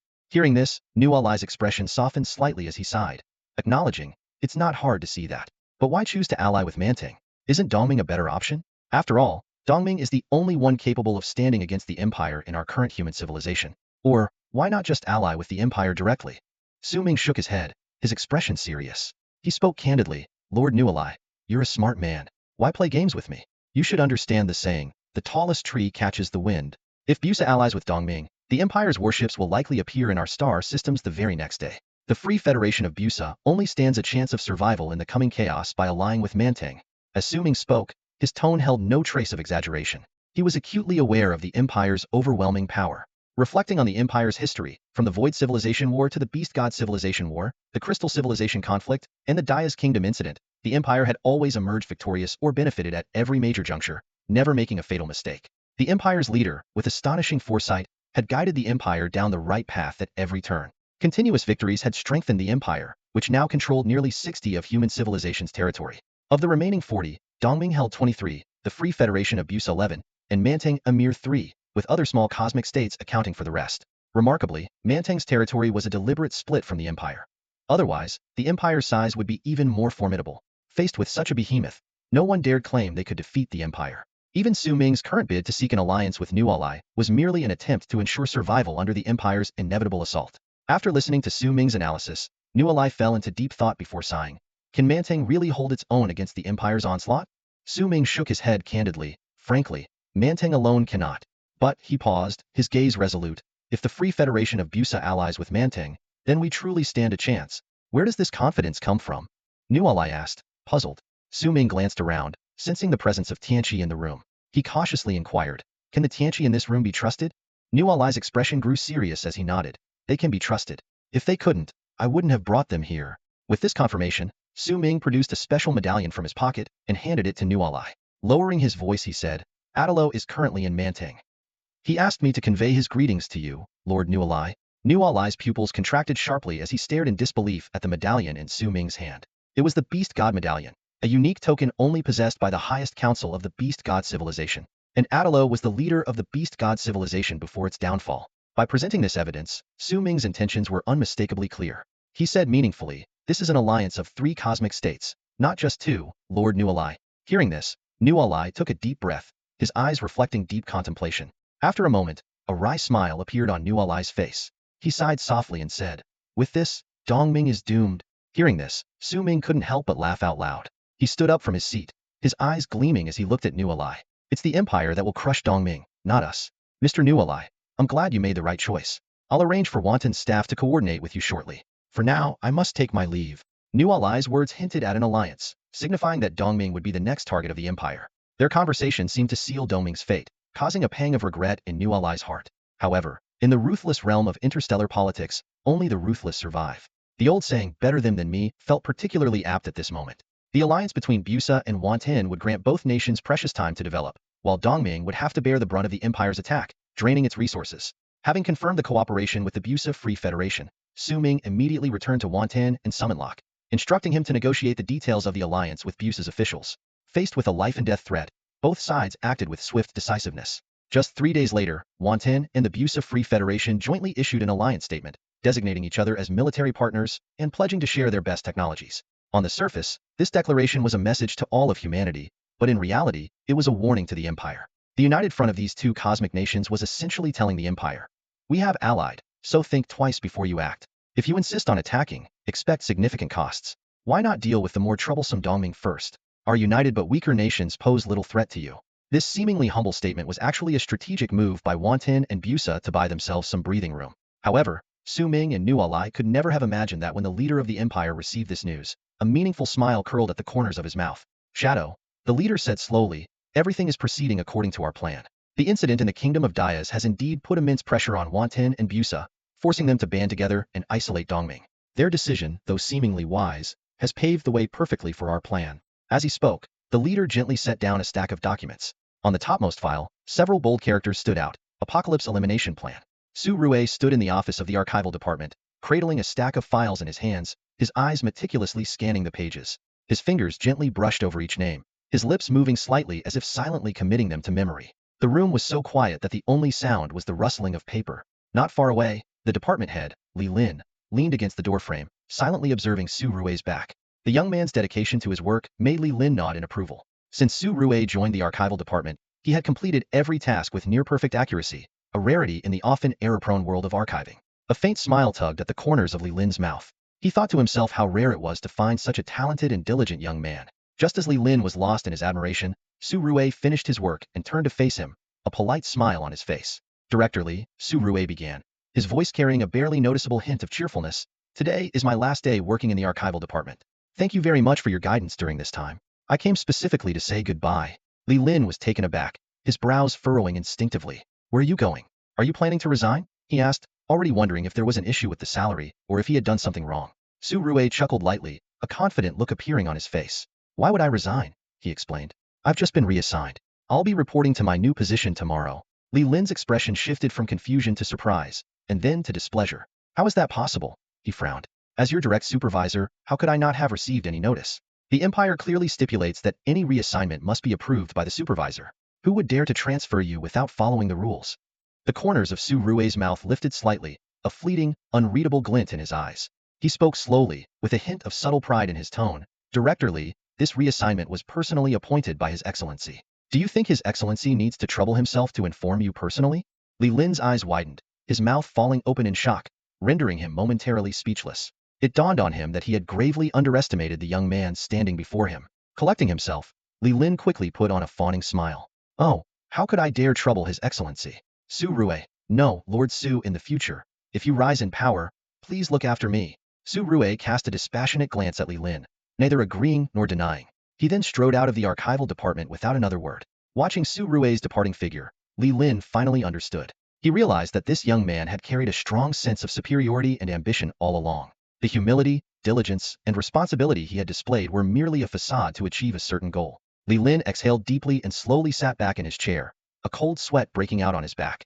He was relieved that he had always treated Su Rue with a degree of respect, never putting on airs. Otherwise, given Su Rue's future status, he could easily make Li Lin's life very difficult. After leaving the archives department, Su Rue headed straight for the military affairs office. He pushed open the heavy wooden doors and stepped into the spacious hall, a polite smile on his face as he addressed the busy officers. Hello? I'm Su Rue from the archives department, reporting to the military affairs office today. As soon as he finished speaking, the hall fell silent. All eyes turned to the newcomer. An older officer looked up, a hint of disdain flashing in his eyes, his lips curling into a slight sneer. The archives department can transfer someone to the military affairs office, he muttered under his breath, loud enough for those nearby to hear. The other officers exchanged knowing glances, some even chuckling openly. The air was thick with hostility. Su Rue keenly sensed the shift in the atmosphere, but his expression remained gentle and humble, as if he hadn't noticed the unfriendly reactions. However, a glint of coldness passed through his eyes as he quickly scanned each face in the hall, mentally noting those who mocked him. Just wait until I gain power, Su Rue vowed silently, every single one of you will pay. At that moment, a hot-tempered officer impatiently waved his hand and pointed to a corner of the hall. Go over there. Get your paperwork done. Stop making a fool of yourself in front of me. Su Rue's eye twitched slightly, but he quickly regained his composure and smiled. He bowed slightly, his voice still gentle. All right, I'll go get the transfer process completed now. With that, he turned and walked towards the designated area, his back straight and his steps firm, as if completely unaffected by the surrounding hostility. However, only he knew the fury burning within him, waiting for the day it would be unleashed. Just a few days after Suri reported to the Military Affairs Office, the Karen family received an unexpected assignment. Karen Clarence held a special appointment report in his hand, his brow furrowed. The content of the report was surprising. A scattered armed rebellion had erupted in the Ruar Star region, and an imperial apocalypse was needed to suppress it. Clarence instinctively stroked the blanket beside him, a habitual gesture when he was deep in thought. The Ruar Star region was a remote area within the Empire, and armed uprisings were not uncommon there. Typically, the Empire would send regular troops to quell such disturbances, rarely deploying an apocalypse-level warrior. After all, each apocalypse was a strategic asset, only mobilized in dire circumstances. What puzzled Clarence even more was that if an apocalypse were to be dispatched, it would usually be an ordinary one. His strength far exceeded that of a typical apocalypse, making this assignment seem like an overkill. As Clarence pondered, he keenly sensed someone approaching the door. The familiar presence softened his expression, and he stood up to open the door. Hey, aren't you supposed to be training? Standing at the door was none other than Suri's mother, who looked at Clarence curiously. Clarence shook his head and handed the appointment report to her. The Empire wants me to suppress a border rebellion. I find it odd, but I can't pinpoint why. He sighed, his tone tinged with confusion. Suri's mother took the report and reviewed it carefully before smiling. What's so strange about that? Previously, they didn't send apocalypses because the Empire was at war, and they couldn't spare any. Now that the Empire is incredibly strong, it's not urgent to deploy apocalypses, so giving you a light duty is normal. Clarence chuckled at her explanation. You're right. It's just a task. Nothing too strange about it. She reached out to straighten Clarence's collar and softly suggested, if you find it odd, you can ask Sumin. Our second son always has plenty of ideas. Clarence nodded thoughtfully. All right, I'll give Sumin a call. Taking the hint, Suri's mother left the room, aware that knowing too much about certain matters wasn't always beneficial. Once she left, the smile on Clarence's face faded, replaced by a serious expression. The odd feeling about this appointment grew stronger. Given his current level, such a foreboding sense usually indicated something was amiss. Without hesitation, he dialed Sumin's number. A holographic projection of Sumin soon appeared. Dad, what's going on? Sumin asked, somewhat surprised. Clarence succinctly explained the situation. The Empire just gave me a task to head to the border star region and suppress an armed rebellion. Sumin was momentarily puzzled. Isn't that something regular troops can handle? Sending an apocalypse seems like overkill. Clarence sighed. I have a bad feeling about this, though I'm not sure why. Hearing this, Sumin's expression turned serious. Can you foresee any future events? I can, but it's strange. The future scenes show nothing unusual, just the suppression of the rebels. But I still have a bad feeling, Clarence said quietly, his voice filled with confusion. Upon hearing this, Sumin's eyes widened. At that moment, he recalled the tactics used by the two super-apocalypses against the crystalline civilization. Obscuring the truth, Colin Clarence had reached the level of a superseer. If something made him uneasy, yet he saw a calm future, it could only mean that someone had hidden the potential outcomes. In the realm of human civilization, only the leader could achieve such a feat. Su Ming furrowed his brow, deep in thought. He hesitated before speaking. It's hard to say. It might just be a coincidence, but there's also a chance the leader has concealed the future. Are you still going? Can you decline this assignment? Colin Clarence chuckled softly, a determined glint in his eyes. An imperial soldier doesn't refuse orders. To do so would be disgraceful. I must go on this mission. Aren't you afraid of what might happen? Su Ming asked in a low voice, his tone filled with worry. Colin's expression turned uncharacteristically serious. He was silent for a moment before shaking his head. Don't overthink it. The Empire wouldn't harm me. I was born in the Empire and have fought for it for many years. This bad feeling is probably just about some minor danger in quelling the rebellion. It's nothing to worry about. He forced a smile as he spoke. Seeing his father like this, Su Ming couldn't help but shake his head. He knew deep down that his father had his suspicions, but chose to trust the leader out of loyalty and a sense of duty. Su Ming sighed softly and retrieved a small segment of a finger from his storage space. It was a part Colin Clarence had left him during the Crystal Civilization War, just in case. As long as Su Ming mastered the resurrection technology, this small piece would be enough to bring his father back to life. Despite their awareness of a looming crisis, the father and son were not in despair, thanks to this safeguard. However, their hearts were heavy with concern and sadness. After the video call ended, Colin Clarence sighed slightly, a hint of sorrow in his eyes. He slowly stood up, put on his coat, and walked towards the door. This time, he needed to see for himself whether the empire he had served for over a century was still worth his loyalty. A week later, an Imperial spaceship quietly docked in the Roarstar region. The hatch opened, and a figure stepped out, lightly entering the starry expanse. The newcomer showed no fear of the vacuum environment, moving effortlessly through the dark cosmos as if walking on solid ground. Such a sight was unprecedented in the Roarstar region, a poor and backward frontier where even the highest level of genetic warriors, the 10th level, were considered top tier. This mysterious figure was none other than Corrin Clarence. Hovering in space, his sharp gaze locked onto the mechanical fortress ahead. According to his mission briefing, this was the stronghold of the armed forces he was about to eliminate. Corrin surveyed the fortress and shook his head. Though it was a mechanical stronghold, it paled in comparison to the works of top mechanical engineers like Feng Tu, Mars, and Zhang Sun. To Corrin, an imperial powerhouse far beyond ordinary levels of strength, the imposing silver structure was nothing more than a paper toy. Having endured countless terrifying wars, Corrin's face remained impassive as he slowly flew towards the fortress. His movements were leisurely and unhurried, like a silent grim reaper, sending chills down one's spine. Suddenly, a piercing alarm shattered the silence. Beep beep beep. Unknown entity approaching the base. Alert. Danger level unknown. Energy readings null. The mechanical fortress instantly sprang to life, operating in a flurry of activity. With a hum, the electronic gates opened, and squads of vigilant star pirates poured out. Seeing only a single human approaching, they wore puzzled expressions. What's going on? Someone's trying to take on our pirate crew solo. One of the star pirates frowned. Don't underestimate him. If he can move freely in a vacuum, he's at least a vacuum level expert. No, another said with a serious look in his eyes. Seeing how relaxed he is, I'd guess he's a flight level powerhouse. Flight level? The surrounding pirates gasped. Our boss is only vacuum level. This is terrifying. At that moment, a confident male voice echoed from deep within the fortress. Don't worry, our fortress can handle a flight level. Together, we can take him down, no matter how strong he is. A robust man strode out, wearing no protective gear, clearly unafraid of the vacuum environment. This vacuum level expert was the leader of the armed forces, and his presence instantly restored confidence among the star pirates. Boss! They shouted excitedly, as if seeing a beacon of hope. Since the boss had already said there was no need to fear a top-tier fighter, the star pirates relaxed. They used their ripple pulse devices to send a warning through the vacuum.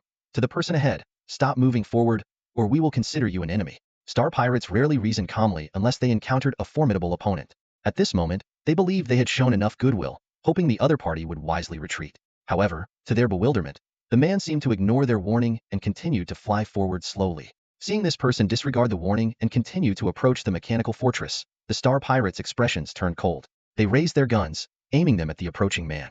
Since you won't take the easy way out, you'll have to face the consequences, one of the star pirates muttered under his breath. If you ignore the warning, don't blame us for being ruthless. What puzzled the star pirates was that the man seemed entirely unconcerned about being targeted, allowing their weapons to aim at him effortlessly. In a battle among top fighters, no one would let themselves be locked onto so easily. Being targeted meant facing an attack with a guaranteed hit. The man's behavior made the star pirates question. Was it out of confidence, or was he simply unable to dodge? Regardless of the reason, it was a delight for the star pirates. In an instant, hundreds of guns erupted with blazing fire. The intense barrage streaked across the sky like a rainbow of flames, both beautiful and deadly. Boom, boom, boom. The terrifying attack engulfed Corrin Clarence instantly. The star pirates laughed maniacally, pouring their firepower onto him. To them, he was nothing more than a free target. They believed that even a top-tier fighter would be shattered to pieces under such a dense and ferocious barrage. However, after nearly a minute of relentless bombardment, the star pirates' expressions began to change. Their senses told them that their attacks had continuously hit the target. Normally, this would be a good thing. But at this moment, after a full minute of intense bombing, the opponent was still standing. The star pirates exchanged uneasy glances, a troubling question arising in their minds. What kind of being could remain unscathed under the fierce attack of 10,000 soldiers? The flames that had filled the sky quickly dissipated, revealing a figure engulfed in the firelight. All eyes turned to the figure, and a collective gasp of horror spread across their faces. Not only was the person alive, but they were completely unscathed. How is this possible? Someone whispered in disbelief. Even a master of the sky-flying level should be gravely injured under our concentrated attack, right? Everyone exchanged uneasy glances, drawing in sharp breaths. A terrifying thought crossed their minds. Could this person be more powerful than a sky-flying master? Could they be a legendary star-level expert? The very idea was unimaginable to them. Even more baffling was why such a powerful being would appear here and harbor such intense hostility towards them. Some speculated that the Empire had sent this expert, but it seemed unlikely. Why would someone of such a high caliber be drawn to their small-scale operation? As confusion gripped the crowd, the leader of the Star Pirates suddenly shouted, "Run! Get out of here now!" At his command, the mechanical fortress roared to life, its engines thundering as it prepared to speed away. But in that critical moment, the figure appeared atop the ship in an instant. With a simple gesture, he crushed the star pirate leader as easily as squashing an ant. This display shattered any remaining hope among the pirates, drowning them in a sea of fear. In despair, someone muttered, "This isn't a man. It's a god. Something like this shouldn't exist in our world." Just as some prepared to jump from the fortress to escape, they suddenly found themselves bound by an unseen force. The entire mechanical fortress began to twist and melt. The formidable being Kellen Clarence merely clenched his fist. In an instant, the massive fortress crumpled like a ball of paper. The next second, it exploded, and the star pirates disintegrated into dust, vanishing into the vastness of space. Kellen Clarence stood at the center of the explosion, the surrounding flames only causing a few sparks as they touched him, leaving him completely unharmed. He appeared like an invincible deity, his overwhelming power suffocating. Yet, despite his invincibility, a trace of sorrow and disappointment crossed his face. This annihilation had been unexpectedly easy, not even worthy of a frown. Crushing the enemy with such ease, how could this simple victory make Kellen Clarence feel uneasy? The easier the fight, the deeper his disappointment grew. Taking a deep breath, Kellen Clarence slowly spoke. "Come out." The starry sky remained silent, as if it was all just an illusion. But Kellen Clarence was certain, his sharp gaze scanning the surroundings. Suddenly, the surrounding void began to solidify, and glass-like walls of space enclosed the area, transporting this part of the cosmos into another dimension. These seemingly fragile glassed walls were, in fact, indestructible space barriers. Even for Kellen Clarence, breaking through them would take some time. More importantly, these space barriers were a unique technology of the Empire. Their presence could only mean. At that moment, a figure emerged from the starry expanse, a faint smile on their face, eyes locked onto Kellen Clarence. Kellen Clarence took a deep breath when he saw that familiar figure. His eyes locked onto the approaching person, and his heartbeat quickened. It was none other than the invincible leader of the Empire in human civilization. The leader's face displayed an enigmatic expression, a mix of a smile and a hint of sorrow. He spoke slowly, his voice low and resolute. "The Apocalypse Elimination Plan." Those 4 words hit Kellen Clarence like a hammer, causing his brow to furrow deeply as confusion filled his eyes. "The Apocalypse Elimination Plan? What does that mean?" The leader nodded slightly and began to explain his viewpoint. He believed that the apocalypse, in essence, was an unnecessary existence in the universe. With the current level of human technology, they no longer needed the apocalypse to possess immense power and combat capabilities. However, the reality was that the development of human civilization still revolved around the apocalypse. Whether in technology, military, or overall progress, the apocalypse remained deeply intertwined. The leader continued, explaining that this excessive reliance on the apocalypse was actually a significant hidden danger. The apocalypse consumed too many societal resources, limiting humanity's potential to explore higher realms. He cited the Crystal Civilization as a prime example. Merely due to the death of 2 super-apocalypses, the entire civilization was on the brink of collapse. This is not a state that a healthy civilization should be in. The leader's eyes gleamed with determination. A truly powerful civilization should be able to maintain its strength even if it loses a few key figures. He looked directly into Kellen Clarence's eyes, his voice growing more resolute. "My ultimate goal is to unify all of human civilization, eliminate the influence of the apocalypse, and lead humanity to greater possibilities."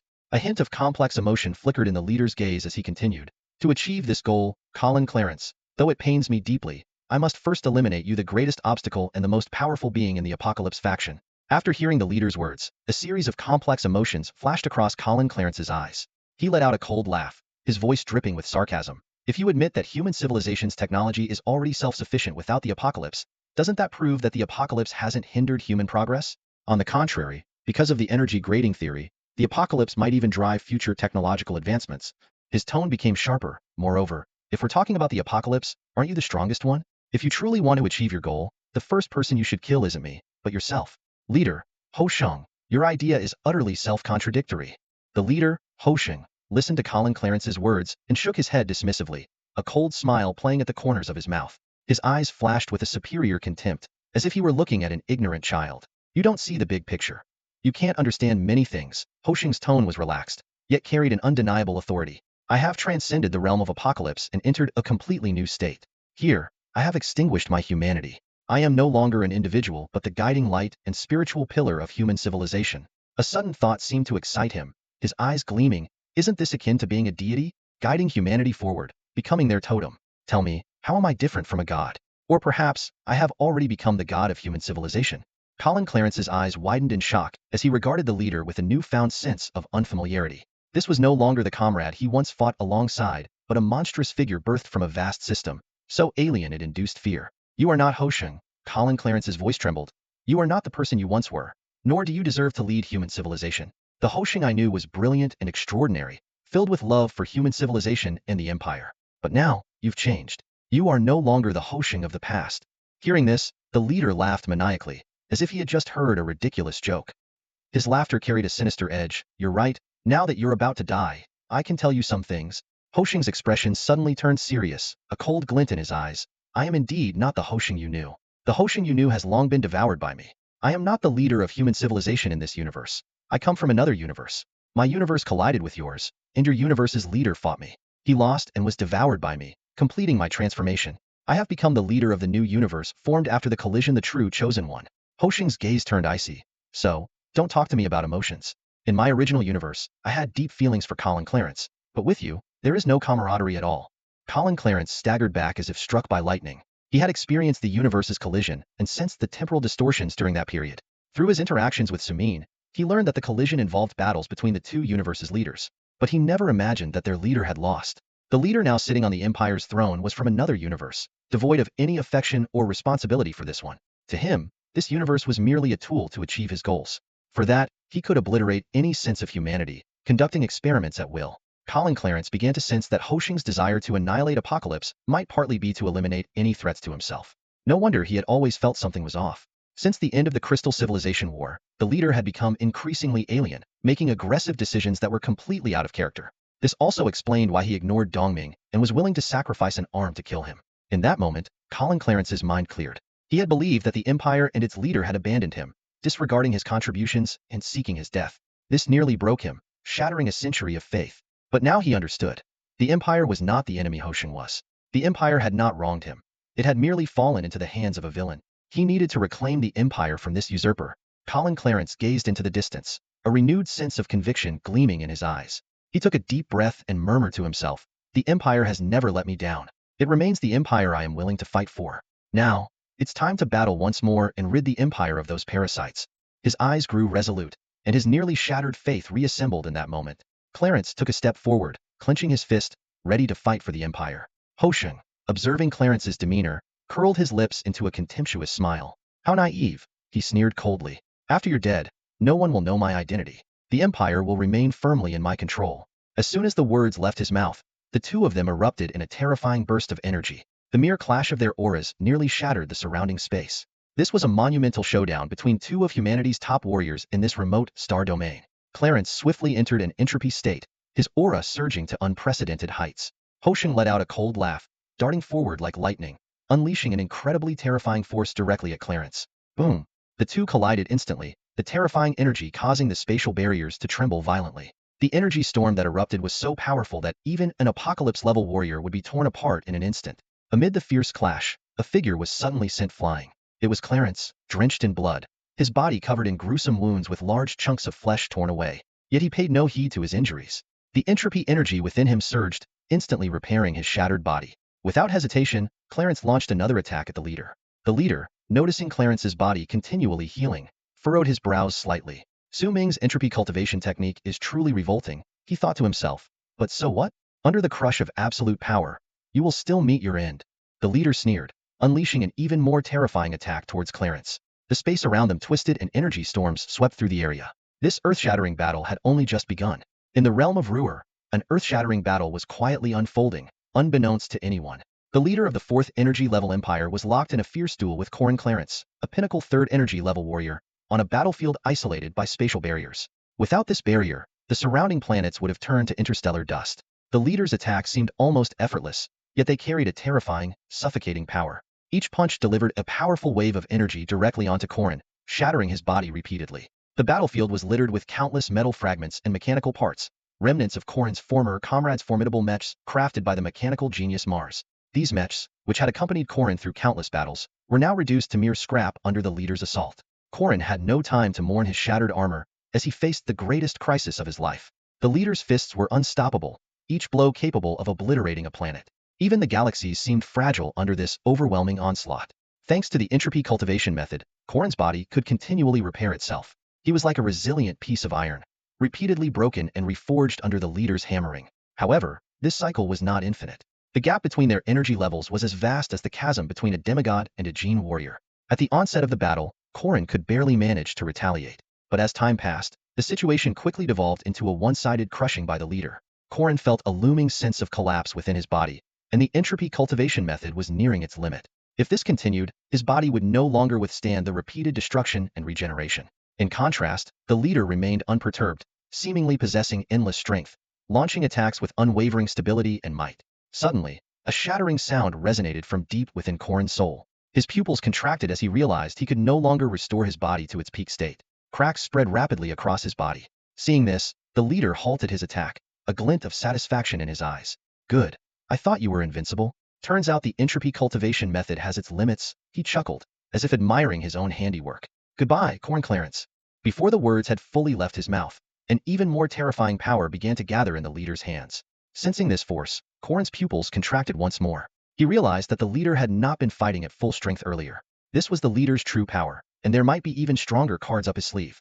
Facing such a dreadful enemy, Corin felt an icy chill and a profound sense of powerlessness for the first time. His entire body went cold, and an unprecedented feeling of despair rose within him. Colin Clarence shook his head, meeting the leader's gaze with calm determination. He silently calculated that although the mission hadn't gone perfectly, it wasn't without gains. At the very least, he had uncovered many secrets and glimpsed some of the leader's hidden powers. With the mission's objective achieved, he felt a sense of relief as he prepared to face his impending fate. The leader, Ho Shing, gathered his strength for a final blow and struck with immense force. Colin's body shattered instantly under the terrifying power, disintegrating into basic atoms that dispersed into the void. Standing amidst the stars, Ho Shing's lips curled into a slight smile, as if he had just completed a trivial task. He casually retracted the spatial barrier and vanished in a flash. The starfield quickly returned to its tranquil state, with no trace of the fierce battle between the two superpowers. The only anomaly in the Ruoxing region was the silent obliteration of an armed faction. At the moment of Colin's demise, Su Ming, far away in the wanting starfield, suddenly looked up with a grave expression. Despite the vast distance and the inability to directly sense the events in the Ruoxing region, the blood connection caused his divine nature to surge violently, making him instantly aware that his father had died. Su Ming sighed softly and took out a severed finger from his pocket. He thought to himself that speculation was pointless now. As long as he could resurrect his father, everything would become clear. Fortunately, his father seemed to have anticipated the danger of this mission and had secretly sent his mother and the super civilization artifact to Wanting in advance. His mother was likely on her way, and he believed that the mysterious force wouldn't target an ordinary person with limited power. Although he had some suspicions, Su Ming decided to wait until his father was resurrected before drawing any conclusions. He quickly sent a secret message to Zhang Sun and Feng Tu, then headed to the laboratory with the severed finger to begin the resurrection ritual. Both Su Ming and Feng Tu, along with Zhang Sun, were extremely familiar with the resurrection process. Upon receiving Su Ming's notification, the two of them quickly made their way to his laboratory. Yawning lazily, Feng Tu asked, "So, who are we bringing back this time? Who bit the dust?" Their familiarity with the resurrection process made the trio seem unusually relaxed. Ever since mastering the technology, the line between life and death had blurred for them, allowing them to joke about bringing the dead back to life. However, this time, Su Ming's expression was unusually serious. He spoke two words gravely. "My father." "What? Your father?" The two were stunned, their faces showing extreme shock after a moment of processing. How is that possible? Corn Clarence is one of the strongest beings in human civilization. Unless he decided to take a bath in a black hole, it's almost impossible for him to die.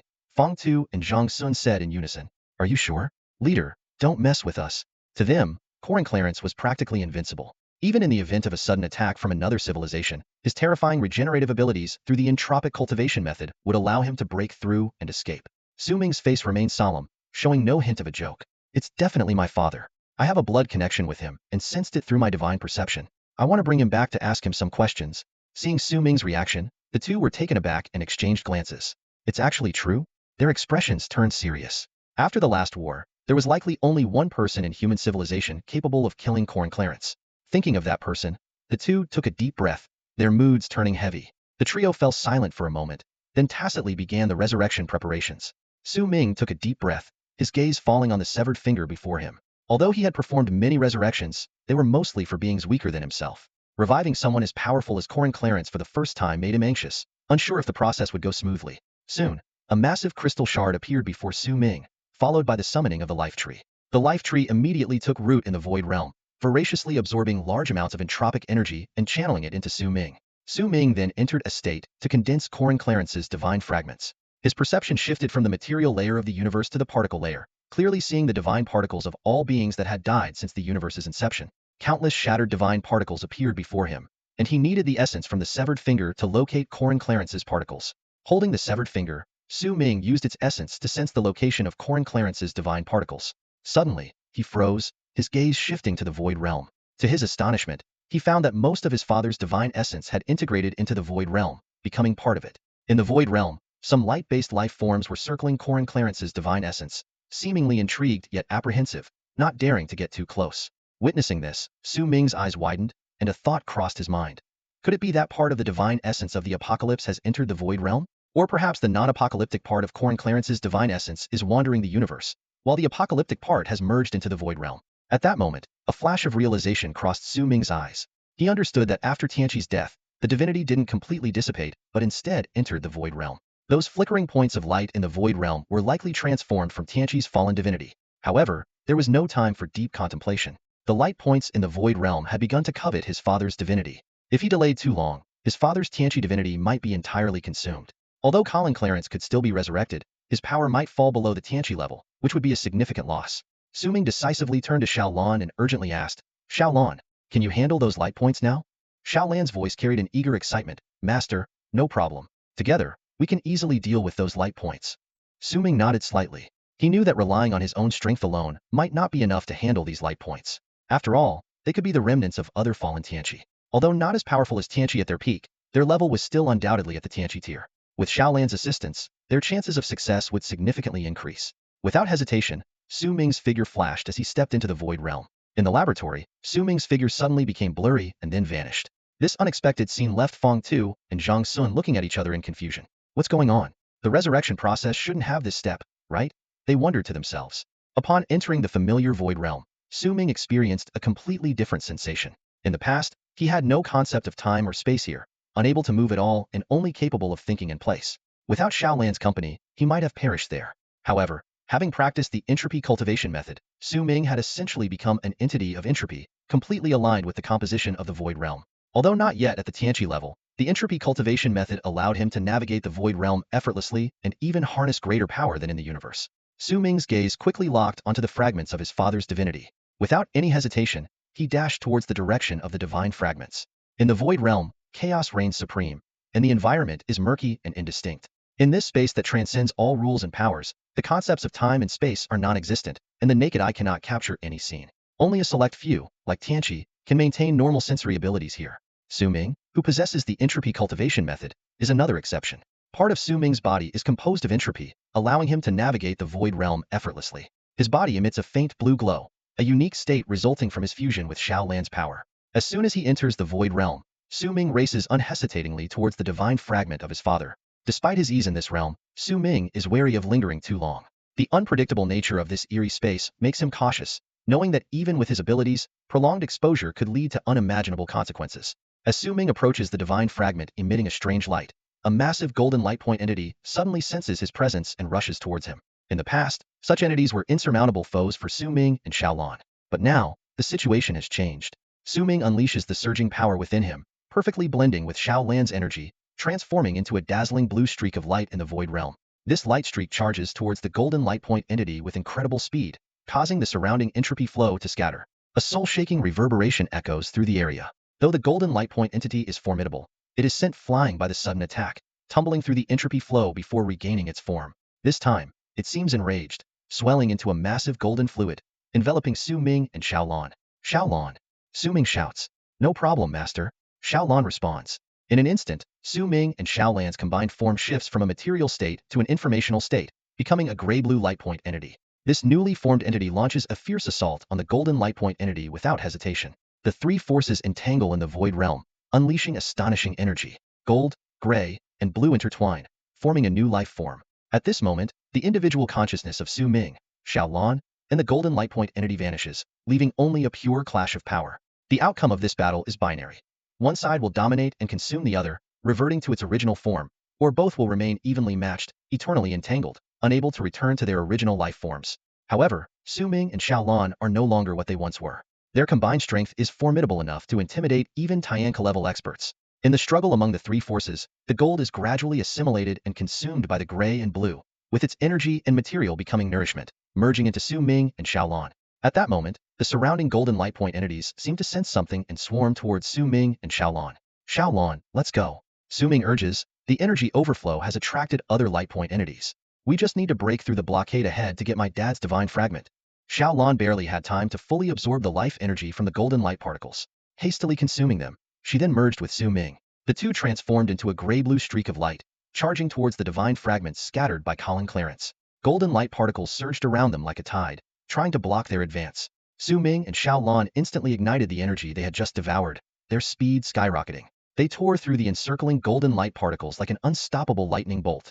Reaching the divine fragments, Su Ming reached out to grab them. However, as soon as they got close, both let out cries of pain. The divine fragments of Colin Clarence unleashed a fierce attack, causing sharp pain the moment Su Ming extended his hand. Su Ming was startled, recalling how effortlessly he had reclaimed his mother's divine fragments, and couldn't help but marvel at the power of the apocalypse. No wonder those golden light particles, despite their long-standing covetousness, never dared to approach. At that moment, the divine fragments seemed to sense Su Ming's presence and suddenly retracted their attack, becoming docile. Seizing the opportunity, Su Ming grabbed the fragments and quickly activated the entropy cultivation method. He controlled the surrounding entropy to envelop himself and Xiaolan, speeding towards the main universe. Behind them, countless golden light particles chased hungrily. Now, with the combined energy of Xiaolan, the divine fragments, and the golden light particles, Su Ming had become the most enticing bait in the void realm. As he fled, Su Ming sensed the terrifying aura behind him. At his current speed, those golden light particles shouldn't be able to catch up. Just as he sighed in relief, he felt the divine fragments in his hand grow increasingly heavy,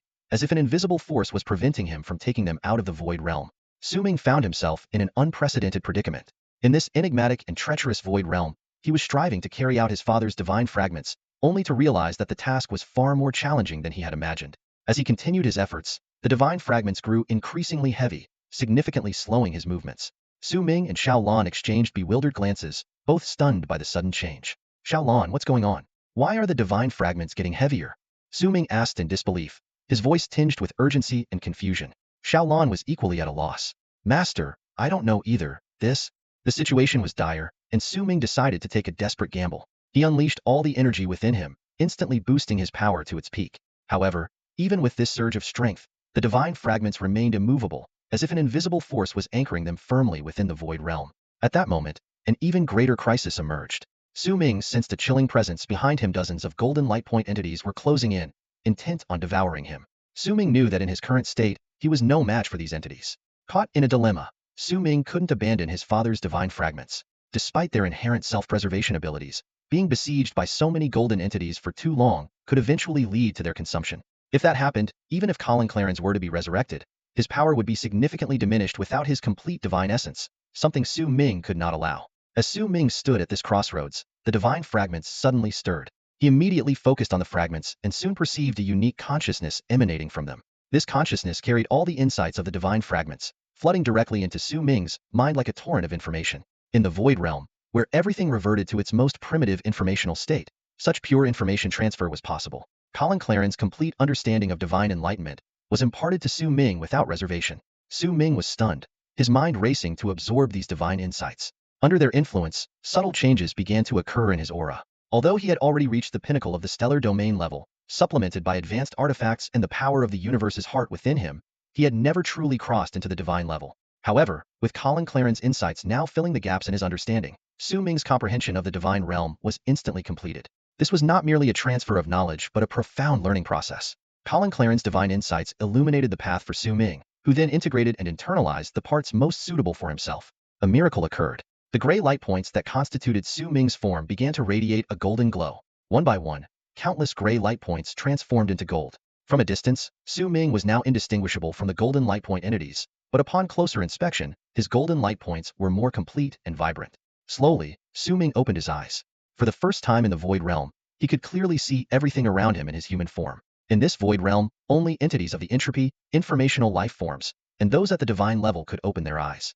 In that moment, having absorbed Colin Clarence's divine insights, Su Ming successfully ascended to the divine level. After Su Ming advanced to the Tianqi realm, his cultivation soared like a rocket and quickly stabilized. Although he couldn't fully utilize the insights of Colin Clarence stored in his mind, they were enough to elevate him from a novice to a seasoned practitioner in the Tianqi realm. At that moment, Su Ming was surprised to find that the divine fragments of Colin Clarence in his hand were no longer heavy but as light as a feather. He furrowed his brow, a vague hypothesis forming in his mind. Bringing these divine fragments back to the main universe was essentially a process of reconstruction or restoration. Without the corresponding Tianqi insights, This process couldn't be completed, much like how someone who has never learned to paint cannot precisely replicate another's artwork.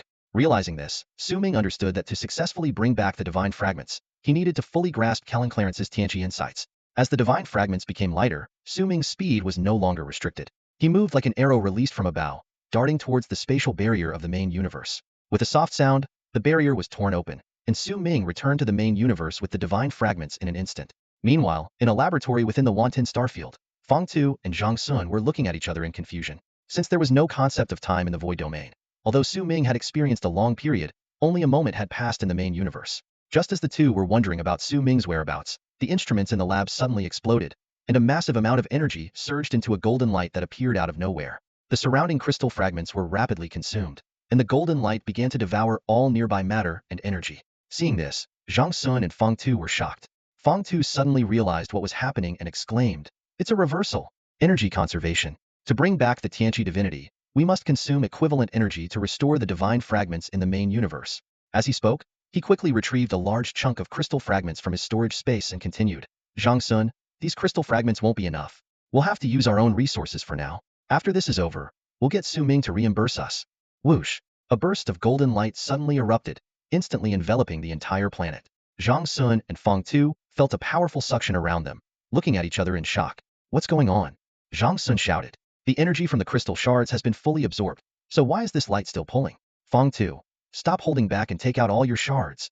Feng Tu's eyes flashed with reluctance, but seeing everything around them being converted into energy and sucked into the golden light, he knew now was not the time to hesitate. He quickly pulled out a large crystal shard and threw it into the light without hesitation. "Not enough. Keep going."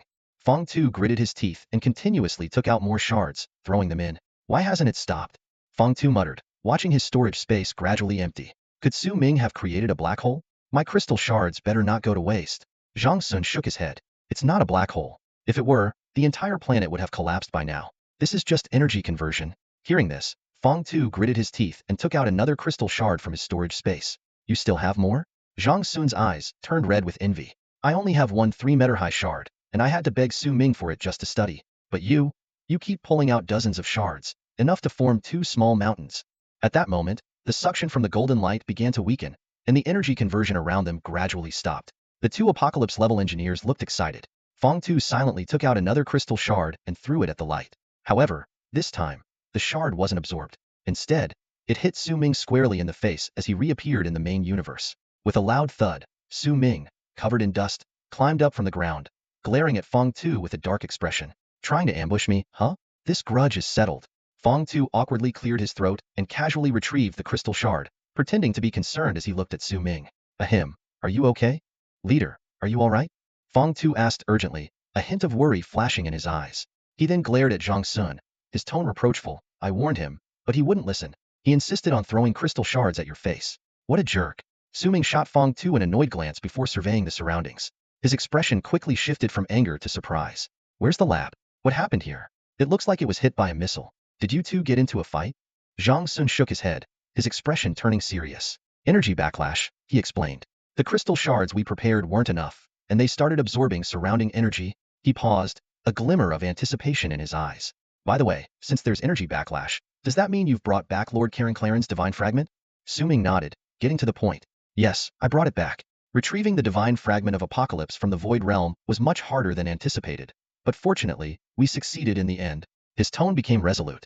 "Next, let's proceed with reviving my father." With the confirmation, both Zhang Sun and Feng Tu visibly relaxed. Given the current complex cosmic situation, even someone as powerful as Clarence had met his demise. As Apocalypse mechanists, they lacked significant combat abilities, but couldn't afford to be careless. Their fate was tightly intertwined with that of Wanting, and they naturally hoped Wanting would possess enough strength. Clarence was a crucial part of this, representing Wanting's high-level combat power. His revival would give Wanting a fighting chance in the cosmic struggle. Wasting no time, the two sprang into action.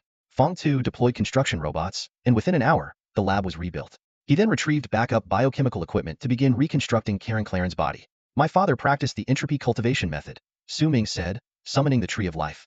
"Reconstructing his body will require entropy matter, and I'll provide the entropy energy." As he finished speaking, a towering shadow of the Tree of Life appeared behind him. "It's that big?" Feng Tu and Zhang Sun exclaimed in shock at the sight. Since ascending to Apocalypse, Su Ming's combat power and divinity had significantly increased. The power of the Tree of Life was directly linked to Su Ming's divinity, and it had now grown to several hundred kilometers tall. From space, it looked like a massive needle jutting out from the Earth's surface. Massive streams of gray liquid, like a heavenly river, poured down, surging into the lab. Seeing the entropy stream cascading down like a heavenly river, Feng Tu and Zhang Sun couldn't help but be startled. Inside the laboratory, a blue and white torrent of energy roared in, nearly flooding the entire space. Less. Are you trying to drown us? Feng Tu shouted, his voice filled with terror. As the entropy stream gradually weakened, he let out a sigh of relief, the cold sweat on his forehead not yet dried. The spectacular scene just now had almost destroyed their laboratory. If that had happened, Feng Tu would have been in big trouble. The two looked at Su Ming in astonishment, their eyes full of questions.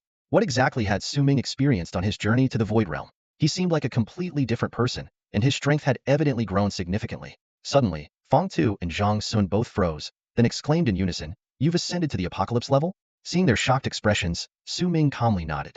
"Yes, is that so surprising?" Zhang Sun and Feng Tu exchanged glances, drawing a sharp breath. "Surprising? You call that surprising?" Feng Tu said incredulously. "In less than a year, you've jumped from a level 9 gene warrior directly to the apocalypse level. Isn't that surprising? Since when did apocalypse level warriors start roaming the streets?" Zhang Sun recalled the scene when he first met Su Ming last year. Back then, Su Ming was just an ordinary gene warrior. In just 1 year, Su Ming's strength had skyrocketed like a rocket, directly ascending to the apocalypse level. Such a rapid rise was unheard of. Who was the fastest to ascend to the apocalypse level in history? Feng Tu frowned and thought, "I think it was a guy named Ho Shang, who reached the apocalypse level at 35 and was hailed as the future star of humanity. But Su Ming, how old are you now? Not even 20, right?"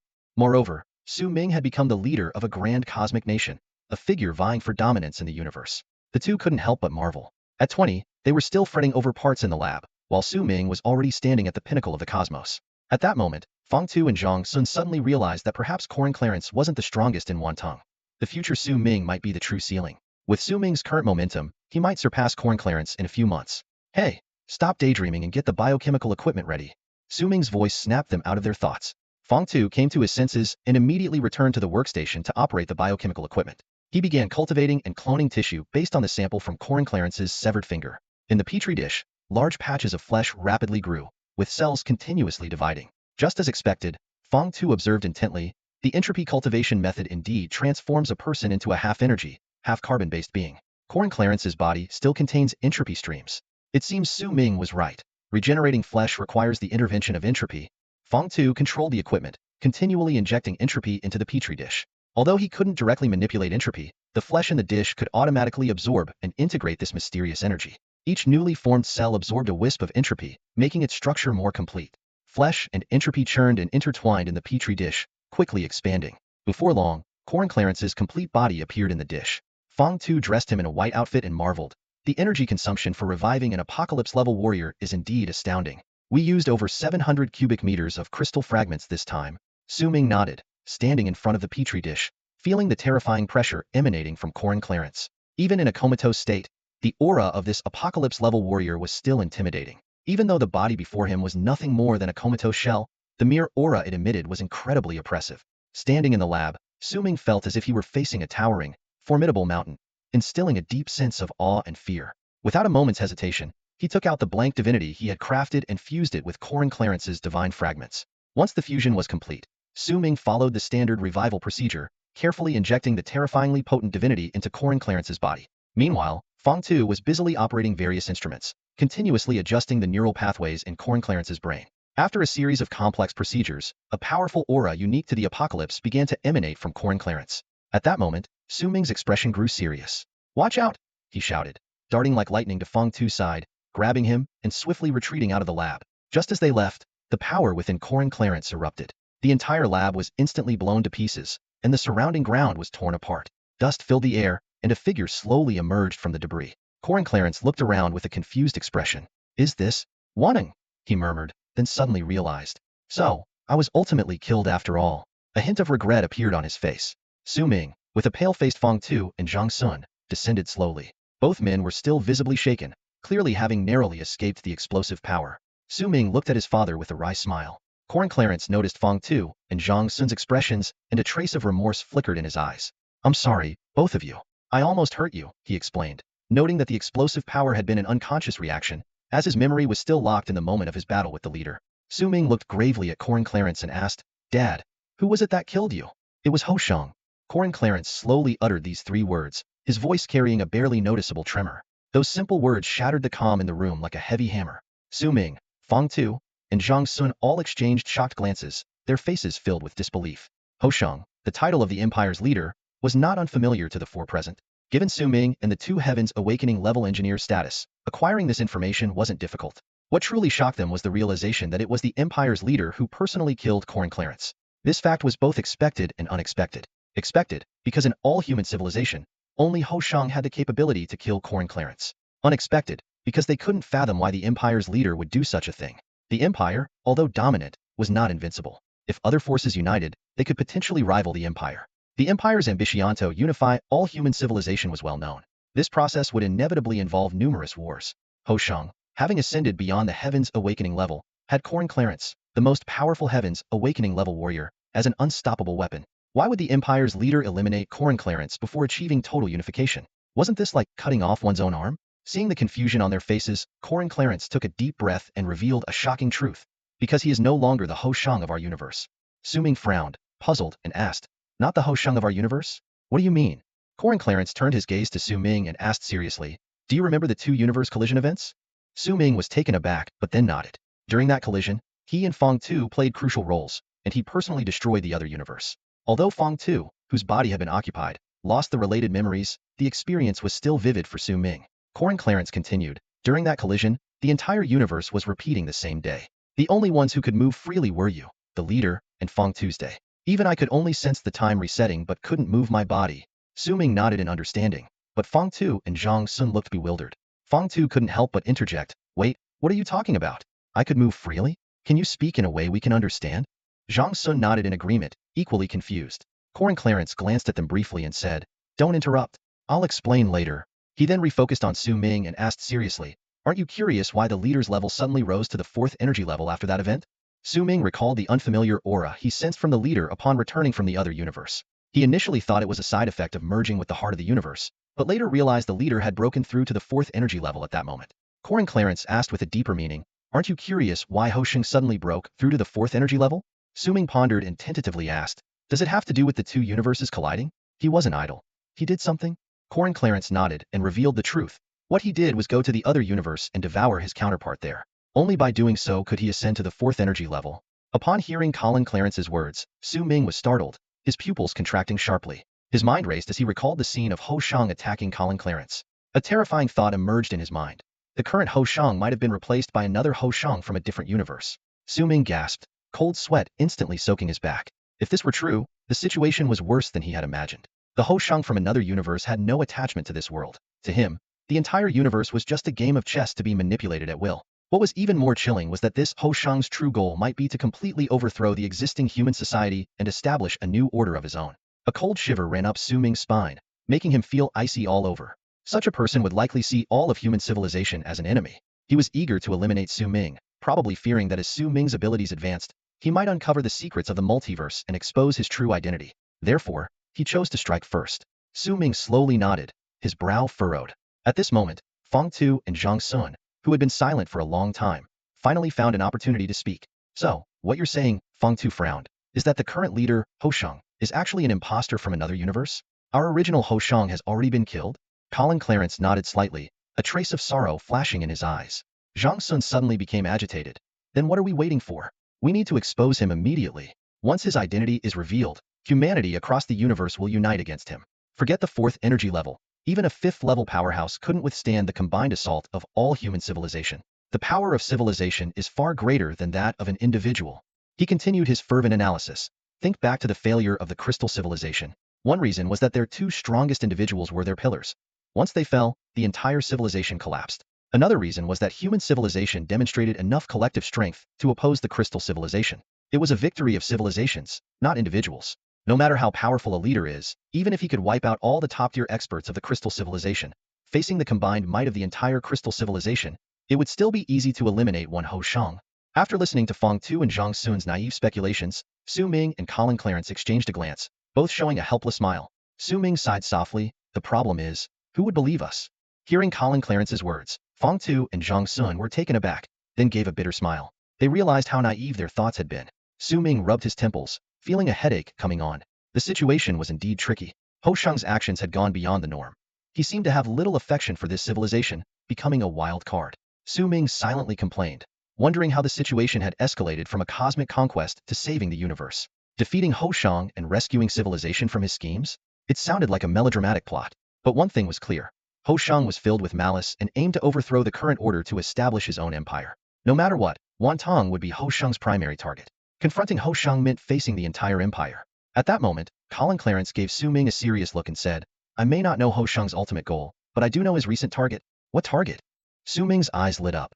To eliminate Tianqi, Colin Clarence said solemnly. Ho Shang seems to treat our universe as some kind of experimental ground. He wants to create a realm without Tianqi, populated only by ordinary cultivators and armies. Then, he would become the deity of this realm. Su Ming was stunned upon hearing this and quickly fell into deep thought. Soon, a glimmer of insight flashed in his eyes. He looked up at Colin Clarence and the other two. If he's really planning to do that, I think I have a way to curb Ho Shang. Colin Clarence, Fong Tu, and Zhang Sun exchanged glances, surprised. How will you curb him? They asked. Su Ming simply chuckled and shook his head, offering no further explanation. Meanwhile, at a war council convened by the Empire, an unexpected figure appeared. Su Rue. He was dressed in a meticulously tailored military uniform, with every detail perfectly in place. Combined with his handsome features and innate aristocratic demeanor, Su Rue looked more like a nobleman in uniform than an ordinary soldier. The military officials in the council hall, upon noticing this extra person, all showed varied expressions. Someone whispered, Isn't that Su Rue? What's he doing at a military council? This isn't some high society gala. Look at his shoulders. He doesn't even have a rank, let alone any medals. How can he have the audacity to wear a uniform? Another person mocked. All eyes focused on Su Rue, and they quickly noticed that his uniform indeed lacked any rank or medals. Laughter erupted, filled with disdain. Almost everyone present was a pillar of the Empire's military, each one having risen through the ranks from blood and fire. Although they now held high positions, their soldierly ethos was deeply ingrained. They despised those who had no achievements yet sought to climb the social ladder. Nowadays, stripped of his rank, Su Rue is seen by many as a sycophant. He slowly sat down on a chair by the council table, his face devoid of expression, seemingly oblivious to the mocking glances cast by the military bigwigs around him. A grim-faced officer spoke coldly. Since when does a clown get to sit at the same council table as us veterans who have fought for the Empire for years? I think the Empire has really... Before he could finish, the doors suddenly swung open. A figure stepped inside, and everyone immediately stood up, respectfully saying, Leader. It was indeed the leader. He wore a friendly smile, his gaze sweeping over the attendees and lingering on Su Rue for a moment before he walked to his seat and sat down. A tall, thin soldier stood up, his face expressionless. Leader, I have a question. The leader looked at him with a smile. Oh, Mr. Fongling, what is your question? Fongling sneered, pointing at Su Rue. I don't understand why we, the veterans who have fought for the Empire for years, have to share a room and a council table with this person. The surrounding military bigwigs nodded, demonstrating their dissatisfaction through their actions. A glint of sharpness flashed in the leader's eyes as he smiled and said, As for that question, we'll discuss it after the meeting. For now, let's get started. The attendees exchanged puzzled glances. They weren't fools. They could see that Su Rue's presence was the leader's decision. They couldn't help but wonder, what is the leader's intention by having Su Rue here? At that moment, the leader spoke again, his voice calm and resolute. Now, let's talk about our attack on the Eastern Alliance. The Imperial Council chamber was enveloped in silence. Just moments ago, they had listened to the leader's speech about the Apocalypse elimination plan. And now, a contemplative look had settled on the faces of everyone present. They took deep breaths, their eyes instinctively darting between each other. This exchange of glances made them suddenly realize a startling fact. Everyone seated at the conference table was military personnel, with not a single Apocalypse member in sight. The military and the Apocalypse, two factions long seen as the dual pillars of the Empire's might, had always been integral to its power. The former symbolized the union of numbers and technology, while the latter represented the pinnacle of individual combat prowess. It was the existence of these two factions that had elevated the Empire to the ranks of the top cosmic nations. However, what lay before them now was a plan aimed at eliminating the Apocalypse. All the military personnel couldn't help but gasp upon seeing the plan. Despite their long-standing adversarial relationship, they were still part of the same cosmic nation, and the thought of completely eradicating the other faction stirred a complex mix of emotions among those present. Your Excellency, I believe this plan is unwise. A general in uniform stood up, his voice tinged with hesitation. Though there have always been rumors of enmity between the military and the Apocalypse, both are essential pillars of the Empire. Eliminating the Apocalypse rashly would be akin to severing one of the Empire's arms. The leader nodded, his gaze falling on the general, his tone serious and resolute. General Luo, you are oversimplifying the matter. The primary target of this plan is not our own empire. Everyone in the room was taken aback by these words. The leader continued, our primary target is the Eastern Alliance. Their core military strength relies heavily on the Apocalypse. If we eliminate the apocalypse of the Eastern Alliance first, they will be left defenseless. Once the Eastern Alliance is dealt with, no force in the universe will be able to hinder the Empire's progress. Only then can we begin our internal cleansing. He scanned the room, his eyes sharp. You are all elite members of the military and should understand that the true strength of a cosmic nation should not rely on a few powerful individuals, but on technology and military prowess. The era of might makes right is over. If we allow the apocalypse to grow unchecked, the nation could fall under their control, leading to a fate similar to that of the Eastern Alliance and the Crystal Civilization. Without the apocalypse, the Empire's military development can reach new heights. The leader spoke confidently, a smile of assurance on his face. He knew the military had long harbored dissatisfaction with the apocalypse. The reason he had not proposed such a plan earlier was due to concerns about the Empire's overall strength. However, if the Empire could become the most powerful force in the universe, even temporarily affecting national strength would be acceptable to the military. This was not only for the long-term benefit of the Empire, but also offered the military greater power. Such a temptation was irresistible. The attendees exchanged glances, seeing the wavering resolve in each other's eyes. In that case, I have no objections to the apocalypse elimination plan. A high-ranking military officer stood up and quietly voiced his support. His statement seemed to open the floodgates, as others also stood and expressed their agreement to the leader. Seeing their response, the leader's face broke into a satisfied smile. He gestured towards Suri and introduced, "This is Suri, who has worked in the archives.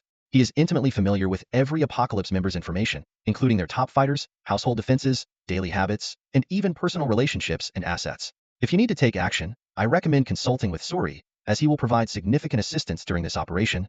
It dawned on everyone that the leader had brought Suri to the meeting for this very purpose. Their eyes turned to Suri, filled with a hint of surprise. Suri maintained a gentle smile, nodding to each person present. This time, the looks directed at him were no longer disdainful, but carried a nod of acknowledgement, recognizing his place in the meeting.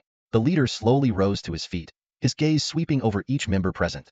The room fell into an instant hush, and everyone held their breath, waiting for his next words. Taking a deep breath, his voice was low and resolute. "The Empire declares war on Dongming." The declaration hit the conference room like a thunderclap. The Empire's decision to go to war with Dongming was abrupt and direct, with no pretense or justification. Unlike their cautious approach towards the beast god civilization, this time the Empire exuded unprecedented confidence and assertiveness. Their national strength had reached a point where they no longer needed to consider external reactions. They could march straight to the enemy's gates. Amid the rising tensions between the Empire and Dongming, an inconspicuous spaceship was hurtling through space at an incredible speed, heading straight for Dongming's territory. Surprisingly, Dongming's vaunted detection systems registered no sign of the vessel, as if it were a ghost, moving freely and unnoticed. Inside the spaceship, a blue light enveloped the entire cabin. This eerie glow emanated from Xiaolan, who was by Su Ming's side. Since their last venture into the void domain and absorbing the golden light point life form, Xiaolan's abilities had evolved dramatically. Even more astonishing, when Su Ming ascended to the apocalypse level, Xiaolan also evolved, as if there was some mysterious connection between them. Su Ming's mission to Dongming was shrouded in secrecy, unknown even to the leader of the Dongming Alliance. Though technically an illegal entry, Su Ming's prowess meant few could detect his presence. However, just as Su Ming was feeling a sense of satisfaction, a figure suddenly appeared silently in the spaceship. The newcomer smiled and asked, "What brings you to the Dongming Alliance so suddenly?" A wry smile crept across Su Ming's face. The appearance of the Oracle, Owen, made him realize that he had underestimated the other's capabilities. While the notion of seeing through everything might seem exaggerated from Su Ming's perspective, it was clearly no great feat for Owen to detect his intrusion. Since his cover was blown, Su Ming decided to be straightforward. After a brief pause, he looked Owen in the eye and said solemnly, "I'm here to save your lives." Owen's face immediately showed a hint of interest, his eyebrows slightly raised. "Save us?" His tone carried a trace of curiosity. Su Ming nodded solemnly, his voice low and firm. "The Empire has declared war on Dongming. You think Dongming will lose?" Owen's expression remained calm, as if discussing a trivial matter. Even in the face of national peril, his emotions remained unshaken. Su Ming, who had known Owen for a long time, understood the significance of Dongming in Owen's heart. Owen's composed reaction to Su Ming's somewhat offensive statement made Su Ming realize that Owen might have divined something through his divine insight. Su Ming nodded again, his tone tinged with helplessness. "As much as I hate to admit it, Dongming's chances of winning are less than 20%. Less than 20%? Owen's lips curled into a faint, almost mocking smile. He spoke slowly. "You don't have to be so generous, Su Ming. In my opinion, there isn't even a sliver of a chance." Su Ming laughed awkwardly, inwardly agreeing with Owen's assessment. The structure of the Dongming Alliance indeed had serious flaws. In terms of technology and military equipment, Dongming lagged behind even some small cosmic nations. Dongming's dominant position was maintained solely due to the presence of a large number of Tianqi. Statistics showed that the Empire's number of Tianqi, including the less renowned ones, was no more than 200. Dongming, on the other hand, boasted over 3,000 Tianqi, more than 10 times the Empire's number. It was this advantage that allowed Dongming to establish itself as the overlord of human civilization during the Age of Divinity. During that era, Dongming was reminiscent of Wantan, attracting numerous strong individuals eager to gain divine power. This amassed a vast pool of top-tier talents, making Dongming a nation primarily driven by individual combat prowess. However, this national structure had glaring weaknesses. As times changed, Dongming's lack of technological foundation became increasingly apparent. The person who pushed Dongming into such a precarious position was none other than Su Ming, the same Wantan. It was Su Ming's new theories that transitioned the Age of Divinity into the Age of Energy, leading to Dongming's gradual obsolescence in this era shift. Although Dongming appeared formidable on the surface, it was already a hollow shell. Once the Tianqi warriors were eliminated, Dongming would be powerless against the onslaught of the Empire's forces. Dongming's defeat was inevitable. Its national strength was inferior to the Empire's, and its unhealthy structure would surely lead to its downfall at the hands of the Empire. Owen sighed softly, his gaze shifting to Su Ming, a slight smile playing on his lips. So, you've come to save us? Forgive my bluntness, but it seems you don't have any means to save us. He continued, once the Empire's army arrives, we cannot abandon our nation and flee. Unless we can defeat the Empire, our fate is to die on the battlefield. The only way you can save us is by helping us triumph over the Empire. Owen chuckled. Is Wan'an prepared to ally with Dongming? Even if that were the case, it might not be enough to withstand the Empire's forces. Su Ming nodded slowly and then spoke. What if I can secretly revive all of Dongming's Tianqi? For the first time, a clear emotional reaction appeared on Owen's face. He frowned slightly, showing a highly unusual expression. What's the matter, Owen? Don't you believe me? Su Ming asked, noticing his reaction. To his surprise, Owen shook his head and answered seriously. Believe you? Of course, I believe you. My divine insight tells me you're not lying. A strange glint flashed in his eyes as he continued. From the moment you stepped into Dongming's territory, I sensed your presence. My divine power tells me that you are the only way to save Dongming, which is why I revealed myself to speak with you. Owen's words left Su Ming stunned. He had expected to go to great lengths, perhaps even presenting evidence to convince Owen. To his surprise, Owen readily accepted his proposal, much like a customer eager to sign a contract before the salesperson even starts the pitch. Internally, Su Ming was elated, but he maintained a calm demeanor and smiled, saying, Lord Owen, your abilities are truly extraordinary. You've saved me a lot of trouble. Owen shook his head, a curious gleam in his eyes. So, Lord Su Ming, how do you plan to resurrect us? It's quite simple, Su Ming replied easily. Each apocalypse needs just one finger. Of course, if the finger carries a trace of divinity, the effect will be even better. Besides the apocalypse, key figures in the Eastern Alliance can also be resurrected. The more, the better. I don't mind the extra work. Owen nodded seriously, a complex emotion flickering in his eyes. He spoke slowly. If resurrection is truly possible, I would owe you a great debt, Lord Su Mingyo, a life. Should you need anything in the future, just ask. Su Ming almost burst out laughing. Owen's perceptiveness far exceeded his expectations. Were all those who had comprehended divine power so understanding? He didn't even need to explain. Owen had already stated his position. This was precisely Su Ming's goal for this trip to resurrect and subjugate the apocalypses of the Eastern Alliance. Owen continued, I understand. I will relay this matter to my fellow apocalypses. Ultimately, it will be up to each of them to decide. When the time comes, I will send the willing apocalypse's fingers to Wan Tong. Su Ming was inwardly delighted, though he kept his expression composed. He knew that anyone who had experienced death and resurrection would likely let go of some of their previous obsessions. Even his father had subtly shown such signs. This shift in mindset was crucial to the success of his plan. After negotiating with Owen, Su Ming returned to the Wan Vine and waited for the situation to unfold. A week later, the Empire's war machine roared to life. Countless warships formed dense formations in space, with mecha warriors and Jin soldiers ready for battle. With a single command, this massive army surged toward Dongming like a tidal wave. Space teleportation technology continuously transported weapons to the front lines, and high-tech mechanical weapons traversed the stars, creating a spectacular scene. The Empire had grown stronger after annexing the Kingdom of Dias, and its military was now even more formidable than when it clashed with the Crystal Civilization. The horn of war had sounded, and Su Ming watched coldly from within the Wan Vine. Despite the close ties between Dongming, Wan Vine, and the Busa Free Federation, Su Ming knew it was not the right time to intervene. Dongming's defeat was inevitable, and even if Wan Vine and Busa joined forces to help, it would only lead to mutual destruction. New Ally, looking grave, said to Su Ming, This is buying us time, Lord Su Ming. Su Ming nodded slightly. Since Wan Vine and the Busa Free Federation had formed an alliance, they had shared all technologies except core ones. Although Dongming was fighting hard, it undoubtedly bought precious development time for the two nations. They were growing at an astonishing rate. Su Ming frowned as he reviewed the latest battle reports. At that moment, Locke knocked and entered, handing Su Ming a storage ring. Leader, this is from Dongming, Locke said. Su Ming took the ring, his expression shifting. Inside the ring were thousands of severed fingers, each labeled with its source, some belonging to Tianqi, others to princes. These fingers were key to resurrecting Dongming's Tianqi. After counting, Su Ming found over 5,000 fingers, including those of Dongming's top mechanics, special dignitaries, leaders, and their family members. He breathed a sigh of relief and instructed Locke to closely monitor the battle reports, reporting immediately if any of Dongming's Tianqi were killed. Though puzzled, Locke nodded and left the office. Su Ming then summoned Changhua to ask his opinion on the war. After a moment of contemplation, Changhua replied, Dongming is doomed to fail. There's no doubt about that. Su Ming nodded and asked, what I want to know is, how long do you think Dongming can hold out? Since Changhua had demonstrated exceptional military talent in the campaign against the retreating Crystal Civilization forces, Su Ming recognized that Changhua had risen from a first-rate general to a top-tier strategist, surpassing even himself in military prowess. Therefore, Su Ming specifically sought Changhua's assessment of how long Dongming could withstand the empire's assault. Changhua pondered for a moment, furrowing his brow with a hint of uncertainty in his voice. At the shortest, a year. At the longest, 2 years. Let's say a year. Su Ming nodded slightly, though he knew in his heart that a true leader must anticipate the worst-case scenario. The Eastern Ming would never hold out for 2 years. Even 1 year seemed unlikely. It was very possible they would fall to the empire in less than a year. 1 year.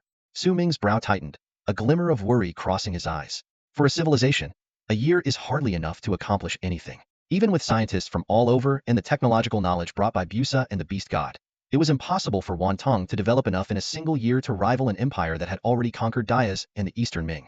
Gritting his teeth, Su Ming's eyes lit up with determination as he made a bold decision on the spot. Prepare yourself. In 5 days, you will lead the army with me on a campaign. Changhua was taken aback, puzzled. A campaign? To support the Eastern Ming now? That's out of the question. Su Ming shook his head with a light chuckle. Only a madman would support the Eastern Ming now. Given their current situation, any reinforcements would be a waste. The place I intend to attack is the Camel Starfield. The Camel Republic. Hearing this, Changhua gasped, his eyes widening in disbelief. The Camel Republic? Why? Su Ming patiently explained that the Camel Republic held a unique position in human civilization. It was essentially a historical museum for all of humanity, housing the deeds and remains of countless powerful individuals and scientists. It was like a neutral United Nations. Attacking it would bring no benefits and would instead invite condemnation from the entire interstellar community. Changhua grew even more confused. Leader, why would we do such a thing? Su Ming looked directly at Changhua, his eyes shining with resolute determination. Desperate times call for desperate measures. If we want to defeat the empire, we have to be ruthless with ourselves. He paused, his voice low and firm. Everything else about the Camel Republic is irrelevant, but the remains of those powerful individuals and scientists are the key to Wantong's resurgence. 5 days later, Changhua assembled 2 legions in the starry sky, ready to set out at any moment. These legions were part of the Wanton 13 army, with the remaining 11 staying behind. Initially, Changhua planned to take just 1 legion to the Republic of Kamyao, but Su Ming insisted on bringing 2. Aboard the command ship, Changhua gazed at the dense formation of battleships in the void, a faint frown on his face. He couldn't fathom Su Ming's intentions. What was the purpose of seizing the bodies of historical figures and scientists? Just then, Su Ming's figure suddenly appeared in the void. He glanced at the Wanton troops, a slight smile playing on his lips, and instantly teleported inside the command ship. Leader, Changhua said in a low voice, some of the soldiers are reluctant about attacking the Human Civilization History Museum. I'm worried this might severely impact morale. Should we? He looked at Su Ming questioningly, but saw him shake his head before he could finish. Su Ming rarely refused to explain, but he simply pressed his lips together and sighed. He knew that the resurrection technology had to remain a secret. The more people knew, the greater the risk of it leaking. If the empire found out, Wanton would face utter destruction. Though surprised by his leader's silence, Changhua, understanding there must be a reason, chose not to press further. Instead, he turned to the troops and commanded loudly, Wanton Legion, march out. Immediately, the rear of the battleships erupted in a blue glow as they swiftly powered up and left the Wanton star region. The fleet tore through space in an instant, entering jump mode. The technological prowess of Wanton's battleships was at the pinnacle of human civilization, with their space jump systems derived from imperial technology and other advancements credited to scientists like Feng Tu and Zhang Sun. Su Ming calculated in his mind. Although Wanton's battleship technology could rival the empire's, they still lagged in numbers and resources. However, Zhang Sun was researching the use of entropy streams to build battleships, a breakthrough that could elevate Wanton to new heights. Yet, this technology was extremely challenging, and even a genius like Zhang Sun was struggling with it. As Su Ming's thoughts raced, the ship suddenly jolted. His expression sharpened, realizing the vessel had returned to normal travel from space jump mode. It meant that the Republic of Kamyao was not far away. Su Ming took a deep breath and stood up from his seat. His gaze traveled through the holographic screen in front of him, landing on a distant, glowing region of the starfield. That was the star belt, composed of artificially moved stars providing sunlight and energy to habitable planets. Seeing this familiar sight, Su Ming knew they had reached the borders of the Republic of Kamyao. Changhua, Su Ming said softly, prepare for action. Disable the Republic of Kamyao's defense systems and armed forces, but try to avoid harming civilians. Changhua nodded in acknowledgement and turned to leave, beginning the preparations. Su Ming watched his back, feeling a mix of emotions. This operation was akin to defying the entire world, like toppling a museum of human history and erasing a precious past. If there were any other choice, he would never do this. But under the Empire's pressure, he had no other option but to take a desperate gamble. Only by obtaining the specimen from the historical museum could they revive the apocalypse-level warriors to fight for them. Su Ming clenched his fists and silently vowed. No madness, no greatness. At this moment, the Republic of Kamiao was still brightly lit. Every planet was teeming with tourists, students, and historians. These innocent people would remain unharmed even during the invasion. With Chang Hua's command, Wanting's forces began advancing toward the Republic of Kamiao. Gene warriors in space combat suits descended on the planets like a tidal wave, launching fierce attacks on the defense systems. Suddenly, the deafening sound of air raid sirens echoed across the Republic of Kamiao. Citizens, tourists, and military personnel alike widened their eyes in disbelief at the alarm they never thought they would hear. The Republic of Kamiao, a sanctuary of human history, held countless precious memories. No one ever thought anyone would dare to launch an attack here. What kind of army is this? Why are they all wearing black combat suits? Someone tried to identify the invaders through surveillance footage. But Su Ming had anticipated this, instructing Chang Hua to outfit all soldiers in black combat suits with no wanting insignia to conceal their identities. Invading the Republic of Kamiao was far from an honorable act. If their identities were exposed, they would face the condemnation of millions, and Wanting would lose the people's trust. Su Ming understood the stakes and would leave no trace that could lead back to Wanting. Even the warships had undergone meticulous camouflage. Each vessel's appearance, signals, and design were subtly altered so that no one who saw these warships would associate them with Wanting. This was a carefully orchestrated secret invasion. No one would suspect that the invaders of the Kamiao Republic were actually Wanting's forces. At this moment, every soldier's face was covered with a photon mask, effectively preventing any scanning equipment from identifying their true features. Under Chang Hua's command, large numbers of Wanting soldiers surged into the Kamiao Republic's territory like a black tide. Xiaolon. Su Ming whispered the order. No problem, master. Xiaolon immediately sprang into action, emitting a faint blue light. In an instant, the Kamiao Republic's defense system was completely taken over.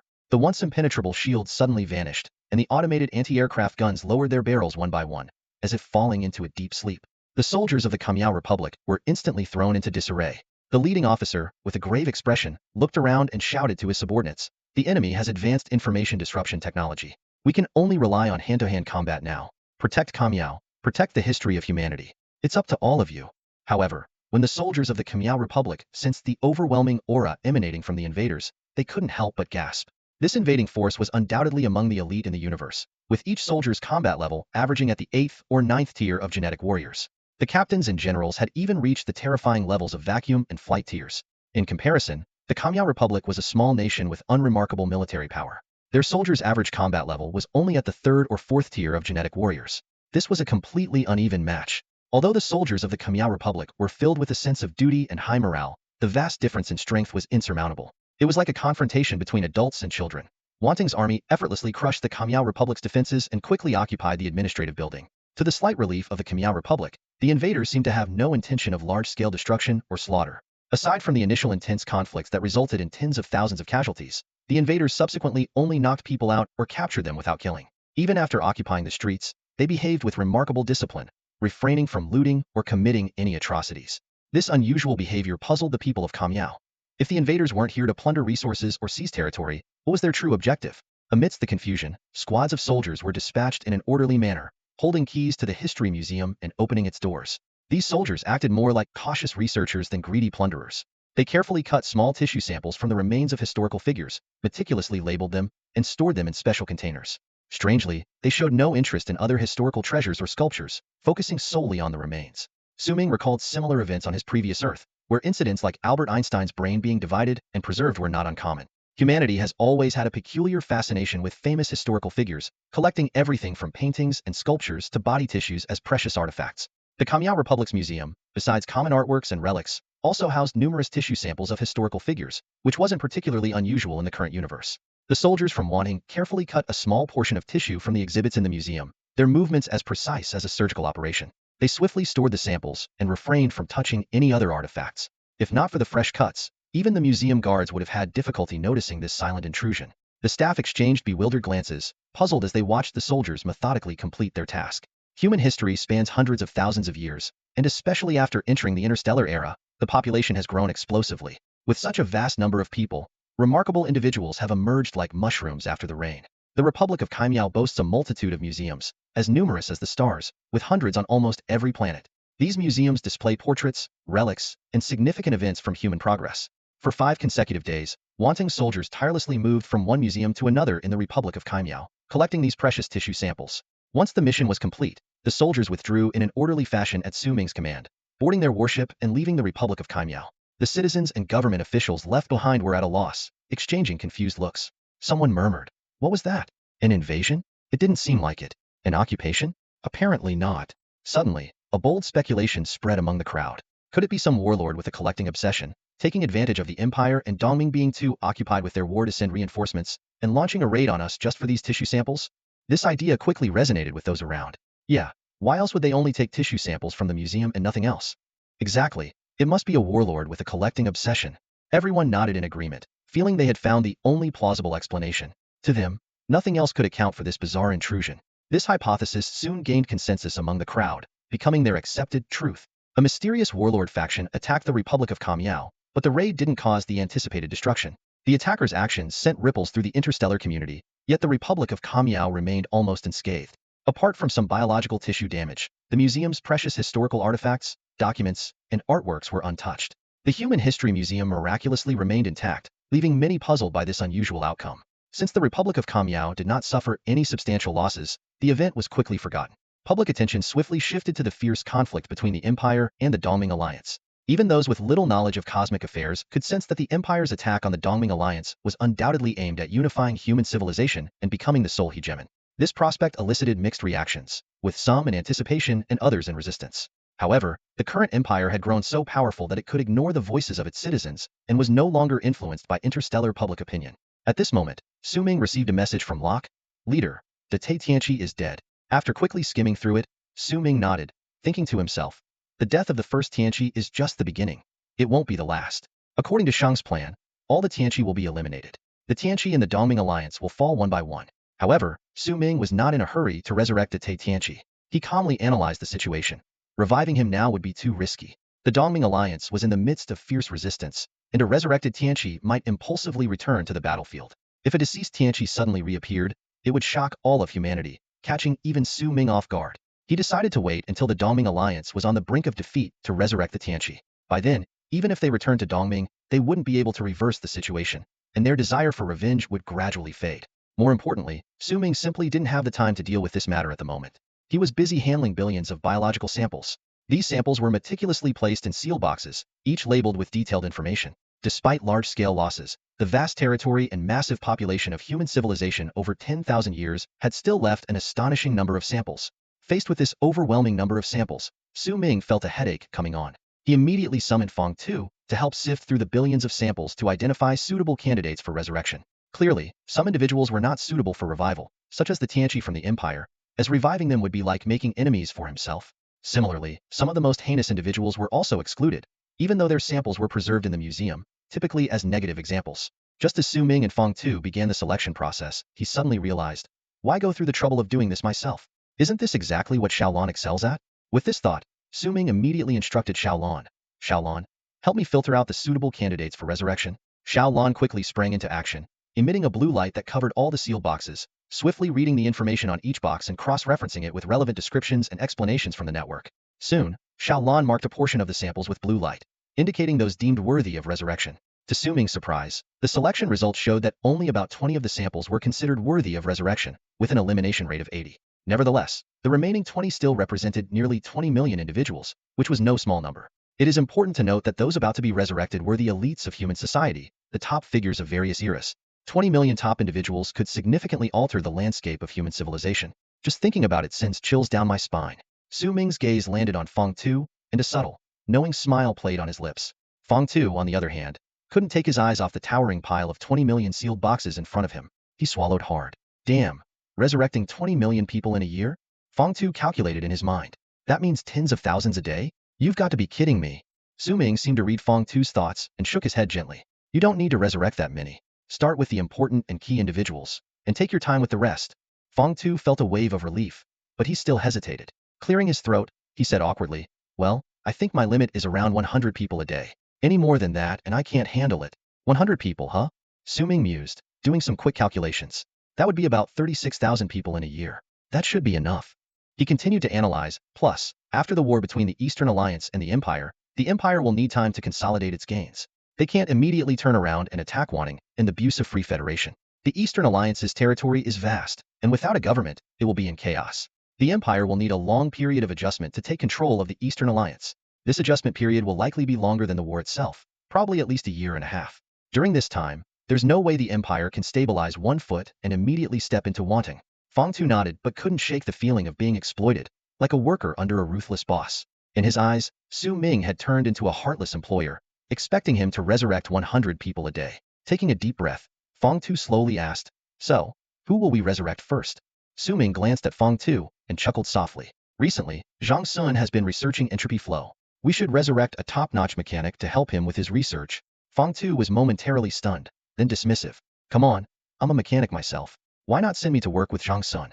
It'd be better than this tedious resurrection job." Su Ming smiled and shook his head, speaking with a hint of mystery. "This mechanic we're resurrecting is no ordinary person. Who is it?" Fang Tu asked, intrigued. With a piercing gaze, Su Ming uttered two words, "Lin Ming." Upon hearing Su Ming's words, Fang Tu gasped sharply, a fervent gleam instantly flashing in his eyes. "Lin Ming, yes. Let's revive Lin Ming," he shouted excitedly, his voice trembling with anticipation. Su Ming's eyes sparkled with a hint of brilliance as he explained. Lin Ming was the first mechanist in human civilization, the first to reach the apocalypse level, and the founder of the Mechanist Association. He is not only the idol of all mechanists, but also revered as a god among them. Fang Tu listened intently, his mind conjuring the legendary figure of Lin Ming. Su Ming continued, "Unfortunately, due to the primitive medical technology of his time, Lin Ming only lived for a few centuries before passing away. Legend has it that Lin Ming mastered numerous terrifying super technologies," Su Ming said in a hushed voice, "but he believed that human society wasn't ready to handle these technologies. If they were revealed, it could lead to humanity's extinction." Fang Tu's eyes widened as he listened, holding his breath. Su Ming added, "Though it's just a legend and its truth is hard to verify, there are still people investigating everything about Lin Ming, trying to uncover where he hid these super technologies." Su Ming's words sent Fang Tu into deep thought. Suddenly, he realized that his work on resurrection was far from mundane. Those beings labeled as forbidden might hold forbidden technologies, or perhaps they themselves were the taboos that laid the foundation of modern human society. The thought of reviving these forbidden figures one by one sent a thrilling shiver through Fang Tu's day. He couldn't wait any longer and said eagerly, "Let's start. I'll cultivate Lin Ming's body first, and you bring his divinity back to life." Su Ming nodded, and the two worked in perfect harmony. He opened a sealed box labeled with Lin Ming's name and took out a piece of brain tissue. This tissue, nourished by special biotechnology, appeared exceptionally fresh. Shaking off distracting thoughts, Su Ming's consciousness delved into the realm of microlight particles. Using his ability to gather divinity, he searched through the vast ocean of divine fragments for those belonging to Lin Ming. Countless shimmering fragments passed before Su Ming's eyes, but he knew these weren't what he was looking for. Lin Ming's divine fragments had to be buried deeper. Soon, Su Ming sensed a large cluster of divine fragments calling out to him. Skillfully, he gathered these fragments together and condensed them into a blank divine vessel, injecting Lin Ming's divine fragments into it. The next moment, Su Ming carefully placed this energy mass, infused with Lin Ming's divinity, into the body Fang Tu had just cultivated. Fang Tu's face lit up with fervor as he excitedly adjusted the instruments, striving to perfectly connect Lin Ming's divinity with the body. The entire laboratory was filled with a tense and expectant atmosphere, both of them holding their breath, waiting for the miracle to happen. "Done!" Fang Tu shouted excitedly, quickly pressing the wake-up button. A surge of electricity flowed through, jolting Lin Ming's body with a noticeable tremor. Lin Ming slowly opened his eyes, his gaze wandering blankly around the room. Dong man," he weakly called out. "I'm thirsty, bring me a glass of water." His memory was still stuck at the moment before his death, believing he was still lying on a hospital bed. However, no assistant named Dong Man appeared. Instead, two unfamiliar faces with expressions of amazement suddenly came closer. Startled, Lin Ming sprang up from the bed and questioned, "Who are you? What?" As soon as he spoke, he suddenly noticed his own hands, staring at them in disbelief. In his memory, he was a frail old man with atrophied muscles and wrinkled skin. But now, he found himself effortlessly jumping out of bed, his skin rejuvenated and a long-lost sense of strength surging through his body, as if he had returned to his youthful days. Ignoring Su Ming and Fang Tu beside him, Lin Ming excitedly touched his smooth skin, exclaiming in surprise, "I've become young again? What's going on? Ha ha ha, I really am destined for greatness. At the brink of death, I've become young again. Excellent, the future of the mechanists is in my hands. Wahaha." Su Ming and Fang Tu exchanged bewildered glances, their faces full of confusion. Fang Tu thought to himself, was Lin Ming always this dramatic in the historical records? As a tech enthusiast, seeing his idol act this way made Fang Tu feel deeply disappointed. as if something important inside him had just crumbled. Su Ming silently picked up a sealed box containing Lin Ming's biological sample and carefully examined it. The label clearly read, Lin Ming, founder of the Mechanist Association, the first mechanist in history who led humanity into the interstellar age. It's the right one. Su Ming muttered to himself. What's going on? Did we accidentally use the sample of a fool instead? Maybe. Fong Tu responded uncertainly, and the two fell into puzzled silence. Are you really Lin Ming? The two of them stood to the side, staring in disbelief at the young man before them. Lin Ming turned his head impatiently and said with disdain, Huh? Of course, I'm Lin Ming. Who are you? My diehard fans? Haven't you seen my photos? Really? Did your village just get internet access? Su Ming and Fong Tu exchanged a glance, confirming that this was indeed the legendary pioneer who led humanity into the interstellar age Lin Ming. There were indeed photos of Lin Ming at various stages of his life on the internet, and the young man before them looked exactly like him. Su Ming couldn't help but mock Fong Tu. This is the guy you idolize? Fong Tu covered his face in shame and muttered, I can't believe I spent half my life looking up to him. This is just ridiculous. At that moment, Lin Ming cleared his throat and asked, By the way, where do Wei, Li Hai, and Tarek? And where am I? I need to tell my old friends about my rejuvenation. Su Ming and Fong Tu exchanged another glance and shook their heads. The people Lin Ming mentioned were legendary founders who, influenced by Lin Ming, had established great empires when humanity entered the interstellar era. Among them, Du Wei's nation had evolved into the current empire over the eons. However, these figures had long since faded into history and no longer existed in this era. Su Ming patiently explained to Lin Ming that it was now several millennia into the future and detailed the process of his resurrection. Lin Ming was momentarily stunned, then burst into laughter. I get it now. You guys must be from one of those warlord factions trying to get the super tech secrets in my head. You're faking this whole, it's the future scenario to trick me. What a joke. Do you think I'm that easily fooled? He continued, yes, I did say that the super tech I mastered could only be handled by a civilization thousands of years into the future. Revealing it prematurely would cause our hard-earned interstellar society to regress back to a primitive state. But come on, you don't need to act this poorly. Pretending this is the future? Really? With that, Lin Ming lay down on the bed with a nonchalant attitude. Fine, do whatever you want. I'm not handing over my tech. Su Ming and Fong Tu were taken aback, not expecting such a reaction from Lin Ming. It was clear that during his lifetime, Lin Ming had frequently been targeted by warlord factions for his super tech, leading to a deep-seated paranoia. Su Ming shook his head and handed Lin Ming a holobrain. All right, I've arranged a place for you to stay, but you shouldn't show yourself in public. Until you believe this is the future, here's a holobrain for you to see how society has progressed and some technology. The holobrain contained a fragment of Xiaolan, an AI that Lin Ming could use to learn about the current interstellar society. However, if he tried to spread claims about his resurrection, call for help, or assert his identity as Lin Ming online, Xiaolan would automatically intercept the messages. Su Ming also loaded the holobrain with extensive modern technological knowledge, including Tong's mech technology. Su Ming believed that letting Lin Ming explore and learn on his own was the best way to convince him that this was indeed the future. When Lin Ming saw technologies that were impossible in his own era, he would realize that this was a society that could only have developed thousands of years later. The advanced level of a technology can often be attributed to the powerful research capabilities of a particular warlord organization. However, when all technologies far surpass the levels from tens of thousands of years ago, it becomes the most compelling evidence. Su Ming understood that this cognitive process would take time, so he did not rush Lin Ming. He arranged a luxurious mansion for Lin Ming, allowing him to move freely within a specific range. Despite this, it was clearly impossible to let Lin Ming roam freely in interstellar society, not only to prevent the resurrection technology of Tong from leaking, but also because many still coveted Lin Ming's super technology. If news of Lin Ming's resurrection spread, the Empire would likely mobilize its army the next day, forcing Tong to hand over Lin Ming. After settling Lin Ming, Su Ming and Fong Tu turned their focus to resurrecting other powerful individuals. Fong Tu curiously asked who the next resurrection target would be. Su Ming pondered for a moment, picked up a sealed box, and gently shook it, saying, him. Fong Tu took the box and was astonished when he saw the name on it. Luoya. This name did not belong to an ordinary person, but to the first truly invincible human to reach the apocalypse level in history. Luoya's talent was considered the highest in the history of human civilization. He reached the apocalypse level at the age of 150. At first glance, this age might not seem particularly extraordinary, especially since many now reach the apocalypse level before 150, including Su Ming and his father. However, the key lies in the difference in era. In Luoya's time, the strongest were only at the flying heaven level, yet he broke through multiple realms to directly ascend to the apocalypse level. Su Ming secretly anticipated. If such an extraordinarily talented individual were brought from that underdeveloped era to the present, would he quickly reach the fourth energy level? Apocalypse, a being that transcends racial boundaries, possesses cells with nearly infinite replicative strength, never aging. However, even such a formidable entity has a theoretical maximum lifespan 15,000 years. In the annals of human civilization, the experiences of the first apocalypse, Luoya, unveiled the significance of this mysterious number to future generations. When Luoya reached the age of 15,000, his divinity suddenly shattered, and his body collapsed without warning. Upon examination, it was found that Luoya's physique was still in peak condition, without any injuries, and he even survived the collapse of his divinity. This event shocked the entire cultivation world, making everyone realize that even the mightiest beings cannot escape the constraints of lifespan. The path of apocalypse pioneered by Luoya led a group of exceptionally talented individuals to the pinnacle of power.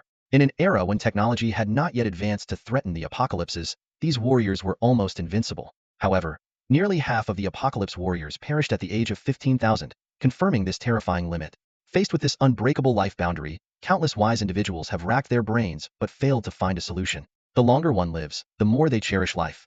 And this anxiety over lifespan casts a permanent shadow over the apocalypses. Today, Su Ming is devoted to an ambitious project consolidating the divinity of these departed geniuses and bringing them back to life. He believes that once successful, these warriors will quickly regain their astounding strength and become a formidable force. To handle any unexpected situations, Su Ming has specially invited his father, Corin Clarence, to oversee the laboratory. If any resurrected apocalypse steps out of line, Corin will show them who the true powerhouse is.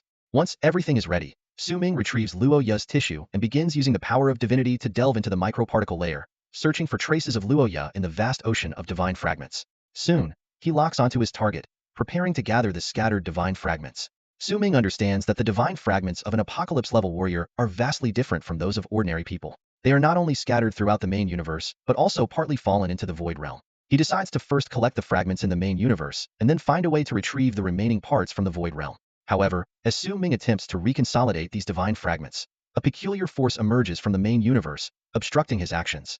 This unexpected discovery causes Su Ming to change color instantly, staring incredulously at the divine fragments before him, a sense of unease rising in his heart. Su Ming furrowed his brows, determined to revive Luoya despite the odds. He had successfully revived many before, including the mighty Colin Clarence and Lin Ming from the same era. So why was Luoya proving impossible? Focusing intently, Su Ming poured all his energy into gathering the fragments of Luoya's divinity. However, as his efforts intensified, a terrifying force from the depths of the main universe surged forth, clashing with Su Ming's power. Come together.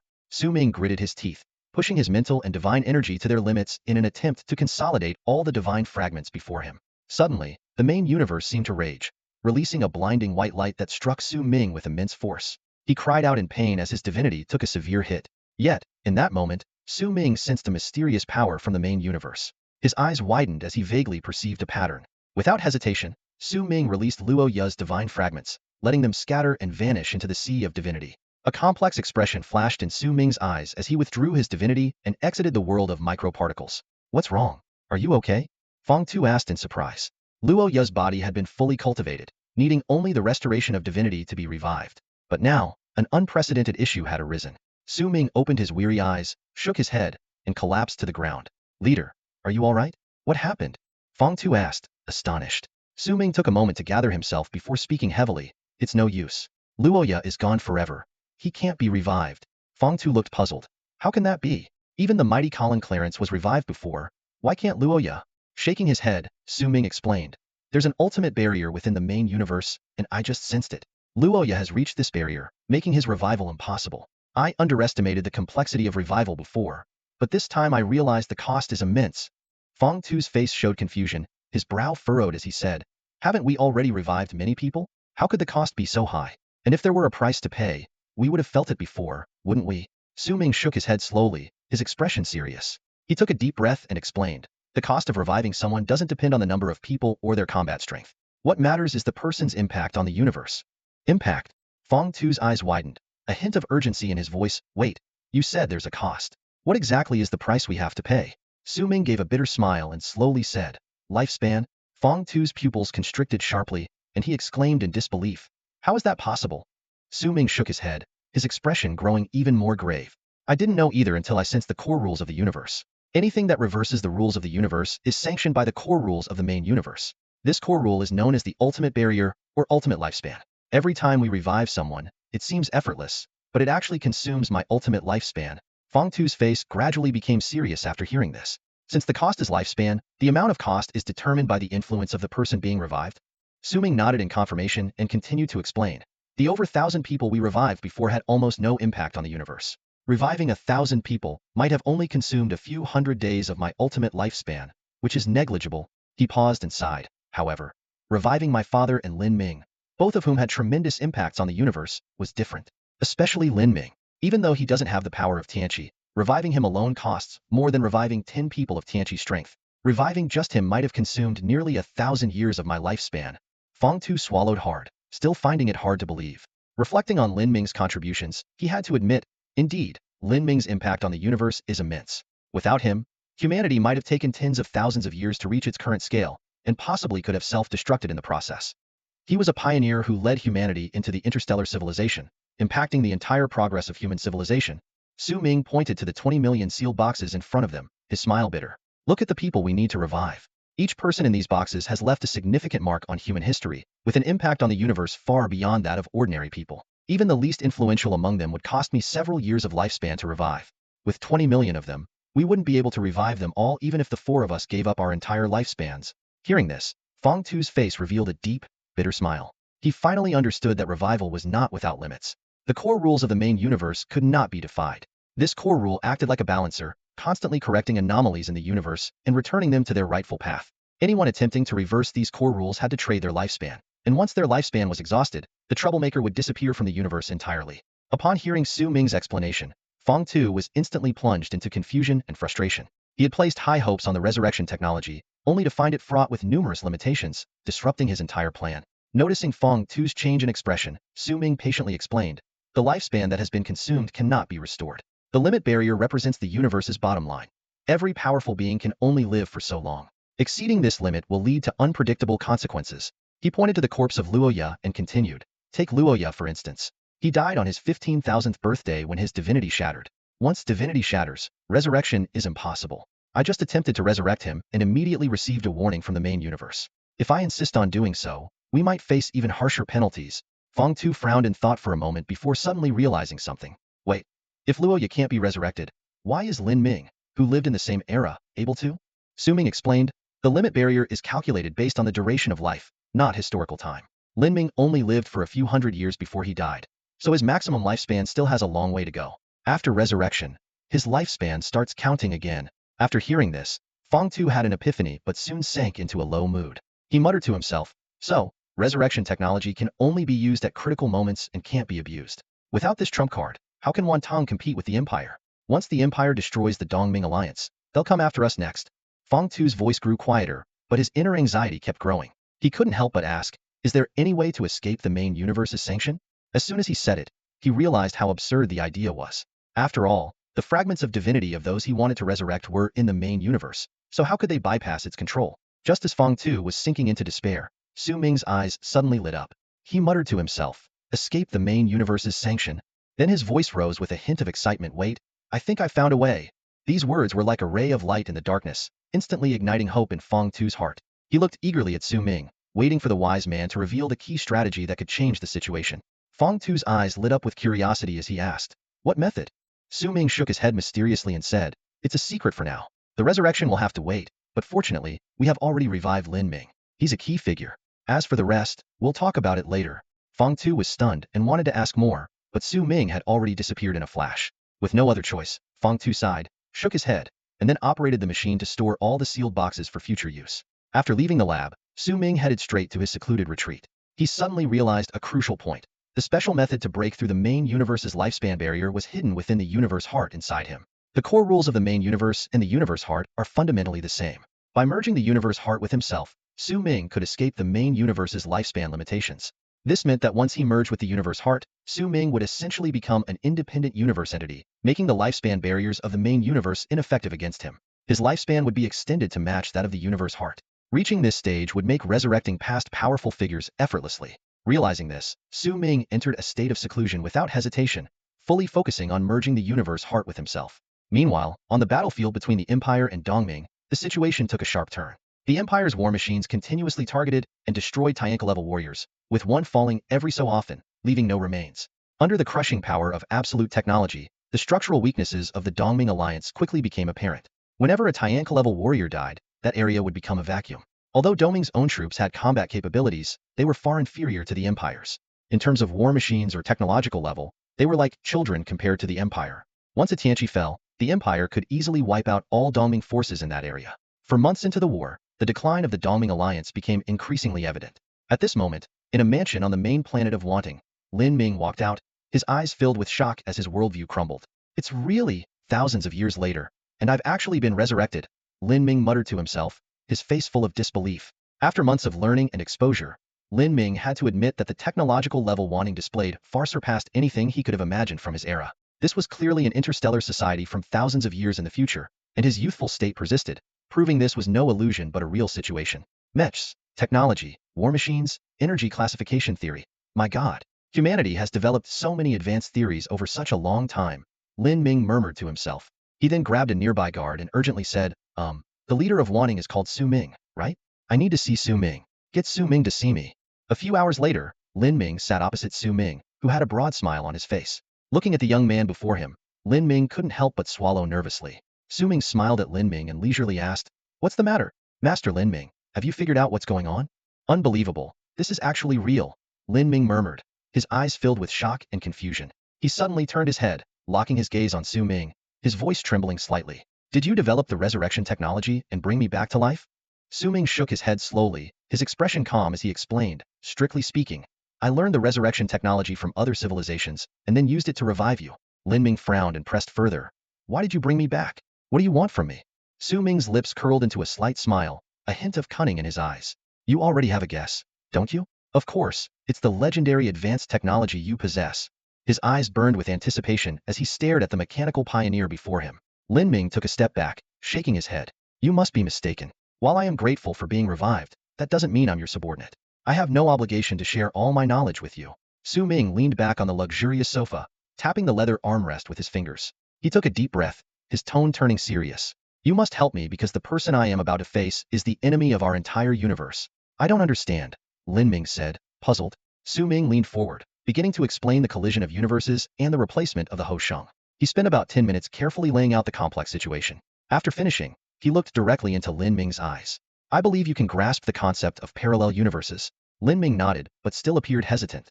"Parallel universes, I understand. But how can I trust what you're saying? The idea of parallel universes colliding sounds too incredible." Su Ming sighed softly, his expression growing exceptionally serious. "Next, I will let you perceive something. This is something I have never shown to anyone else in the entire universe." Lin Ming was taken aback. "What is it?"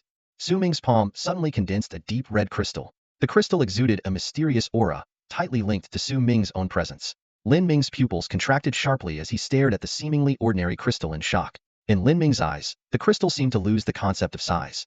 Although it appeared to be the size of a stone, Lin Ming felt as though it contained an infinite world within it. The image of this colossal world overwhelmed him, leaving him speechless and in awe. Su Ming spoke slowly, his voice low and solemn. "This crystal is called the heart of the universe. It can only form after a universe has shattered." Lin Ming's face suddenly lit up with astonishment as he stared intently at the heart of the cosmos before him, observing it for a long time. Finally, he spoke slowly. "Indeed, the energy contained within this crystal surpasses the normal physical limits. In the main universe, a crystal this small with such immense energy should collapse into a black hole. This completely overturns our understanding of the universe's laws." His eyes sparkled with amazement, as if he were admiring a priceless treasure. Turning to Su Ming, he asked expectantly, "Can I take it for research?" Su Ming chuckled softly and shook his head slightly. "It's not that I don't want to, but this crystal is already closely linked to me. I can't separate it for you to study." "I see." The disappointment in Lin Ming's eyes was evident. Seeing this, Su Ming said, "Now, do you believe me?" Lin Ming was silent for a moment before nodding slowly. "If the leader of the Empire, yes. I remember it's called the Empire. No, is truly not from this universe. Then I can help you fend off the Empire leader's invasion." Su Ming's eyes lit up with excitement. "I've been waiting months to hear you say that." "Apologies," Lin Ming said with a hint of regret. "Anyone who has just been resurrected needs time to understand what's happening around them." Leaning forward slightly, Su Ming asked eagerly, "So, our great mechanical pioneer, the first ever mechanist in history, Mr. Lin Ming, what exactly is the super technology you possess?" Lin Ming pondered for a moment before replying. "This is the result of my research into the nature of the universe. The first is the energy grading theory, which isn't much different from what you've discovered. So I won't elaborate on that." Su Ming was slightly surprised. The fact that Lin Ming had also developed an energy grading theory was astonishing. After all, in Lin Ming's era, there were no instruments capable of measuring energy levels beyond the second grade, let alone the energy states of apocalypse and above. Su Ming's eyes gleamed with anticipation for the super technology Lin Ming possessed. No wonder people continued to search for his legacy, hoping to grasp his advanced technology even after so many years. "The second technology is repulsive energy materials," Lin Ming continued. "Repulsive energy materials?" Su Ming frowned slightly. To be honest, repulsive energy materials are already being developed in various major cosmic nations. Even Wantong can produce decent repulsive energy materials. This doesn't seem to offer much help to Wantong. However, Lin Ming showed no sign of disappointment. He smiled confidently. I know that the Interstellar Society is researching repulsive energy materials, but mine are different. With that, Lin Ming took out a white transparent panel from his storage space and handed it to Su Ming. This is something I made in the research lab you provided. Try attacking this panel. Raising an eyebrow, Su Ming extended his hand and released a slight attack, striking the panel in front of him. With a faint hiss, the fire Su Ming released was instantly deflected to the ground by the panel in front of him, burning a large hole. Su Ming gasped in shock, heartbroken by the damaged wooden floor. This rare wood from Mayfei planet was worth a fortune, and he had waited a long time to get it. But now wasn't the time to dwell on it. Su Ming shifted his gaze to the mysterious panel, a serious expression crossing his face. Lin Ming smiled lightly and spoke slowly. I heard you're an apocalypse-level warrior.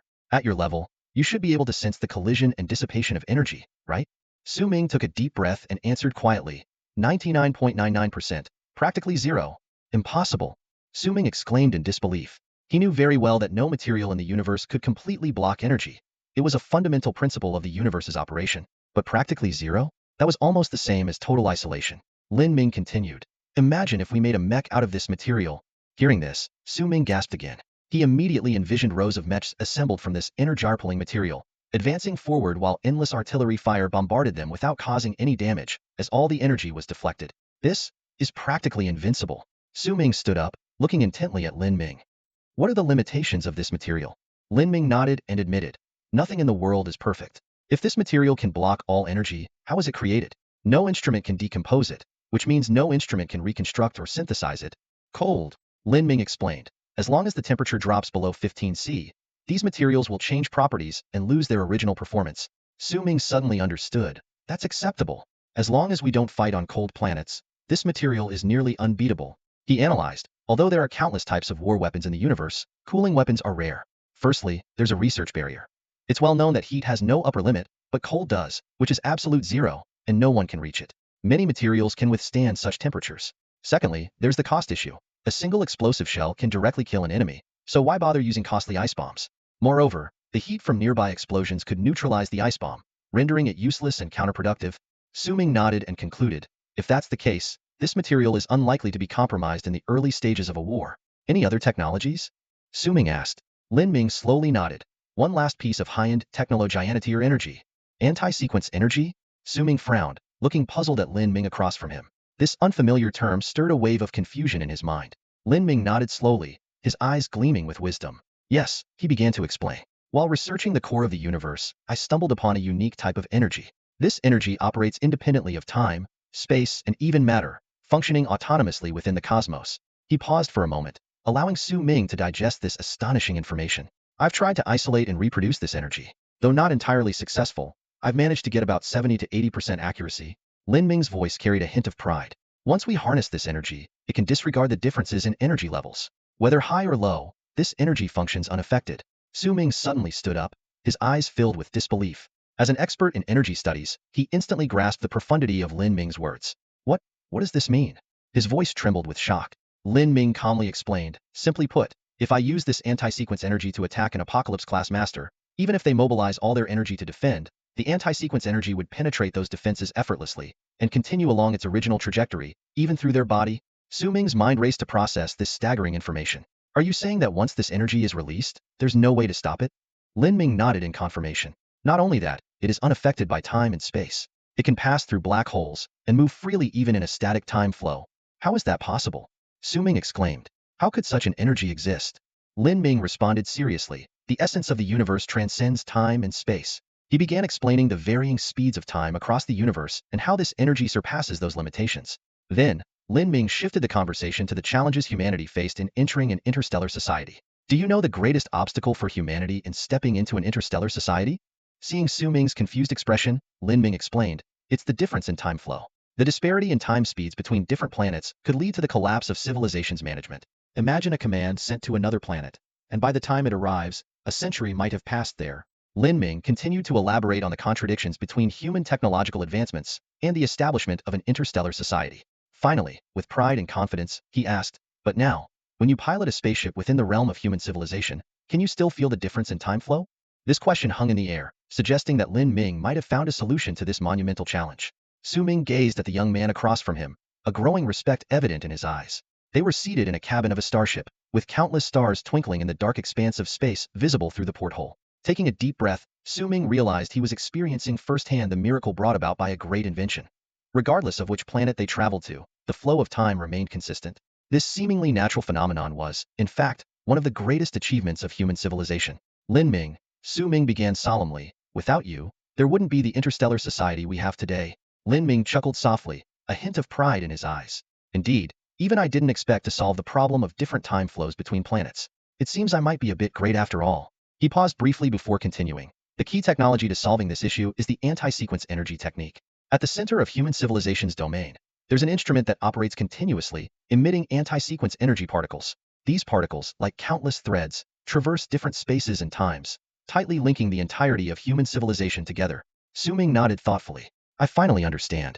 You mentioned that once this super technology is made public, it could lead to the regression or even collapse of civilization. At first, I thought you were exaggerating, but now I see that if someone were to gain control of the anti-sequence energy technology and alter the flow of time for human civilization, the consequences would indeed be catastrophic. Lin Ming added seriously, precisely. That's why, even to help you deal with the outsiders, I can't fully hand over this technology. I can create the devices for you, but they will have built-in anti-decryption programs. If anyone tries to crack them, the devices will self-destruct. Can you accept these terms?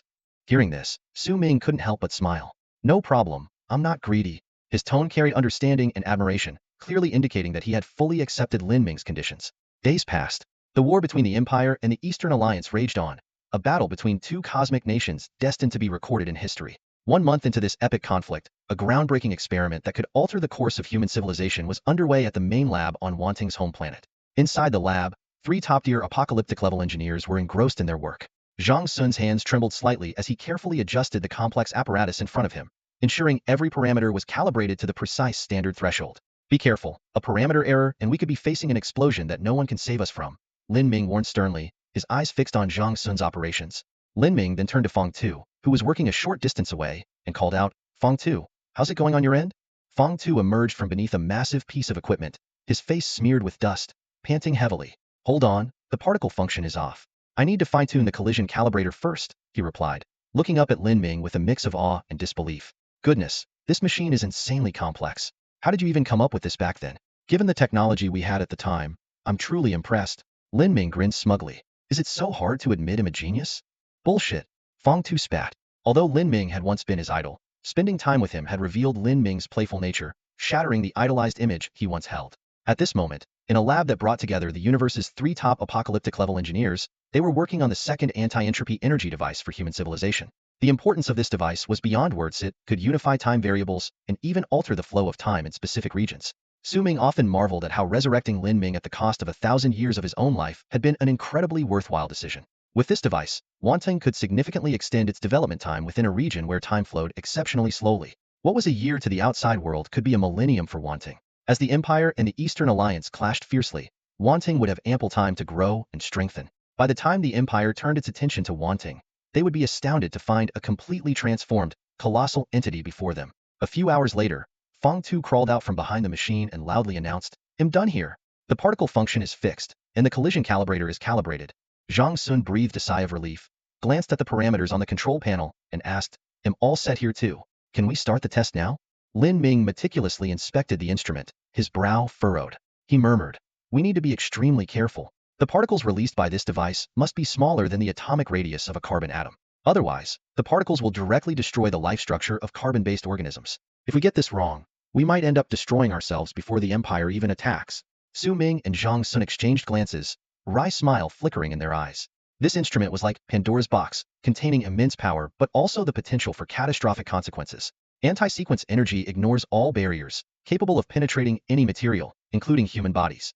Therefore, the particles must be adjusted to be small enough to pass through the human body like X-rays without causing harm. Su Ming had once considered using this technology to create a weapon to annihilate the Empire on the battlefield, but he quickly abandoned the idea. Once released, the particles would diffuse uncontrollably. Using it against the Empire would not only destroy the Empire but also doom Wanting, leading to the mutual destruction of human civilization. Such a weapon lost its purpose and could only be used to manipulate time, not as a genuine weapon of war. After everyone carefully adjusted the instrument again, Lin Ming nodded slowly. It's ready. Should we test it? Is there anyone brave enough to take the device to a place with a slightly different time flow to test its performance? As soon as he finished speaking, Zhang Sun and Feng Tu simultaneously looked at Su Ming. Su Ming was taken aback and asked, "Are you sure it's safe? I don't want to get obliterated if it malfunctions."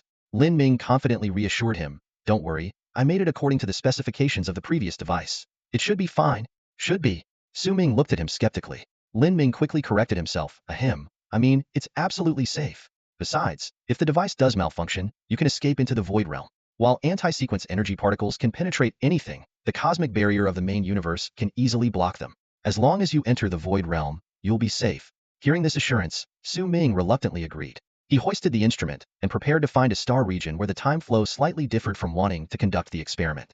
In the vast expanse of the starry sky, a spaceship sliced through the brilliance of the stars, speeding towards the distance. Su Ming sat in the cockpit, occasionally glancing back at the massive anti-scale energy device behind him. This enormous instrument occupied the central space of the ship and couldn't be stored away without risking parameter deviations that could cause irreparable damage. Su Ming was piloting the ship, carrying the device beyond the boundaries of human civilization. He needed to test the instrument's performance in varying time flows, which was impossible within the unified time of human territories. Thinking about Lin Ming and the others who didn't dare to follow, Su Ming shook his head in disdain, silently condemning their cowardice. It had been 5 days since he left Wantung. The territories of human civilization were vast and endless, requiring a considerable amount of time to traverse. Just as Su Ming was starting to feel fatigued, a barrier emitting a warm yellow glow appeared ahead, causing a glimmer of excitement to flash in his eyes. "We're here," Su Ming murmured to himself. "We've finally reached the edge of human civilization." He stared at the warm yellow glow ahead, knowing that passing through it would mean officially leaving human territory. Su Ming took a deep breath and commanded the ship's AI system, "Xiaolan, verify identity and proceed past the boundary." "Got it, Master." Xiaolan responded enthusiastically, immediately uploading the ship's identity verification information to the boundary barrier. Moments later, a calm electronic female voice resonated from the barrier. "Beep. Interstellar citizen Zhang Huan. Identity verified. Please proceed. The Human Civilization Union kindly reminds you to drive carefully beyond this point." The warm yellow photon barrier then split open, just wide enough for the spaceship to pass through. Without hesitation, Su Ming piloted the ship through the barrier, officially entering the unknown space beyond human civilization. The identity used to pass through the barrier wasn't Su Ming's own. As the leader of Wantong, his identity was highly sensitive. Using his own credentials would likely alert all major factions of human civilization. Xiaolan had randomly selected an ordinary citizen's identity. After all, millions of cosmic citizens mysteriously disappear each year, making it easy to use one. Once the spaceship exited human territory, Su Ming immediately sensed subtle changes in the surrounding time flow. He instructed Xiaolan, "Monitor the changes in time flow inside and outside the ship. Let's find an area with a relatively slower time flow to test the instrument." The current time flow ratio between inside and outside is 1 minute and 0.91 seconds, Xiaolan promptly reported. Su Ming nodded, calculating in his mind. This meant that for every minute that passed within human civilization, only 54.6 seconds passed outside. Although there was a difference, it wasn't significant enough. Su Ming's goal was to find a time flow ratio like 1 minute and 0.01 seconds, where 1 year inside human civilization would equate to 1,000 years outside. Only then could he secure enough development time for Wantung. "Set the navigation path anchors, and let's continue forward to find an area with a slower time flow," Su Ming ordered, piloting the ship onward. The spaceship automatically set spatial anchors at regular intervals to ensure they could find their way back, no matter how far they traveled. A massive temporal ratio light projection flickered on the spaceship wall, reflecting the fluctuating time flow around them. Su Ming stared at the constantly changing numbers on the wall. 1, 0.621, 0.731, 0.941, 3. These figures indicated severe fluctuations in the time flow, with the smallest ratio around 0.1 and the largest soaring to 10 times the speed of human civilization's time flow. Frowning in thought for a moment, Su Ming decided to press on. The time flow differences here are not much different from those in human civilization's territory. Let's make another spatial jump. He decisively maneuvered the spaceship, leaping forward. The spaceship roared as it broke through space, diving into a wormhole and instantly emerging in another star region. The numbers on the wall suddenly jumped, displaying 1:300.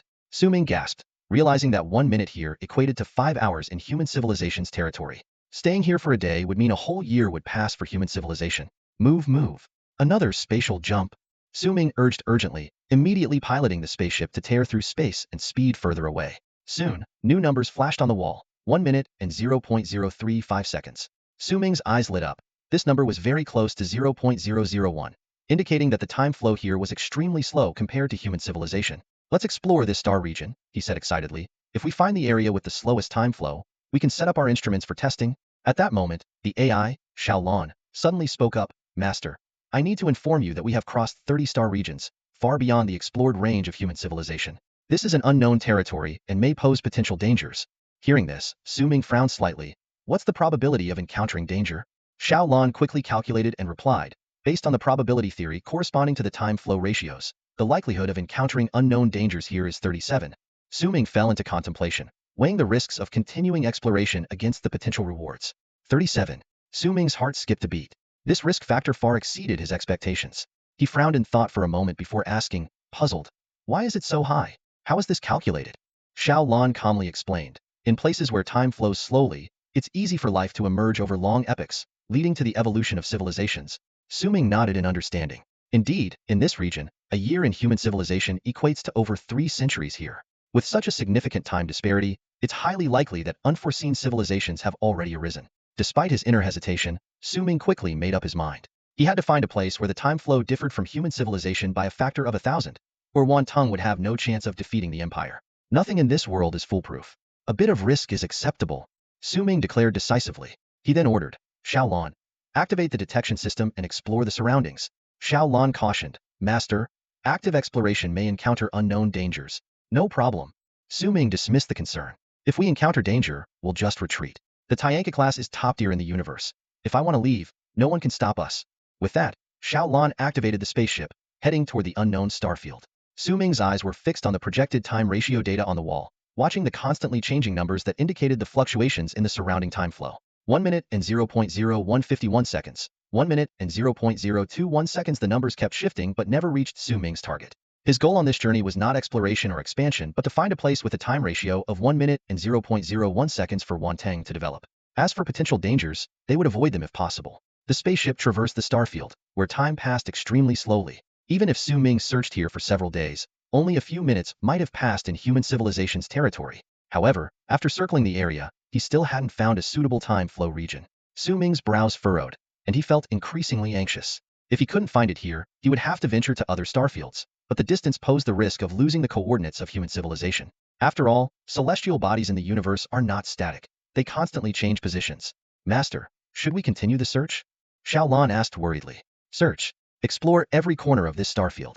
I can't give up now, Su Ming insisted through gritted teeth. Although Xiao Lan thought the probability of finding an ideal time flow in the remaining area was low, she continued piloting the spaceship as instructed. Su Ming's eyes stayed glued to the numbers on the wall. Suddenly, as the spaceship passed a certain region of space, the numbers jumped to 1 minute and 0.01 seconds. With Su Ming's abilities, there was no way he could be mistaken. Xiao Lan, did you feel that just now? Su Ming asked excitedly. I did, Master. Xiao Lan's voice also carried a hint of excitement as she immediately turned the spaceship back to that region of space. Finally, the time ratio stabilized at 1 minute and 0.01 seconds. However, just then, Su Ming let out a soft exclamation, his brows knitting together, and a look of concern flashed in his eyes. Master, what's wrong? Xiao Lan asked, puzzled. Su Ming slowly began to explain the concept of overlapping spaces to his companions. His voice was calm and insightful, as if he were revealing a little-known cosmic secret. An overlapping space, Su Ming said, is an additional layer of spacetime outside the main universe. He gave an example. The Court of Life we encountered before is an instance of using overlapping space within the boundaries of the Dongming Alliance.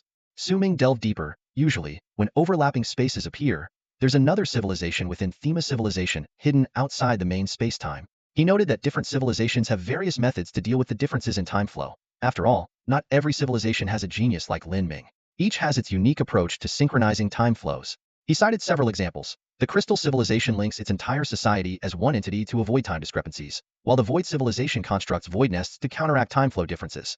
For those without advanced technologies, Su Ming explained, they can only create an independent spacetime outside the main one, which solves the problem of different time flows. However, Su Ming also highlighted the limitations of this method. But typically, such civilizations are not very strong. He elaborated, it's a form of isolation. Living solely within the overlapping space makes it impossible to access more of the universe's resources. Whether in research or military power, they are unlikely to be dominant. At this point, a thoughtful look flashed in Su Ming's eyes. He turned to Xiao Lan and quickly formulated a plan. Xiao Lan, split off an avatar to stay in the spaceship. If anything unusual happens, take off immediately. Your main body will merge with me, and we'll explore this overlapping space together. Xiao Lan promptly followed the order, splitting off an avatar into the spaceship system while merging its main body with Su Ming. With these preparations complete, Su Ming felt reassured and leapt into the void without hesitation. He explained the rationale behind his decision. The spaceship contains anti-level energy meters. If it gets destroyed accidentally, not only would this exploration be for nothing, but it would also waste a lot of time. We can't afford to lose it. For exploring this overlapping space, just Xiao Lan and I will suffice. Instantly, a layer of entropy armor appeared on Su Ming's body surface, and his internal energy level surged, tearing open a spatial rift ahead. Without any hesitation, he charged through the rift into the overlapping space, beginning their exploration journey. Ripples in space-time spread outward, enveloping Su Ming. A flicker of caution crossed his eyes as he cautiously advanced into the depths of the overlapping space. Just as he was about to reach his destination, Su Ming suddenly sensed danger. With lightning speed, he dodged an attack that barely missed him. Heart racing, Su Ming was taken aback. The attack had been detected only when it was less than 500 meters to his left, an almost negligible distance for a Tianka-level expert. A moment's hesitation would have meant certain injury. His gaze turned serious as he scanned the source of the attack. He saw a peculiar creature, cloaked in a gray robe, with a triangular head and 4 arms but no legs, its lower half seemingly rooted in the void like a plant. This unfamiliar species had never been recorded in human-alien civilization archives, yet it exuded a powerful Tianka-level aura. Su Ming felt a bit more assured. Although the opponent was formidable, as long as it was still at the 3rd energy level, he did not need to be overly concerned. After all, a civilization within an overlapping space was unlikely to produce beings who had crossed into the 4th energy level like the post-saints. Suddenly, the alien uttered a string of rapid syllables. Value. The tone was filled with hostility. Su Ming was baffled and had to ask his AI assistant, Xiao Lan, to record and attempt to decipher the strange language. Before Su Ming could approach for communication, the alien grew impatient. It clasped its 4 hands together, generating a powerful energy fluctuation in the center of its palms. A blinding white light shot towards Su Ming. Realizing that communication was impossible, Su Ming decisively entered combat mode. His mech suit instantly contracted into a tight-fitting combat armor, greatly enhancing his agility and attack power. Each hand summoned a void blade, and Su Ming dodged the long-range attack, countering with a slash towards the alien Tianqi. At that moment, a sinister smile appeared on the alien's face. Alarm bells rang in Su Ming's mind, but before he could react, a terrifying energy struck him from behind. In the explosion, his mech suit's back was instantly blown to pieces. Shocked, Su Ming immediately activated the entropy cultivation method to repair his mech suit. However, more undetectable attacks followed. Su Ming was horrified. These powerful Tianka-level attacks had no energy fluctuations, leaving him in the dark and unable to anticipate them. Facing such bizarre attack methods, Su Ming found himself in an unprecedented crisis. He had to quickly uncover the secret behind the opponent's ability to conceal energy fluctuations, or he would be defeated in this seemingly unfair battle. Su Ming's mech reacted instantly, with 2 discs extending from the back, their edges lifting. As the attack from the alien apocalypse-level warrior touched the discs, the energy was absorbed and converted into power for the mech. Moving swiftly, Su Ming drew a sniper rifle from the mech, channeling the absorbed energy into it to create an even more potent attack. His killing intent locked onto the alien warrior. A hint of delight flashed in Su Ming's eyes as he realized the warrior was surprisingly easy to target, standing still like a novice who didn't understand evasive maneuvers. Well then, sorry about this. Su Ming chuckled softly, raising the sniper rifle. Sniping was Su Ming's specialty. Once he locked onto a target, his accuracy was nearly perfect. This particular sniper rifle was equipped with energy counterattack developed by Zhang Sun, allowing it not only to absorb enemy attacks but also to convert that energy into a more powerful force. At this moment, the rifle held the combined power of 2 apocalypse-level fighters. The sniper rifle exuded a suffocating aura of death, its oppressive force seemingly causing even the stars to tremble. The barrel glowed with a blinding light, and the attack was unleashed in an instant, reaching the alien warrior almost as quickly as a blink. However, what happened next left Su Ming utterly stunned. The alien apocalypse-level warrior suddenly extended 4 arms, moving them in a peculiar manner through the air. In the next moment, it seemed as if the very fabric of space was shifting rather than the warrior dodging. The supposedly unavoidable shot veered off course, grazing past the alien's body. Witnessing this, Su Ming's eyes widened, filled with sheer incredulity. He couldn't believe that such a sharp attack had been so effortlessly neutralized. Su Ming frowned in confusion. He had clearly locked onto the aura of the apocalypse-level alien warrior, and under such circumstances, his attack should have been lethal to anyone. Yet, the alien expert had managed to evade the assault in an inexplicable manner. Without hesitation, Su Ming put away his sniper rifle. The thrusters on his mech's back roared to life, propelling him forward like a bolt of lightning. The surrounding space distorted and compressed due to his high-speed movement, and in the blink of an eye, he was face-to-face with the alien warrior. With the void blade in hand, Su Ming launched a close-range attack. Confident in his abilities, he believed that apart from the super apocalypse-level beings, no other apocalypse-level warrior could rival him. The terrifying attack, accompanied by the whistling sound of the void blade, targeted the alien warrior directly. However, the opponent remained unperturbed. The alien's 4 arms moved at bizarre angles to meet Su Ming's dual blades, vibrating in a peculiar, cooperative manner. Su Ming felt as if his strikes were hitting cotton, soft and without resistance. His brow furrowed. Su Ming continued to swing his blade, relentlessly attacking. The alien's forearms moved with extraordinary agility, transforming into countless phantoms that effortlessly neutralized each strike. The longer Su Ming fought, the stranger it seemed. The alien's unique energy manipulation appeared to perfectly counter his attacks. He realized that only top-tier warriors like his father could defeat this opponent with a single blow. Even for himself, with his formidable attack power, it was challenging to inflict substantial damage. Unwilling to give up, Su Ming unleashed even more powerful energy waves and engaged the alien warrior in fierce combat. Energy surged through the void, shattering the starry sky and creating a terrifying scene.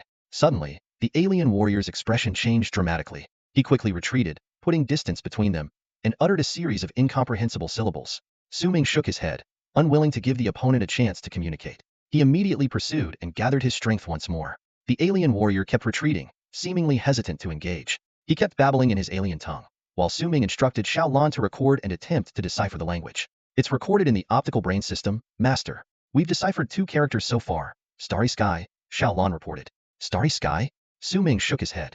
Just those 2 words? Who knows what he's talking about? Fight. If he doesn't want to fight, I'll make him fight. Su Ming's energy shattered the surrounding starry sky, large fragments of space falling from the temporal barriers. The alien warrior grew anxious at the sight and turned to shout loudly into the overlapping space, as if summoning reinforcements.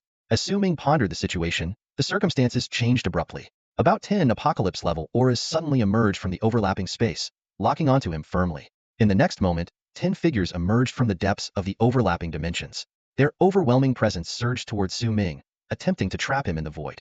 Su Ming's expression shifted slightly as he quickly assessed the situation. Facing a single alien of the apocalypse level was manageable, but 10 at once was a different story. Even if he could ensure his survival, it would be a tough battle, and his anti-level energy device might not withstand the intense combat. In a split second, Su Ming made a decisive move. His figure flickered and vanished, leaving only an afterimage. The 10 alien apocalypse-level fighters immediately pursued him, but soon realized they couldn't match Su Ming's speed. Reluctantly, they abandoned the chase and returned to the battlefield. Back at the scene, the alien fighters quickly began repairing the damaged space. Although the cosmic rules would eventually heal the wounds, they seemed wary of some unknown threat and were eager to erase the traces of the battle. Their actions were swift and precise, and soon the surrounding space was restored to its original state. Meanwhile, a figure darted out from the entrance of the overlapping dimensions and swiftly boarded a nearby spaceship. It was Su Ming. Once in the safety of the ship, a contemplative look appeared on his face.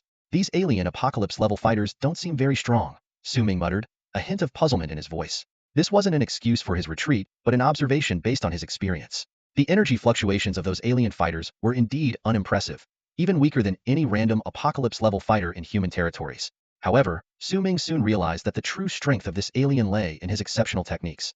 The opponent could effortlessly neutralize Su Ming's powerful attacks with minimal effort.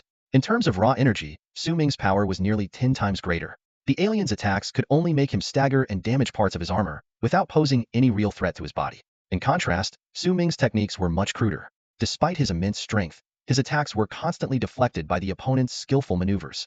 This realization brought a spark of excitement to Su Ming's eyes. Xiaolan, did you record the battle footage? Su Ming asked. Yes, I did, Master, the intelligent assistant Xiaolan promptly replied. Excellent. Su Ming nodded in satisfaction. Analyze the alien fighter's techniques using the intelligence system. Break down the movements, perform a dimensional analysis of the forces, and calculate the mechanics. Decode all his techniques. These are invaluable insights. If I can learn these techniques, it will greatly enhance my abilities. Su Ming's spaceship quietly docked outside the overlapping space of the starry sky. From their previous encounters, he had confirmed that there were at least 10 apocalypse-level experts within the overlapping space. Despite this, Su Ming did not believe there were any more powerful beings present. After all, the resources within the overlapping space were limited, making it almost impossible to cultivate someone beyond the apocalypse level. Moreover, if such a powerful expert existed, he probably wouldn't have been able to retreat safely earlier. Su Ming was not in a hurry. He anchored his spaceship in this unique region of the starry sky, where the flow of time was nearly 1,000 times slower than in human civilization's territory. Here, 3 years equated to just 1 day in human territory. This gave him ample time to break through and wait. Inside the spaceship, the light brain continuously flashed. This was Xiaolan, using the ship system to calculate the movement patterns of the alien apocalypse-level expert. The techniques of an apocalypse-level expert were complex and intricate, requiring extensive calculations to replicate each detail of their power exertion. A day later, as Su Ming was meditating, he suddenly opened his eyes and looked at the light brain. Xiaolan's voice rang out, Master, the analysis is complete. The techniques involve highly complex methods of power exertion. I have projected all the techniques using the light brain. Su Ming nodded, focusing on the light brain projection. On the screen, every move and muscle tremor of the alien expert was meticulously annotated. and the methods of power exertion were precisely calculated. Su Ming marveled inwardly. The expert probably never imagined that the abilities his race relied on for survival could be so easily replicated by an outsider's light brain. In the following days, Su Ming devoted himself to learning these decoded techniques. As his understanding deepened, he increasingly realized how crude human civilization's combat methods were. In contrast, this alien civilization's power exertion techniques utilized every ounce of strength in the body, deploying a single unit of force in 10 different ways, refined to the extreme. This level of refinement brought two significant advantages. It dramatically reduced energy consumption, enhancing endurance, and it allowed for more precise control of power, improving the ability to manage the battlefield. In expert duels, victory often hinged on such details. Reflecting on his previous encounters, Su Ming realized that his long-range attacks had been off-target due to insufficient precision and power control. Now, after just a few days of study, he estimated that his combat strength had increased by over 30%. Once he unleashed his full power, the combined force would undoubtedly be much more formidable than before. Su Ming nodded in satisfaction and then quietly instructed Xiaolan, "Prepare to launch the invasion. Notify Wantong to dispatch the troops towards this star region." "No problem, master," Xiaolan's cheerful voice responded. Su Ming felt Xiaolan within him establish a connection with her counterpart in another dimension. "How long will it take for the troops to arrive?" Su Ming asked, his brow furrowed. Xiaolan replied, "Master, due to the time dilation, it will take Wantong's army a day and a half to assemble and march, but in this star region, that equates to 5 years. 5 years, huh?" Su Ming sighed bitterly. The massive time difference meant that while it would take just a day for human civilization, it would take 3 years here. A simple troop movement required a wait of 5 years. He quickly adjusted his mindset. Well, these 5 years will be perfect for thoroughly investigating this race's internal situation. After sending the signal to mobilize the troops, Su Ming left the spaceship.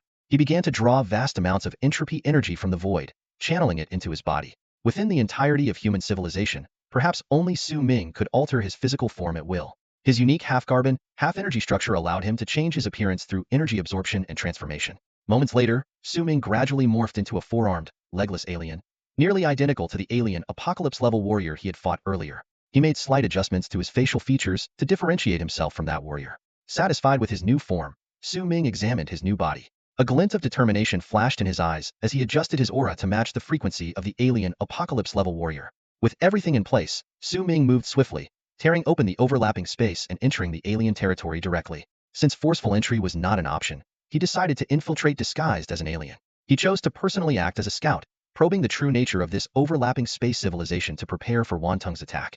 Su Ming's figure blended into the void, his presence completely concealed by the entropy cultivation technique, making him nearly undetectable. Silently, he sliced through the void ahead, infiltrating the mysterious overlapping space. The Shadow Demon civilization is a unique race that resides in overlapping dimensions.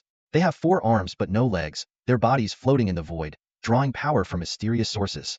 At this moment, a shadow demon named Su Ming is wandering through this strange space, curiously observing the writhing walls of flesh around him. Su Ming has been infiltrating the Shadow Demon civilization for 3 months now, seamlessly blending into their society with the help of a language system deciphered by Xiaolan. However, even with this perfect integration, the environment made of living flesh continues to amaze him. He reaches out to touch the pulsating walls, feeling the vitality within them, yet oddly lacking any life force. As Su Ming is immersed in his exploration, Xiaolan's voice echoes in his mind, "Master, someone is coming." Su Ming nods subtly and turns to face an approaching shadow demon. "Lin Ming." The shadow demon greets warmly. "Why are you still here? The soul absorption ceremony is about to start, and you'll miss it if you're late." Su Ming is startled but keeps a composed expression, smiling as he responds, "I was just about to head over.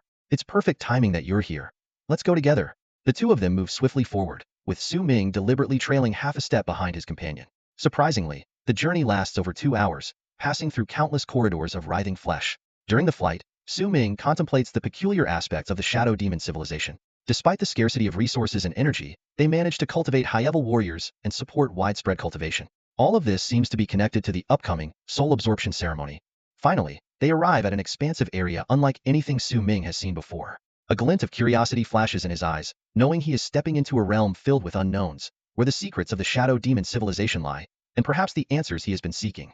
In the center of this vast region, an irregular celestial body floated, its shape bizarre and its surface shimmering faintly. Su Ming looked up and stared at the peculiar object, suddenly noticing that it was rhythmically expanding and contracting, much like a gigantic heart beating. This discovery made him furrow his brow involuntarily, a sense of unease welling up inside him. "Xiaolan," Su Ming cautiously asked his AI assistant in his mind, "is it possible that this irregular body is actually a heart?" Xiaolan quickly emitted an invisible energy, meticulously scanning the entire area. Moments later, it responded in a grave tone, "Master, Your suspicion is correct. This celestial body is indeed a gigantic heart. Su Ming gasped, his eyes widening in disbelief. This heart was almost the size of a small star. If this was just a heart, then the structures around it that appeared to be flesh walls must be blood vessels. No, they couldn't even be considered major blood vessels at best. They were capillaries. So, the place where the shadow demon tribe resided was equivalent to cells? A terrifying thought flashed through Su Ming's mind. What kind of creature could this be? A heart alone as large as a star. Its entire body could probably occupy an entire star system. This was no ordinary crystalline civilization but a singular, colossal life form. Su Ming couldn't help but wonder if such an enormous being could truly exist in the universe. As Su Ming was engulfed in shock, an exuberant shadow demon grabbed his arm. Lin Ming, let's go. The shadow demon said with a smile. The soul absorption ceremony is the event I look forward to the most every year. With that, he pulled Su Ming towards the colossal heart. As they drew closer, Su Ming saw that the heart's surface was already swarming with shadow demons. They stood there excitedly, seemingly awaiting an important moment. Suddenly, a powerful figure descended near the heart. Upon seeing this figure, all the shadow demons erupted in enthusiastic cheers. Saint Demon! Saint Demon! Saint Demon! Su Ming squinted and recognized the figurite was the shadow demon Tianqi, whom he had fought before. Tianqi looked down at the numerous shadow demons from above, a smile appearing on his face. My people! Tianqi's voice echoed through the space. The annual soul absorption ceremony begins now. As the words of the apocalyptic-level shadow demon echoed, the shadow demons standing atop the massive heart erupted in excitement, as if celebrating a grand festival. They jumped and cheered, their faces lit with uncontrollable joy. In the void, several powerful figures appeared one after another other apocalyptic-level masters of the shadow demon clan. As soon as these figures emerged, they exchanged a glance and jointly unleashed a secret technique, fiercely attacking the heart. The heart began to convulse violently, its surface bulging with grotesque veins, a sight too painful to watch. However, the shadow demons ignored this, and the apocalyptic-level masters intensified their secret arts. The heart's convulsions grew more frenzied, quickly reaching their peak. The ground beneath them turned bright red, and the shadow demons, in a state of heightened excitement, plunged their feet or rather, their tails into the heart, frantically absorbing its energy. Witnessing this, Su Ming was dumbfounded. He realized that the so-called soul-absorbing ritual involved rooting into the heart and directly siphoning its energy. After a moment of hesitation, Su Ming decided to mimic the shadow demons. He transformed a tail and thrust it into the heart, controlling the fluctuations of his body's energy to feign absorption. Seeing their people start absorbing energy, the apocalyptic-level shadow demons smiled with satisfaction. They exchanged another glance, and then plunged their tails into the heart, beginning to absorb energy continuously. Large amounts of energy were drawn into the bodies of the shadow demons attached to the heart, with occasional moans of pleasure, as if they were lost in ecstasy. Su Ming was astonished and thought to himself, is this shadow demon civilization parasitic? No wonder they evolved into straw-like organs instead of feet, rooting into the void. This also explains why resources are scarce here, yet everyone can cultivate. They parasitize higher life forms, nourishing their clan with the host nutrients. This discovery piqued Su Ming's curiosity. He began to ponder, what kind of higher life form does the shadow demon civilization parasitize? It must possess an immense energy reserve to sustain an entire race so effortlessly. Su Ming attempted to use his divine power to explore deeper into the heart, trying to communicate with this powerful life form. However, to his disappointment, even as his divine power delved deeper, he couldn't sense any divine presence from the heart. It was as if this higher life form was a living dead. This situation reminded Su Ming of the body created by Feng Tu in the myriad Vinite lacked divinity and consciousness, yet its body remained active. The colossal entity before him seemed to be a similar life form without consciousness. Shaking his head, Su Ming continued to feign integration into the shadow demon clan, focusing on absorbing energy.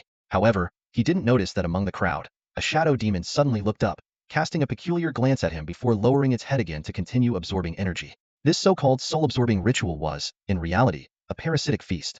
The shadow demons fed on the heart for 2 full days, growing plump and energized. Once they had absorbed their fill, they pulled out their tails and floated away, satisfied. All right, those who haven't absorbed enough energy, stop now. The leading shadow demon, a master of the Tianqi level, commanded sternly. His voice echoed through the heart chamber. The energy of the mother has already diminished. To ensure the sustainable development of our clan, the soul absorption ritual will not be held again until next year. He contentedly stroked his newly energized body, a look of satisfaction spreading across his face. The ordinary clan members around him reluctantly withdrew their tails from the heart tissue, leaving this source of life. They began to navigate through the complex network of blood vessels within the colossal organism, heading back to their respective dwellings. Su Ming cautiously blended into the ranks of the shadow demons, following the eerie procession out of the heart area. His mind raced as he analyzed the situation.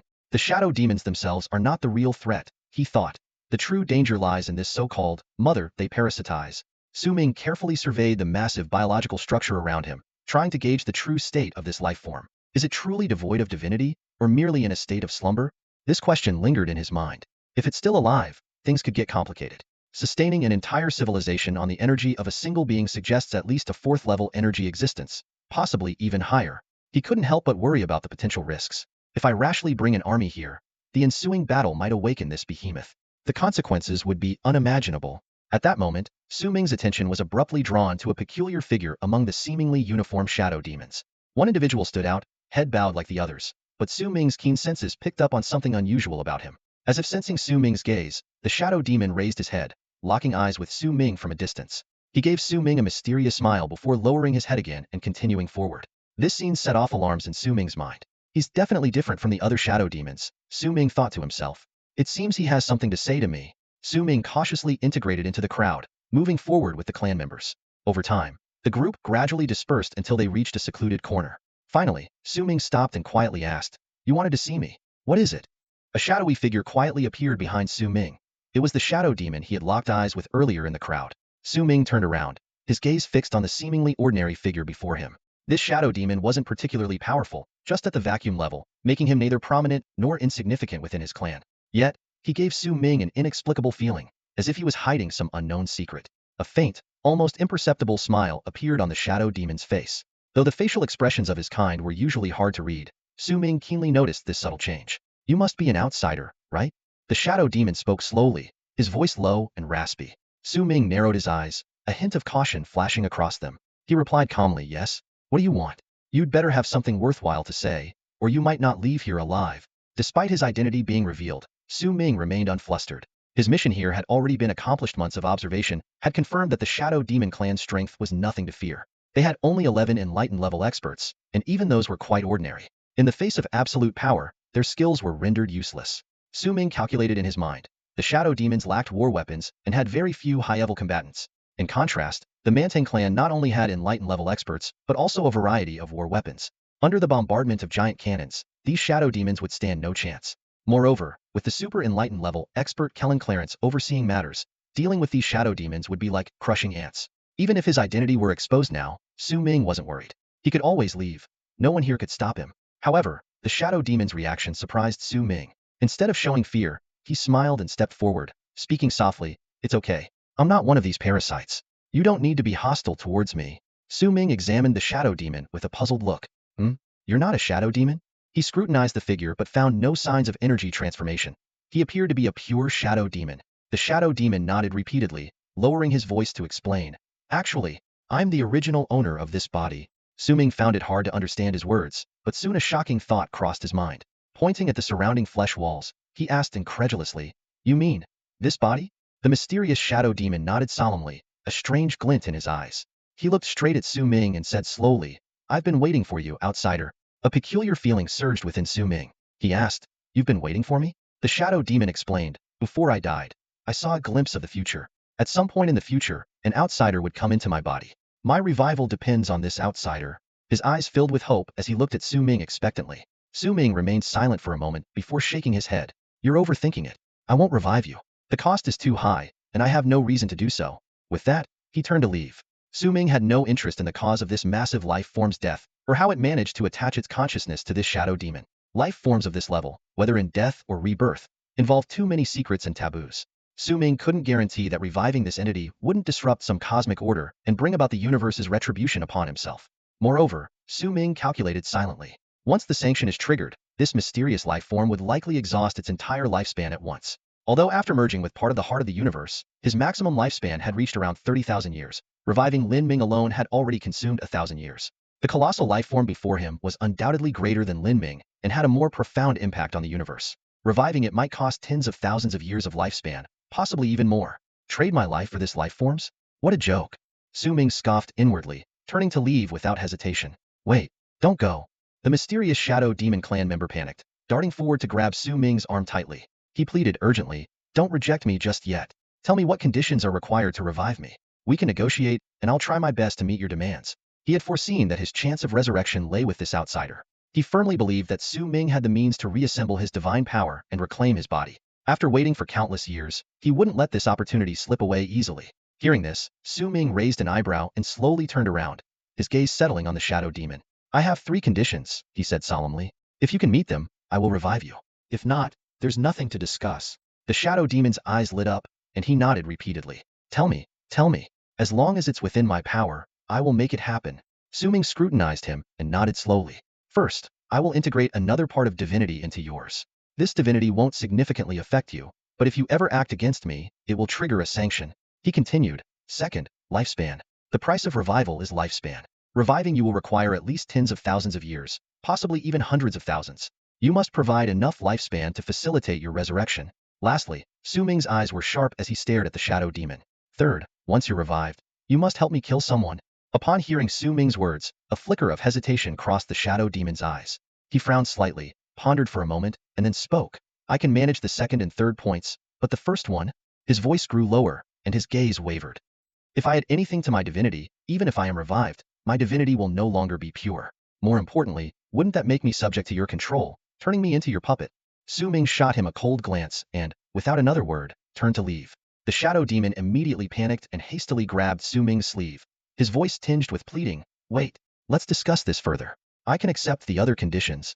Su Ming paused, staring sharply at him. I will not leave any hidden dangers for myself. Your power far exceeds mine. If you go back on your word, I won't stand a chance. Reviving you could result in my own death. I won't do something so foolish. Remember, you need me, not the other way around.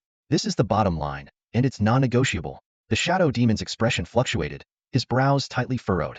After a long pause, he gritted his teeth and said, Fine, I agree. But you must tell me what you're planning to integrate into my divinity, and you must guarantee that you won't use it to enslave me. Otherwise, I'd rather not be revived. Hearing this, Su Ming finally smiled slightly. Agreed. As long as you fulfill my 3 conditions, I will revive you and not interfere with your freedom thereafter. He paused and then continued. You mentioned extending my lifespan. How exactly will that work? The shadow demon pondered for a moment and then asked in a low voice. Are you confident you can kill a saint-level demon? Up to 3, I can handle. More than that, I can only protect myself. Su Ming replied curtly.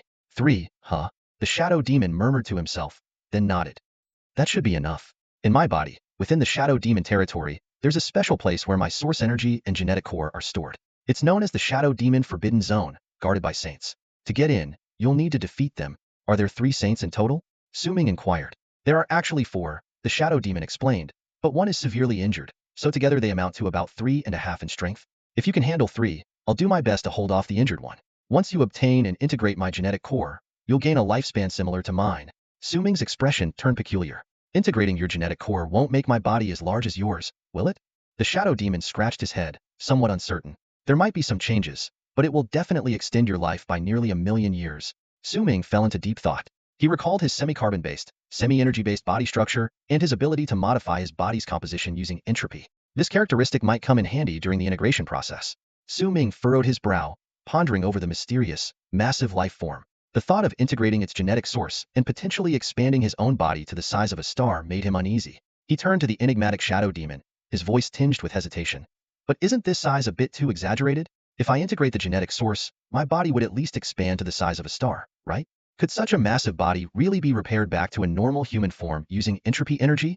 After a moment of contemplation, Su Ming made up his mind. Let's go ahead. I believe I can find a way to maintain my original size after the integration. The shadow demon blinked, looking somewhat puzzled. To him, the larger the size, the better it aligns more with the principles of mechanics and allows for more functional capabilities. From his perspective, his own body, in terms of life level and functional integrity, far surpassed that of this little guy. It was like giving an ant the chance to become human, only for the ant to say, I'm fine as I am, and want to stay the same.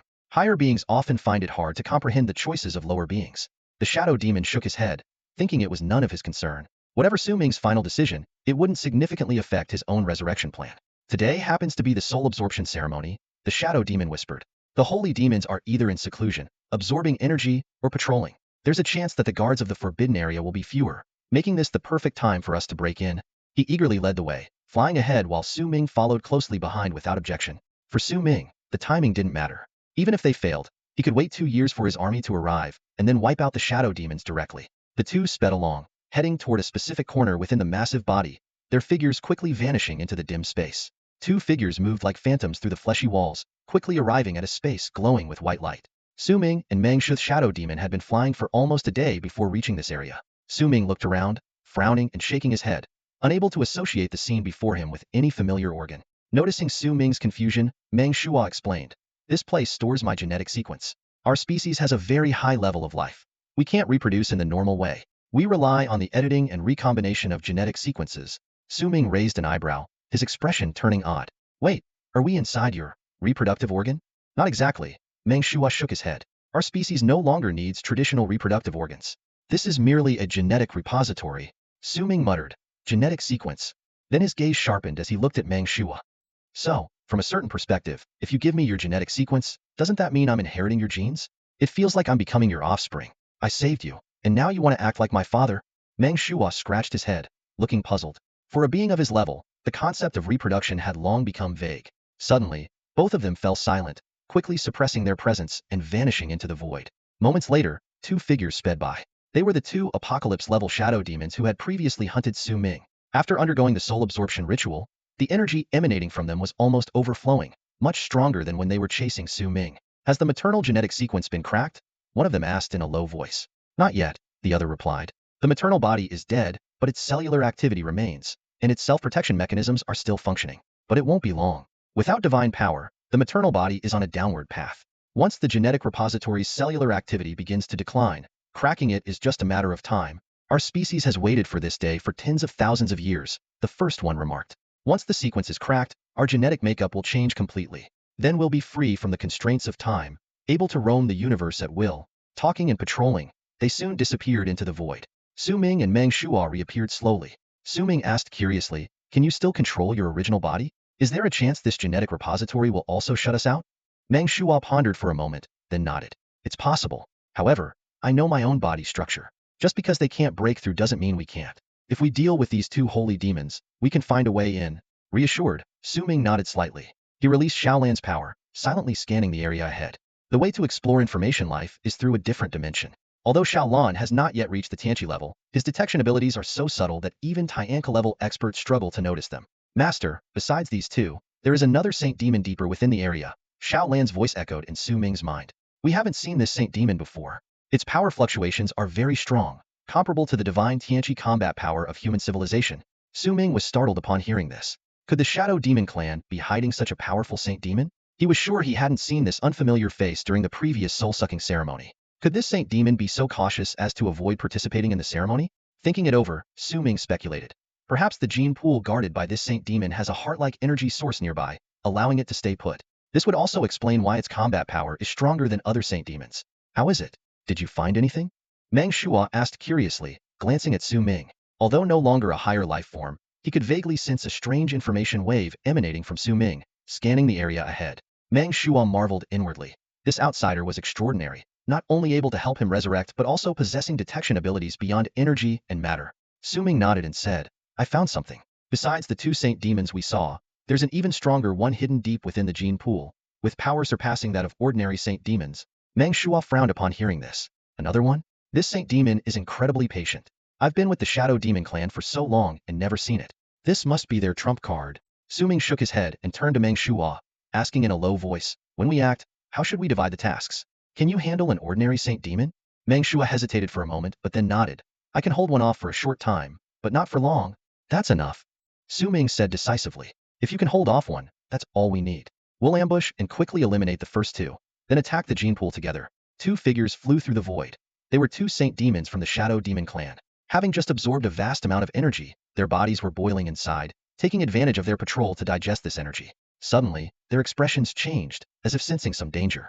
Without hesitation, they launched an attack towards the side of the void. At that moment, a figure emerged from the void, attacking with fierce killing intent. With a loud boom, the terrifying energy exploded in the void, sending the two saint demons flying back. However, their bodies moved in a peculiar way, cleverly dissipating most of the impact. Though they appeared somewhat disheveled, they were not seriously harmed. Staring intently, they were taken aback. "It's you." They recognized the assailant as the outsider who had previously invaded the Shadow Demon civilization. The two saint demons exchanged a glance and immediately unleashed powerful energy, preparing to send a warning to their kin deep within the gene pool. At this critical moment, another figure suddenly appeared beside them, instantly blocking all energy fluctuations. The two saint demons were once again shocked, as this newcomer turned out to be one of their own. "How dare you?" The two saint demons were furious. "Collaborating with an outsider against our clan? You traitor! Our clan has always been united. Yet you betray us and secretly bring an outsider in." bringing disaster upon us. They extended their hands, ready to kill the traitor on the spot. Just then, Su Ming's figure lunged forward, conjuring a void blade in his hand, striking at one of the Saint Demons. The Saint Demon shook his head dismissively. Outsider, though your frontal combat power is strong, your technique is weak. You can only utilize 50 to 60% of your strength, posing no threat to us. Su Ming's lips curled into a faint smile as he responded in the Shadow Demon language. Is that so? Let's find out. The Saint Demon was momentarily stunned, not expecting the outsider to speak their language. Before he could think further, Su Ming's void blade had already sliced through the air in an arc. The Saint Demon shook his head disdainfully, his body swaying in the void, emitting mysterious waves, attempting to evade the locking energy. However, to his shock, Su Ming's arm also began to tremble at the same frequency. Upon closer inspection, Su Ming's arm movements were perfectly synchronized with the Saint Demon's body movements. No matter how the Saint Demon tried to dodge, Su Ming's attack remained firmly locked on him, leaving him no escape. How is this possible? The Saint Demon was horrified. He recalled seeing Su Ming fight against their clan experts a few months ago, where Su Ming's techniques and energy control were still quite rudimentary, posing no threat to them. But now, the outsider's skills had advanced to a level comparable to that of a Saint Demon of the Shadow Demon clan. This was unbelievable to the Saint Demon. These techniques had been developed, refined, and honed over tens of thousands of years by countless ancestors of the Shadow Demon clan. Every Shadow Demon had to practice diligently from a young age to master them. Yet, this outsider had reached such a level in just a few months. But this outsider, in just a few months, had mastered all these techniques? How could that be possible? Su Ming noticed the look of disbelief in the Saint Demon's eyes and couldn't help but smile slightly. He knew very well that this wasn't such an incredible feat with the backing of human civilization's technology. Su Ming had harnessed powers that the Saint Demons could never even imagine. By using computers to recreate the principles of mechanics, the light brain accurately recorded and analyzed every scene, revealing the secrets of all these techniques. This allowed Su Ming to effortlessly master the Shadow Demon clan's millennial-old knowledge in just a few months. The principles of mechanics recreated by the light brain were even more thorough and direct, giving Su Ming a complete understanding of these techniques. This was precisely the overwhelming advantage of a higher civilization over a lower one. At this moment, Su Ming's skills were on par with those of the Saint Demon. Those once slippery adversaries were now nothing more than easy prey in his eyes. The void blade in Su Ming's hand gleamed with a chilling light as it slashed towards the Saint Demon in front of him like a bolt of lightning. The Saint Demon's expression changed instantly, and he hurriedly called out to his companion for help. Help me. There's something strange about him. Just as his companion was about to intervene, a flash of brilliance appeared in the eyes of Meng Shuo not far away. In an instant, a powerful aura erupted from him. Although this aura was only at the star domain level, which theoretically couldn't interfere in a battle between those at the apocalypse level, Meng Shuo, being an innate life form, had insights and thought processes far beyond those of the others present. With his star domain level strength, Meng Shuo unleashed combat power comparable to the apocalypse level in an instant, firmly entangling another Saint Demon. Seeing his companion caught up, the Saint Demon being attacked by Su Ming knew he could only rely on himself in this battle. Gritting his teeth, he unleashed all the energy he had just absorbed, transforming it into a dazzling streak of light that met Su Ming's void blade Hedon. Not impressive. Su Ming shook his head with a contemptuous smile and reached out to grab the incoming streak of light. Boom! The light exploded, instantly turning Su Ming's hand into a mist of blood. However, in the next second, entropy energy surged, and his hand immediately regenerated. The void blade then pierced into the Saint Demon's body, transmitting a terrifying energy that caused the Saint Demon to explode into pieces. As the shattered body parts began to reassemble, Su Ming wasn't about to let that happen. A massive amount of entropy energy surged from his body, enveloping all the flesh and blood, frantically shredding and destroying it. In an instant, the flesh lost its vitality, and the Saint Demon's divinity was also shattered by Su Ming. The Saint Demon had thus fallen.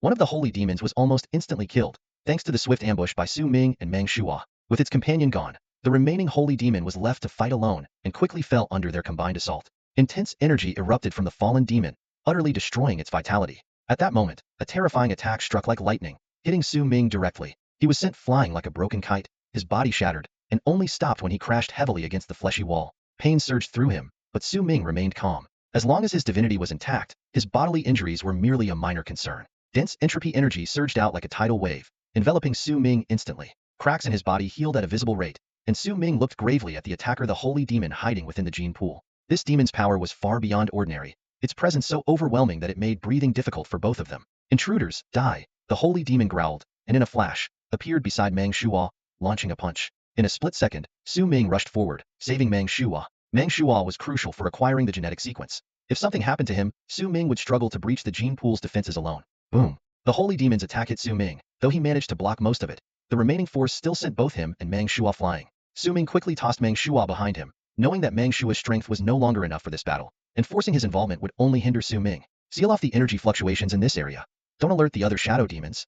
Su Ming shouted to Meng Shuo, then unleashed an intense energy wave from his body, charging at the holy demon. Behind Su Ming, a colossal life tree appeared out of thin air, its roots piercing through the void, anchoring in the ethereal domain, continuously absorbing entropy energy and channeling it into Su Ming. Simultaneously, hundreds of mech projections formed from entropy took shape behind him. Silver light flickered in Su Ming's eyes as he pushed his brain's energy level to the limit, granting mobility to the entropy mechs. With a buzzing sound, the black entropy mech projections surged towards the holy demon like a tidal wave. Courting death, the holy demon roared, its four arms turning into blurs, enveloping itself. It easily deflected the attacks from several entropy mechs, then swept its hand, obliterating the surrounding mechs with a burst of power. However, these fragments created a perfect opportunity for Su Ming. He dashed forward in an instant, his void blade slashing towards the holy demon with unstoppable force. The demon's face changed dramatically, clearly not expecting that despite controlling hundreds of projections, the invader's main body remained as powerful as ever. The holy demon hurriedly conjured an energy shield with its four arms to barely block Su Ming's strike. But at that moment, it was bombarded by multiple long-range attacks from the mech projections behind,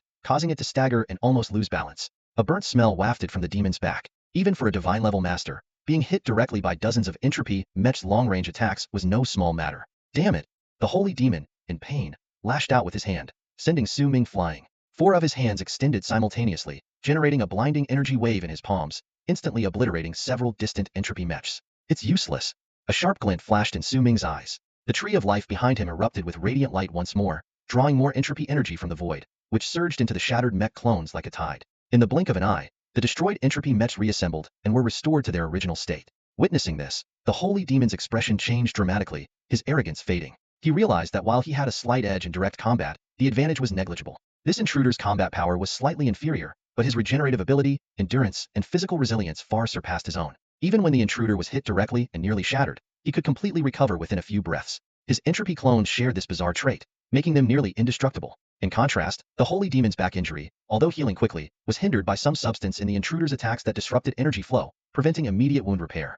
Normally, this wouldn't be an issue, but in the heat of battle, delayed healing and new injuries would eventually affect his combat effectiveness. A look of uncertainty and doubt flashed in the holy demon's eyes. He now understood that even if he could suppress the intruder's myriad strange abilities made him nearly invincible. To defeat him, there was only one way. Increase the attack intensity beyond the intruder's recovery speed. There were two ways to achieve this. Either a stronger individual would have to intervene and crush him with overwhelming power, or an army would need to be assembled to continuously attack, wearing the intruder down. Having figured this out, the holy demon decided not to prolong the fight. He moved to escape the battlefield, intending to gather all the shadow demons to form an army and collectively eliminate the intruder. Su Ming discerned the holy demon's intentions and knew he couldn't let him succeed. If the shadow demon army surrounded the area, aided by high-level experts, they could likely kill him. He remained vigilant. This person cannot be allowed to escape. Su Ming lunged forward without hesitation and grabbed Sheng Yimou in a tight embrace. This sudden move left both Sheng Yimou and Meng Shuo stunned, unsure of Su Ming's intentions. However, what happened next shocked them even more. Su Ming, controlling all the entropy mechs, unleashed a fierce barrage of attacks aimed at both himself and Sheng Yimou. Meng Shu watched in astonishment, thinking to himself, this guy is hardcore. With Su Ming and Sheng Yimou locked in such close proximity, it was impossible for Su Ming to precisely target Sheng Yimou without also hitting himself. The energy blast was a near indiscriminate attack. Whatever damage Sheng Yimou took, Su Ming would have to endure as well. Meng Shuo was in disbelief, thinking, this is a suicide attack. Are you insane? Are all beings from your civilization this crazy? One disagreement and you go for mutual destruction.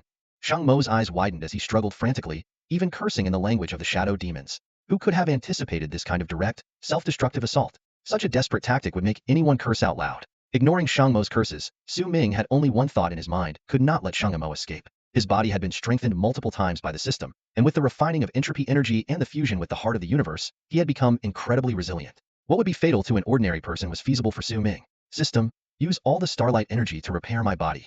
Su Ming commanded in a low voice. Instantly, a surge of starlight energy enveloped him, ready to repair his impending injuries. Boom, boom, boom. Hundreds of attacks bombarded Su Ming and Sheng Yimou. The individual attack power of each entropy mech ranged from top-tier star domain level to apocalypse level. The combined assault of hundreds of mech clones was even more powerful than Su Ming's own attacks. The terrifying energy enveloped them, its scorching and explosive force rampaging wildly. Su Ming gritted his teeth as his body cracked and his arms split open. Blood gushed from his wounds, but was quickly reabsorbed by his body. The system's starlight energy continually healed Su Ming's injuries.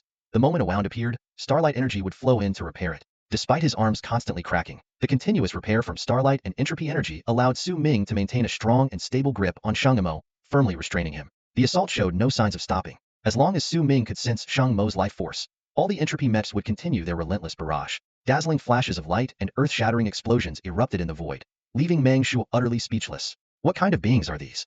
Meng Shuo thought in shock. Are they all this fierce? Do they all resort to suicide attacks at the drop of a hat? The one Su Ming wants me to deal with later better not be these self-destructive lunatics. Meng Shuo shivered, terrified by this mode of attack. But then he thought, given his enormous size, surely no one from Su Ming's civilization could hug him for a self-destructive assault, right? The ferocious explosions continued in the void for a full 10 minutes. During this time, Su Ming and Shang Emo endured thousands of attacks and explosions, the terrifying energy raising the temperature of the surrounding void by several degrees. In Meng Shuo's astonished gaze, all the entropy Mechs suddenly ceased their attacks. The dazzling light and solid energy fluctuations gradually dissipated, revealing Su Ming and the Saint Demon inside. The Saint Demon no longer had any signs of life. After enduring a 10-minute-long explosion, his body had been thoroughly obliterated into an unrecognizable mess of flesh scattered on the ground.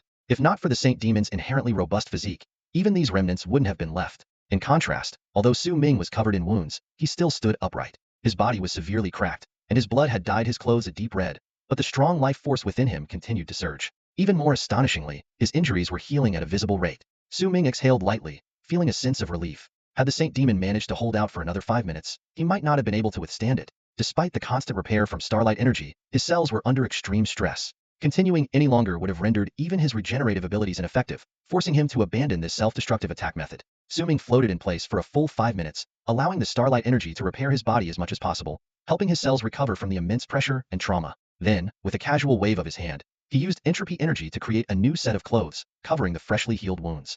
Let's go check out the gene bank, Su Ming said, gesturing to Meng Shuo. Meng Shuo was still in shock, staring at Su Ming in disbelief. Even at his level of life, he couldn't compare to Su Ming's regenerative capabilities. To recover after being bombarded for 10 minutes was simply unheard of.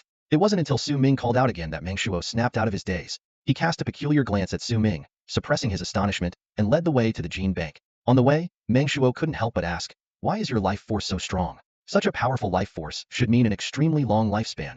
Su Ming merely shook his head without answering. His formidable vitality was largely due to his semi-energy body constitution. As long as there was a sufficient energy supply, his body would essentially never perish, which was why he could endure so much. However, he had no intention of sharing these secrets. The two of them sped along quickly, soon arriving at the entrance of the gene bank. Wait for me a moment. Meng Shuo turned around and said to Su Ming. Su Ming nodded in agreement, and watched as Meng Shuo cautiously ventured into the seemingly bottomless gene pool ahead. The starlight surrounding the gene pool seemed to come alive, growing tense as it sensed the intrusion. However, Meng Shuo quickly released a peculiar energy that merged with the starlight. Instantly, the tension dissipated, and the starlight parted to create an opening. The gene pool, which had been a self-defensive enigma for the Shadow Demon clan for tens of thousands of years, was effortlessly breached under Meng Shuo's control, revealing itself to the two of them. Meng Shuo leaned in to take a closer look, then withdrew, smacking his lips as he said, fortunately, although the divinity of my true form is shattered, my body remains active, and the gene sequences in the pool are still intact. He looked at Su Ming with a hint of reluctance and said, every time I condense a gene sequence, it takes me tens of thousands of years of wandering and devouring. Who knows when I'll be able to do it next time? You're lucky. Su Ming shook his head with a smile and asked, can I go in now? How do I proceed?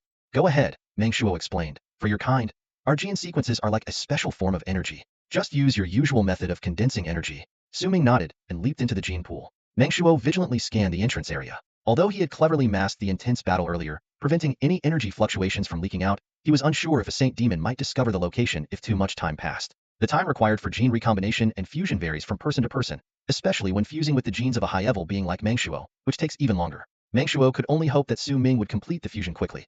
Otherwise, an encounter with a Saint Demon would place them both in grave danger. Once inside the gene pool, Su Ming was immediately enveloped by the starlight. Unlike the impenetrable exterior, the interior felt like a nurturing womb, filled with gentle and stable energy. He surveyed his surroundings and unhesitatingly dove into the sea of energy ahead. Warm currents of energy instantly wrapped around him, and a unique force began to permeate his body, reaching down to the cellular level and touching his genes.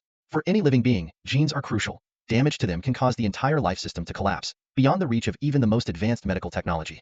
Fortunately, Su Ming's body was half energy, allowing him to maintain control of his energy form even if his genes were damaged. Thus, despite the potential risks of these energies targeting his gene chains, Su Ming could keep his body functioning normally even if the gene chains were compromised. A vast amount of energy poured into Su Ming's gene chains, and he meticulously sensed it. Each strand of energy carried complex genetic information, far surpassing any known organism. He secretly worried that such complexity might overwhelm his body. To his relief, the fusion process was gentler than expected. While the energy continuously broke down his gene chains, new ones carrying extensive genetic information quickly replaced them. As the fusion accelerated, a large cocoon began to form around Su Ming's body. He resembled a caterpillar on the verge of metamorphosis, encased within the cocoon, with his aura gradually sinking into it. Time ticked away, Yet the colossal cocoon deep within the gene pool remained motionless, as if trapped in eternal slumber.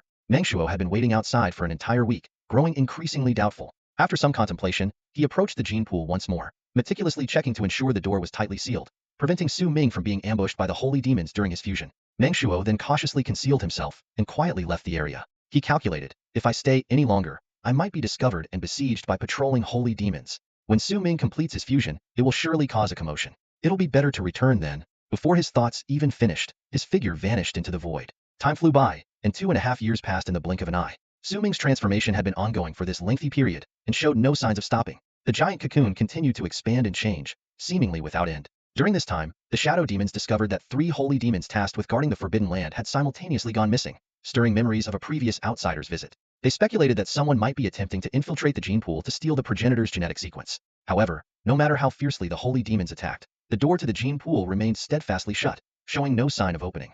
Faced with this dilemma, the holy demons exchanged perplexed glances and couldn't help but smile wryly. They were filled with questions. Did the outsider manage to get in or not? Was the door opened and then closed again? Or did he never have the capability to open it at all? In their frustration, one holy demon suggested, to be safe, all remaining holy demons should stay here and keep watch. The others nodded in agreement. Thus, all remaining holy demons gathered in front of the gene pool, ready to ambush. While the holy demons stood on high alert, a powerful spatial disturbance suddenly rippled through the starry sky beyond the folded space. Moments later, an array of warships, spacecraft, and various war machines pierced through the void, descending upon this star sector. Buzz. The energy systems of the propulsion ships gradually calmed, and one by one, the massive warships came to a halt in the void. The hatches opened, and the Wanvine soldiers, dressed in uniform attire, disembarked in an orderly fashion. This fleet had traveled directly from the territories of human civilization, led by Cheng Hua. As soon as Cheng Hua stepped onto the deck, his gaze locked onto Su Ming's ship, which was docked outside the overlapping space. This must be the entrance to the overlapping space that the leader mentioned, he muttered to himself, calculating the time difference in his mind.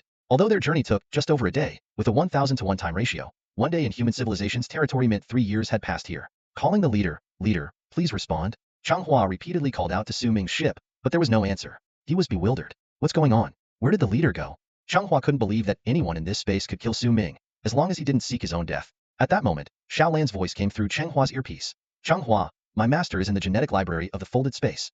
Xiao Lan explained that although it had entered the genetic library with Su Ming, it had left a part of itself in human civilization's territory to communicate with Wanvine. Upon arrival, this part quickly exchanged information with its main body, learning about Su Ming's actions in the shadow demon civilization. What do you mean? Genetic library? What genetic library? Cheng Hua was puzzled. Xiao Lan didn't elaborate further and directly transmitted the information to Cheng Hua's mind. In just 0.01 seconds, Cheng Hua understood everything that had transpired in the shadow demon civilization. So the leader will transform into a colossal creature? How long will it take? Cheng Hua wasn't worried that Su Ming would permanently become another species. He knew Su Ming had many methods and would surely find a way to return to human form. Xiao Lan responded, the exact time is unclear, but it should be soon. My main body has already sensed the master's aura fluctuating, so the process is likely nearing its end.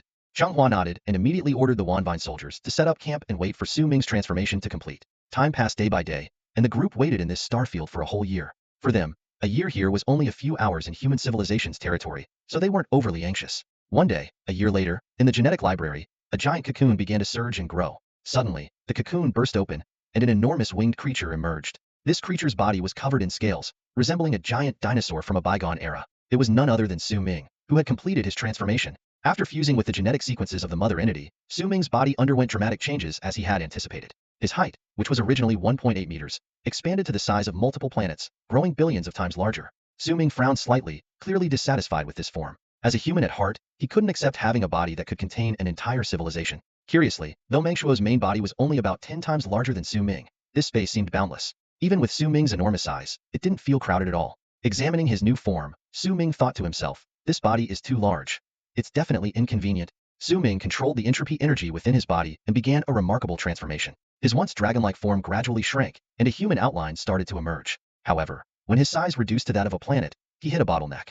Opening his eyes, Su Ming's face was filled with frustration. He realized that although part of his body was composed of energy, there was still a portion made of physical matter. This part stubbornly maintained its enormous size, and no matter how hard he tried, he couldn't shrink further to a normal human size. At this moment, a planet-sized humanoid figure floated in the gene pool space, looking completely out of place. Su Ming whispered, what should I do? His voice thundered through the empty space. This gigantic form would not only terrify his people and soldiers, but also hinder his integration into human civilization, let alone lead the Wantong in a struggle against the Empire. As Su Ming found himself at an impasse, a sudden thought flashed through his mind. He looked up abruptly, hope gleaming in his eyes. The heart of the universe. He remembered that he still possessed this powerful tool. Quickly formulating a plan, Su Ming decided to hide his true form within the heart of the universe while creating a human-shaped body made of entropy energy to exist in the external world. This way, he could operate in human civilization in a normal form. Though the heart of the universe appeared only palm-sized, its internal space was nearly infinite, enough to contain Su Ming's true form. More importantly, this method would accelerate his fusion with the heart of the universe, bringing unforeseen benefits. Without hesitation, Su Ming acted immediately. He summoned the heart of the universe and linked his true form to it. Amid a wave of energy fluctuations, his enormous body gradually disappeared, replaced by an ordinary-looking stone quietly floating in the air. Next, a vast amount of entropy energy surged from this unremarkable stone. The energy quickly condensed, forming a humanoid body about 1.8 meters tall. This new form perfectly blended human characteristics, making Su Ming inconspicuous while retaining his essence. After Su Ming's body, formed from entropy energy, took shape, he slowly opened his eyes, a hint of confusion flashing within them. He looked around but couldn't sense Meng Shua's presence. Instead, he saw a group of holy demons guarding the area. Su Ming's heart tightened momentarily, but he quickly relaxed. Meng Shua must have sensed the approaching holy demons and left in advance. Over 3 years quietly passed. Through Shaolon, Su Ming learned about the changes in the outside world. Wantong's army had arrived and stationed in the starry sky for a year, ready to strike at any moment. As soon as he emerged, they could launch a full-scale attack to completely annihilate the shadow demon civilization. With a slight movement, Su Ming instantly appeared near the entrance of the gene bank. What had once been a barrier for his peaceful development was now no longer an obstacle. He didn't act rashly but carefully sensed the situation outside. Suddenly, his pupils contracted. 8 holy demons were gathered outside, representing nearly all of the shadow demon civilization's holy demon forces. After confirming the holy demons' positions, Su Ming unhesitatingly passed through the barrier, appearing outside the gene bank. For holy demons, who were in the midst of training, abruptly opened their eyes, staring in shock at the suddenly appeared Su Ming. "It's you, the outsider," one of the holy demons exclaimed, staring at Su Ming in disbelief. They couldn't comprehend how, in just 3 short years, this once formidable intruder had grown powerful enough to defeat their strongest holy demon. After their initial shock, the 4 holy demons immediately launched a fierce attack. Several powerful energy blasts, like thunderbolts, struck towards Su Ming. However, the current Su Ming was a different person. He effortlessly raised his hand, easily blocking all the attacks, and with a single strike, sent one holy demon flying, coughing up blood. "Get out of my way!" Su Ming shouted, a tremendous energy wave bursting from his body, instantly knocking the remaining 3 holy demons away. The fallen holy demons looked at Su Ming in shock, unable to comprehend how he had become so powerful in such a short time. The holy demon who had once fought Su Ming to a standstill was particularly stunned, unable to accept the reality before him. Su Ming's power had far surpassed their imagination, reaching a level they could not hope to attain. Previously, Su Ming and his opponent were evenly matched, unable to determine a clear winner. However, in this moment, the opponent's mere release of energy sent Su Ming flying far away. This astonishing improvement made Su Ming suspicious. What kind of life form is this? How could it grow so quickly? Has it really been less than 10 years since its birth? The holy demons exchanged bewildered glances, stunned by Su Ming's rapid growth. Before they could process their thoughts, Su Ming's figure was already darting away. "Rally the army!" One of the holy demons snapped back to reality and shouted, "We must eliminate this intruder within the motherland. I have a premonition that if he escapes, we might face total annihilation." Before the words had fully left his mouth, 4 holy demons had already surged forward, attempting to stop Su Ming from leaving. Simultaneously, 4 other holy demons nearby sensed the terrifying energy fluctuations and rushed towards the scene with urgency. "He's an outsider. We must not let him escape. We have to kill him here." Alarm bells rang in the minds of the holy demons, prompting immediate action. One of the holy demons turned and shouted to the clansmen waiting outside, "You, rally the army. We have detected the presence of an intruder." "Yes, holy demon lord." A shadow demon clansman responded promptly and vanished in a flash to gather the troops. Seeing the clansmen heading off to summon reinforcements, the holy demon breathed a slight sigh of relief before turning to join the assault on Su Ming. "Get out of my way." Su Ming realized the urgency of the situation. If the shadow demon clan managed to assemble their army, he might not be able to withstand the full force of their civilization. He had a breakthrough now. As Su Ming considered retreating, the 8 holy demons had already gathered, their energies merging into a single, overwhelming force that attacked him. Su Ming's eyes grew colder. He knew that unless he killed a few holy demons, he wouldn't be able to escape. Without any hesitation, Su Ming moved, instantly attacking one of the holy demons. Simultaneously, he issued a command to Shaolon in his mind. "Shaolon, notify Qinghua immediately to attack the shadow demon civilization. I refuse to believe that under external attack, this civilization would still dare to focus all their forces on me." Shaolon cheerfully acknowledged and relayed the order to Qinghua, who was waiting outside. Upon receiving Su Ming's command, Qinghua's spirits lifted. He immediately stood up and issued a loud order to the Wantong soldiers behind him. "Wantong, follow me and attack the shadow demon civilization." Boom! The battleship unleashed a blinding death ray, tearing through the layers of overlapping space and striking deep into the heart of the shadow demon civilization. The sudden invasion threw the defending forces into a panic. These shadow demon tribes, who had long been secluded in their layered space, had never seen such advanced weaponry. They charged at the battleship with primitive weapons, howling in both a comical and tragic display. Qinghua watched the scene with a blank expression. The battleship's energy response system indicated that the strongest among these shadow demon soldiers were merely at the stellar level, while most had power levels ranging from 10th level genetic warriors to vacuum level. To the Mantang army, this was like ants trying to shake a tree. There was no need to disembark. The battleship's firepower alone was enough to wipe out this defending force. Everyone couldn't help but sigh inwardly. Primitives. Despite their individual strength and universal practice of cultivation, the shadow demons, as a parasitic civilization, severely lacked the spirit of cosmic exploration and material energy reserves. Struggling to maintain their cultivation practices was already difficult enough, let alone developing technology. The entire race hadn't even seen basic steel weapons and mistook the battleship for some kind of cosmic life form. A buzzing sound filled the air as the battleship's cannons exuded a palpable sense of dread. Death brewed within and then burst forth. Boom, boom, boom. Countless laser projectiles rained down like a storm, reducing the shadow demon soldiers to chaos. In just a few minutes, hundreds of thousands of shadow demons were annihilated, leaving none behind. Cheng Hua's eyes held no trace of victory, only calm. This was merely a higher civilization crushing a lower one, like the crystalline civilization against humanity. Without Su Ming's entropy cultivation method and the formidable power of their leader, human civilization might have faced the same fate. Boring, Cheng Hua muttered. Even the soldiers seemed disinterested. Mantang, advance. Cheng Hua's voice echoed through the fleet. Our leader is trapped deep within the core, and we need to distract the main forces. That was just 10,000 of them. The entire shadow demon race numbers in the trillions. Though most are below 5th level genetic warriors, they shouldn't be underestimated. If anyone gets killed due to overconfidence, don't say I didn't warn you. These words sent a shiver through the troops. Even though their army could easily crush the enemy, they were just one nation within human civilization, not the entire human race. Underestimating a complete civilization could easily lead to unexpected defeat. Seeing the soldiers curb their arrogance, Cheng Hua nodded slightly. After several battles, although his personal combat strength hadn't significantly improved, his leadership abilities had reached the level of the galaxy's top military strategists. Unbeknownst to him, Cheng Hua began to exude an awe-inspiring aura. Even a somewhat weaker Tianqi might be intimidated by his military presence, unable to act rashly in his presence. With a single command from Cheng Hua, the Wantong army surged towards the shadow demon civilization like a tidal wave, their dark mass striking fear into the hearts of onlookers.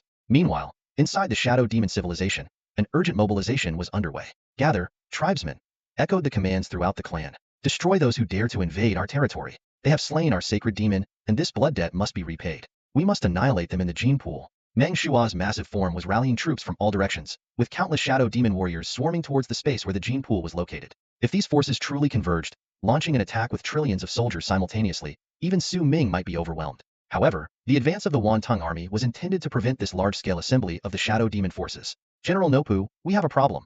A shadow demon soldier reported in a panic. A foreign army has invaded our entrance, and the guard units have been completely wiped out. The enemy is continually advancing. If they seize too much territory, we will be in a highly disadvantageous position.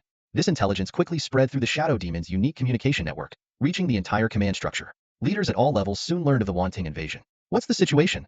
Someone asked in confusion. Are these invaders the same species as the ones in the gene pool? No, the reporting soldier described. The invaders are enormous creatures, appearing to have metallic exteriors. The shadow demons had mistaken the warships for the invaders themselves. Enormous creatures? A commander mused. This is too coincidental. They must be closely related to the foreigner trapped in the gene pool. It's impossible that we're about to gather our troops, only to be attacked by other beings. Their purpose must be to prevent us from eliminating that foreigner. The high command of the shadow demons quickly understood the Wantong army's intent. A sacred demon decisively issued new orders. We cannot ignore the invading army, but the encirclement of the foreigner is more urgent. Erase the plan. Half of our forces will deal with the invaders, while the other half continues to besiege the foreigner in the gene pool. We must first eliminate the internal threat, and then concentrate on the external enemy. We cannot allow them to coordinate from within and without. Under the command of their leader, the shadow demon civilization efficiently allocated tasks. Half of the army was sent to confront the external invaders, while the other half was dispatched to the gene pool to eliminate the mysterious intruders. However, they underestimated the technological prowess of human civilization. Wantong's forces surged like a tidal wave, with armored vehicles crushing the ground and fighter jets roaring across the sky. The shadow demon civilization's decision to deploy only half of their forces was akin to throwing eggs against a rock. Su Ming's order was clear: to annihilate the shadow demon civilization with absolute superiority. Shadow demon soldiers moved through the vascular pathways inside the prime beast, their understanding of the enemy limited to the massive metal monsters that spewed terrifying attacks. They naively believed that destroying these monsters would secure their victory. When the two sides finally faced off, the shadow demons were shocked to discover that these metal giants could release large numbers of soldiers. To them, these human soldiers seemed like parasites clinging to the metal behemoths. Ironically, it was the shadow demon civilization that was truly parasitic within the prime beast. The battle erupted. Shadow demon soldiers charged disdainfully at the parasites, only to quickly realize their grave mistake. Wantong soldiers, seasoned and lethal, moved with precision and deadly intent. One Wantong soldier was worth 5 shadow demon soldiers. In the clash of blades, shadow demon soldiers were rapidly overwhelmed. As they pondered their next move, they were already being slain by Wantong soldiers. Blood splattered, corpses piled up, and the shadow demon army was in disarray. This was the first, and possibly the last, real battle for the Shadow Demon soldiers. They had never experienced combat, whereas Wantung's elite had emerged from countless bloody battles. Despite having comparable abilities, the disparity in combat experience determined the outcome. On the battlefield, Wantung's soldiers advanced like well-trained warhorses, stepping over the bodies of Shadow Demon soldiers. The Shadow Demon army was slaughtered, their morale shattered. At first contact, they lost their will to fight and became the fallen under Wantung's blades. This battle was destined to be a one-sided massacre from the start. The naivety and ignorance of the Shadow Demon civilization crumbled in the face of brutal warfare. Attack! Zheng Hua's deep voice resonated through the communication channel. Despite feeling the tedium of the ongoing battle, this seasoned general meticulously analyzed the situation with his military expertise. Mech units, flank from the left. Top 5 squads, follow me for a direct assault. Battleship units, provide long-range fire support and target the enemy's rear. Remaining forces, flank from the right, leaving no room for counterattacks. Zheng Hua's orders were clear and powerful, instantly triggering the offensive mode of the Wanting forces. On the battlefield, Wantung's soldiers surged forward like a relentless tide, executing Zheng Hua's commands with precision. In just a few minutes, millions of Shadow Demon soldiers were reduced to dust under the unstoppable assault. Keep advancing, Zheng Hua shouted. The more pressure we apply, the easier it will be for our leader to break through. Sure enough, Su Ming, fighting on the front lines, unleashed an astonishing burst of energy. He was like a sharp blade, cutting through everything in his path. Any Shadow Demon foolish enough to stand in his way was obliterated, including 3 powerful Saint Demons. Around Su Ming, hundreds of unmanned Mechs followed closely, unleashing relentless firepower that continuously harvested the lives of Shadow Demons. Despite thousands of enemies falling every second, the cold determination in Su Ming's eyes remained unchanged. This was a complete annihilation of a civilization-level threat, and Su Ming felt no remorse against an enemy composed entirely of combatants. This invasion must completely eradicate the Shadow Demons, Su Ming thought. Only then can Wantung safely install the anti-energy radiation devices here. At that moment, a familiar energy fluctuation rippled from afar. Then, a voice pierced through the clamor of the battlefield. Su Ming, I'm here. It was Meng Shua's voice. Hearing Meng Xiao's voice, Su Ming's face immediately lit up with joy. He eagerly turned his gaze towards the source of the sound and indeed saw Meng Xiao mixed in with the Shadow Demons, excitedly shouting at him. Su Ming had fought so fiercely to break through earlier precisely to use his energy fluctuations to locate Meng Xiao. He had promised Meng Xiao to bring him back to life, and Meng Xiao had also made a promise to Su Ming. The moment Meng Xiao spoke, he instantly drew the attention of the surrounding Shadow Demons. All the Shadow Demons' eyes focused on Meng Xiao, and in the next moment, they surged towards him like a tide, intent on killing him. The two of them were speaking in the Shadow Demon's language, and the others immediately realized that this seemingly fellow tribesman was actually a traitor. They speculated that the outsider's entry into the core and genetic pool was likely due to this traitor's secret machinations. Traitor! Backstabbing dog! Why betray your own kind to side with the outsider?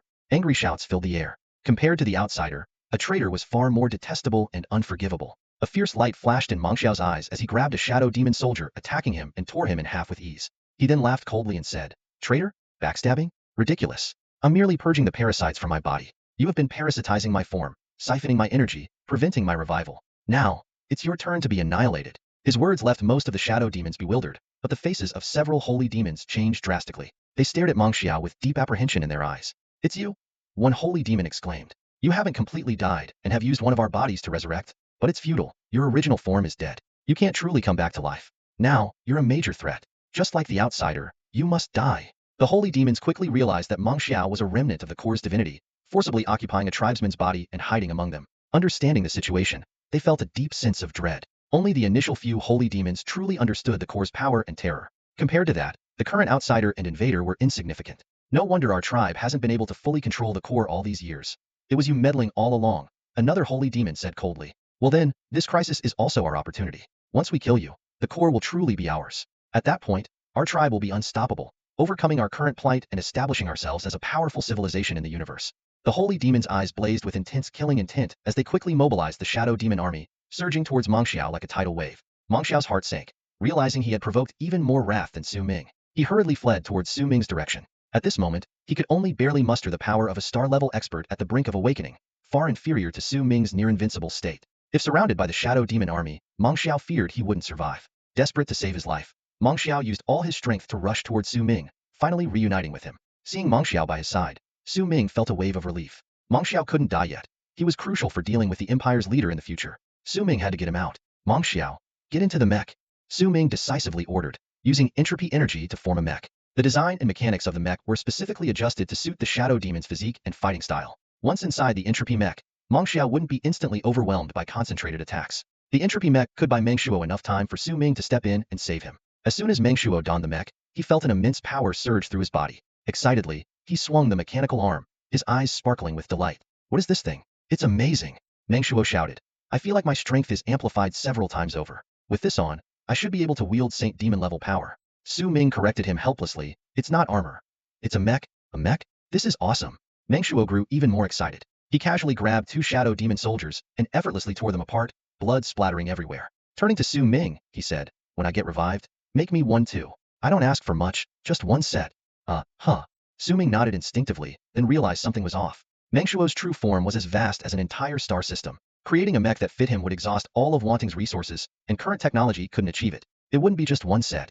It would be billions. Su Ming shook his head inwardly, thinking Meng Shuo had quite the nerve to ask. Ignoring Meng Shuo's wild idea, Su Ming flashed forward, instantly positioning himself in front of Meng Shuo. He acted as a human shield, blocking most of the attacks, leaving only a few impacts to reach Meng Shuo, which he could easily withstand. The two of them charged forward amidst a barrage of energy explosions. The surrounding space was engulfed by terrifying assaults, causing the mother's flesh and blood vessels to rupture violently. Meng Shuo winced at the sight despite his massive form. A battle of this scale could severely injure him. Suddenly, they felt the pressure lessen. Su Ming scanned the area warily and quickly identified familiar energy waves. A series of metallic beasts tore through the mother's flesh barrier, charging toward them. Great! My army is here. Su Ming's eyes lit up as he recognized the wanting insignia on the Mechs. Grabbing Meng Shuo, he said, "Come on, let's rendezvous with the army." With that, the two sped towards Wanting's mech forces, finally seeing a glimmer of hope. As Wanting's army arrived, the threat posed by the shadow demon civilization to Su Ming vanished instantly. Silver light flickered in Su Ming's eyes, unleashing a powerful energy wave that swept the surrounding shadow demon soldiers away like fallen leaves. He grabbed Meng Shuo, and with a quick flash, they joined Wanting's forces. Leader, Changhua, relieved to see Su Ming return safely, stepped forward to greet him. Su Ming only nodded slightly before turning to face the shadow demon army, coldly commanding, "Take them down. Wipe out this so-called shadow demon civilization." No sooner had he spoken than Wanton's troops spread out like a tide. Enormous cannons, exuding a chilling aura, were quickly set up, enveloping the entire shadow demon civilization.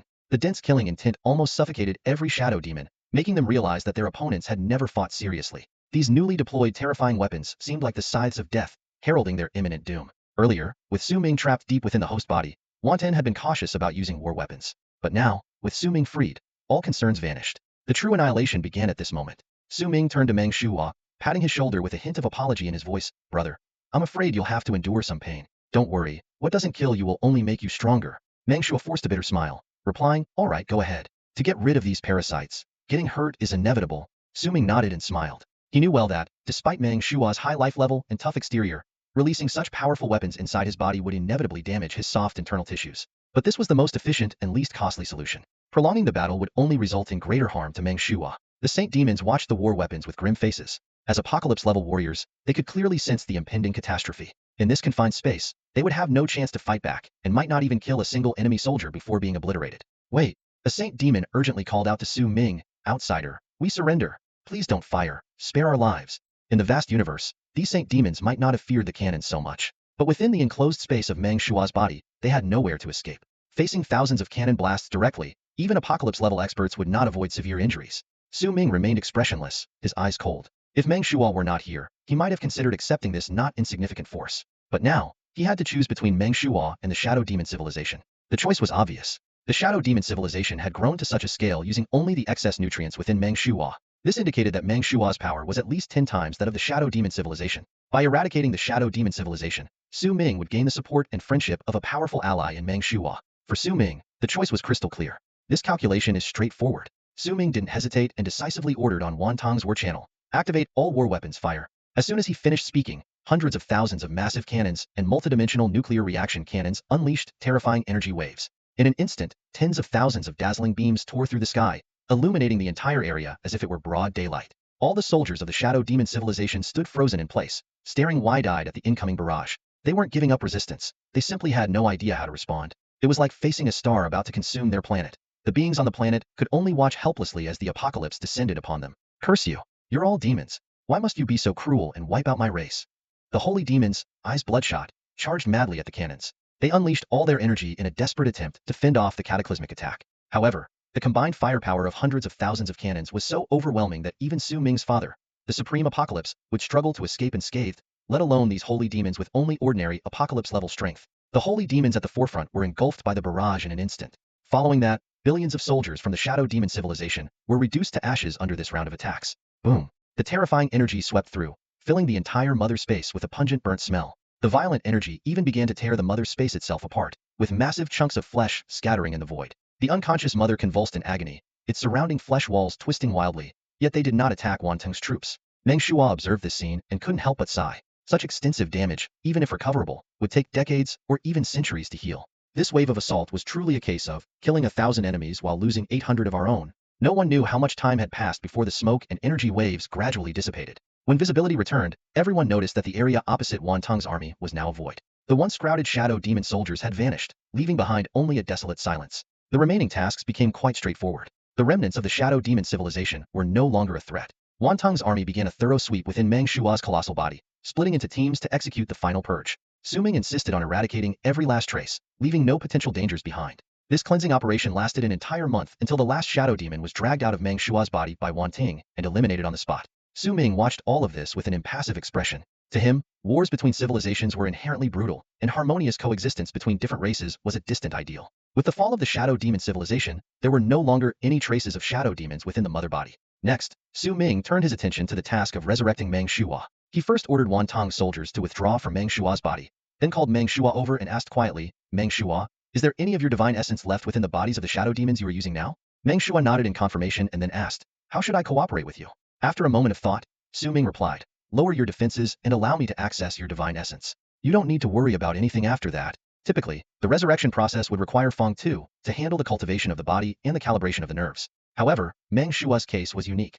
His body had not dissipated and still retained some vitality. This was his original body from before his death, so there was no need to recalibrate the nerves. Su Ming only needed to gather all the divine particles scattered throughout the main universe through Meng Shuo's residual divine essence to complete the resurrection. Despite the enormity of the task, Meng Shuo nodded in agreement. Exposing one's divine essence entirely to another is akin to handing over all one's privacy, secrets, and life. But as a higher life form, Meng Shuo had anticipated this moment before his death and felt little resistance at this point. Su Ming nodded in acknowledgement and took out several thousand cubic meters of crystal fragments from his storage ring. The energy required to resurrect such a massive body could be trillions of times that of an ordinary person. These crystal fragments were specially brought from the Wan Teng star system by Cheng Hua and others at Su Ming's request. Su Ming began to operate the body condensation technique, sensing the scattered divine particles throughout the main universe through Meng Shuo's residual divine essence. A magnificent scene resembling a starry sky unfolded before his eyes, with each light point representing a particle of Meng Shuo's divine essence. The spectacle was even more awe-inspiring than when Su Ming had resurrected his father, Corn Clarence. Wasting no time, Su Ming immediately started gathering these scattered divine particles, integrating them into the blank divine essence one by one. During this process, not only were the crystal fragments being consumed continuously, but Su Ming's lifespan also began to deplete rapidly. Fortunately, after integrating Meng Shuo's genetic sequence, Su Ming's maximum lifespan had increased to 230,000 years, enough to sustain him through this arduous task. Time ticked away, and Su Ming's lifespan dwindled. 5,000 years, 10,000 years, 50,000 years, 80,000 years? The sheer number of Meng Shuo's divine particles was staggering, forcing Su Ming to spend a vast amount of time collecting them bit by bit. It was a grueling and lengthy process, but to resurrect Meng Shuo, Su Ming devoted himself to the task without hesitation. It took Su Ming a full month to gather all the divinity. This process consumed 120,000 years of his lifespan, leaving him with only 110,000 years to live. Despite this, his remaining lifespan still far exceeds the limits of ordinary people. As Su Ming exited the divine realm, the crystal fragments around him dissolved at a visible rate. In just a few seconds, the original 100,000 cubic meters of crystal shrank to about 10,000 cubic meters. At the same time, the terrifying divine power rapidly condensed within Meng Shuo's body. As the divine power accumulated, Meng Shuo's shadow demon body could not withstand the immense force and exploded violently. Fragments scattered in all directions, but Su Ming paid no heed.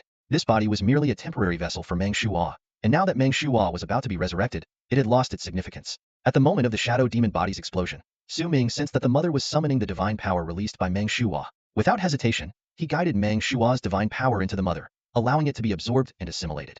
"Leader, is this a life form?" Cheng Hua stared at the folded space ahead, swallowing hard, his voice filled with disbelief. Su Ming nodded slowly. The so-called folded space was actually Meng Shuo's body. This level of life form was beyond human perception. To humans, it could only be understood as a folded space, with no way to truly sense its life characteristics. If Su Ming had not personally entered Meng Shuo's body, he would find it hard to imagine that such a magnificent life form existed in the universe. At this moment, Su Ming and his team stood quietly outside Meng Shuo's body, waiting for the divine power to be fully assimilated and truly integrated into this enormous body. Once successful, Wan Teng would gain a powerful ally. Su Ming estimated that Meng Shuo's life level was comparable to that of the Empire's leader, both belonging to the 4th energy level. Although the combat abilities of life forms at the same level can vary, even if Meng Shuo was not as strong as the Empire's leader, Wan Teng would no longer have to fear the Empire's high-end combat power. Su Ming and the soldiers of Wan Teng stood solemnly in front of Meng Shuo's body, their eyes fixed on the seemingly ordinary overlapping space ahead. However, to Su Ming, who possessed Meng Shua's genetic sequence, this space was far from ordinary. He could clearly see Meng Shua's body trembling slightly, nerves becoming active, and strength gradually returning, undeniable signs of a resurrection process. As time ticked by, about a day later, Su Ming's expression suddenly changed. He looked up towards Meng Shua's direction. A colossal figure, vast enough to block out the sky, was slowly moving within the river of time. Despite the turbulent temporal currents, this figure remained unshaken. Su Ming's lips curled into a slight smile. Good. The resurrection is complete. Su Ming muttered under his breath, feeling a sense of relief. Immediately, Meng Shua's voice echoed in Su Ming's mind. Where is the person you want to kill? Meng Shua's tone was no longer casual. It carried a newfound authority. Su Ming shook his head. The person I want to kill is beyond your current ability to handle. You've been injured, haven't you? Take some time to recover. Meanwhile, I will align my kingdom and its people with your temporal dimension. Very well, Meng Shua replied. You did cause quite a stir inside my body earlier. I do need some time to heal. Su Ming nodded, watching as Meng Shua's figure gradually vanished into the void. Without hesitation, he retrieved the anti-energy device from the spaceship. This was his true purpose for coming here, delayed only by the interference of the Shadow Demon Civilization and Meng Shua. Now that the Shadow Demon Civilization was annihilated and Meng Shua had become an ally of Wantong, there was no force in this star region that could threaten the operation of the anti-energy device. Su Ming took a deep breath, his expression cautious. This was no simple device. Any mistake could reduce the entire star region, including Meng Shua, to particles. With meticulous precision, Su Ming adjusted the anti-energy device, setting the parameters to the values specified by Lin Ming. After triple-checking everything, he took a deep breath and activated the crucial equipment. As the device powered up, Meng Shua jolted awake, warily eyeing the machine. He sensed an aura that made him extremely uneasy, as if the device could easily annihilate him. What is this? Meng Shua demanded, his eyes wide, directing his question at Su Ming. Su Ming didn't answer, focusing intently on the device. Once he confirmed that the device had successfully started and posed no harm to living beings, he exhaled in relief. Seeing Su Ming's lack of response, Meng Shua was about to speak again when his eyes widened in shock. He felt the flow of time around him gradually synchronize under the influence of some particles released by the device. Temporal discrepancies were being corrected, and the distortions in time were steadily being restored. How is this possible? What kind of device can alter the fundamental rules of the universe? Meng Shua was astounded, unable to comprehend the anti-energy device before him. Ignoring Meng Shua's shock, Su Ming quietly asked Xiaolon, calculate the surrounding time. Has it unified? Xiaolon was silent for 2 seconds, seemingly calculating the surrounding temporal flow. After a moment, Xiaolon suddenly let out a shout of joy. Master, the time has been calibrated. The flow of time in this star region is now completely synchronized, and the calibration is spreading rapidly. Hearing this, Su Ming felt a surge of joy in his heart. He lowered his voice and said, activate the receiver in the human domain. In the Wantang star region of the human domain, Lin Ming, Feng Tu, and other scientists had already set up a special receiver. Once activated, it would receive the anti-energy particles emitted from Su Ming's star region. As soon as the particle frequencies on both sides matched, the time flow in the Wantang star region would synchronize with Su Ming's location. Xiaolon responded softly, and then used quantum communication to contact the avatar stored in the human civilization domain, transmitting the relevant instructions.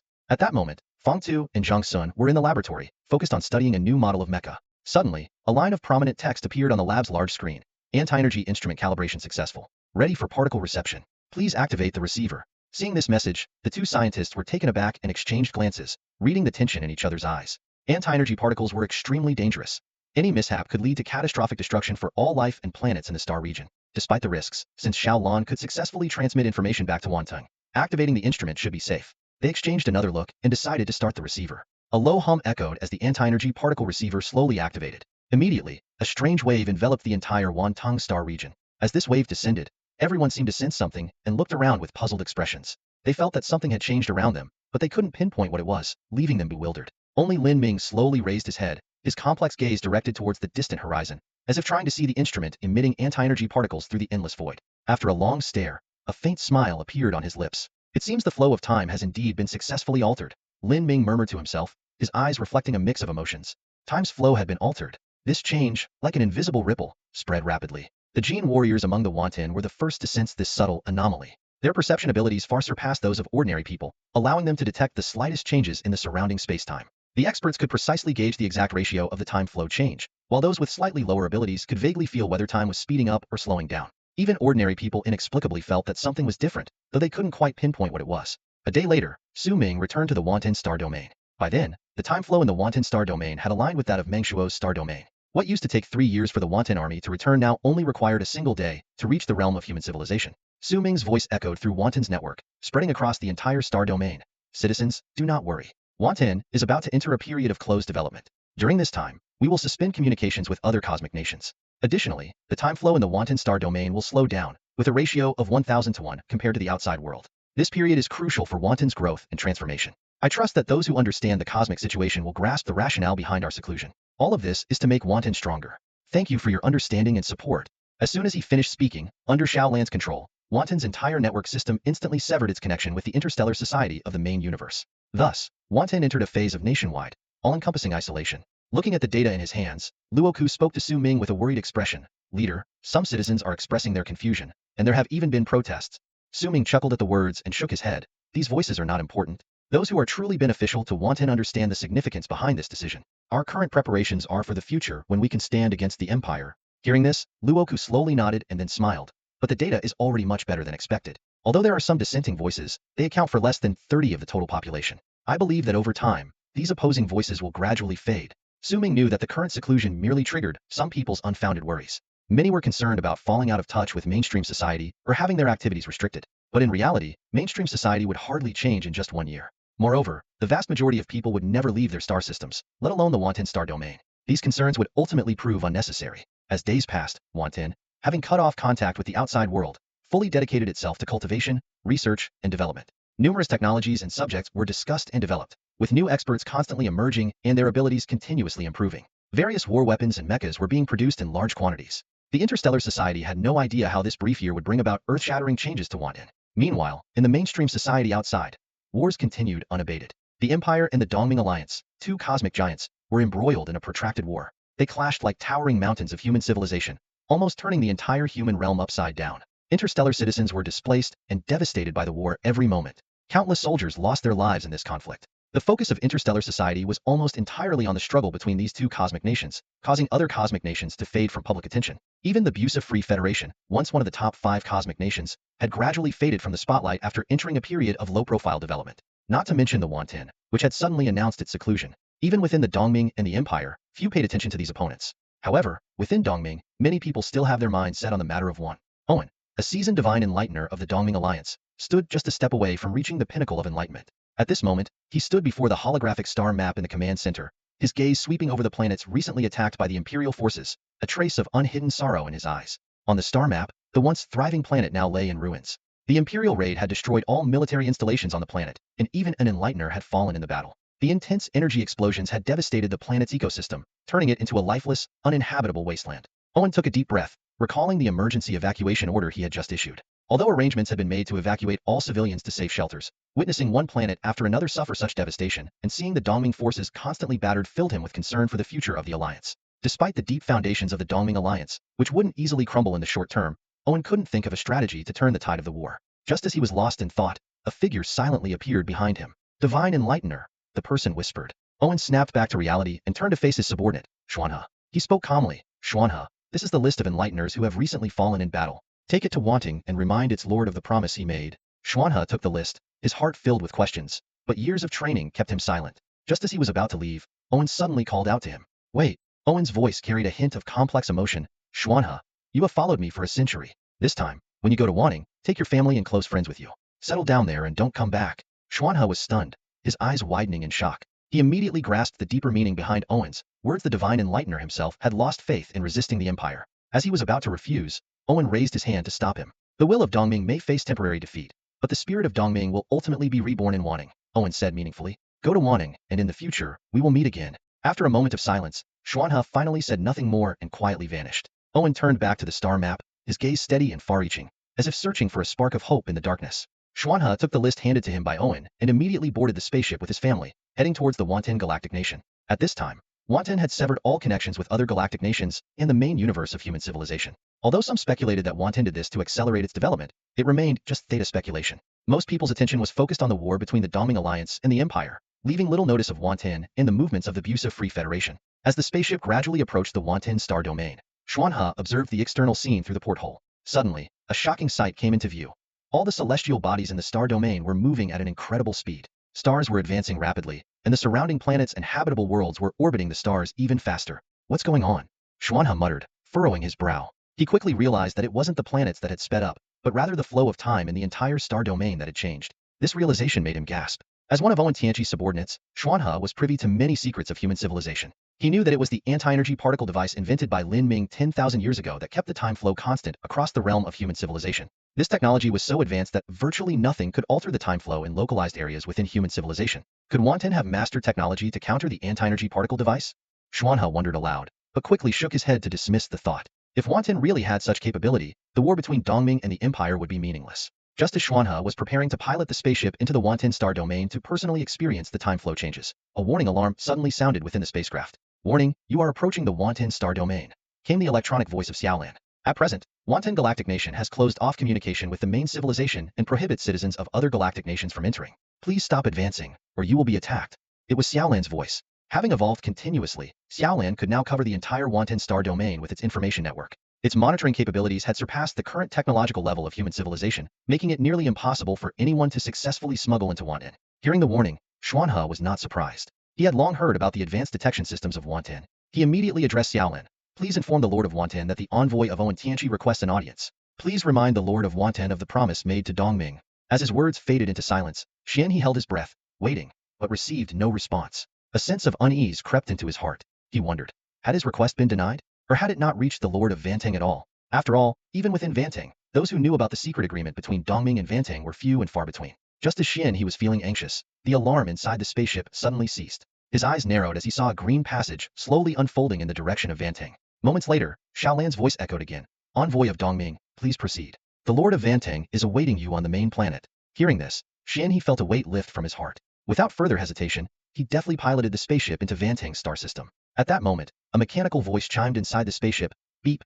Time flow rate has changed. The current time flow rate in the surrounding star system is 1,000 times that of human society. Pilots, please take note. This information hit Xianhe like a hammer, striking his core. He instantly realized that within Vantang's star system, time flowed 1,000 times faster than outside. In other words, one day in the outside world equated to 1,000 days here. Shocked, Xianhe fell into deep thought. This astounding fact was scarcely known within human civilization. If the other cosmic nations learned of this, it would undoubtedly cause a tremendous uproar and instill profound fear. After all, who could easily accept the reality of, I advance 1 year, you progress 1,000? If this time flow disparity had begun the moment Vantang declared its isolation, it would mean that Vantang had already developed for nearly 600 years. While 600 years might not seem significant in the long span of human civilization, for a rapidly rising cosmic nation like Vantang, it was enough time to fully assimilate all technologies and possibly create entirely new fields of science. With these complex emotions, Xianhe carefully maneuvered his spaceship, eventually docking at the interstellar port of Vantang's main planet. About half an hour later, he was led to a laboratory brimming with futuristic technology. Inside the lab, a handsome young man was smiling at him. Xianhe felt a surge of caution. The Vantang before him was likely no longer the Vantang he once knew. Xianhe solemnly handed the document to Su Ming. Su Ming took it, quickly scanning its contents. His pupils slightly contracted as he felt a surge of shock. Dong Ming had already lost 479 Tianqi? This number was far beyond his expectations. A look of gravity and complexity flashed in Su Ming's eyes. The fall of 479 Tianqi was no trivial matter. Although he had easily eliminated 10 Tianqi from the Shadow Demon civilization before, that was due to the vast disparity in their levels of civilization and technological weaponry. The war between Dongming and the Empire was a different story. Both sides were evenly matched and possessed advanced technology. In such a battlefield, even Tianqi-level warriors, who were considered the pinnacle of combat strength, could not escape their fate. Lord Owen asked me to remind you not to forget your promise, Xianhe said in a low voice, interrupting Su Ming's thoughts. Su Ming glanced nonchalantly at the spaceship behind Xianhe. On board, Xianhe's family members looked on with concern. This detail caught Su Ming's attention. It was clear that Xianhe had brought his entire family along, indicating this was not a simple official visit. Su Ming understood the situation. This was a carefully orchestrated move by Owen. By having a high-ranking official like Xianhe bring his family to seek refuge, Owen was sending a clear signal to Su Ming. Dong Ming was in decline, and he could safely resurrect the fallen Tianqi. Seeing Xianhe's situation, they would naturally understand the futility of returning to the battlefield. You and your family should settle down in Wanting first, Su Ming said with a light smile to Xianhe. It seems Owen's intention is for you to take up Wanting citizenship. No problem. We welcome external talent. Xianhe forced a faint smile, but his eyes couldn't hide his sorrow. He felt a mix of emotions. His country was engulfed in war, yet he had to leave his homeland and join another nation. Su Ming glanced at Xianhe, his tone carrying a warning. Since Owen sent you here, he doesn't want to see you in Dongming again. Do you understand my meaning? Xianhe's heart skipped a beat, and he quickly responded, I understand. But when you resurrect the Tianqi from Dongming, please allow me to be present. I can help to calm them down and persuade them. Su Ming nodded in agreement and led Xianhe to a massive laboratory. Inside, thousands of incubation pods were lined up, each containing a body, seemingly in a state of slumber. Xianhe took a closer look and gasped. These were the bodies of all the Tianqi from Dongming, including Owen himself. Wanten had long since prepared the bodies for all the apocalyptics in Dongming, a sight that left Xuanhe utterly stunned. Su Ming noticed his reaction and explained with a light chuckle, these bodies were cultivated in advance through the resources provided by Lord Owen. Pre-cultivation consumes fewer resources than on-site cultivation, so Wanten made all the necessary preparations, Although Xuanhe felt a bit uneasy, he forced a bitter smile and nodded. For someone unfamiliar with resurrection technology, the scene before him was indeed hard to comprehend. Ignoring Xuanhe, Su Ming skillfully retrieved a severed finger marked Wanlong Apocalypse. This was a relic from a fallen apocalyptic, used to extract its essence for resurrection. He swiftly reconstituted Wanlong Apocalypse's divinity, the entire process smooth and practiced, showcasing his expertise. Xuanhe watched in amazement, his face reflecting sheer disbelief. He had witnessed Wanlong Apocalypse's divinity being obliterated along with its body, yet here was Su Ming effortlessly reconstituting a feat that seemed almost magical and incomprehensible. Unfazed by the astonishment, Su Ming proceeded to activate Wanlong Apocalypse's body, methodically infusing it with the reconstituted divinity. As a thick and powerful energy wave began to gather within the body, a look of anticipation appeared on Xuanhe's face. At that moment, Su Ming suddenly conjured an entropy armor, enveloping Xuanhe within it. Just as Xuanhe was about to ask what was happening, Wanlong Apocalypse's eyes snapped open, filled with a mix of heroism and fury. He roared, "Even in death, I will annihilate you all." Before the words had fully left his mouth, an immense energy wave erupted from Wanlong Apocalypse, the terrifying power instantly exploding outward. Xuanhe was stunned, his eyes filled with intense fear. This was the apocalyptic's final, desperate attack, containing the essence of his life force and the most potent energy wave he could muster, capable of obliterating an entire planet. Yet, in that critical moment, Su Ming's figure suddenly appeared in front of Wanlong Apocalypse. Facing this nearly suicidal attack, Su Ming remained unfazed. With a calm demeanor, he reached out and effortlessly lifted Wanlong Apocalypse as if he were picking up a small chick. "Now, calm down." Su Ming's voice was steady and commanding, as if the earth-shattering scene that had just unfolded was nothing more than a trivial episode. "Die already." Wanlong Tianqi's furious roar echoed through the research facility. His mind had completely descended into madness, his eyes bloodshot and his body radiating waves of violent energy. Su Ming remained unfazed, his hands firmly gripping Wanlong Tianqi's shoulders, controlling the rampaging energy within him. Boom, boom, boom. Wanlong Tianqi's attacks poured out like a relentless storm, but they couldn't move Su Ming an inch. Su Ming was like an unfathomable black hole, effortlessly absorbing all the incoming energy. He stood off to the side, utterly stunned by the scene unfolding before him. He was in shock. This was the divine Tianqi of the Dongming Alliance. Even in a state of mental frenzy, he couldn't shake Su Ming. Could it be that the power of the Lord of Wanten far surpassed that of a regular Tianqi? Su Ming paid no mind to Xianhe's thoughts. His full attention was on controlling Wanlong Tianqi. As time passed, Wanlong Tianqi's onslaught gradually weakened, and his consciousness began to clear. "Where is this place?" Wanlong Tianqi asked in confusion, looking around. "Wasn't I fighting against the Imperial Army?"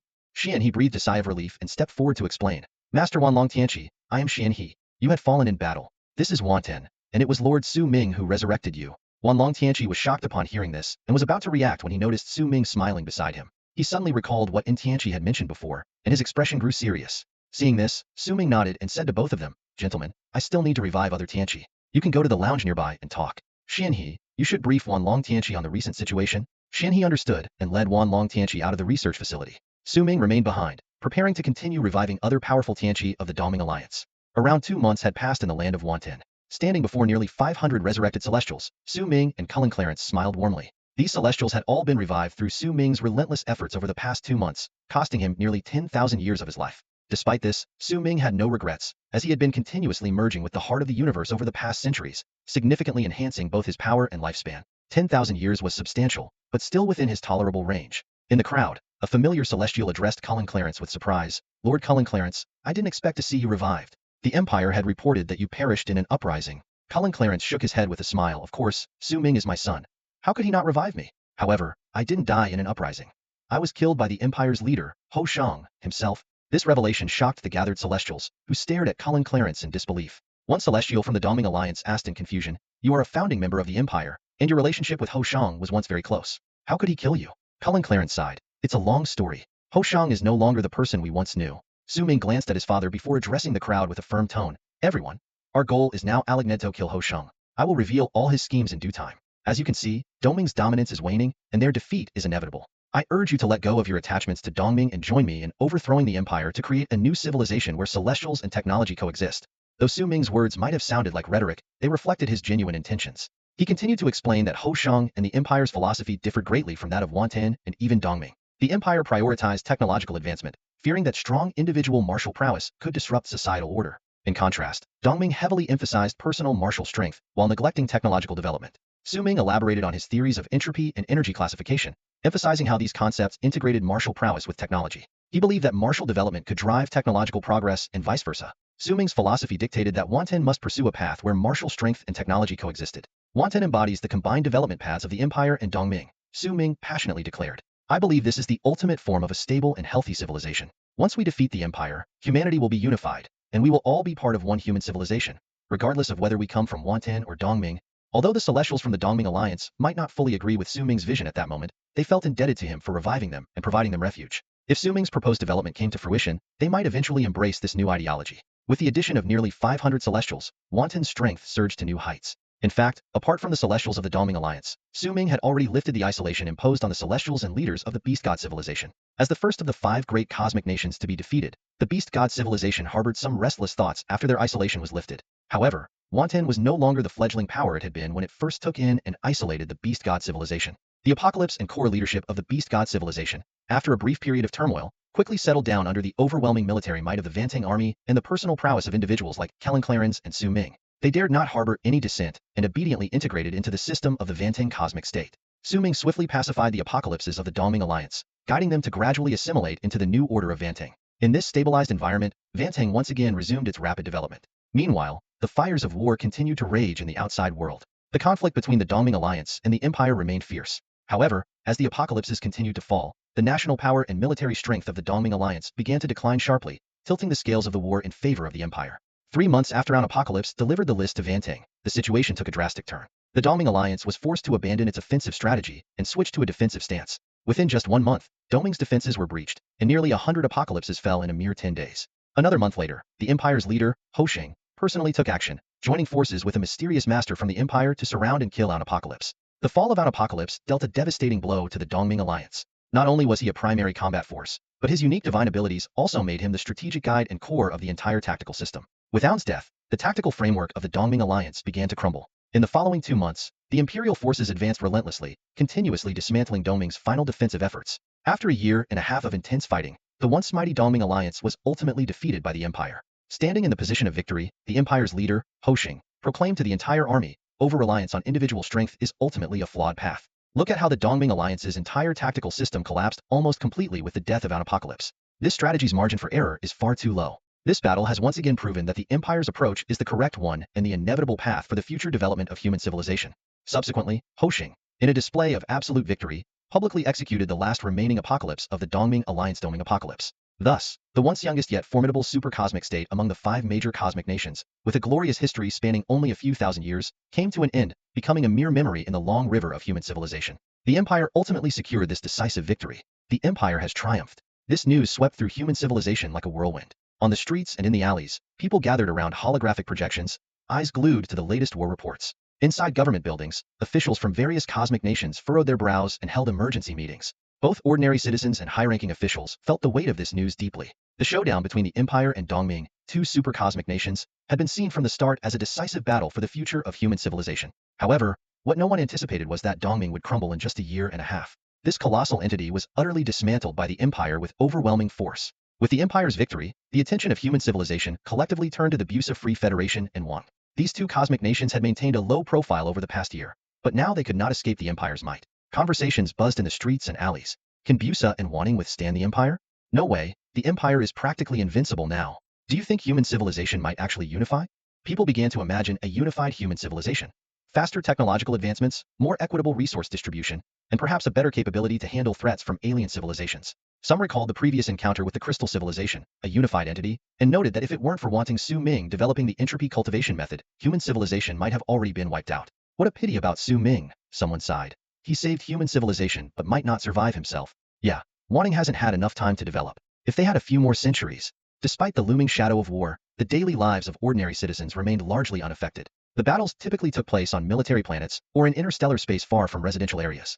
Even after occupying Dongming's main star, the Empire immediately dispatched troops to reassure local residents and distribute survival supplies. This approach made many citizens hopeful about the prospects of a unified human civilization. However, contrary to everyone's expectations, the Empire remained unusually silent after defeating Dongming.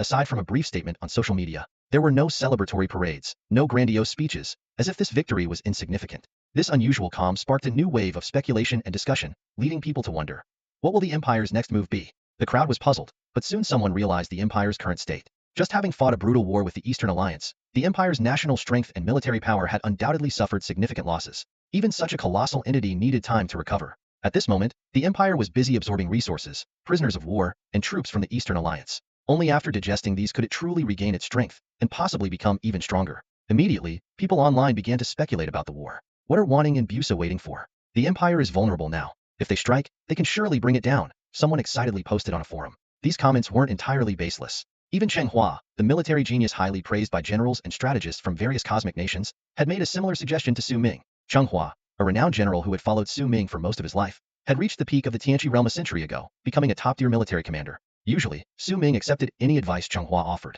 However, this time, Su Ming shook his head and rejected Cheng Hua's proposal. Now is not the right time, Su Ming said calmly, his gaze fixed on the distant horizon. Cheng Hua appeared somewhat anxious. Leader, the empire is severely weakened right now. Missing this golden opportunity will make it much harder to find another chance once the empire recovers. Wanting has developed for 1,000 years, and its national strength rivals that of a super cosmic nation. If we strike now, we can catch the empire off guard. Nevertheless, Su Ming still shook his head. He lifted his head, his eyes piercing through the infinite stars, as if trying to see the figures standing at the pinnacle of the empire. A glimmer of light flashed in Su Ming's eyes as he murmured, "My military capabilities may not match yours, but I understand him better. He is likely waiting for Wanting to make their move now." As Su Ming's gaze turned toward the distant empire, the leader on the empire's main planet seemed to sense it. He raised his head, his eyes piercing through the endless void, as if locking eyes with Su Ming on Mantang. For a fleeting moment, their gazes met in the emptiness. A subtle meaning flickered in the leader's eyes, and a slight smile curved his lips. "I've been waiting for you," the leader murmured to himself. "I didn't expect you to be so cautious, not attacking rashly." Despite the light smile on his face, his eyes grew serious. The entropy cultivation method, this core technique is so peculiar, unaffected by the river of time. I can't even trace your presence within it. The leader's thoughts drifted to another person. You and Kellen Clarence are both beyond my understanding. But now Kellen Clarence is dead, leaving only you, Su Ming. Over the past year, the leader had repeatedly turned his attention to Mantang, trying to discern what was happening within this suddenly isolated universe and whether its development posed a threat to the empire. However, Mantang seemed shrouded in a veil of mystery, completely elusive. Su Ming, who practiced the entropy cultivation method, appeared to possess some power that thwarted all attempts to probe him. In response, the Hoshing set a trap within the empire. Though the empire seemed militarily weak on the surface, Hoshing had used technology from the previous war against the Crystal Civilization to set up 3 barriers within the empire.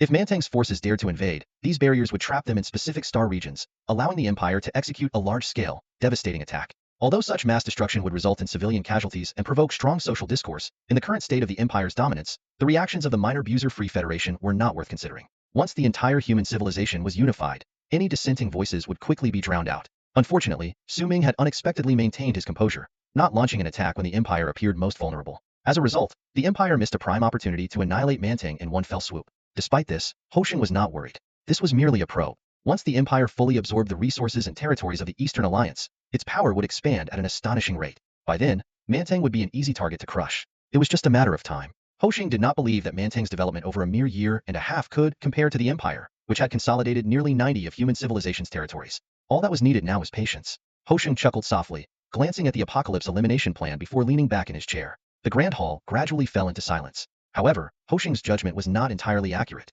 He had not anticipated that Su Ming had successfully revived Lin Ming, whose technology could significantly alter the time flow in Mantang's star region. In just 1 year, Mantang's development could not match the empire's, which had integrated vast resources. But what about 1,000 years? With a time ratio of an astounding 1,000 to 1, no matter how fast the empire developed, it could not match Mantang's 1,000-fold speed. Over time, Mantang's growth would far outpace the empire. This was precisely Su Ming's plan. At this moment, standing on Mantang's main planet, he surveyed his territory, refraining from rash action due to external disturbances. In his view, every moment the empire gave them would exponentially increase Mantang's development potential. Moreover, he needed time to revive the apocalypses who had fallen on the battlefield of the Eastern Alliance. The apocalypses who managed to endure to the end were the true core strength of the Eastern Alliance. Each revived apocalypse, possessing immense power, would become a crucial counterbalance against the empire. Without hesitation, Su Ming continued to focus on the revival of the Eastern apocalypses. Time passed day by day, and nearly 6 months had gone by in the outside world.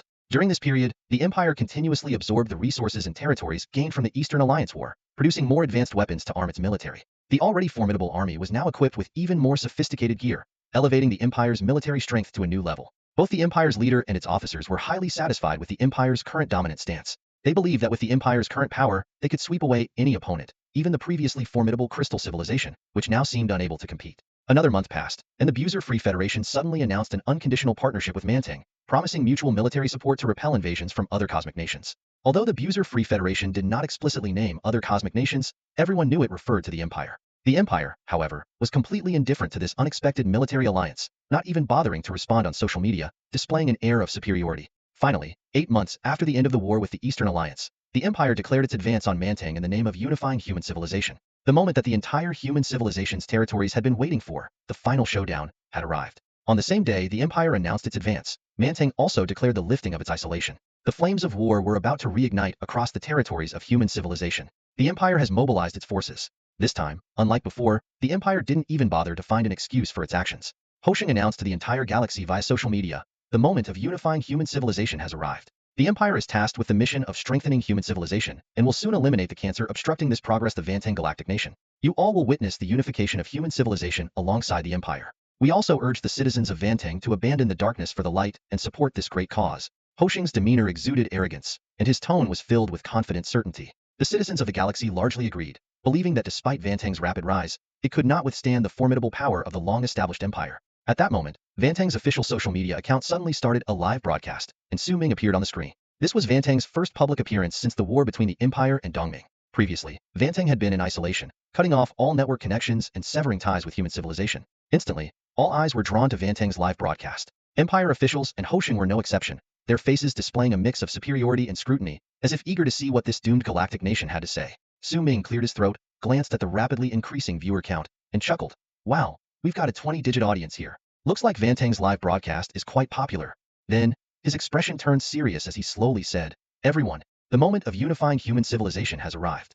Vantang is tasked with the mission of strengthening human civilization and will soon eliminate the cancer obstructing this progress, the Empire. You all will witness the unification of human civilization alongside Vantang. We also urge the citizens of the Empire to abandon the darkness for the light and support this great cause." Everyone was stunned by his words, and soon mixed reactions followed, some confused, some amused, and others shaking their heads in disbelief. The comment section buzzed with discussions. Isn't this just a verbatim copy of the Empire leader's speech, only with the name switched? Looks like he's mocking them. Su Ming's sarcasm is on point.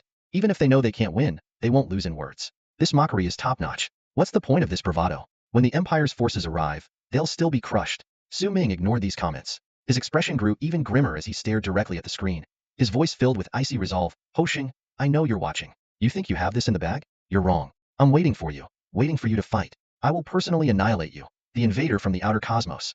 With these words, a formidable aura of killing intent emanated from Su Ming, sending chills down the spine of everyone watching, even through the screen. Many broke out in cold sweat, and those with weaker minds were petrified, unable to move. Even the strongest-willed viewers couldn't help but close the live broadcast, too scared to continue watching. Su Ming had been through countless battles, forging an unyielding will in the flames of war. As his divinity grew, his presence became overwhelmingly powerful. Even seasoned warriors found it difficult to function normally under Su Ming's oppressive aura. At Su Ming's level, the gap between him and ordinary civilians was like a chasm. At this moment, Su Ming's formidable presence felt like an invisible shockwave, sweeping across the entire live stream. Viewers quickly exited, with the number of participants dropping by nearly 2/3. Few could withstand the gaze of Su Ming's eyes, filled with murderous intent. Su Ming paid no heed to the sharp decline in viewers. His gaze remained as sharp as a knife, fixed intently on the screen. It was as if he wanted to penetrate the electronic barrier and stare directly at Hosheng on the other side. Su Ming knew very well that although most of the audience had left, Hosheng was surely still observing him in secret. He understood Hosheng too well. A person with such a strong desire for control would seize any opportunity to scrutinize a difficult-to-read opponent. Sure enough, at this very moment, Hosheng was on the Empire's main star, squinting at the screen. A barely noticeable hint of surprise flashed in his eyes. Su Ming, how did you know I don't belong to this universe? This secret had never been disclosed to anyone other than those who were now dead. Yet, Su Ming had effortlessly revealed it during the live stream. Hosheng's gaze gradually grew sharper, as if engaging in a silent confrontation with Su Ming across the screen. A hint of killing intent began to emanate from his eyes. Suddenly, he realized he might have underestimated this young man. The outcome of the current situation was still uncertain. Shadow, prepare yourself. We march to war, Hosheng said calmly. In the grand hall, a figure shrouded in shadows quietly emerged. Shadow, with a puzzled expression, spoke, Leader, Wantang is not a threat. Sending the army alone would easily crush them. There's no need for you to personally lead the expedition. Hosheng slowly shook his head, his gaze sweeping over Shadow. I have a sudden premonition that this might be the toughest battle of my life. If I don't personally lead the troops, the Empire might lose. The leader of Wanting, Su Ming, caused quite a stir during a live broadcast by claiming that the Emperor of the Empire is not from this universe. The citizens of the universe scoffed at this, dismissing it as a typical smear tactic by hostile forces. After all, the Emperor has been in power for centuries, dedicated to the advancement of human civilization. If he were truly an outsider, human civilization would likely have crumbled long ago. However, to everyone's astonishment, Su Ming's statement turned out to be true. This bizarre and fantastical revelation proved once again that reality can often be stranger than fiction. At the same time, news spread throughout human civilization that the Emperor had decided to personally lead the troops into battle. This decision left many puzzled. Given the Empire's overwhelming military strength, they could easily crush Wanting without the Emperor needing to be on the front lines. Some speculated that the emperor was eager to witness the moment of unification firsthand, and to personally experience the joy of victory. This explanation seemed reasonable, especially considering that during the previous conflict with the Dongming alliance, the emperor had only intervened remotely, striking down Owen Tianqi at the last moment. However, the subsequent developments shocked everyone who had underestimated Wan. In the neighboring Yuheng Star domain, the empire's vanguard was making rapid progress. This army, led by the renowned General Luo Lai, boasted 30 million heavy planet-destroying cannons and 70 million class warships, with an average strength at the stellar level. General Luo Lai, a celebrated figure within the empire, had many of his campaigns immortalized as case studies in military academies. Luo Lai gazed coldly at the enigmatic Wanting Star domain ahead. He thought to himself, how much progress could they have made in just 2 years of isolation? With the formidable vanguard under his command, he was confident that Wanting could be easily flattened. The other generals could rest easy, awaiting good news from within the empire. Just then, a communications officer hurriedly knocked on the door of the command room. A sudden knock on the door shattered the silence of the room. Luo Lai looked up and said calmly, "Come in." The door opened, and a messenger soldier briskly walked in, standing at attention. His expression was serious as he reported, "Sir Luo Lai, the highest military council of the empire has just issued an order. They require the vanguard to stand by. The leader will personally lead the army into battle within 5 days."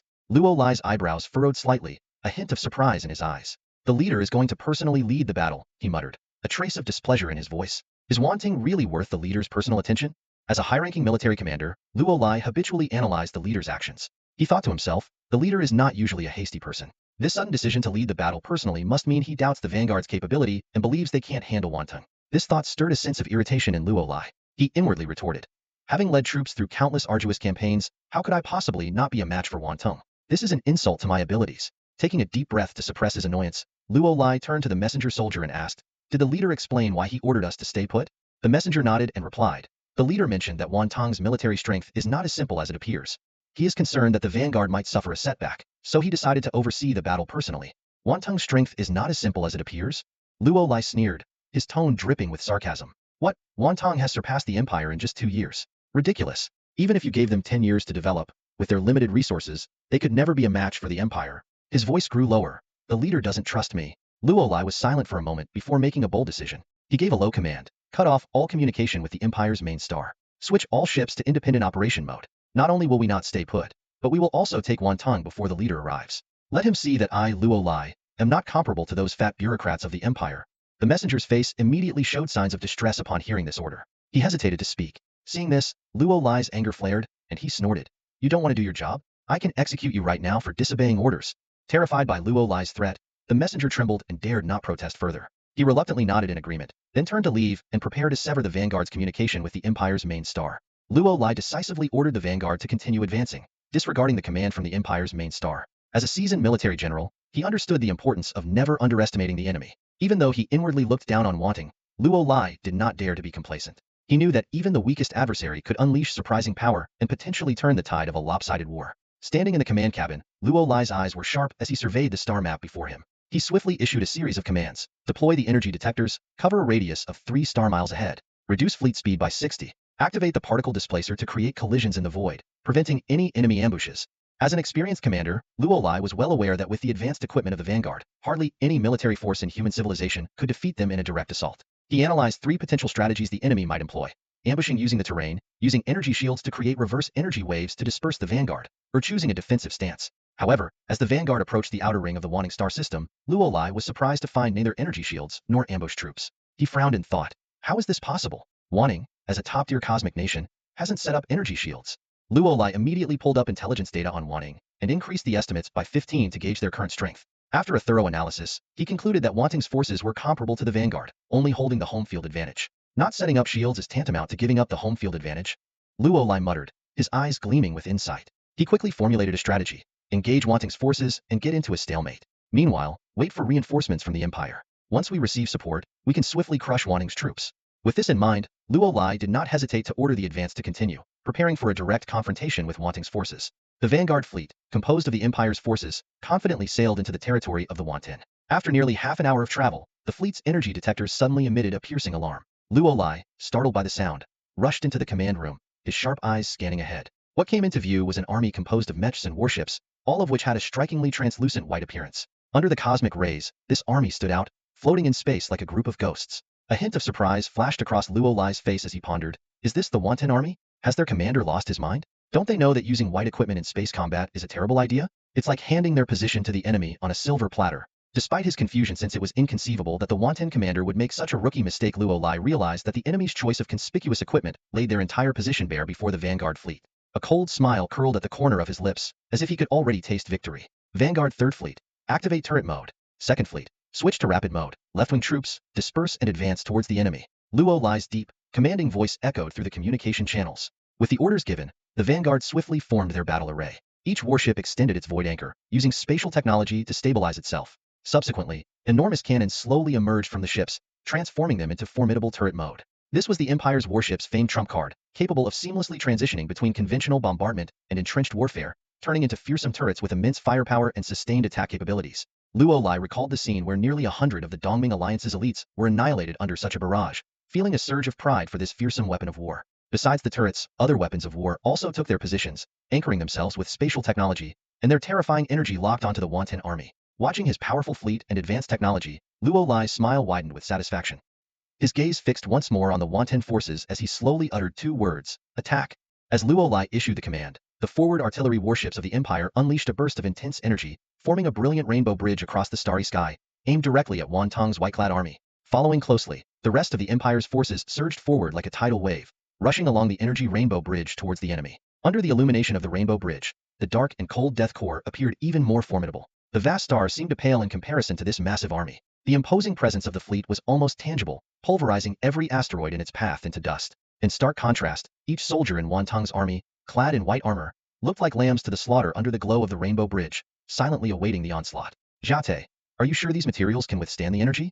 A soldier named Li Xiao in Wan Tong's formation couldn't help but ask his nearby comrade, his voice tinged with unease as he watched the approaching enemy. They should, Li Xiao. We tested them before, didn't we? This material is almost immune to energy, Jiate replied, swallowing nervously, equally apprehensive. For the veteran soldiers of Wan Tong who had experienced interstellar wars, this scene was nothing extraordinary. They had witnessed the grand scale of the Crystal Civilization's invasion, a conflict hundreds of times more massive than this. Back then, nearly every human civilization's army had mobilized to fight the Crystal Civilization. That was a truly magnificent spectacle. However, over the long years, many soldiers had naturally aged and retired. The survivors, the elite among elites, had risen to high command. The current Wan Tong soldiers were mostly the new generation born after the nation had closed its borders, with their greatest combat experience being surface-level skirmishes. Faced with an interstellar war, many of the new recruits couldn't help but feel fear, shrinking their heads like quails, hardly daring to breathe. Sensing the whispers among the soldiers, the lead commander, Zhang Xian, turned and glared at the rookies. What are you scared of? Your current cultivation is stronger than mine was during the Crystal Civilization War. I didn't flinch in that civilization-level war, and now you're wetting your pants over this small interstellar skirmish. Jiate and Li Xiao shrank back, putting on obedient faces but secretly grumbling.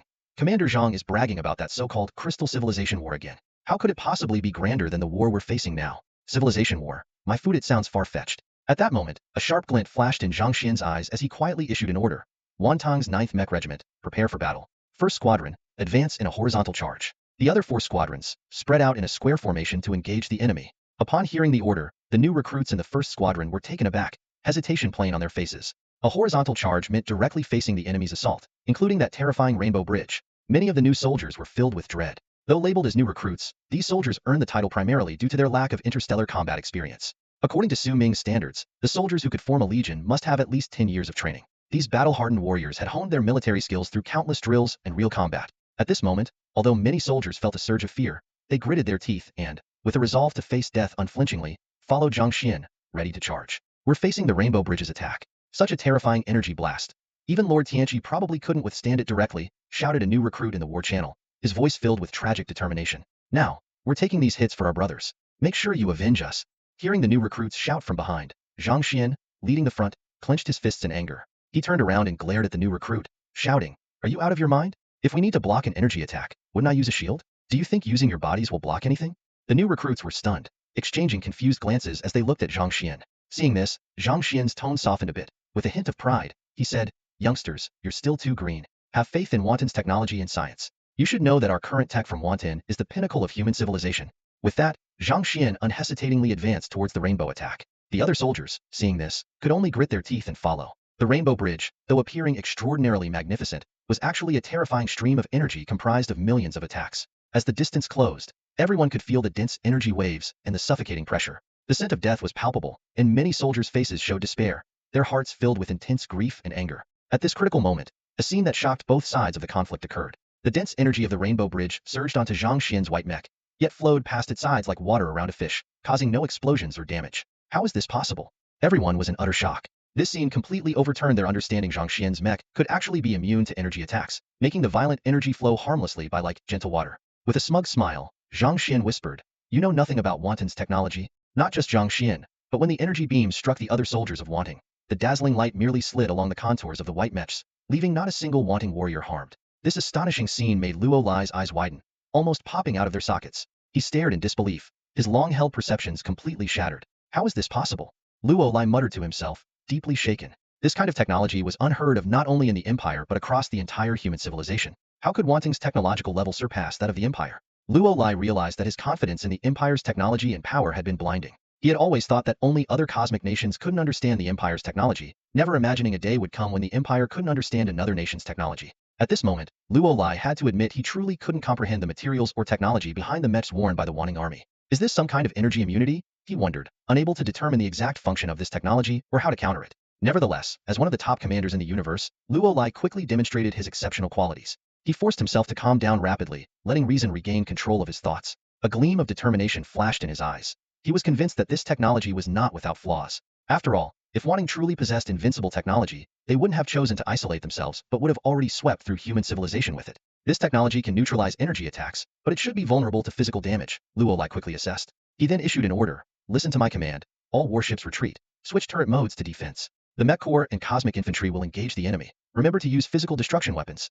Following Luo Lai's command, the Empire's forces demonstrated remarkable efficiency. The warships swiftly turned around and retreated, while a large number of soldiers flew out from the ships, densely covering the entire void. Seeing this, a hint of admiration flashed in Zhang Xian's eyes.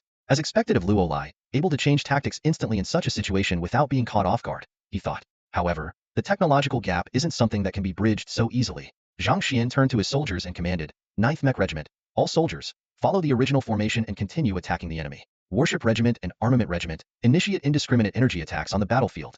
The Mech soldiers, initially skeptical and worried about their mech's performance, gained immense confidence after witnessing the energy beams pass by them without causing any harm. The material's resistance to energy was evidently extraordinary. Upon hearing Zhang Xian's order for indiscriminate attacks, the Mech soldiers exchanged knowing smiles. Soon, Wanting's Mech Regiment dispersed, charging towards the Empire's Cosmic Infantry. In the starry sky, white Mechs clashed with black combat suits, igniting an exceptionally fierce battle. The intense energy fluctuations shattered the surrounding stars, as Empire soldiers and Wanting soldiers engaged in brutal combat. In the Empire's forward command room, Luo Lai watched the battlefield intently through the screen. Whether Wanting's technology is truly insurmountable will be determined by this clash, he thought, his expression tense. If physical combat also failed to inflict significant damage on these enigmatic mech materials, it would be challenging to counter Wanting's technology in the short term. At that moment, the screen showed Wanting soldiers engaging with Empire soldiers. Although these Wanting soldiers appeared to lack military discipline, what deeply unsettled Luo Lai was their exceptionally high cultivation levels. Their average cultivation was at the cosmic level, comparable to the Empire's elite troops. Strangely, the military discipline displayed by Wanton soldiers was disproportionately sophisticated compared to their average cultivation levels. Their coordination seemed awkward, as if they lacked real combat experience. This paradox was perplexing, but was precisely embodied in this seemingly formidable army. The truth is, Wanton's period of isolation was far longer than the outside world imagined. During these long years, Wanton utilized the most advanced cultivation systems to elevate the entire nation's cultivation levels to a formidable extent. Almost everyone could cultivate and possessed combat abilities, with high-level fighters emerging continuously. However, this very isolation caused the new generation of Wanton people to lack external pressure, with many having never experienced war. As a result, in terms of combat experience, military discipline, and teamwork, they were indeed inferior to the soldiers of external human civilizations. Su Ming's deployment of the 9th Mech Regiment was actually for the purpose of training his troops. If the confident Luo Lai knew Su Ming was using them as a whetstone for training, he would probably find it utterly absurd. "I'm here to annihilate you, and you're treating me as a training tool?" If Luo Lai knew this, he would undoubtedly be both amused and exasperated. Despite the individual prowess of Wanton soldiers far surpassing that of the Empire soldiers, they were miles behind in teamwork and combat experience. Even with such formidable personal abilities, they were continually outmaneuvered by the Empire soldiers, who isolated and attacked them. Mechanical blades clashed in the air, instantly slaying several Wanton soldiers. Seeing this, Luo Lai stood up excitedly, cheering loudly. He finally felt relieved, realizing that although these materials could resist energy attacks, they were not very strong against physical damage. By deploying the Cosmic Battle Regiment for close-quarters combat, they could gain the upper hand. Good. Keep engaging in close combat, and continue using physical weapons. Luo Lai ordered softly in the command room. At that moment, Luo Lai suddenly noticed a bright light emanating from Wanton's direction, as if something was being prepared for launch. A hint of surprise flashed in his eyes, but soon, his pupils contracted sharply as he seemed to realize a possibility. Luo Lai's premonition came true. Just as he sensed something amiss, a dazzling light erupted from the Wanting military camp. Rows of colossal war cannons spewed scorching flames, indiscriminately bombarding the entangled battlefield. In conventional warfare, the likelihood of deploying such weapons in a stalemate is minimal. The reason is simple. With both armies interwoven, distinguishing friend from foe becomes nearly impossible. Reckless bombardment would not only harm the enemy but also risk friendly fire. However, Wanting possessed special mech materials that were immune to energy attacks. It was akin to having a magical immunity buff in a game, still vulnerable to physical damage. For Wanting, the optimal strategy at this moment was indiscriminate attack. They could unreservedly blanket the battlefield with energy weapons, leaving their troops unscathed while the enemy would be obliterated in the inferno. Realizing this, Luo Lai immediately shouted into his intercom, Cosmic Battle Core, retreat. Warship Core, advance and deploy energy shields to cover the Cosmic Battle Core's withdrawal. The Cosmic Battle Core, locked in fierce combat with Wanting, was momentarily stunned by the order. Mid-battle retreat? In a stalemate, a hasty retreat would give the enemy an opening, leading to severe losses. Despite some commanders' confusion, orders were orders, and they commanded their troops to fall back. But it was too late. The retreating personnel couldn't outpace the incoming fire. As the Imperial Cosmic Battle Corps began to withdraw, a barrage of artillery descended. The energy waves, like torrential rain, engulfed the entire area, striking both armies. The same barrage had vastly different effects. When the energy touched Wanting soldiers, it slid off like water droplets on a lotus leaf, leaving them unharmed. However, when it hit the Imperial soldiers, it triggered devastating explosions.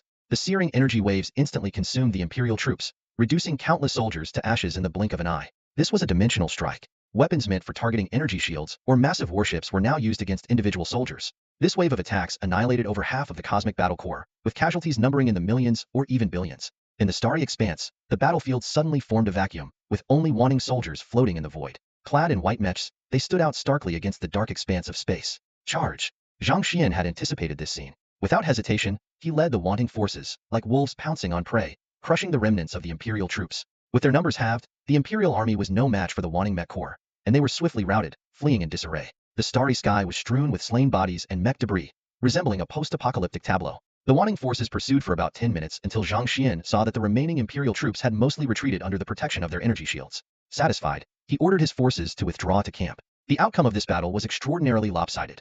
Wanting lost over 30,000 soldiers, while the Imperial vanguard lost a staggering 170 million troops. In the interstellar era, technological disparities can lead to such immense casualties. Zhang Xian had skillfully exploited Wanting's energy-immune mechs, lured the enemy into a close engagement, and then used indiscriminate bombardment to decimate the enemy forces, securing a decisive victory. Although the core strength of the Imperial vanguard lay in its warships and weapons, the staggering casualty rate made Luo Lai's face turn grim. He had been confident, ready to conquer Wanting with just the vanguard. However, a single Wanting army proved to be a formidable challenge. Luo Lai stood in the command cabin, gripping the edge of the control console so tightly that his knuckles turned white. His eyes scanned the fluctuating numbers on the display screen, sending a chill down his spine.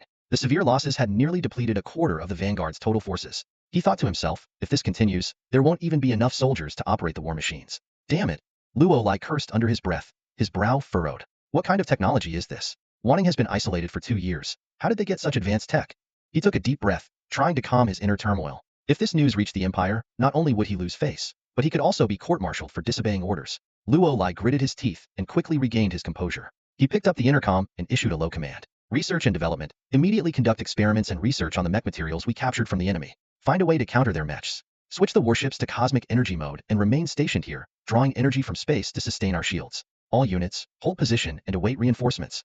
A glint of determination flashed in Luo Lai's eyes. He knew he still had a chance to redeem himself. If he could figure out how to counter Wanting's mechs and relay this intelligence to the other Imperial Corps, it would minimize their losses. By then, the military tribunal might not hold him accountable. Turning to face the porthole, Luo Lai gazed coldly at the distant Wanting encampment. He was certain that once the Imperial reinforcements arrived, the Wanting forces, regardless of their bizarre mech materials, would be crushed to dust by the Empire's might. However, Luo Lai was unaware that within the Wanting camp, Zhang Xian was observing the Imperial forces through binoculars. Seeing the adjustments made by the Empire, he couldn't help but smile with a hint of amusement. These fools, Zhang Xian muttered to himself. Do they think the flow of time in Wanting is the same as outside? Waiting for Imperial reinforcements? He set down the binoculars, his eyes gleaming with confidence. You won't see a single Imperial soldier for 5 years. You so-called vanguard, you're already cut off and alone. While it would take external reinforcements 3 days to arrive, over 5 years had already passed within Wanting. The time flow discrepancy between the two worlds had become the greatest variable in this war, a fatal weakness unknown to the Imperial forces. Days passed, and Luo Lai's advanced troops were still studying the properties of the Wantin material while anxiously awaiting reinforcements from the Empire. However, 3 days had gone by without any sign of the reinforcements, leaving Luo Lai puzzled. In the command room, Luo Lai paced back and forth, his brow furrowed. He turned to the communications officer, his voice tinged with urgency. Has the signal been sent? Any response from the Empire's reinforcements? The communications officer shrugged helplessly. Sir, the signal was sent successfully, but we haven't received any response from the Empire's reinforcements. Luo Lai frowned and thought for a moment before asking. What's the status of the wanton material analysis? Sir, the communications officer replied. The wanton material uses extremely advanced multidimensional molecular polymerization technology. With our current level of research, it would take at least 3 years to decipher it. 3 years? Luo Lai cursed. Damn it, by then it'll be too late. Just then, the radar on the warship suddenly sounded a rapid alarm. Beep, beep, beep. Enemy attack detected. All personnel be alert. Enemy attack detected. Strangely, neither Luo Lai nor the other officers seemed particularly surprised by the alarm. They had grown accustomed to the wanton army's frequent harassment over the past few days. Luo Lai even felt that the enemy was using them as training tools, constantly refining their tactics and formations during the skirmishes. This realization infuriated Luo Lai even more. How could a renowned general like him be reduced to a mere test subject for the enemy? But he had to admit that the advanced troops were struggling to cope with the wanton forces. In the ongoing war of attrition, their strength had dwindled by nearly half. The adjutant cautiously asked, Sir, should we engage the enemy? Engage. Luo Lai glared at the adjutant, his tone impatient. Do you expect us to just wait for them to attack? The adjutant sighed and turned to deploy the troops. However, as he gathered the forces, he noticed something unusual. Normally, Wanton only sent out their mech warrior units, but today, their war machines and warships had also mobilized, stationed not far from the Empire's camp. Sir, the adjutant urgently reported. Wanton's war machines and warships have also mobilized. What? Luo Lai stood up abruptly, his expression serious as he looked ahead. Sure enough, Wanton's war cannons were already aimed at the Empire's camp, ready to breach the energy shield at any moment. The situation had suddenly become tense, and Luo Lai realized that this was likely not just a simple probe. The massive war cannons and battleships of Wanting slowly approached, their metallic surfaces glinting coldly in the sunlight. Luo Lai gazed at the scene, a hint of doubt flickering in his eyes. He thought, these weapons aren't energy resistant. Approaching this closely is practically walking into a trap. Suddenly, a smile curved at the corner of Luo Lai's mouth, and a fierce light burst in his eyes. He shouted, all battleships, switch to turret mode. Adjust energy shields to unidirectional mode. Prepare for combat. Memories of the unidirectional mode flashed through Luo Lai's mind. This technology, the masterpiece of a mechanic from centuries ago, allowed energy and projectiles to be released outward while blocking external attacks. Although Wanting might also possess similar technology, their battleships and cannons had left the base, losing the protection of their energy shields. Luo Lai felt a sense of triumph, believing this to be a fatal mistake by Wanting's commander. As long as these exposed weapons were destroyed, even Wanting's special mech materials wouldn't be enough to prevent the vanguard from defeating them. Just as Luo Lai was calculating his chances of victory, an unexpected scene caught his attention. Wanting's entire mech force was charging towards the Empire's energy shield. Frowning, Luo Lai muttered, are they crazy? Charging at the energy shield is a death wish. The energy shield was primarily designed to repel energy attacks, but any object crashing into it would be obliterated like a mosquito hitting an electric fly swatter. However, a terrifying thought suddenly crossed Luo Lai's mind. His eyes widened as he stared intently at the charging mech army, cursing aloud, damn it. Could these mechs materials be immune to the energy shield's power? Before he could finish speaking, Wanting's mechs had already collided with the energy shield. To everyone's shock, the previously impenetrable barrier parted before the mech's materials, like a water curtain being pushed aside by an invisible hand. Wanting's mech warriors effortlessly passed through the shield, directly infiltrating the heart of the Empire's camp. Luo Lai watched in stunned silence, realizing the situation had completely reversed. His once confident plan crumbled in an instant, and a brutal battle was now inevitable. Wantong's mech warriors were like a sharp blade, tearing through the energy shields of the Empire's vanguard and piercing deep into their camp. This sudden turn of events left Luo Lai and the Imperial vanguard momentarily stunned. In their understanding, the energy shields were an impenetrable defense, only failing when depleted. However, the special material of Wantong's mechs could repel the energy shields and penetrate directly, completely overturning their common knowledge. The alarm sounded belatedly, but it was too late. Wantong's mech warriors had already flooded the camp like a torrential wave, their mechanical blades flashing with a cold gleam, reaping the lives of the Galaxy Battalion members who hadn't yet reacted. Luo Lai's eyes turned red with urgency as he roared into the communication channel. All units, listen up. The Vanguard is to enter level 1 combat status and eliminate the invading enemies. However, the Vanguard's response was too slow. Some soldiers didn't even have time to summon their mechs before their heads were already rolling. In this hasty defense, the Imperial Vanguard was forced to retreat, suffering heavy casualties. Although Zhang Xian was caught up in the thrill of battle, he remained a calm commander. He knew that the true objective of this raid was not just to kill the enemy but to destroy their war machines and battleships. These were the core strengths of the Imperial Vanguard, formidable in long-range combat but vulnerable once their distance advantage was lost. Wantong's 9th Mech Regiment, follow me to destroy the enemy's war machines and battleships, and take down their energy shields. At Zhang Xian's command, the mech warriors dispersed and charged toward the Imperial Vanguard's heavy weaponry. Explosions roared continuously as war machines were reduced to fragments under the fierce assault of Wantong's mech warriors, flames lighting up the sky. The devastating scene made Luo Lai's eyes nearly pop out of their sockets. He screamed hoarsely, Galaxy Battalion, defend the war machines and kill the invaders.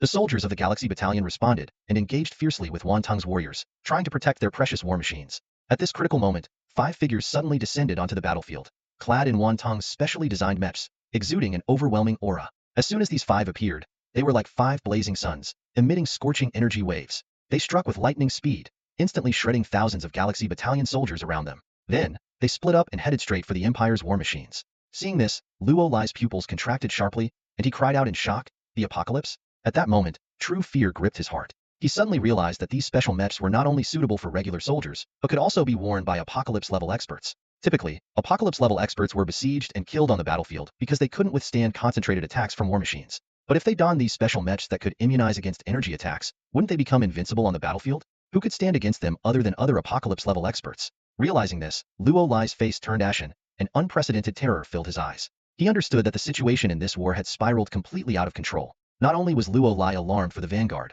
but his heart also trembled for the fate of the Empire. He was acutely aware that the Empire's long-standing development strategy emphasized technology while neglecting the apocalyptics. Even after the war, the Empire's leaders were preparing to implement a radical apocalyptic purge plan, intending to eradicate all apocalyptics from human civilization. Since the fall of Kalu and Clarence, the status of the apocalyptics in the Empire had become increasingly marginalized. The relentless war had consumed a significant number of apocalyptics, leaving an estimated 30 remaining within the Empire. Luo Lai shuddered at the thought that if the enemy's apocalyptic forces surpassed theirs, combined with these special mechs, they would be unstoppable. Fear surged through him like a tidal wave.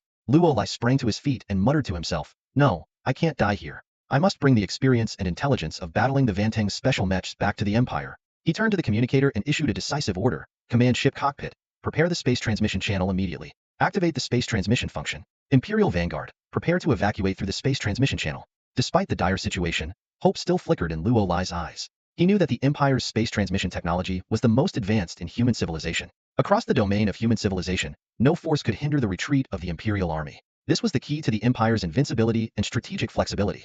Luo Lai had an almost blind faith in the Empire's technology. At this moment, he unhesitatingly played his trump card: the space transmission channel, the Imperial Vanguard's last lifeline. Following Luo Lai's command, the command ship immediately activated the space transmission technology. A peculiar spatial fluctuation instantly enveloped all the war weapons, battleships, and the command ship where Luo Lai was located. One by one, space channels appeared out of thin air, ready to transport all these war assets. At this critical juncture, Zhang Xian suddenly shouted into the intercom, "Space lock."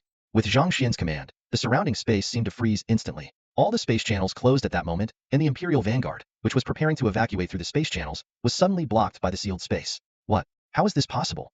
Luo Lai's eyes widened in disbelief as he looked at the scene before him, feeling a sense of absurdity. The strength of the Empire's space technology lay in its immunity to enemy space lock techniques. The Empire's space channels were specially encoded.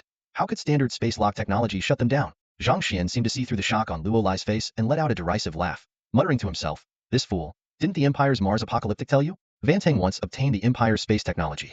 After 2,000 years of development, Vantang's space technology has long surpassed the Empire's, and you're still trying to use space transmission?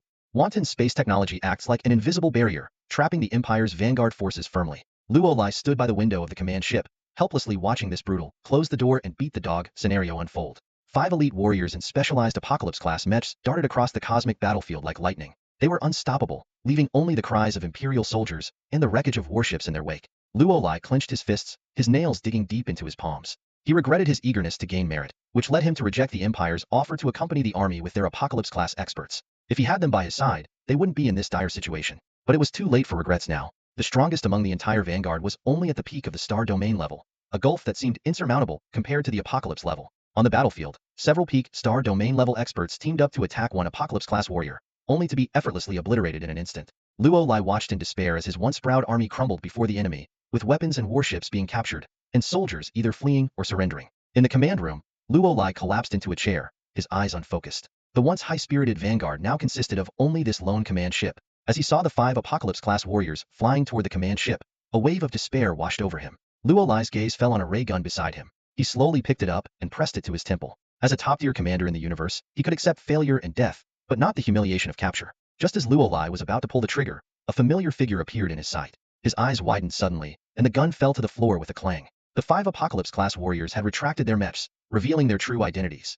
Luo Lai trembled all over, staring incredulously at the scene before him. These 5 were clearly the same apocalypse-class warriors from the previous battle against the Eastern Alliance. Among them, Wan Long, whom Luo Lai had personally led his forces to obliterate, stood there alive and well. Luo Lai muttered to himself, his mind in chaos, "How is this possible? How is this possible? Do they just look alike, or are they really them?"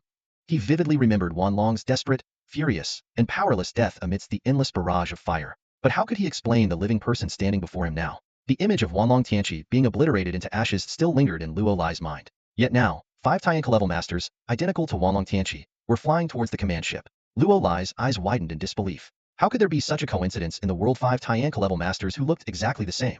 This absurd scene made him abandon his thoughts of suicide, leaving him with only one urgent question. Suddenly, a deafening crash echoed through the air. The 5 Tianqi masters struck instantly, tearing through the command ship's hull as if it were paper. With their keen sense of aura, they quickly located Luo Lai in the command room. Seeing the terrified expression on Luo Lai's face, Wanlong Tianqi couldn't help but smirk. A twisted satisfaction welled up inside him. Once, it was Luo Lai who led the Empire's forces to defeat his troops, annihilating them despite his desperate resistance. Back then, Wanlong Tianqi had died filled with rage and sorrow. But now, Wanlong Tianqi had come to terms with the Eastern Alliance's defeat. His mind was unusually calm, even accepting Wantong's fate. Facing the once dreaded Luo Lai, now his captive, filled Wanlong Tianqi with immense satisfaction.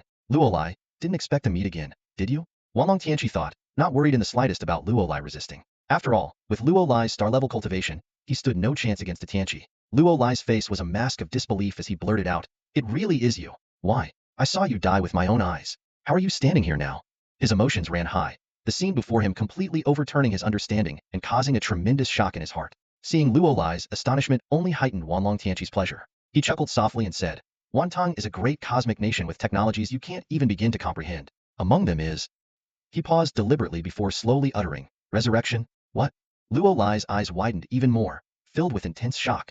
"Resurrection? Are you saying Wantong can bring the dead back to life? That's impossible. It defies the laws of the divine. Why are you so surprised? There are many technologies you can't even imagine. Today's Wantong is far beyond what it once was." Wanlong Tianqi sneered. "Of course, you won't have the chance to report back to the Empire. You are now a prisoner of Wantong." As soon as he finished speaking, Wanlong Tianqi reached out and grabbed Luo Lai effortlessly, like picking up a chick, and tossed him into a biopod, forcing him into a state of hibernation. In the last moments before his consciousness faded, Luo Lai's heart was filled with endless regret and fear. He couldn't help but cry out in his mind, "Wantong, how did you become so terrifying all of a sudden? Can the Empire ever conquer such an unfathomable cosmic nation?" The entire vanguard of the Empire was annihilated. The soldiers were either captured or killed on the battlefield. The Wantong army seized the vanguard's cannons and warships, which should have been shocking news to the outside world. The Empire's vanguard couldn't even withstand a single mecha regiment from Wantong, and was utterly crushed. However, due to Shaolan's presence and the time difference between the two star regions, this news never spread. Even the Empire's reinforcements, currently en route, were unaware of this defeat. At this moment, the Empire's reinforcements were still on their way. Due to the time difference, although the vanguard had been defeated for years, the Empire's forces were still heading to the battlefield. In the command room, an Imperial general listened to the communication officer's report, a sharp glint flashing in his eyes. His face darkened as he muttered, "What's going on?" The vanguard suddenly lost contact. Could Luo Lai have entered Wantong territory without orders? Beside him, Shuang Fan, one of the Empire's top commanders, shook his head and whispered, "Luo Lai is a competent strategist, but his greatest flaw is his arrogance. This will inevitably lead to his downfall." Shuang Fan knew well that while Luo Lai was considered a top commander among human civilization, there were many within the Empire's ranks who surpassed him. At that moment, the door to the command room swung open, and a figure exuding a strange aura stepped in. Everyone turned to look at the newcomer, their faces quickly showing respect. "Leader." Though the commanders were proud, they showed sufficient humility before this formidable figure. The leader's gaze swept over the room, a slight smile forming on his lips. His eyes flashed with a divine light as he calmly said, "Luo Lai has likely been defeated." The commanders were stunned. One of them, puzzled, said, "Leader, Luo Lai set out less than 3 days before us and has only been in Wantong territory for at most 2 days. It's impossible for the vanguard to be defeated in such a short time." Another commander agreed, "I share the same doubt. Wantong's military strength is only slightly stronger than an ordinary supercluster-level galactic empire. Luo Lai's forces should be more than capable of conquering such a nation. How could they be easily defeated by Wantong?" The leader glanced at them, a sharp light in his eyes. He spoke softly, "I sensed an energy fluctuation from an apocalypse in the direction of Wantong, but it was only for an instant." An instant? The commanders were even more confused. Could it be that the apocalypse was destroyed by our war weapons as soon as it acted? The leader shook his head, his gaze deep as he looked toward Wantong's direction. "It's due to the difference in time flow. Wantong's time flow is not consistent with that of human civilization's territory. I sensed the apocalypse's power the moment it acted." The commanders were stunned. How is that possible? With that instrument in place within human civilization's territory, the time flow should be consistent. Even if Wantong wanted to alter it, it shouldn't be possible. The leader shook his head again, a hint of confusion in his eyes. "I don't understand it either. Moreover, from the energy signatures of the few apocalypses that acted, I felt a familiar presence. This gives me a very ominous feeling." Familiar? Weren't the external apocalypses already eliminated by us? How could there still be? The commanders were bewildered and uncertain. The leader gazed deeply into the starry sky outside the command ship, as if trying to pierce through the endless void to see what was happening in Wantong. "Perhaps this time, we will face Wantong." a civilization that has thrived for thousands of years and is home to many old acquaintances, echoed the words of Emperor Ho Sheng in the command center, leaving the surrounding officers visibly stunned. The Imperial Army, which was initially expected to reach Wantung in less than a day, suddenly halted at the borders, refraining from advancing further. This unusual move caught the attention of the Empire's citizens. Over the next 2 days, people were astonished to see the Imperial forces mobilizing on a large scale, slowly advancing towards Wantong's territory. The internet erupted with speculation. What's going on? The Empire didn't even take the Dongming alliance this seriously. Why is Wantung being treated with such caution? Someone questioned in confusion. I've noticed that nearly every military unit within the Empire has been deployed, another netizen commented. With such a massive force, they could overwhelm Wantung just by sheer numbers. Indeed, the Empire's interior was almost devoid of station troops, a comprehensive mobilization that left many in shock. Some speculated, could it be that the Empire considers Wantung a formidable adversary, warranting their full strength? The reality was just that. It took the Imperial Army a full 2 weeks to finally assemble in the space before Wantong's star system. The Grand Fleet, exuding an overwhelming aura, advanced towards Wantong's borders. The sheer spectacle of it was enough to crush the morale of anyone with a wavering spirit. At this moment, Emperor Ho Sheng stood at the forefront of the Imperial forces, like a towering statue, gazing at the Wantang star system ahead. After a moment, a hint of solemnity flashed in his eyes. I understand why Wantang isolated itself while the Empire battled the Dongming alliance, Ho Sheng murmured to himself. Then, looking ahead, he slowly spoke. A time flow of 1,000 to 1. I thought we had only been apart for 2 years, but it turns out it has been a full 2,000 years. Just then, the silhouette of an army began to faintly appear in the void of Wantong's territory. Space fissures were torn open, and colossal war cannons and battleships slowly emerged, as if responding to the Empire's challenge. The two colossal forces were finally about to confront each other in this star system once more. Boom! Warships suddenly appeared before the Imperial forces, revealing the long-awaited figure that the Imperial leader, Ho Sheng, had been anticipating. Ho Sheng squinted slightly, his gaze locked onto Su Ming, who stood at the forefront of the Wanting army. As his eyes focused, Ho Sheng's brow furrowed. The leader of Wanting, after 2 millennia of cultivation, had grown to a level even the Imperial leader found difficult to fathom. A flicker of seriousness passed through Ho Sheng's eyes, but his confidence in the Imperial forces remained unshaken. He shifted his gaze to the Wanting army and spoke with a steady, commanding voice, Empire, attack Wanting. Fight for the unification of human civilization. Though his voice wasn't loud, every word resonated clearly in the ears of the Imperial soldiers. The Imperial soldiers, invigorated, raised their weapons high and shouted in unison, fight for the unification of human civilization.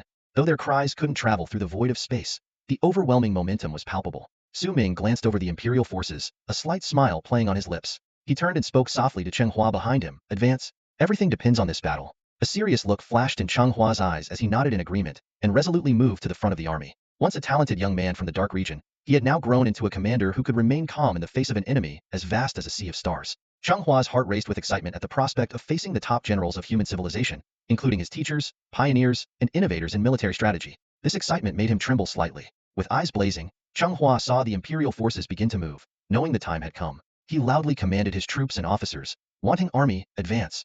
With Cheng Hua's order, countless Wanting warships, weapons, and soldiers sprang into action. Soldiers clad in white mech suits surged toward the Imperial forces like a tidal wave. Spatial portals roared open, and giant mechs were transported to the battlefield. These colossal machines, thousands of meters tall, required the coordinated efforts of dozens of soldiers to operate. The cannons of the mechs spewed flames, transforming into a torrent of fire that rained down upon the Imperial Legion. Simultaneously, countless black spheres the size of fists appeared on the battlefield. These spheres continuously morphed and extended in the void, forming a mechanical empire of biomechanical bodies, overwhelming and endless.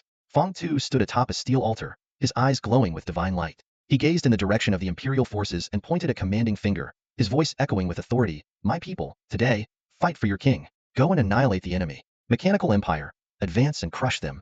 With Fong Tu's command, all mechanical life forms erupted with intense energy waves. Apocalypse-class mechanical beings charged at the forefront, rushing toward the Imperial Legion. Not only Fong Tu, but Wanting also had another Apocalypse-class mechanist Zhang Sun. Entire planets rapidly transformed into terrifying mechanical beasts, each as massive as a planet, blotting out the sky. Zhang Sun, standing at the center of these mechanical behemoths, let out a light laugh as his brain's energy levels instantly connected with all the mechanical beasts, directing them to charge forward. Scarlet Knights advance. An attractive young man, his eyes gleaming like stars and brimming with youthful vigor and determination, shouted with fervor. The horns of war had sounded, and the clash between the two great factions was imminent. At his command, the night sky suddenly surged with countless star beasts, cascading down like a tidal wave.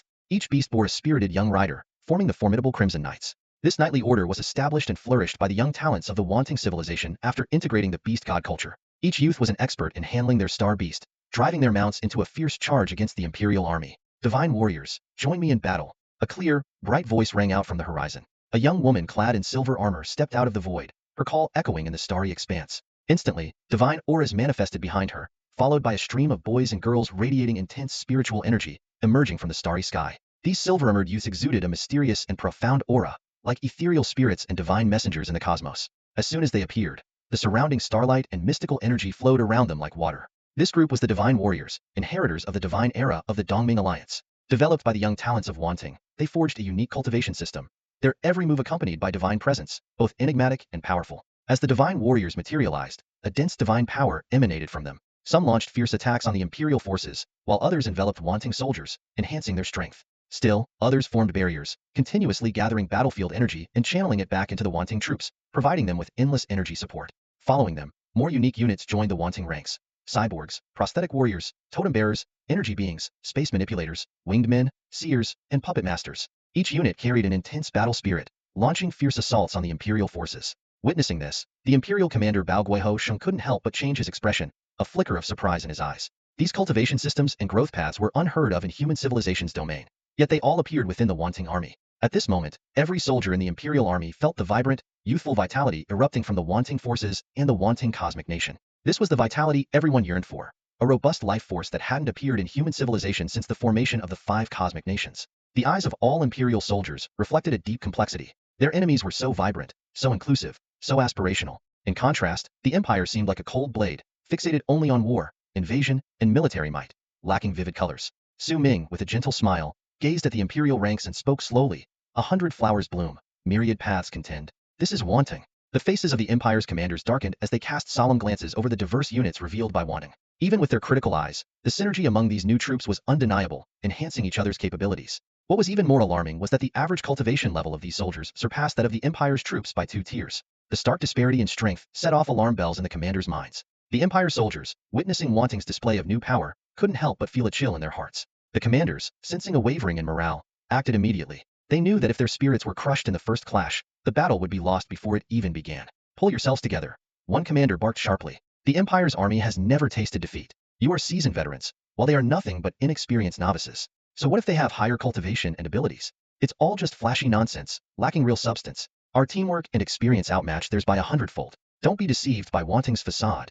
These words acted like a shot of adrenaline, coursing through the veins of the Empire's soldiers. They snapped out of their initial shock, their eyes regaining their determination. Indeed, these new cultivation systems were merely methods of harnessing power. On a real battlefield, the ability to kill efficiently was what truly mattered, regardless of whether it was a knight order or a divine force. These new troops could not compare to the seasoned Empire forces in combat experience. The Empire's army, battle-hardened from countless campaigns, had an edge in practical coordination, even if their cultivation was slightly inferior. Empire army, prepare to engage, the commanders ordered. In an instant, the Empire's army unfurled like a tidal wave, forming orderly ranks. Massive war turrets were pushed to the front lines, while miniaturized stars floated behind the troops, providing a continuous energy source for the impending battle. The two sides finally clashed. A terrifying wave of energy erupted, shattering stars and tearing space apart. The battlefield was splintered into fragments, with both Wanting and Empire soldiers suffering heavy casualties in the violent collision. This was a confrontation of differing ideologies on one side, the Empire poised to unify all of human civilization's territories, on the other, rapidly rising new cosmic nation emerging after 2,000 years of seclusion. The war spread ceaselessly. Across the cosmic network, citizens were in an uproar. War correspondents streamed live footage of the battlefield, leaving everyone in awe. The intensity of this war surpassed even the conflict between human civilization and the crystalline civilization. Wanting is truly astonishing. I never imagined their national strength would rival the Empire's. A diverse world like this feels so much healthier, doesn't it? The citizens watching online wore complex expressions, seeing a hopeful future in the vitality Wanting displayed. At this moment, the Empire's leader, Ho Sheng, coldly observed Wanting's forces, his gaze finally resting on Su Ming. A slight, cold smile played at his lips. Wanting, despite its remarkable achievements over 2 millennia, has always been limited to the resources of a single star system, making it incomparable to the Empire, which harnesses the entire resources of human civilization. This war seems destined for Wanting to lose. The words of Ho Sheng traveled through the vast void and reached Su Ming's ears. With a slight smile, Su Ming retorted, "Do you think Wanting can't transport resources from other places?"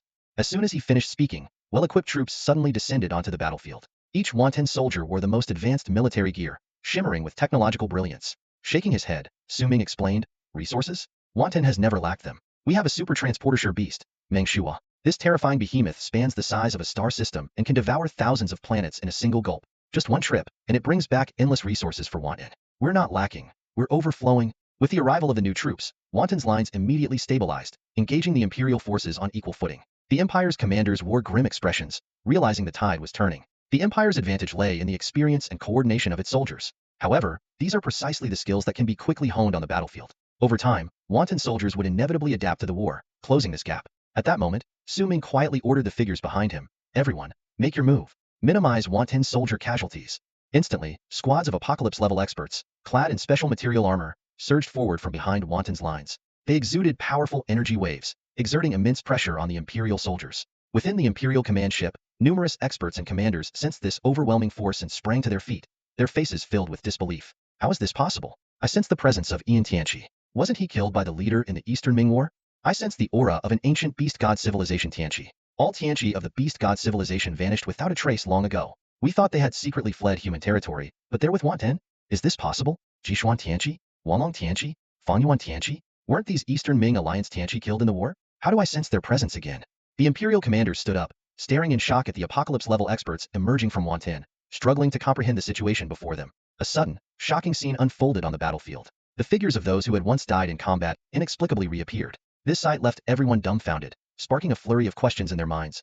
Weren't these people dead? Why are they here again? Are they ghosts? Or is it some kind of ghost summoning technology? Someone immediately retorted, "Don't talk nonsense. With technology this advanced, how can you still believe in ghosts?"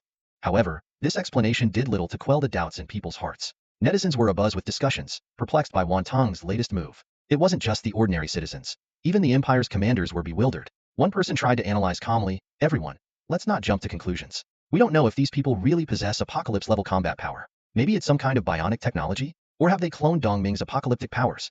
Another commander agreed. "That's right. Cloned beings lack divinity and surely can't possess apocalypse-level strength." In the end, they reached a consensus. It's simple. We'll know the truth after a clash. All eyes turned to the battlefield, fixated on those who had suddenly appeared. They waited to see if these so-called apocalyptic figures truly had the power, or were just paper tigers. The next moment, what happened on the battlefield left everyone stunned. Wantong's apocalyptic experts sprang into action, each unleashing the power of seasoned apocalypse-level warriors. They swept through the battlefield like a storm, tearing through countless soldiers and warships. Clad in special material armor, energy cannon blasts had little effect on them. Their speed was astonishing, moving like the wind, making it impossible for the Empire's forces to catch them. In just a few minutes, these apocalyptic experts forced the Empire's troops into a hasty retreat. Wantong's number of apocalypse-level experts was staggering. After absorbing Dongming's and Beast God's experts, combined with their own development and mature training systems, they now numbered over 4,000. Under normal circumstances, even facing 1,000 apocalypse-level experts, the Empire's war machines and energy barriers could hold out for a while. But now, these experts seemed impervious to energy attacks, appearing nearly invincible on the battlefield.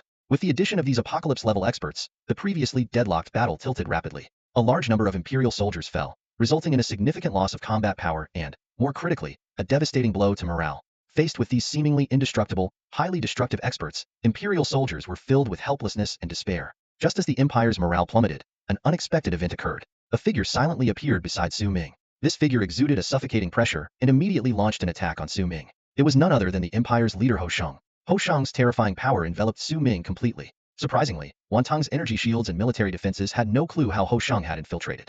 Clearly, Ho Shang aimed to use the same decapitation strategy he had employed against the Crystal Civilization on Wantong.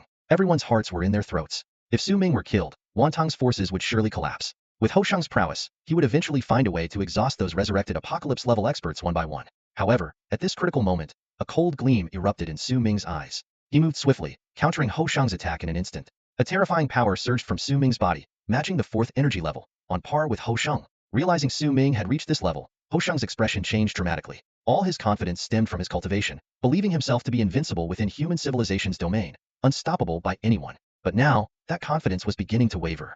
Due to the immense difficulty of reaching the 4th energy level, it is virtually impossible for humans to achieve this state through training alone. Even Ho Shang himself only managed to ascend to the 4th energy level by devouring another Ho Shang in the universe. Relying solely on self-cultivation, one might spend an entire lifetime and still only reach the threshold of the 4th energy level. However, the scene before him shattered Ho Shang's understanding. Su Ming not only broke through this limit, but also reached a level comparable to his own. Ho Shang's eyes widened in disbelief as he muttered, "How can this be? How could there be another human who has reached the 4th energy level? The power at this level is unattainable, no matter how much time is spent." While Ho Shang was in shock, a formidable wave of energy erupted from Su Ming. In an instant, the two were swept into another dimensional space. Su Ming's cold gaze locked onto Ho Shang, his deep voice carrying a hint of mockery. "That cosmic collision didn't just bring you fortune. I also gained an opportunity. If you can step into this realm, why can't I?" Before the words had fully left his mouth, Su Ming unleashed a tremendous force, launching a fierce attack on Ho Shang. Ho Shang's eyes flashed with murderous intent as he roared, "You're courting death.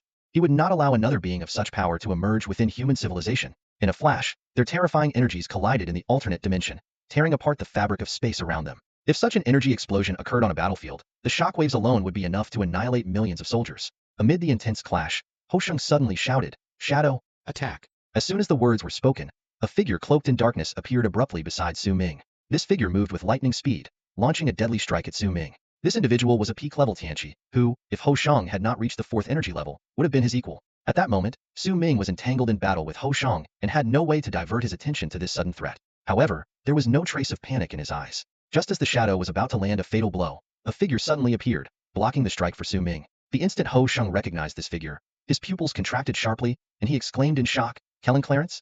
The person who shielded Su Ming from the shadow's attack was none other than Colin Clarence. His eyes were cold as he stared directly at Ho-Shung and said in a chilling tone, "Ho-Shung, long time no see." After 2,000 years of cultivation, Colin's progress had been limited by his genetics, capping him just short of the 4th energy level. However, his abilities had nearly reached that threshold, making him an apex anointed. The moment he appeared, he instantly blocked the shadow's assault and launched a fierce counterattack, lifting the threat from Su Ming. Ho-Shung muttered to himself, "Of course, if the other anointed have been revived, you would be brought back too." He looked at Su Ming with a complex expression, his mind filled with doubt. It seems Wan Tong has mastered some sort of resurrection technology. At this moment, Ho-Shung felt a sense of absurdity. Despite the Empire's vast resources, occupying 90 of human civilization's territory, they had not developed such advanced technologies. Resurrection, time acceleration, entropy energy cultivation, energy level theory, biochemical mechanical technology, anti-energy material mechs. Any one of these technologies would be enough to make the Empire invincible. However, all of these were Wan Tong's technologies. Now, with these advancements, Wan Tong had surpassed the Empire, their military strength capable of overwhelming it.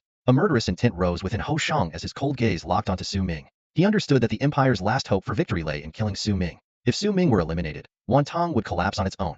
Ho-Shung's attacks grew fiercer, launching a barrage of strikes towards Su Ming. However, Su Ming merely smirked, showing no concern, not even bothering to defend himself as Ho-Shung's attacks landed on him. Boom, boom, boom. The impacts resounded on Su Ming's body, but to Ho-Shung's shock, not a single mark appeared. Su Ming's body seemed as impenetrable as the hardest substance in the cosmos, impervious to even the strongest attacks. Conversely, Ho-Shung found himself increasingly unable to fend off Su Ming's unguarded counterattacks, starting to fall back. How is this possible? How can my strikes leave no injury on you? Ho-Shung exclaimed in disbelief. Shaking his head, Su Ming explained, "I now possess a cosmic body. When entropy energy is extremely compressed, it forms a singularity, and when a singularity explodes, it creates a new universe. My body is composed of highly compressed entropy energy, with a density comparable to a singularity. Moreover, I have fused with the heart of the universe. Essentially, I am a universe. Attacking me is like attacking an entire universe. How could a mere 4th energy level destroy a universe?" Realizing this, Ho-Shung's expression changed drastically, and he swiftly turned to flee. Since he couldn't kill his enemy, escaping was his only option. Yet, a hint of mockery flashed in Su Ming's eyes as he allowed Ho-Shung to flee. At that moment, the surrounding space began to compress inward, and the hyperdimensional space started to shrink. Ho-Shung's expression remained unchanged as he reached out to tear open the fabric of space to escape to the primary universe. However, when he attempted to rip through the void, he found it unyielding, his face turning pale with shock. How is this possible?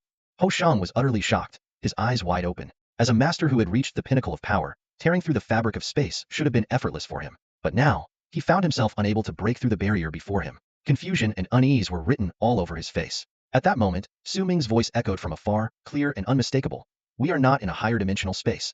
We are inside the primordial beast. As a devourer of star domains, its internal space is nearly infinite and indestructible. Tearing through it is no easy feat." Before Ho-Shung could react, Su Ming's figure had already approached him like a phantom. Ho-Shung's expression changed dramatically, and he gritted his teeth, furiously attacking the space barrier in front of him. But Su Ming wasn't about to give him that chance. In an instant, Su Ming appeared beside Ho-Shung and delivered a powerful punch. Ho-Shung's body shattered into pieces, with blood and flesh scattering in the void. Despite this, the fragments quickly began to reassemble, showcasing an astonishing regenerative ability. However, Su Ming gave Ho-Shung no respite. Waves of intense energy erupted from Su Ming, relentlessly bombarding the still-living body fragments. Just as the pieces were about to recombine, they were smashed apart again. The brutal contest continued for several rounds until Ho-Shung's body fragments finally lost their vitality and floated motionlessly in the air. With a cold expression, Su Ming waved his hand, completely erasing the remnants. Thus, the leader of the Empire, Ho-Shung, fell at the hands of Su Ming. Immediately after, Su Ming turned his attention to a nearby shadow. He teleported beside it and swiftly struck, killing it. Having completed this, Su Ming left Meng Shuo's body and returned to the battlefield. The battlefield was still ablaze with conflict. Despite being at a disadvantage, the Imperial forces, with their deep-rooted foundation, continued to resist tenaciously. Both sides were waiting for the outcome of the duel between Su Ming and Ho-Shung. When Su Ming reappeared on the battlefield, every Imperial soldier froze in disbelief. They stared at Su Ming, eyes wide with shock, as if they had guessed what had happened. Su Ming surveyed the battlefield and loudly declared, Ho Shang is dead. I killed him with my own hands. Soldiers of the Empire, lay down your arms and surrender. Continuing to fight is pointless. Let us build a unified human civilization together. These words struck like a sword, shattering the already fragile morale of the Imperial army. The soldiers, who were already wavering, now found their morale plunging to rock bottom. The Imperial commanders tried to rally their troops, shouting, Get a grip, everyone. He's just trying to mess with our minds. The leader is definitely still alive, just temporarily trapped. Imperial forces, keep attacking and wait for the leader's return. However, these words had little effect. Ho Shang, the main pillar of the Empire's morale, had always been revered as a godlike figure. Now, whether he had failed to kill Su Ming or had been killed or trapped by Su Ming, the mere possibility drained the fighting spirit from the Imperial soldiers, leaving them unable to muster the courage to continue the battle. Su Ming gazed at the disarray of the Empire's army and couldn't help but shake his head slightly. Although he was certain that the Empire's defeat was only a matter of time, a sense of foreboding lingered in his mind, as if some crucial detail had been overlooked. As someone in a high position, Su Ming knew that this intuition was rarely wrong. He quickly reviewed the possible points of failure in his mind. Suddenly, a name flashed through his thoughts: Hosheng. Su Ming frowned, pondering how he had personally killed Hosheng. How could there still be a threat? Could Hosheng not be entirely dead? This thought tightened Su Ming's heart. Scanning the battlefield again, Su Ming confirmed that the situation was clear, and the Vingtian would undoubtedly emerge victorious. He decided to temporarily withdraw from the battlefield and focus on the more pressing issue. Su Ming used his divine power to penetrate the core of the universe, the area where divine sand grains were stored, where the divinity of any deceased individual would transform into these grains. Utilizing his familiarity with Hosheng's aura, Su Ming meticulously searched for Hosheng's divine sand grains. Quickly, his brows furrowed. Something was wrong. Hosheng's divine sand grains were noticeably missing a portion. As someone proficient in the art of resurrection, Su Ming could determine the amount of someone's divine sand grains at a glance. Undoubtedly, a part of Hosheng's divine sand grains was missing after his death. This discovery shocked Su Ming immensely. Where did the missing part go? His vision pierced through the inner layers of the universe, reaching the outer perimeter of the main universe. Finally, on the Empire's main planet, Su Ming found the remnants of Hosheng's undestroyed divinity. Su Rui! Su Ming exclaimed. He never expected that a part of Hosheng's divinity would have parasitized Su Rui. At this moment, with Hosheng's main body dead, this remnant of divinity awakened, directly taking over Su Rui's body. Su Ming keenly noticed that the expression in Su Rui's eyes was identical to Hosheng's. Su Rui seemed to sense something, his gaze piercing through the endless void, locking eyes with Su Ming. Su Ming, I know you're watching me, Su Rui said slowly, a contemptuous smile playing on his lips. You're indeed formidable. I lost this war. But that doesn't mean you'll achieve the final victory. What do you mean, Hosheng? Su Ming's voice transmitted through divine power, traversing endless time and space, reaching Su Rui's ears clearly. Since you mastered the resurrection technique, you must have revived Lin Ming back then, which is why the Vingtian possesses the technology to alter the flow of time, right? Su Rui continued. However, besides the Vingtian, there are two other such devices within the realm of human civilization. One is calibrating the time difference in human territory, while the other is a backup. The backup device is kept by the Empire, and after years of research, the Empire has developed an anti-atomic virus based on this device. Su Rui's smile grew increasingly sinister. Once this device is activated, it will emit a virus, a ray. These rays operate at the atomic level, and as they pass through atoms, they will contaminate and fundamentally destroy them. Moreover, this technology is contagious. Once it infects one atom, it will quickly spread to 10 atoms. If I activate this device, the entire universe will experience an atomic catastrophe. All planets, life forms, and matter composed of atoms will collapse. Are you insane, Hosheng? What good would this do for you? Su Ming asked in shock, his voice filled with anger. Su Rui's lips curled into a strange smile as he replied softly, You already know that I'm not from this universe, yet you ask such a naive question. I'm doing this for one reason only. Revenge for my homeland? Su Rui's voice was filled with anger and pain. It was you, Su Ming, who destroyed my home. Now, I'm just repaying you in kind. His eyes gleamed with madness as he continued, If I hadn't been defeated, I would have unified this world and made it my new home. But since I lost, this world means nothing to me. If it has to be destroyed, so be it. How dare you? Su Ming roared, his eyes bloodshot with fury. In an instant, he vanished from his spot, racing towards the Empire's main planet at incredible speed. However, Su Rui seemed to have anticipated Su Ming's actions. A cold smile appeared on his lips. Even if you're fast, it'll take you half a day to get here. Half a day is more than enough. With that, Su Ruino, known as Hosheng, turned and headed towards the Empire's secret research base. Long before Hosheng's original body had perished, he had already entrusted Su Rui with significant authority, including unrestricted access to this highly classified facility. This was Hosheng's contingency plan. As Su Rui walked through the research workshop, the scientists frowned and looked at him with deep disdain. They were unaware that Su Rui was now possessed by Hosheng. Their contempt stemmed from their resentment towards his rise to power. Finally, Su Rui arrived in front of a massive machine and reached out to activate it. What are you doing, Su Rui? Get out of here. You don't have the right to touch that machine, a scientist exclaimed. Su Rui turned, his eyes flashing coldly, and swiftly broke the scientist's neck. Useless fools, you failed to produce any results and caused my defeat in the war. Now you dare to interfere? You deserve to die, he said coldly. Without hesitation, Su Rui activated the machine. A special ray burst forth from its core, first affecting the machine itself. To everyone's horror, the enormous device began to melt rapidly, like ice cream under the influence of the ray. Suri stared at the melted device with a calm, unwavering gaze. He knew all too well that despite the immediate destruction of the ray-emitting apparatus, the anti-atom virus had begun its rampage. This invisible force would soon sweep across the entire planet, the Empire's territories, and even the whole universe. All atoms would disintegrate, and the material world would cease to exist. Suddenly, a strange sensation washed over him. Suri looked down at his hands, only to see them melting rapidly, just like the device. The speed of the dissolution was alarming. Good, this speed is impressive, he thought, just before he vanished into nothingness in an instant. With Suri's disappearance, the entire research facility began to melt at an astonishing rate, starting from the device. This destructive force was incredibly swift. Within less than a minute, 4/5 of the main planet's area had been consumed. Countless lives were extinguished in an instant, without even a chance to react. The wave of dissolution continued to spread. 10 minutes later, the entire star system was engulfed, and the force rapidly expanded outward. By the time Su Ming arrived, the star system housing the Empire's main planet had turned into a void, and the melting force was closing in on him. Damn it! Su Ming's face turned pale as he quickly retreated. Despite his formidable physical prowess, he didn't dare confront the anti-atom virus Hedon. If infected, even he would be completely eroded. A surge of anxiety overwhelmed Su Ming as he realized the virus's spread. In less than an hour, it would invade the Wanting star system. Not only was the Empire's army stationed there, but all of Wanting's citizens lived within it. Apart from a few elite warriors, hardly anyone could escape this catastrophe. If left unchecked, the virus would eventually consume all life in Wanting. Even Su Ming himself would ultimately be reduced to nothing, just like the already vanished star systems. The devastation brought by the atomic plague far exceeded the destruction of war. War primarily affected armies and interstellar nations, with relatively limited direct harm to ordinary citizens. But the atomic plague destroyed entire star systems at the atomic level. Every second, billions upon billions of lives were lost, and the numbers continued to rise at an alarming rate. If this disaster couldn't be stopped, the extinction of human civilization was only a matter of time.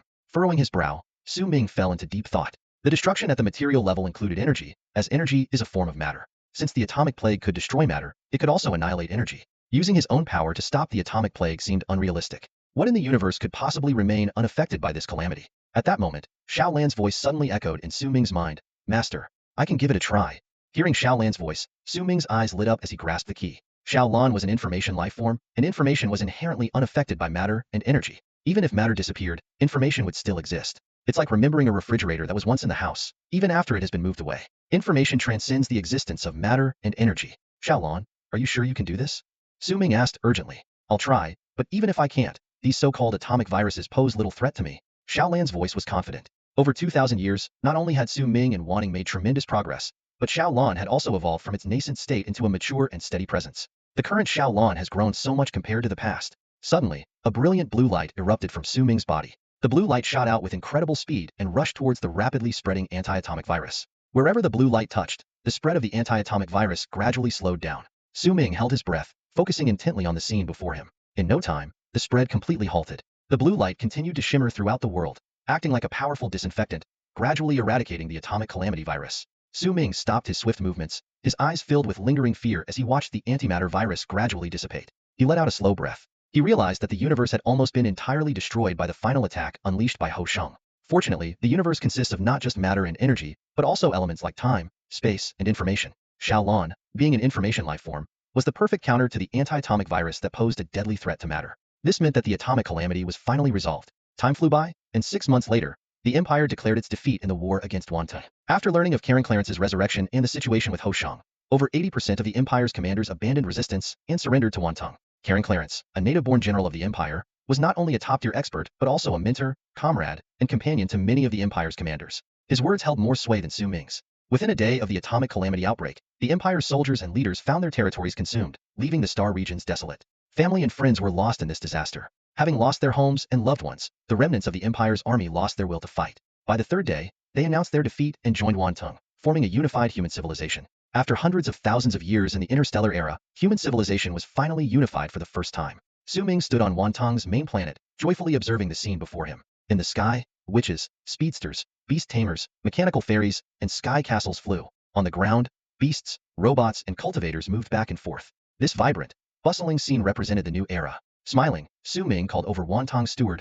Locke. Locke asked gently, "Honorable leader, what can I do for you?" Stretching lazily, Su Ming replied, "Mr. Locke, I'm planning to step down as the leader of Wanting. Arrange for a nationwide vote to elect a new leader who has the people's trust to continue leading Wanting forward." Locke was shocked and exclaimed, "No, leader, you are the spiritual pillar of Wanting. If you step down, Human civilization will be unsettled. Su Ming chuckled softly. I've always been a free spirit, just forced into this role. After experiencing the atomic calamity, I realized there's so much more unknown and potential in the universe. I plan to leave Wantung and explore the greater realms. Perhaps beyond all universes, there's an even larger world waiting for me to discover. Locke wanted to persuade him further, but Su Ming's figure gradually faded from Wantung's main planet. His final words echoed in the air. I will return someday. Perhaps we will meet again.